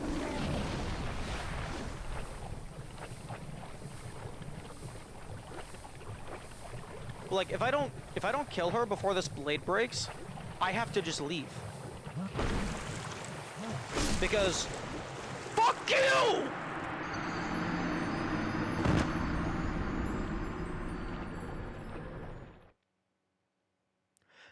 Because if my blade breaks, then I just can't fight anymore. Because she's clearly, like, completely immune to bleed. Like, effectively completely immune.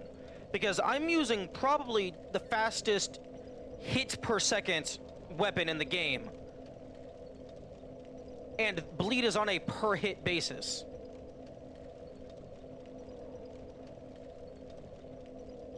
And she just doesn't give a fuck.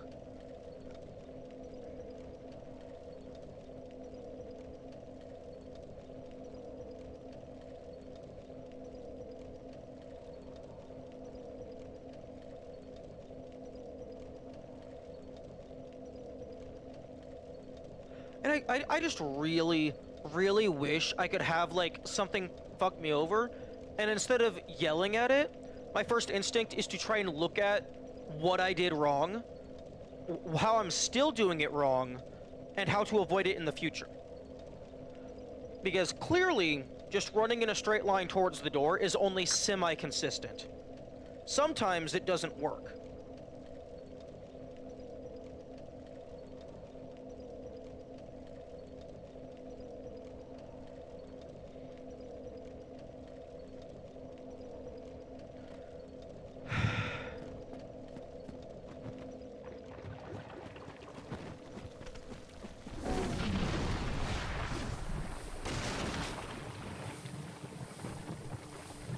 Yeah, the world would be a lot better if everyone did it.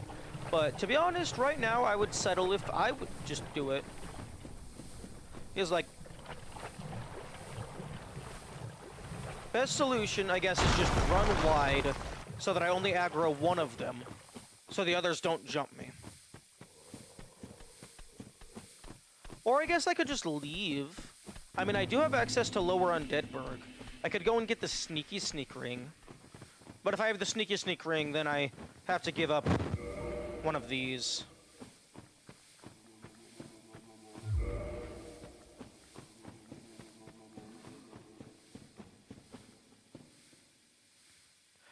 You know, I think I'm fond of the idea that, like, if you're using stamina, the poison hurts you faster, but it also runs through your system faster, so it depletes sooner.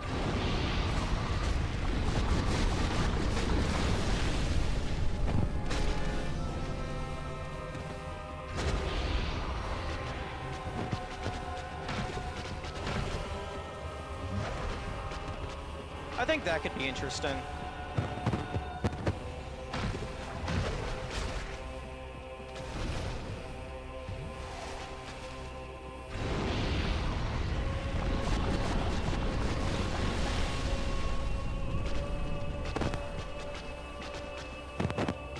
I think from now on, whenever I get hit or I make a mistake, I'm going to try to ask if there was something that I could have done differently to avoid it.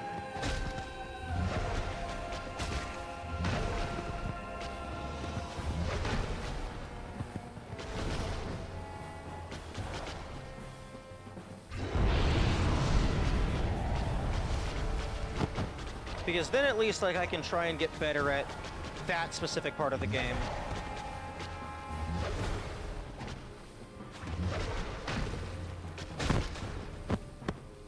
Let me fucking go!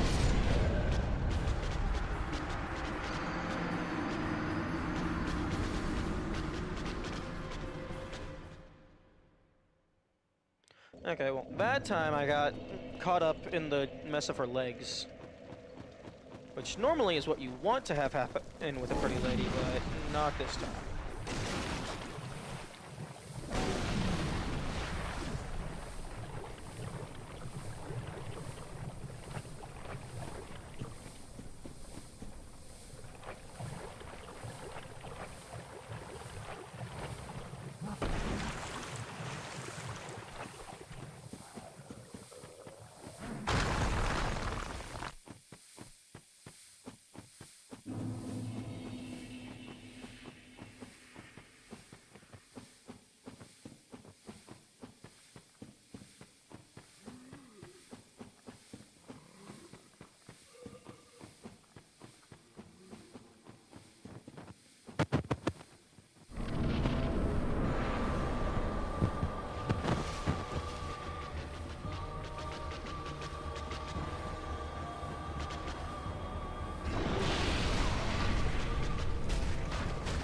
Oh, okay. Yep.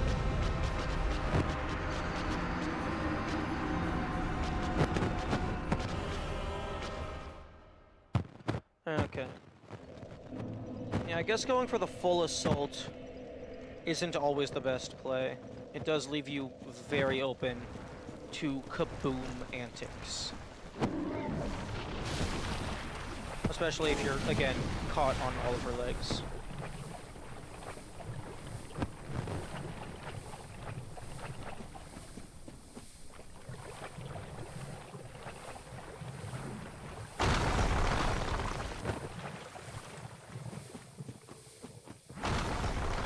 Okay, so I guess don't get too close. Except for the part where my weapon is super short.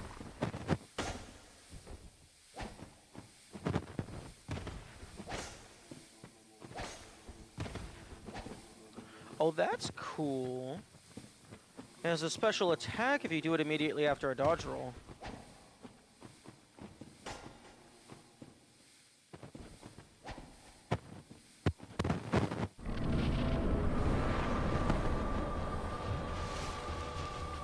Honestly, this shield looks like it has bullet holes Like, I know that's probably, like, just from a lance. But it looks like it's deflected some bullets.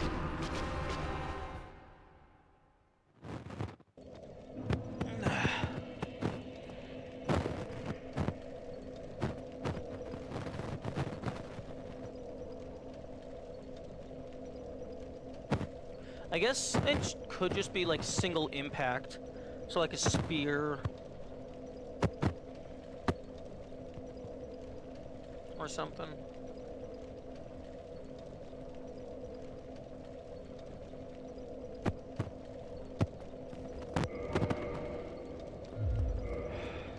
Durability. I could also swap to my Dragon Crest shield. That would help me survive the fire somewhat. Like the kaboom.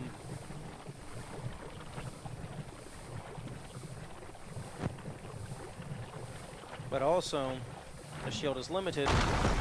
So if I use it now... Okay, well, if I use it now, is there actually anything later in the game that uses fire to this same capacity? There is Ceaseless Discharge, who just kills you. There is Bed of Chaos, who just kills you. There is...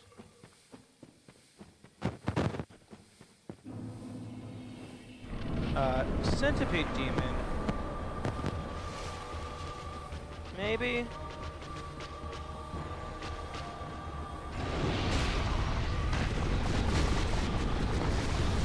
Maybe Centipede Demon could be an issue?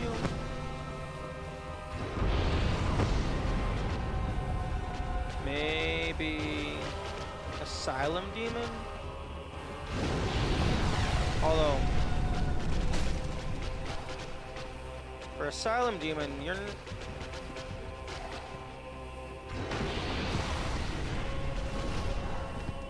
Asylum Demon probably isn't that big of an issue. Like, once you can get them into... Especially if they're weak to bleed. If Asylum Demon is weak to bleed, they're probably not that big of an issue.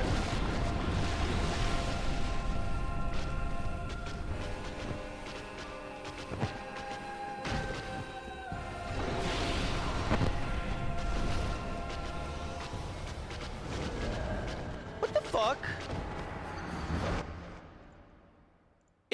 Actually, what the fuck just happened there?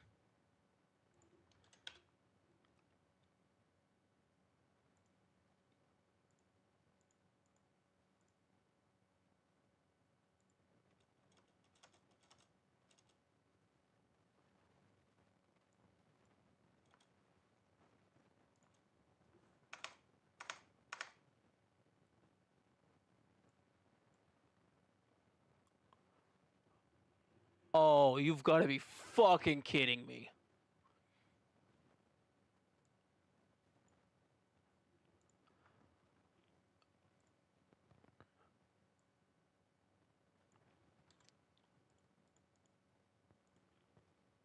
Okay, so the lava's hitbox just extends out super fucking far.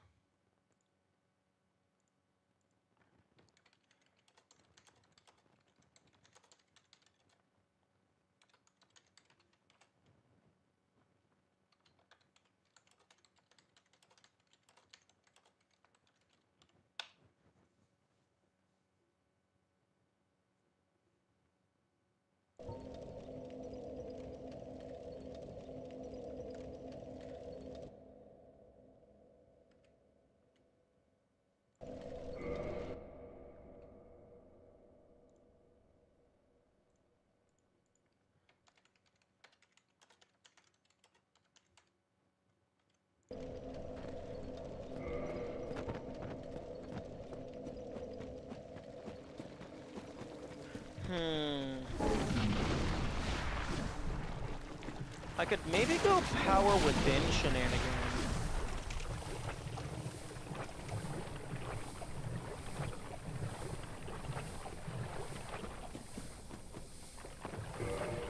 Oh. Oh, fuck off, bot.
I somehow smacked her.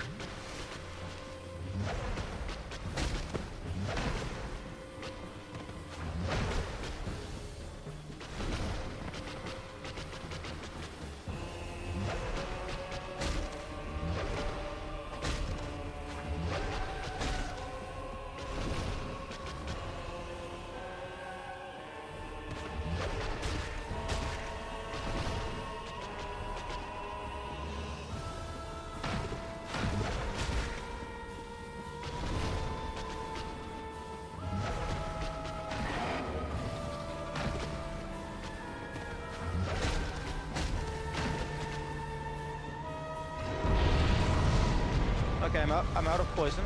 Good.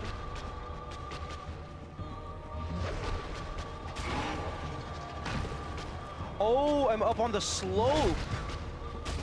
That's how I have the high ground. That's how I was hitting her. I have the high ground, so I'm just physically high enough to smack her.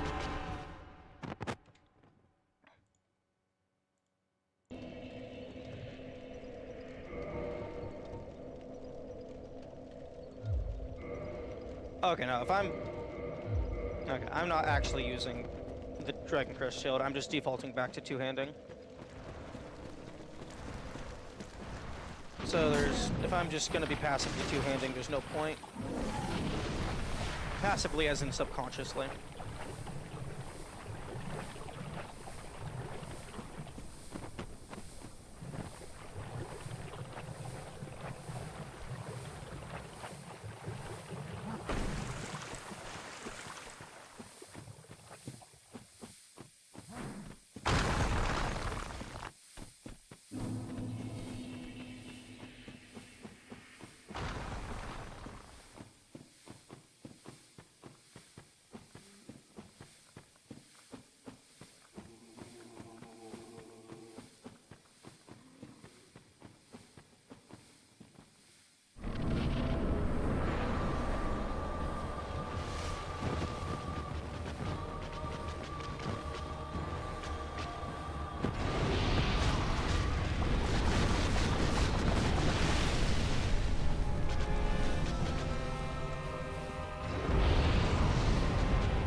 Okay, good. Give me a chance to heal.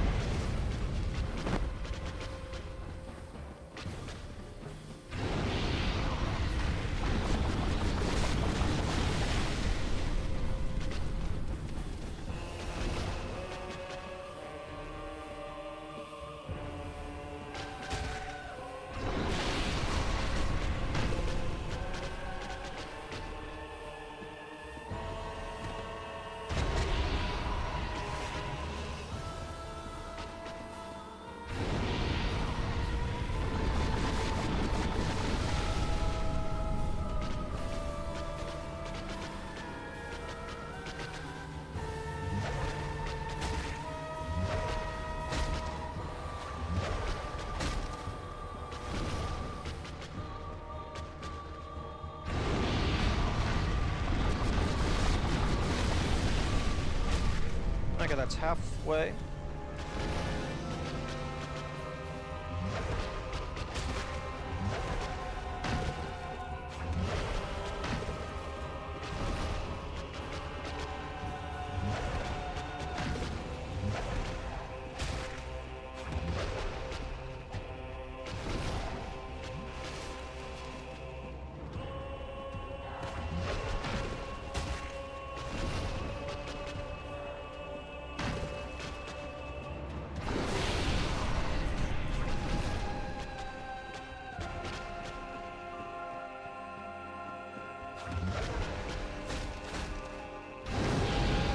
Oh!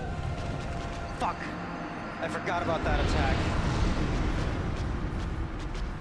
I forgot that attack was a thing because she has only ever done it once. And that was fucking against... like a couple times, actually, maybe. But that was when I had the summon to assist me.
Yeah, how about we get away from that lava?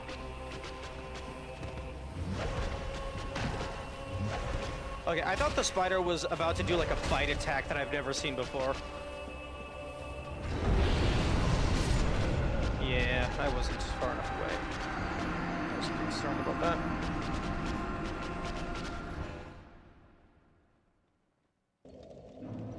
You know, they absolutely could have given the spider a bite grapple attack.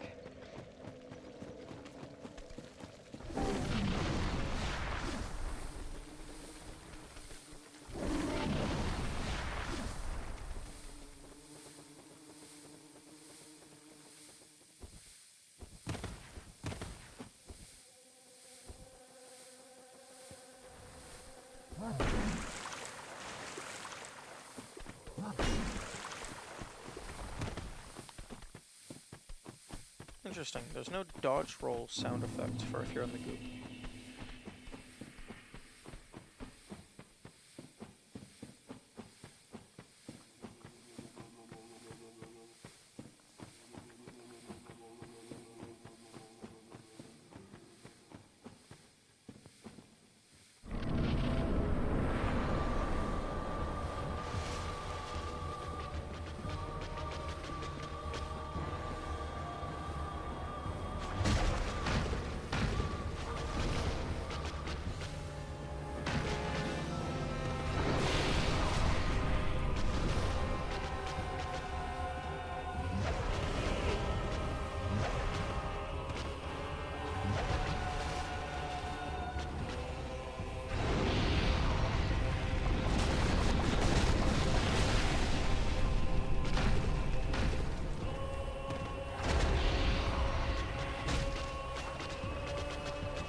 I'm dead. I'm not dead.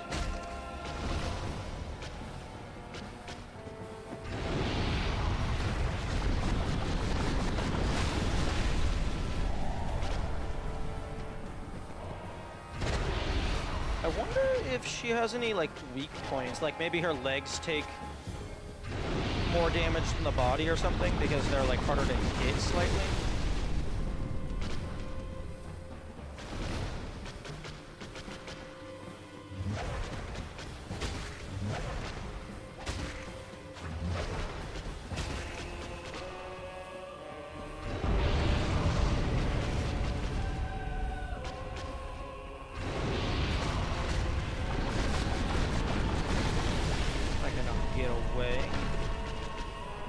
Because of that.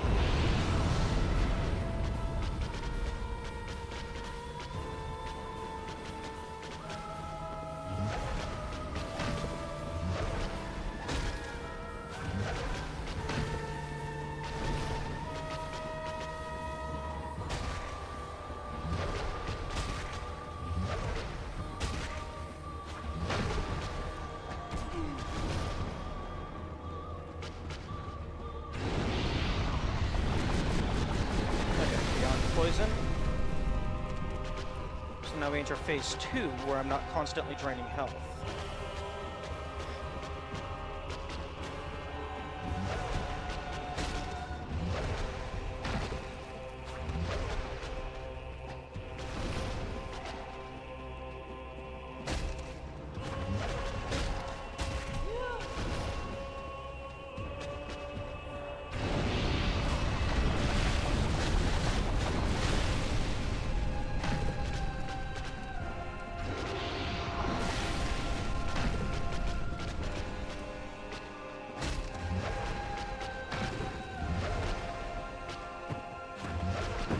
Let's get away from this lava.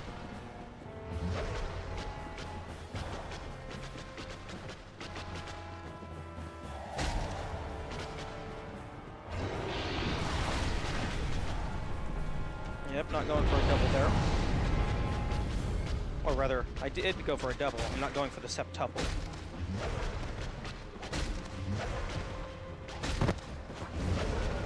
No! No, I got the dodge roll! And I was almost there.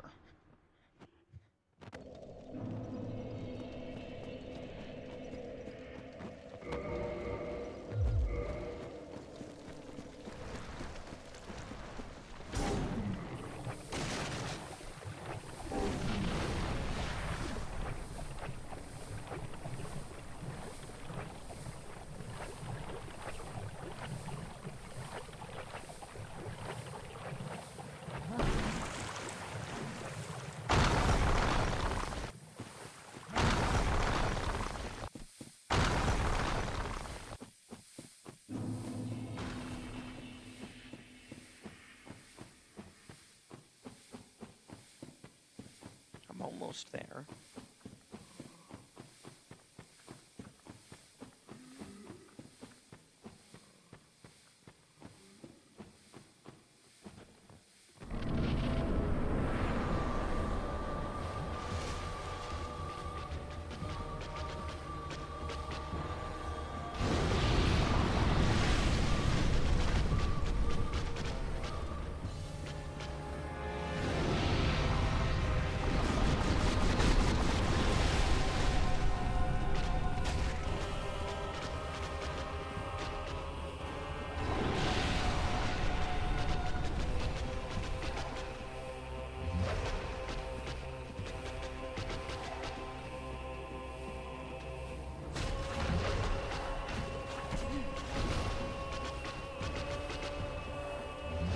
Kamikaze, be careful. You don't want to get banned. Rip.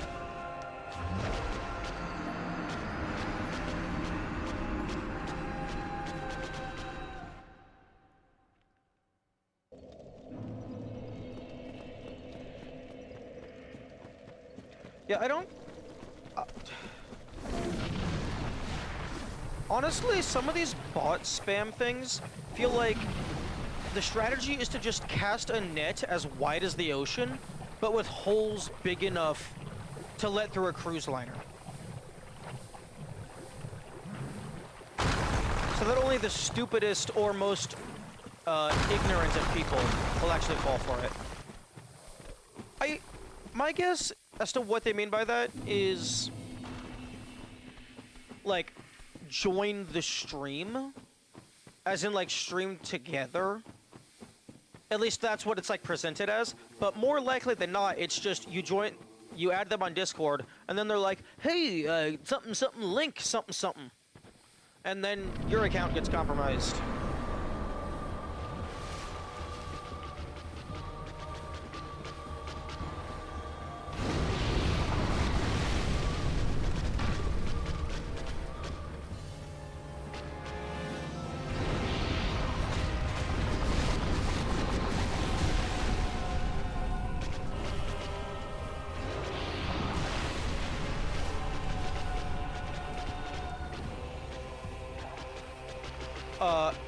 I did just figure out that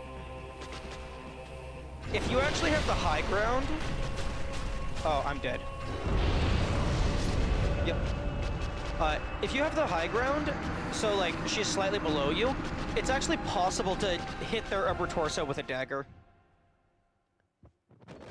I've had that happen a couple times on mistake, or rather accident.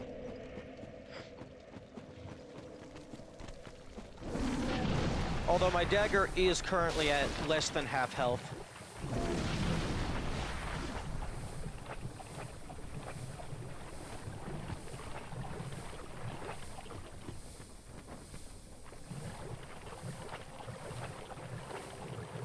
Honestly, I don't get what they were trying to go for with the durability system. Like, clearly the number that's displayed is not the actual durability. Like, why wouldn't you just display the actual durability? Because, like, clearly in the background it's a much bigger number that's then divided down and truncated into an integer.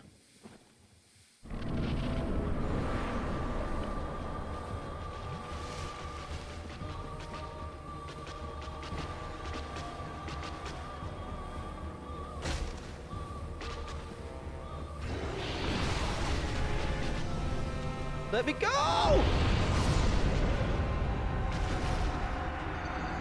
Her legs act as a prison when she does that attack.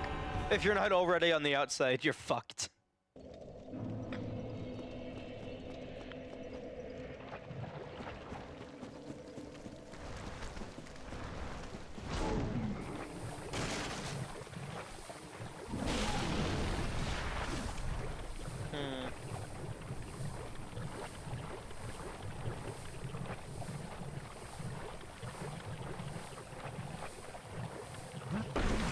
I just had an idea. What if instead of the fight rings just making your, like, resistance much higher, what if they made the bar, like, empty faster?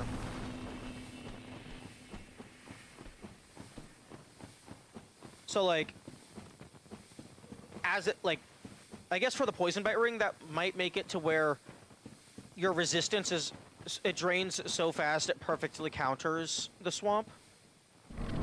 But then I guess for the curse bite ring, it wouldn't be as useful, because I think curse drains decently quickly. Oh, maybe I'm mistaken. What the fuck?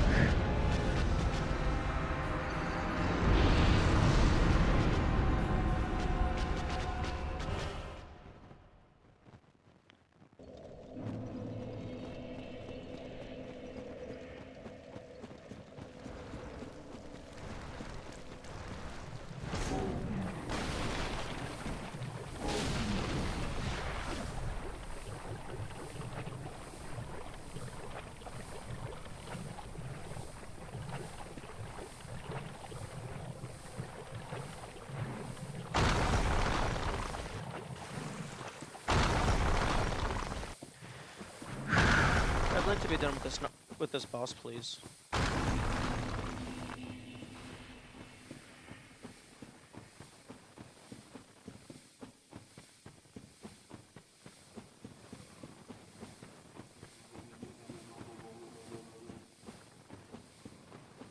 Shush.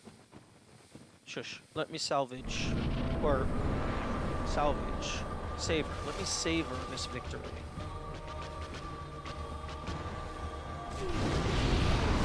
Oh, fuck you.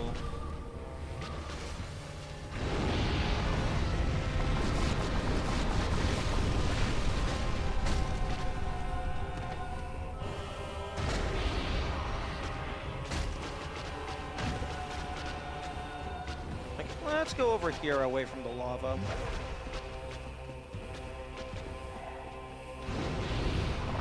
No, that doesn't mean bring the lava with you.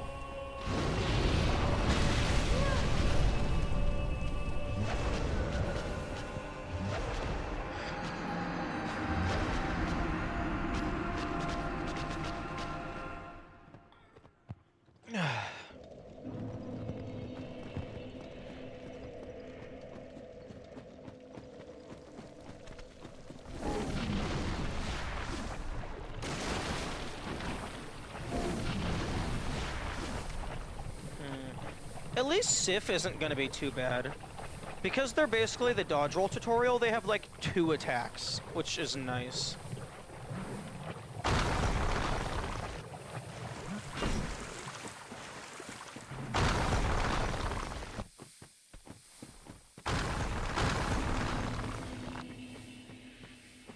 And there's a pretty safe spot to heal underneath them.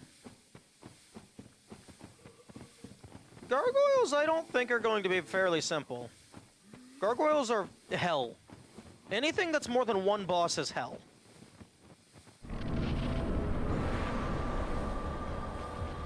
Because focusing on multiple things simultaneously is probably one of my weakest suits.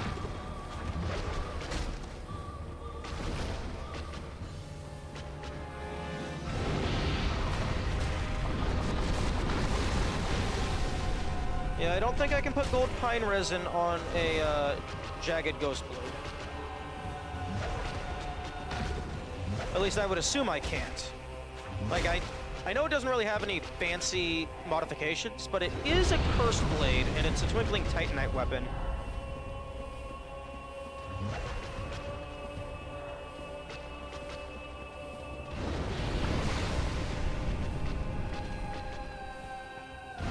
Yo, can you fucking stop with the lava?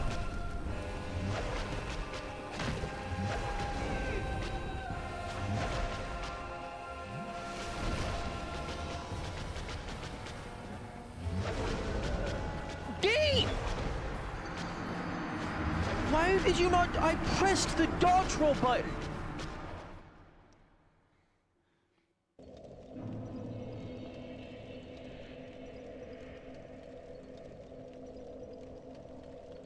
There's so many times where I press the dodge roll button and it just doesn't give a fuck. Because it's supposed to come out instant.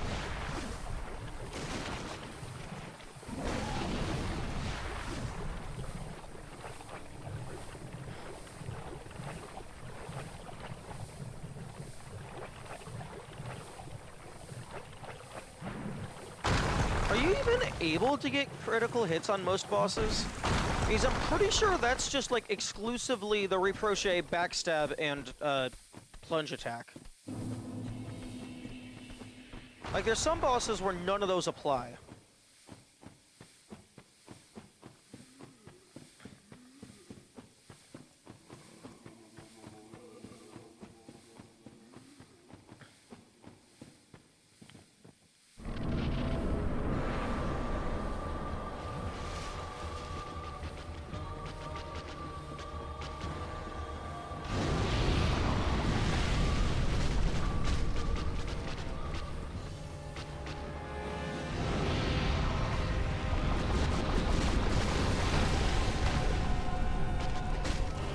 Oh, and also she has it once, in all of these attempts.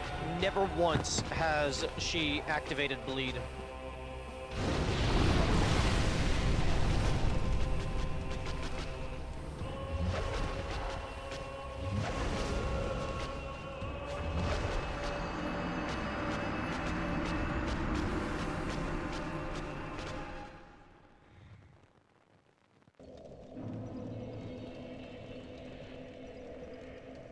the instability extra damage when the boss is doing it.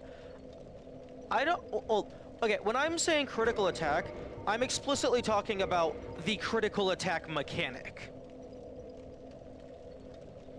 Because the standard Ghost Blade has higher critical damage. Like, this is critical of 100. The standard Ghost Blade has, like, critical of, like, 125 or something. Oh, okay. Just those three, then.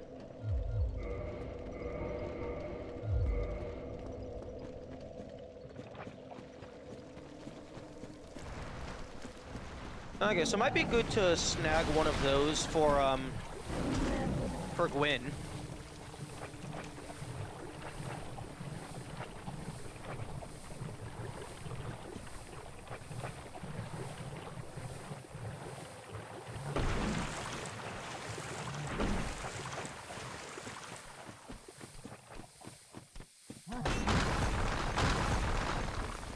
Actually, I didn't check the stats on that. You might not be able to. Well, if you can use the Jagged Ghost Blade, you can probably use the normal Ghost Blade. I think it's basically the same thing, just with critical and bleed swapped out. Yeah, Gwyn is a terrible final boss.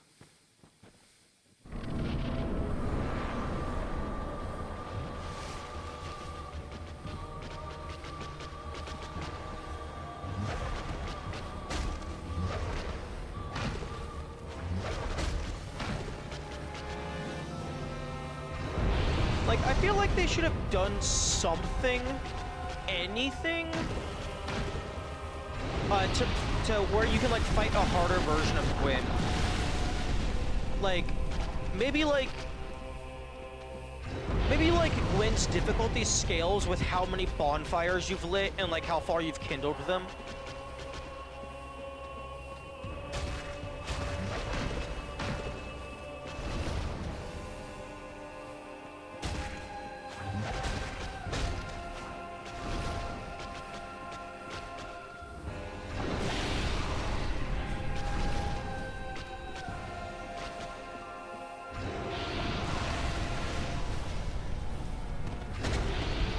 So it's like the easier you make the rest of the game, the harder the final boss.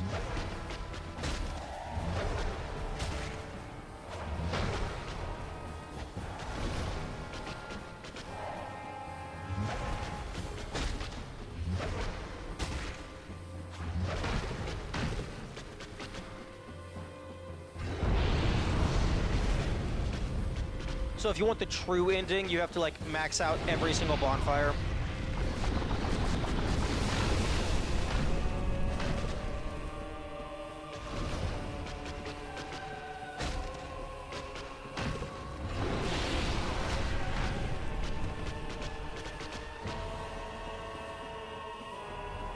Honestly, I feel like there should be something for maxing out every single bonfire in general.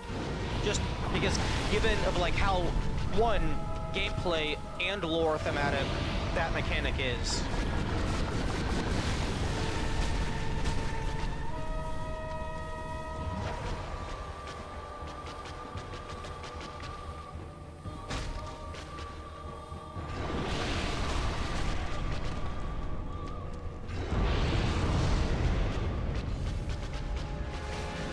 There is no achievement for lighting every bonfire.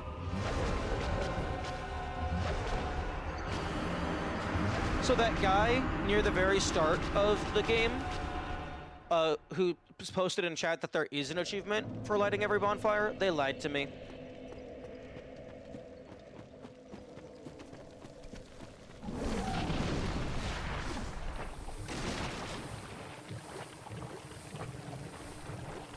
Like, honestly, that's a very good achievement idea.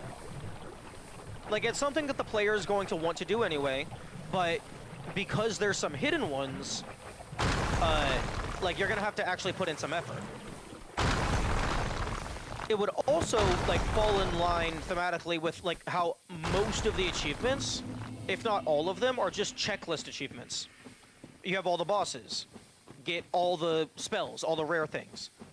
Like, really, the only things they don't have is, like, bonfires, like, armor.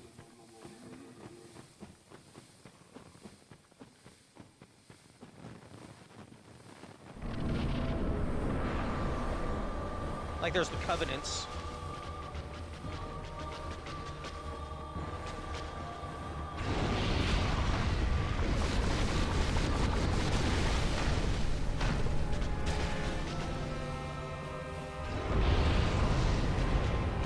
So yeah, no, lighting every bonfire would, like, fit in perfectly. Oh, mistakes have been made.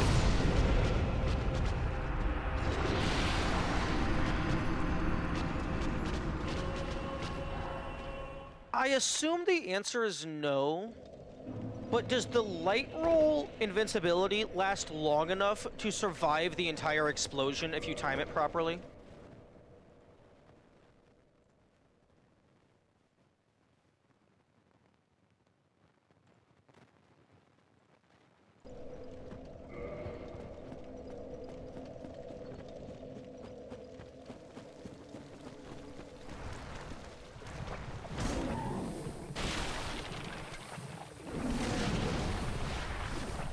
Because, like, that's the kind of thing that I would include. Like, make it to where the light roll is exactly as long as the hurt box. So for, like, task shenanigans, you could just frame perfect dodge roll in order to not get hit.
I need to get Sen's Fortress opened up ASAP so that I can get the Golden Snake Ring and just farm up a bunch of Ghost Blades.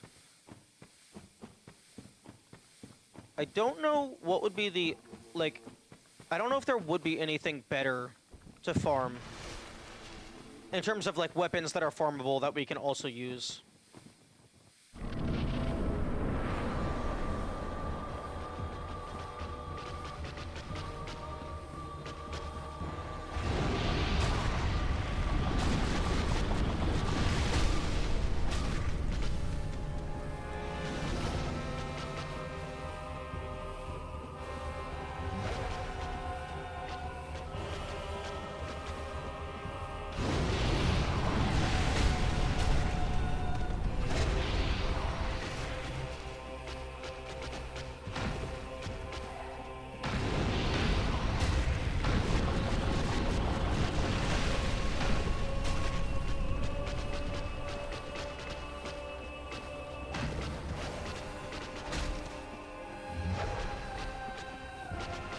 Okay, that probably should have hit me.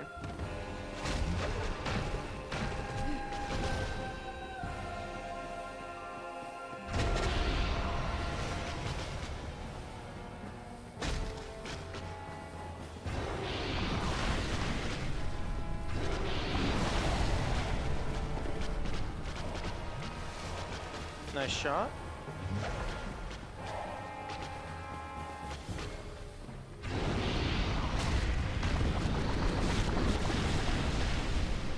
Come on, come down here.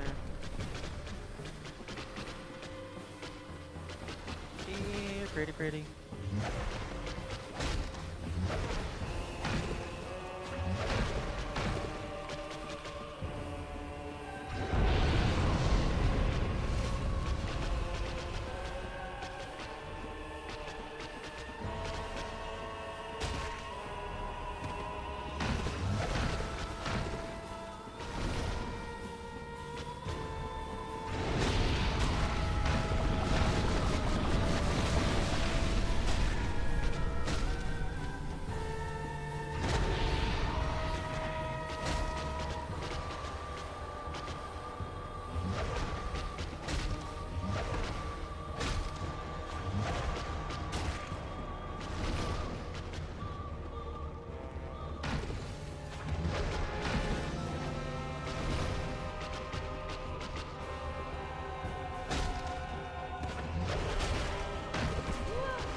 Don't get greedy.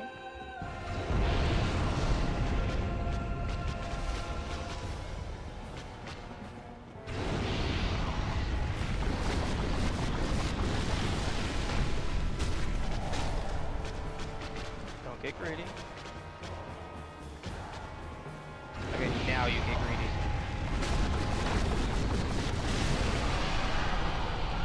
Fucking hell.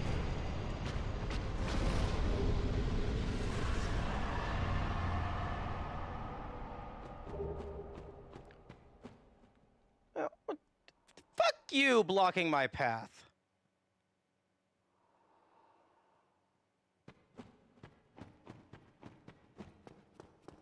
And now for the true reward. Upgraded fireball. But first, we grab this.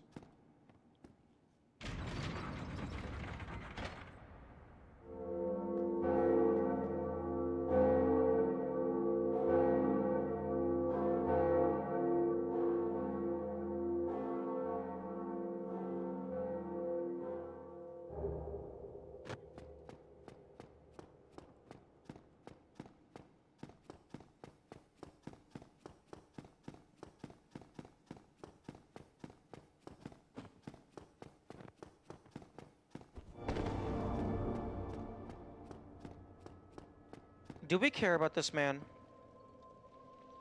I don't know if we care about this man. I don't think we care about this man.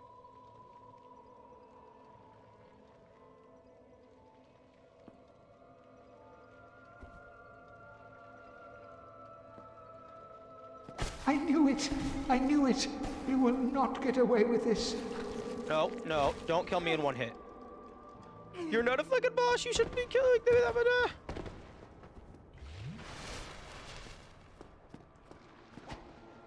No!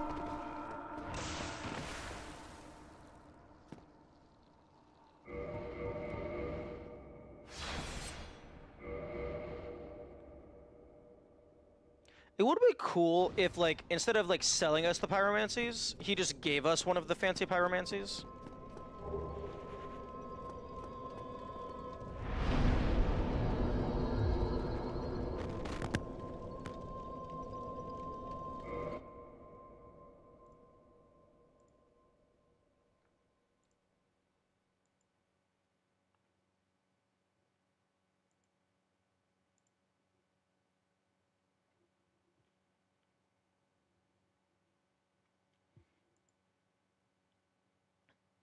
Very odd.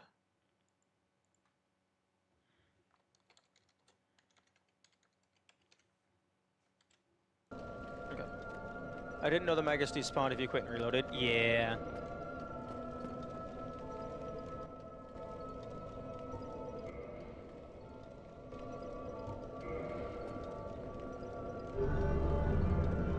And those maggots are a big enough nuisance to warrant respawning.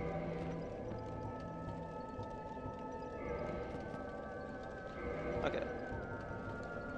I don't have... Okay, so that would be 16 humanity?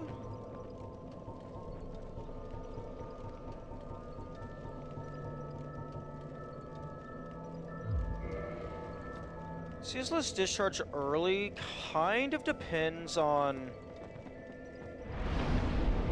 whether or not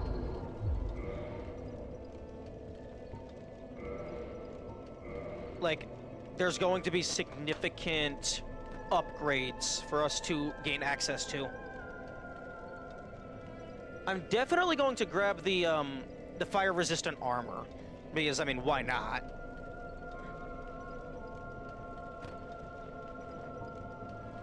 Ooh, I need a Seance ring to use this and normal fireball at the same time.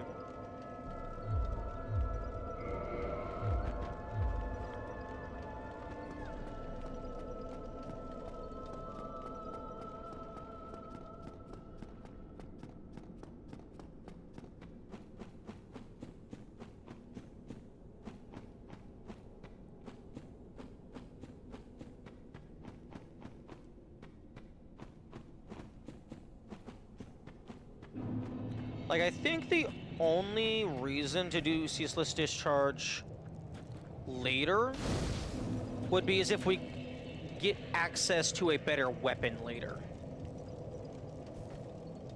Can you stop scratching your head?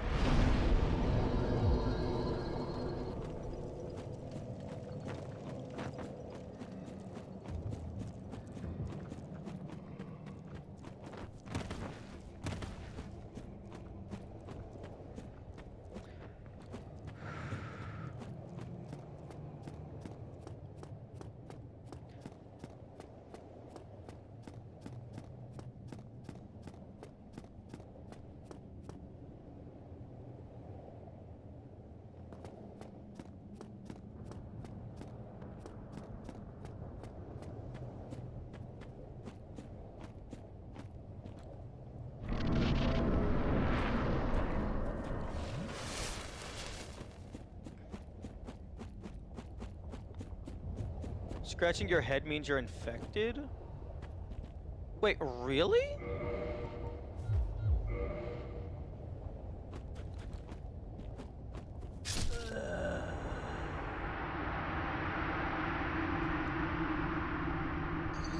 That's an interesting tell. I think the maggot usually spawns after you. Okay, I'm gonna leave a different helmet on. Because I'm curious to see if it breaks the helmet that you have equipped.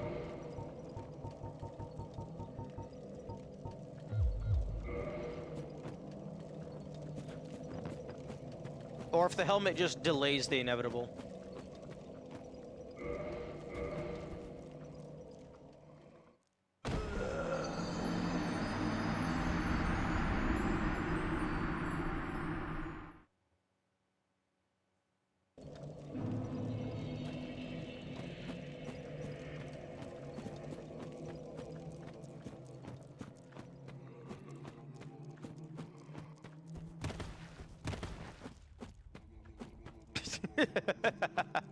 Time delayed damage.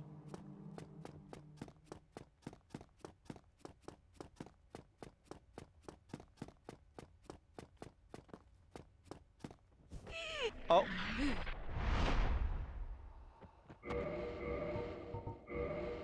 Okay, so no, it doesn't destroy it, it just unequips it. Okay.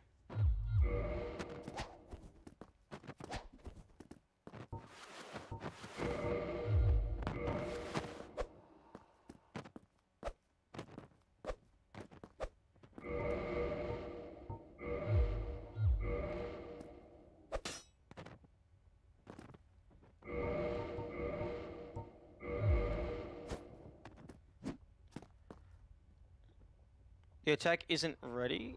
What? Oh, this thing does develop?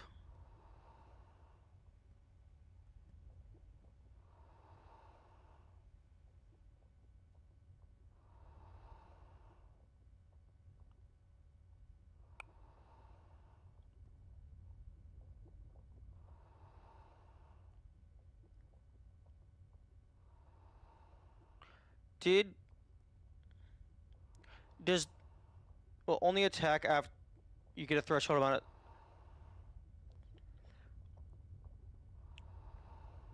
Do the souls start counting towards it before it manifests?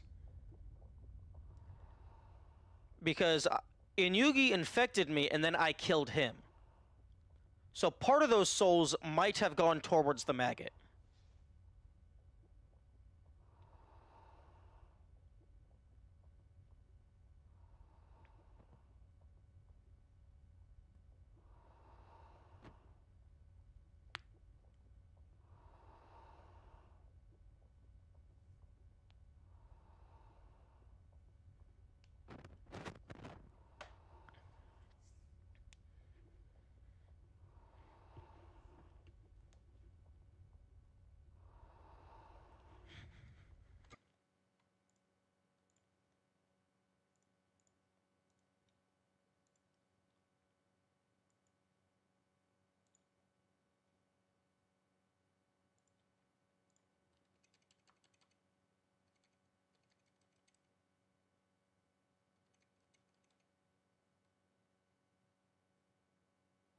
I'm rewinding in the VOD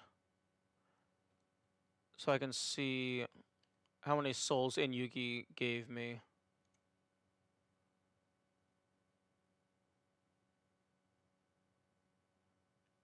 Inyugi gave me 0 souls. When I killed him, he gave me 0 souls.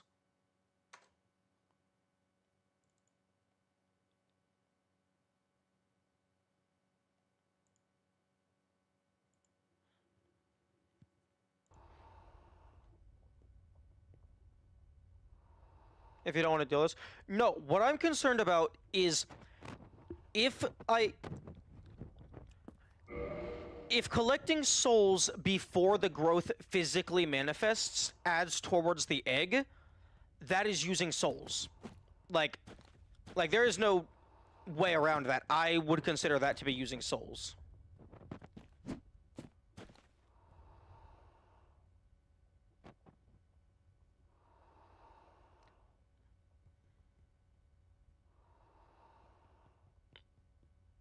Like, it's not in the same way as everything else. It only takes souls after it hatches? Okay, because... Can you confirm that Inyugi never gives souls on death? Because I killed him after he infected me, and he didn't give me anything.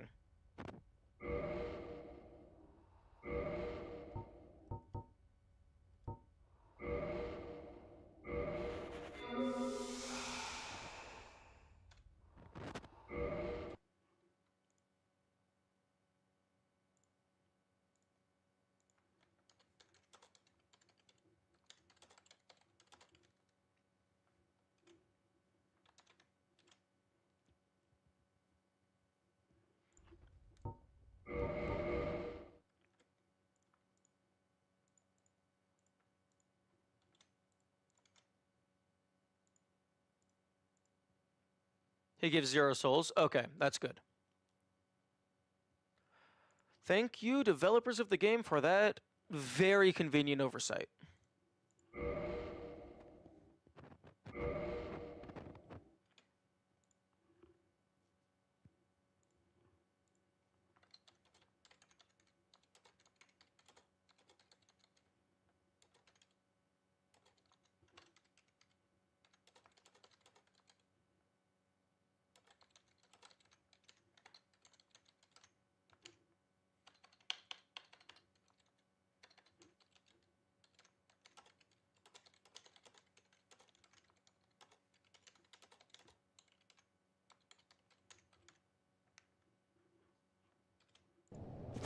Okay.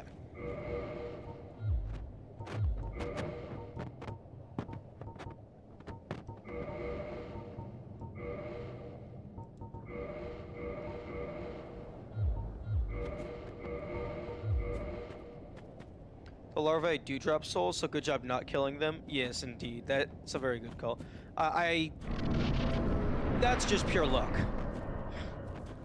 Fortunately, not dealing with them was easier than dealing with them.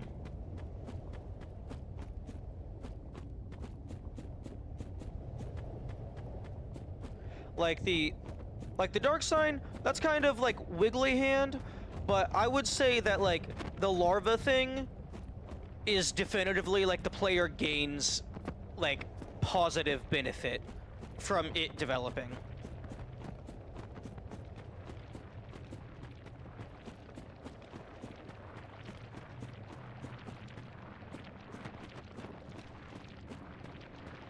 Like, one could argue that, that you're not really using the souls, it's just half of them are being siphoned by the parasite. But how about we just don't deal with any of that hypothetical timeline?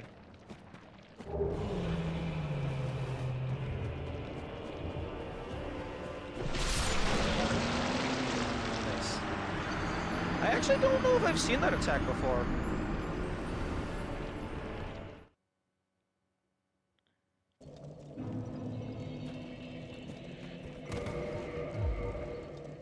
I'll give it a couple shots. Don't suppose he gives a shit about Great Chaos Fireball.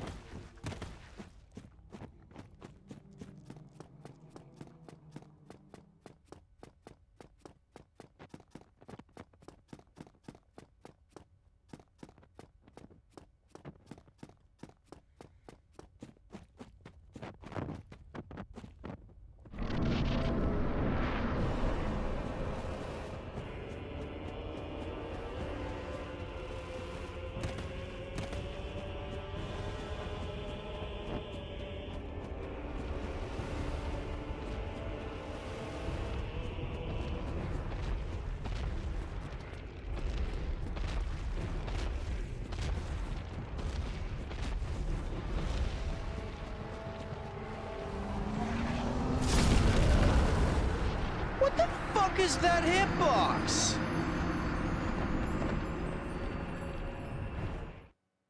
It's fucking what? Okay, whoever programmed that was drunk, high, and on crack.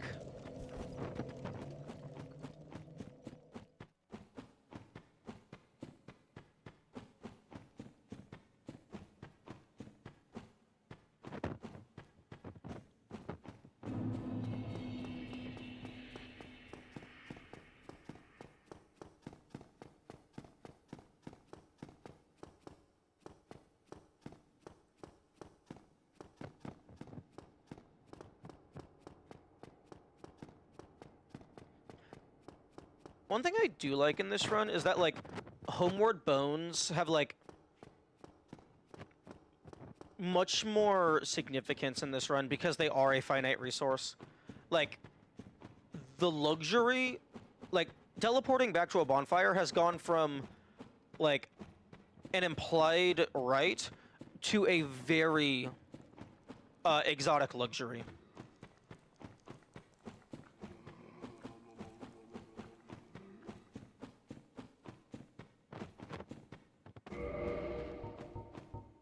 Like, I only have 10 right now.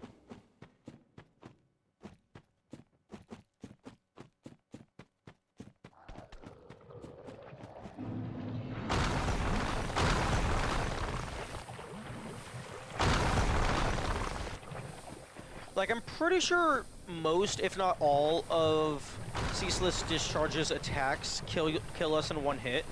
So me being cursed doesn't really matter for that. But that hitbox, no. I refuse.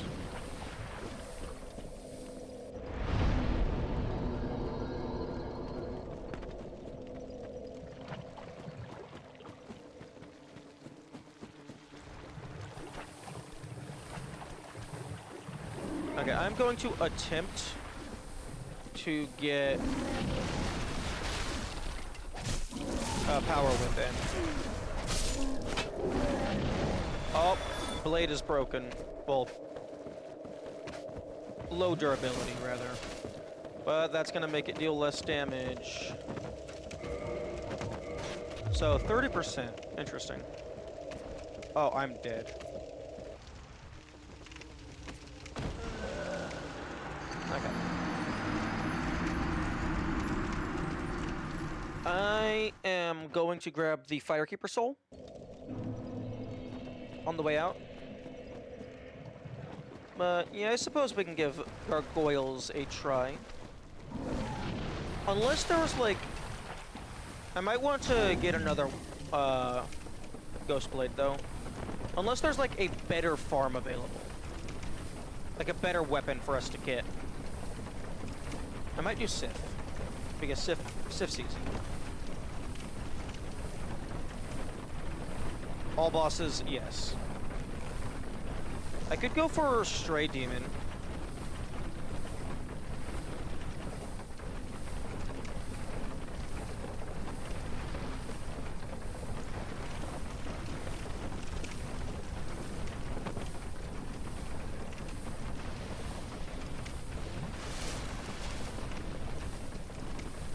You beat Stray Demon? No. Oh yeah, yeah I did. Okay.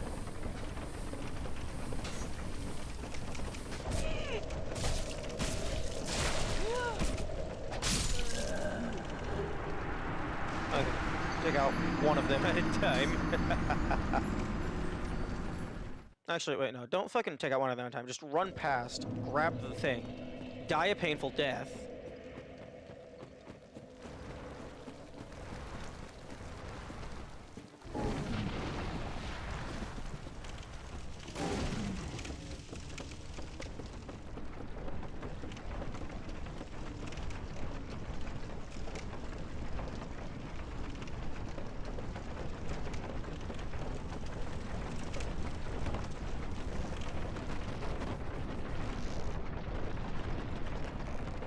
It would be cool if there was like a living weapon or something that like similar to the parasite, like it consumed souls to regain durability. Like that would be useless for this run, but it would be a cool item.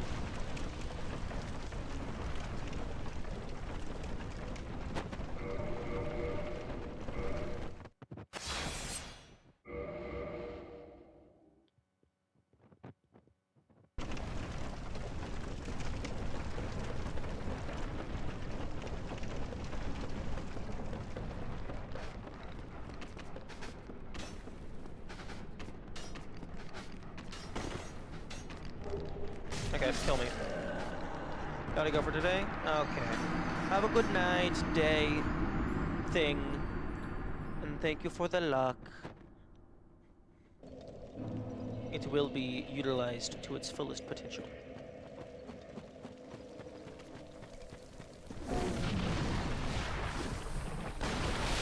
Night, it's 9:30. Ooh. Yeah, that would track. It's like on the other side of the planet.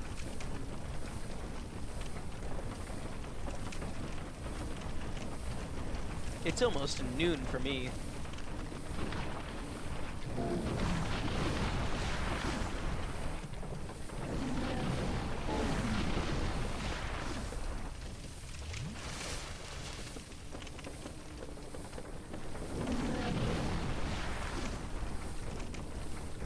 Ooh, actually,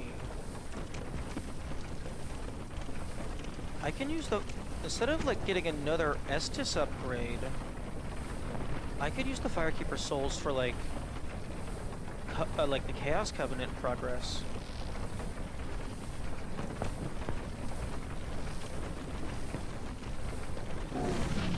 Although, maybe I should just get one more Estus upgrade, because then I'm guaranteed to always have a full heal, even if I'm not cursed.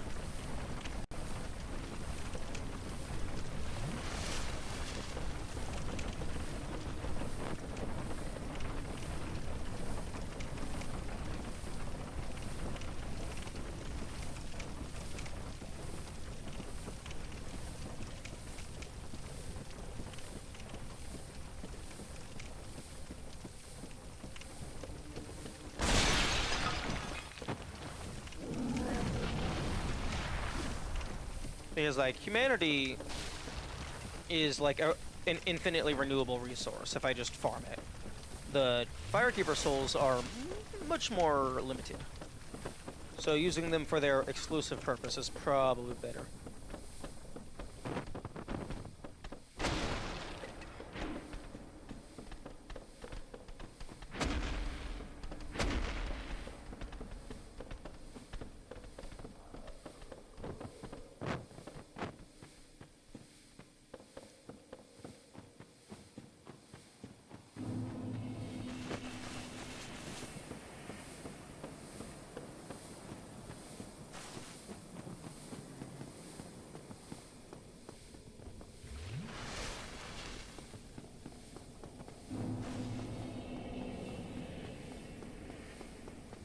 Now, don't fall down the elevator shaft.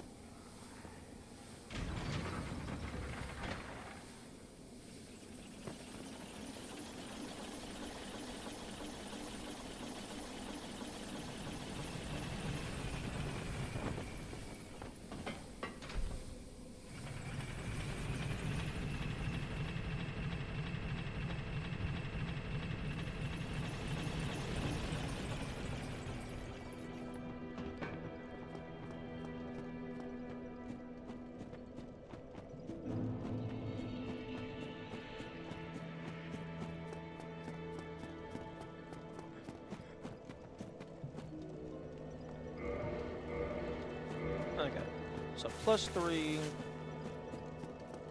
I think...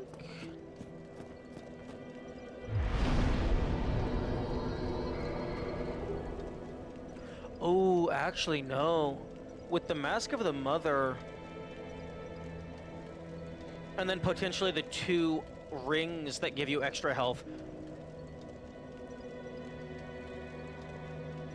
I might need a +4 or even a +5 to guarantee a full heal. Because +3 Estus, it heals 600. So if I have the Mask of the Mother on and I'm not cursed, my health is 630 right now.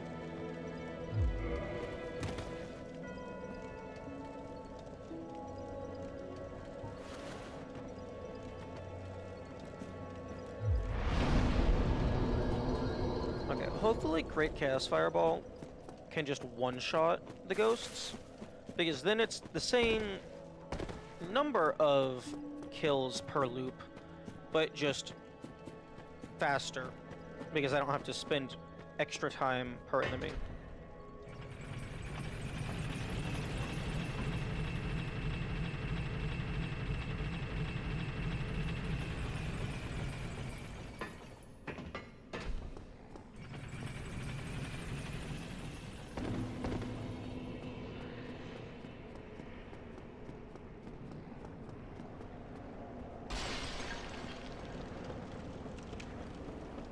Although I suppose this...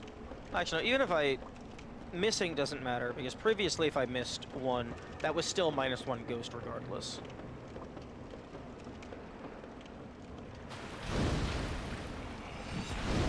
Damn.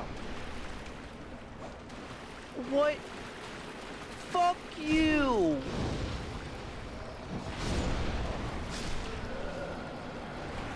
Why are you not affected by the lava?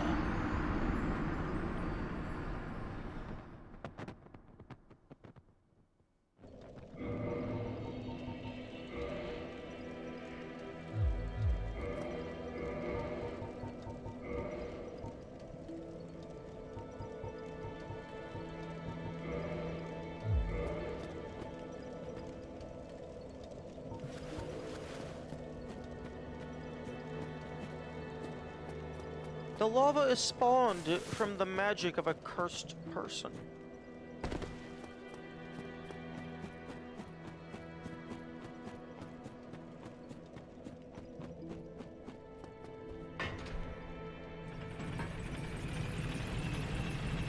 That's some bullshit. Just barely not killing.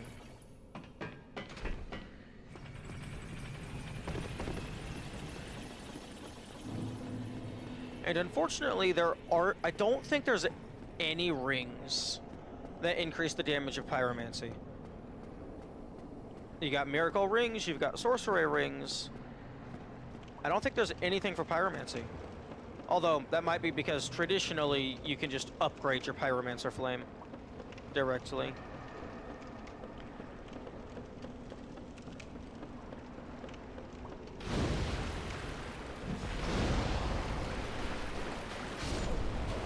Oh!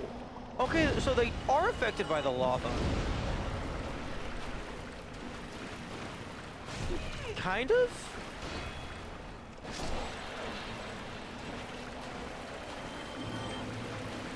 Maybe they're just... Oh, maybe they're hovering over the lava.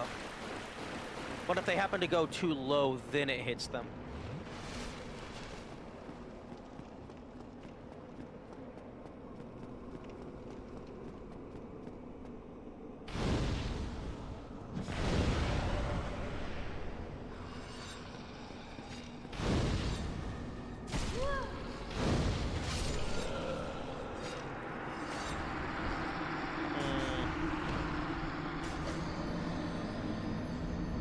Okay, well, normal fireball is probably going to be more consistent then.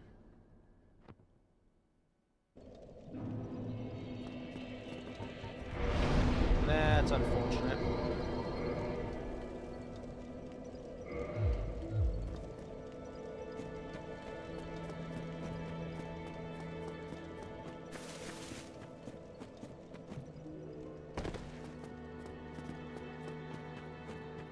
I think I'm gonna go until I get 2 Ghost Blades, or I get bored.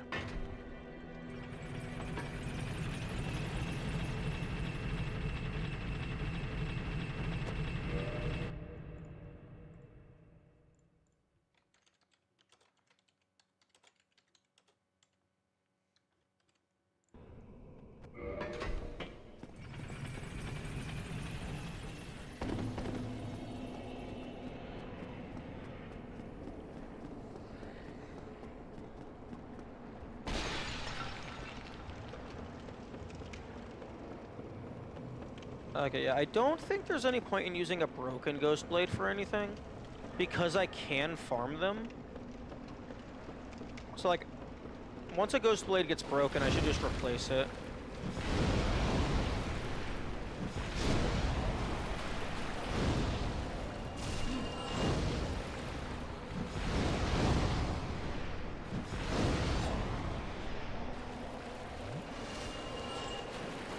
Just have a few backups in reserve, and once one gets low, just toss it to the wayside.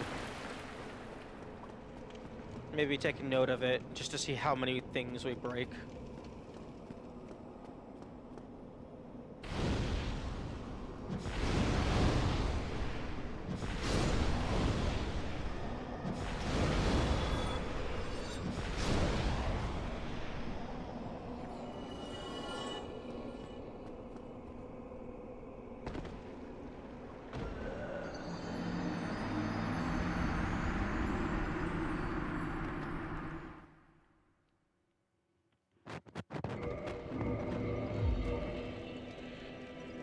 Okay, so minus 45.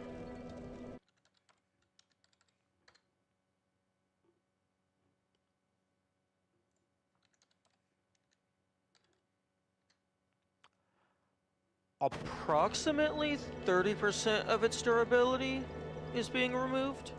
Or rather, approximately 30% of its damage is being removed. Interesting.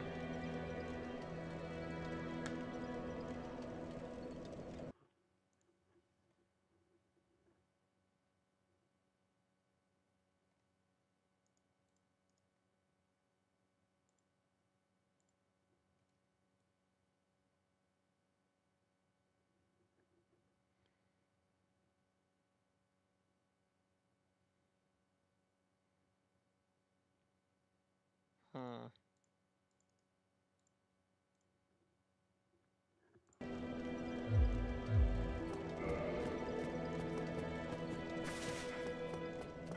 Although, one could argue that a Ghost Blade should not be taking as much damage from hitting physical things.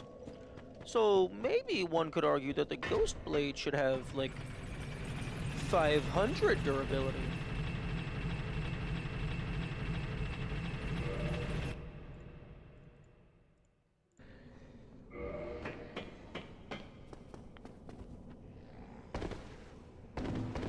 That elevator did not go back up.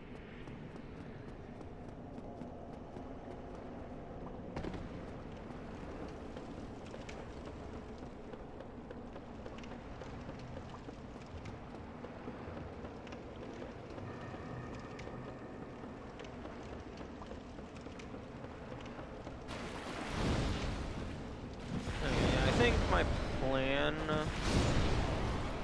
for after stream is to fix my timers because they gradually just get out of sync over time. And then not the on-screen timer, the timer for like my warnings and reminders and stuff. It's supposed to go off every 2 hours, so it should have gone off at 10 hours. It went off like 30 seconds early. Which isn't an issue. Like, it still functions, it still reminds me to do things, but it bothers me. And then I'm also gonna probably rearrange the OBS layout.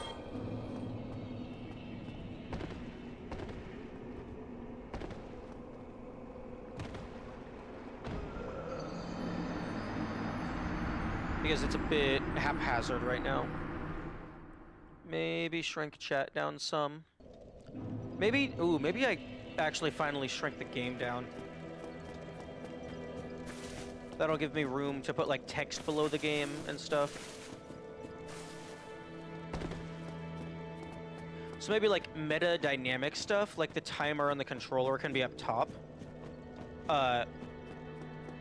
And the like flat text, like with the rules and the challenge, current challenge and stuff, that can be on the bottom.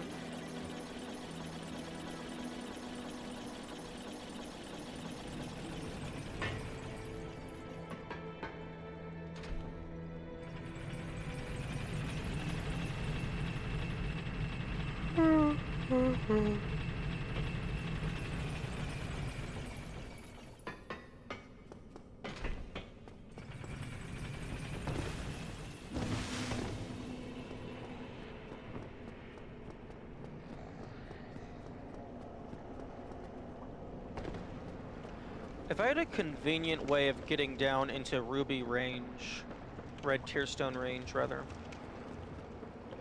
the Great Chaos Fireball would actually one-shot these guys.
Okay, well this isn't doing anything, so I guess I'll take the poise.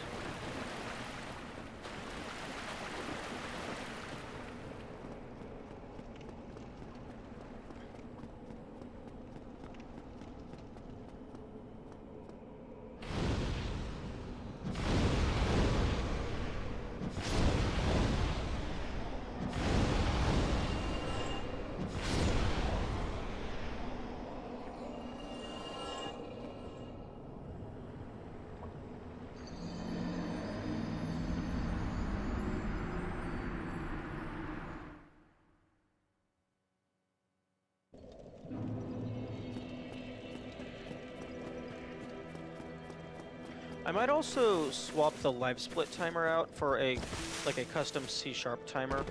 That's just writing to a designated text source, because then I could actually just use the built-in OBS text font and color changing stuff.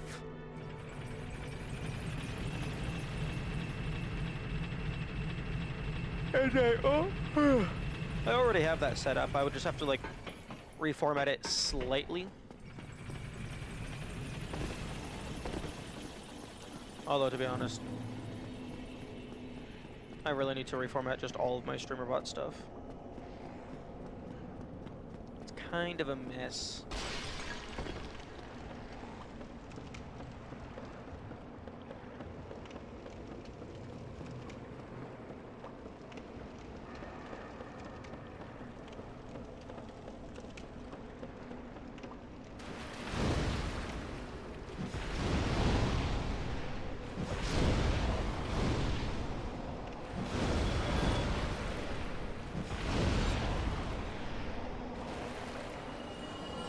Actually,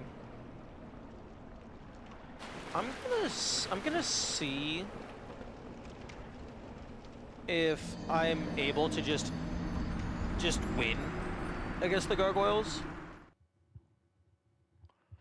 because maybe maybe 8 fireballs or whatever will actually be enough. Because if I can take out the gargoyles and get access to Sen's Fortress, that means I get access to the golden snake ring, which will triple the drop rate of everything, presumably. My item discovery will go from 100 to 300.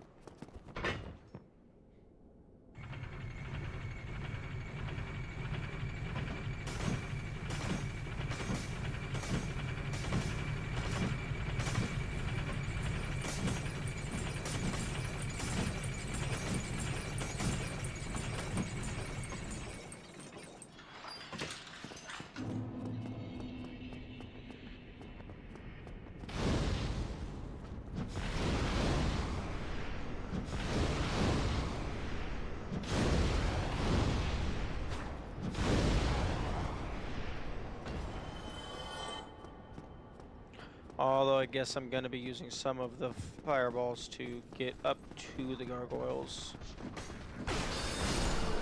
Oh, fuck you. Absolute perfect aim.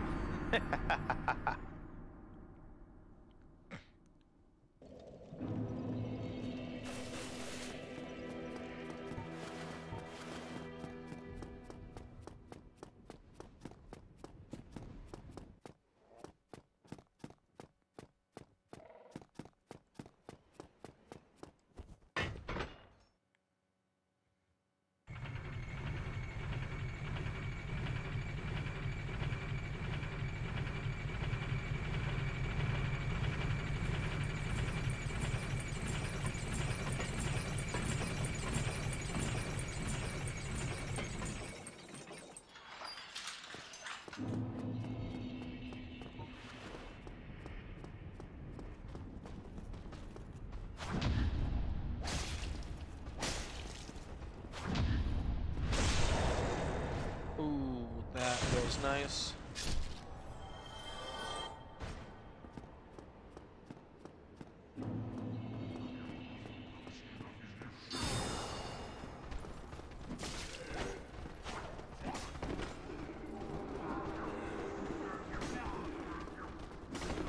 Let me through! How are you that fat? Neither of us were physically touching. For fuck's sake.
How the fuck am I not getting past that guy? Well, I mean, I know why. The hitboxes are stupid.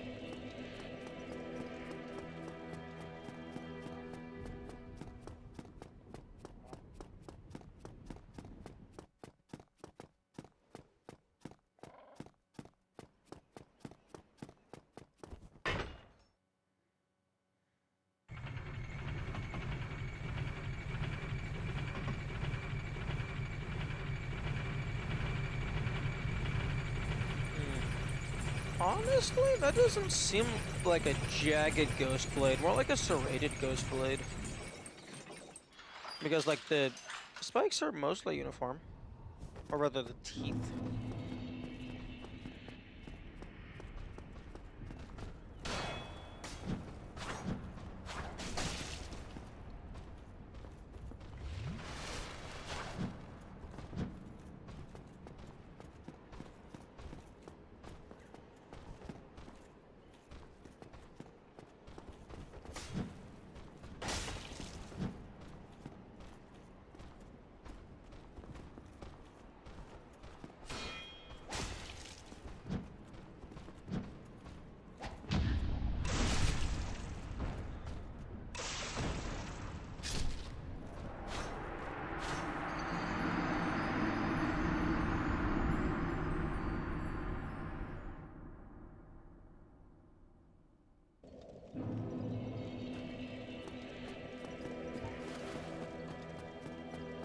Nope, I'm getting a proper bone.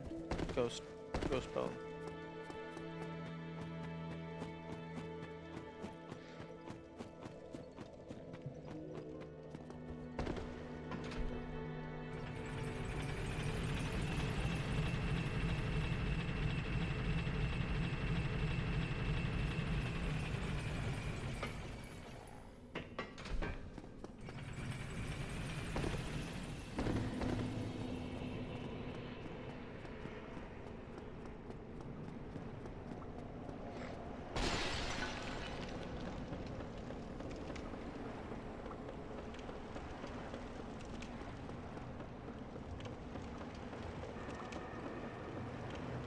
Hey game, can I just have a blade?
I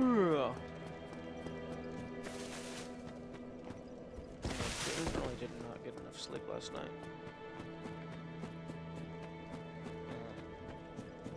Actually, maybe I take a nap after stream.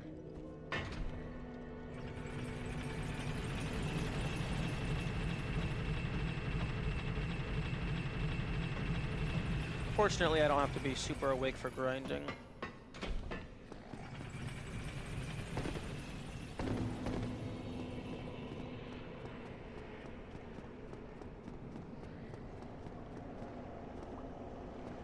Although it would be very unfortunate if I fell asleep.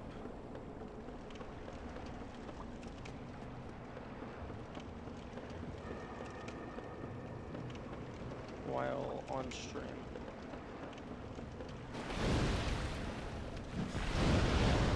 Because then I would have to decide whether or not to keep the VOD up. Or to just leave it with the last whatever hours cut off.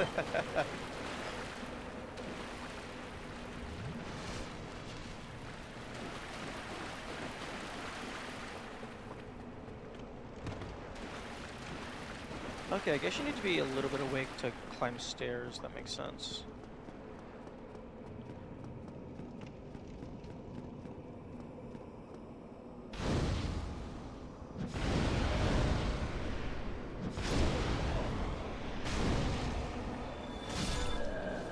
Oh, fuck.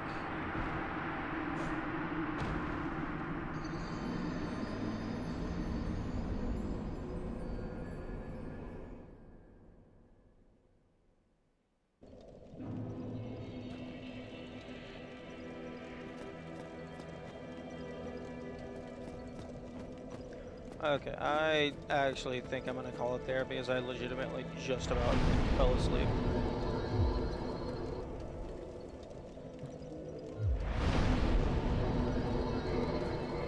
Like, I'm actually, like, super tired. So, I think I'm gonna call it there, and then,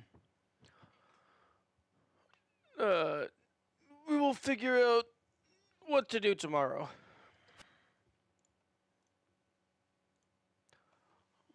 So, hope people enjoyed and had good time.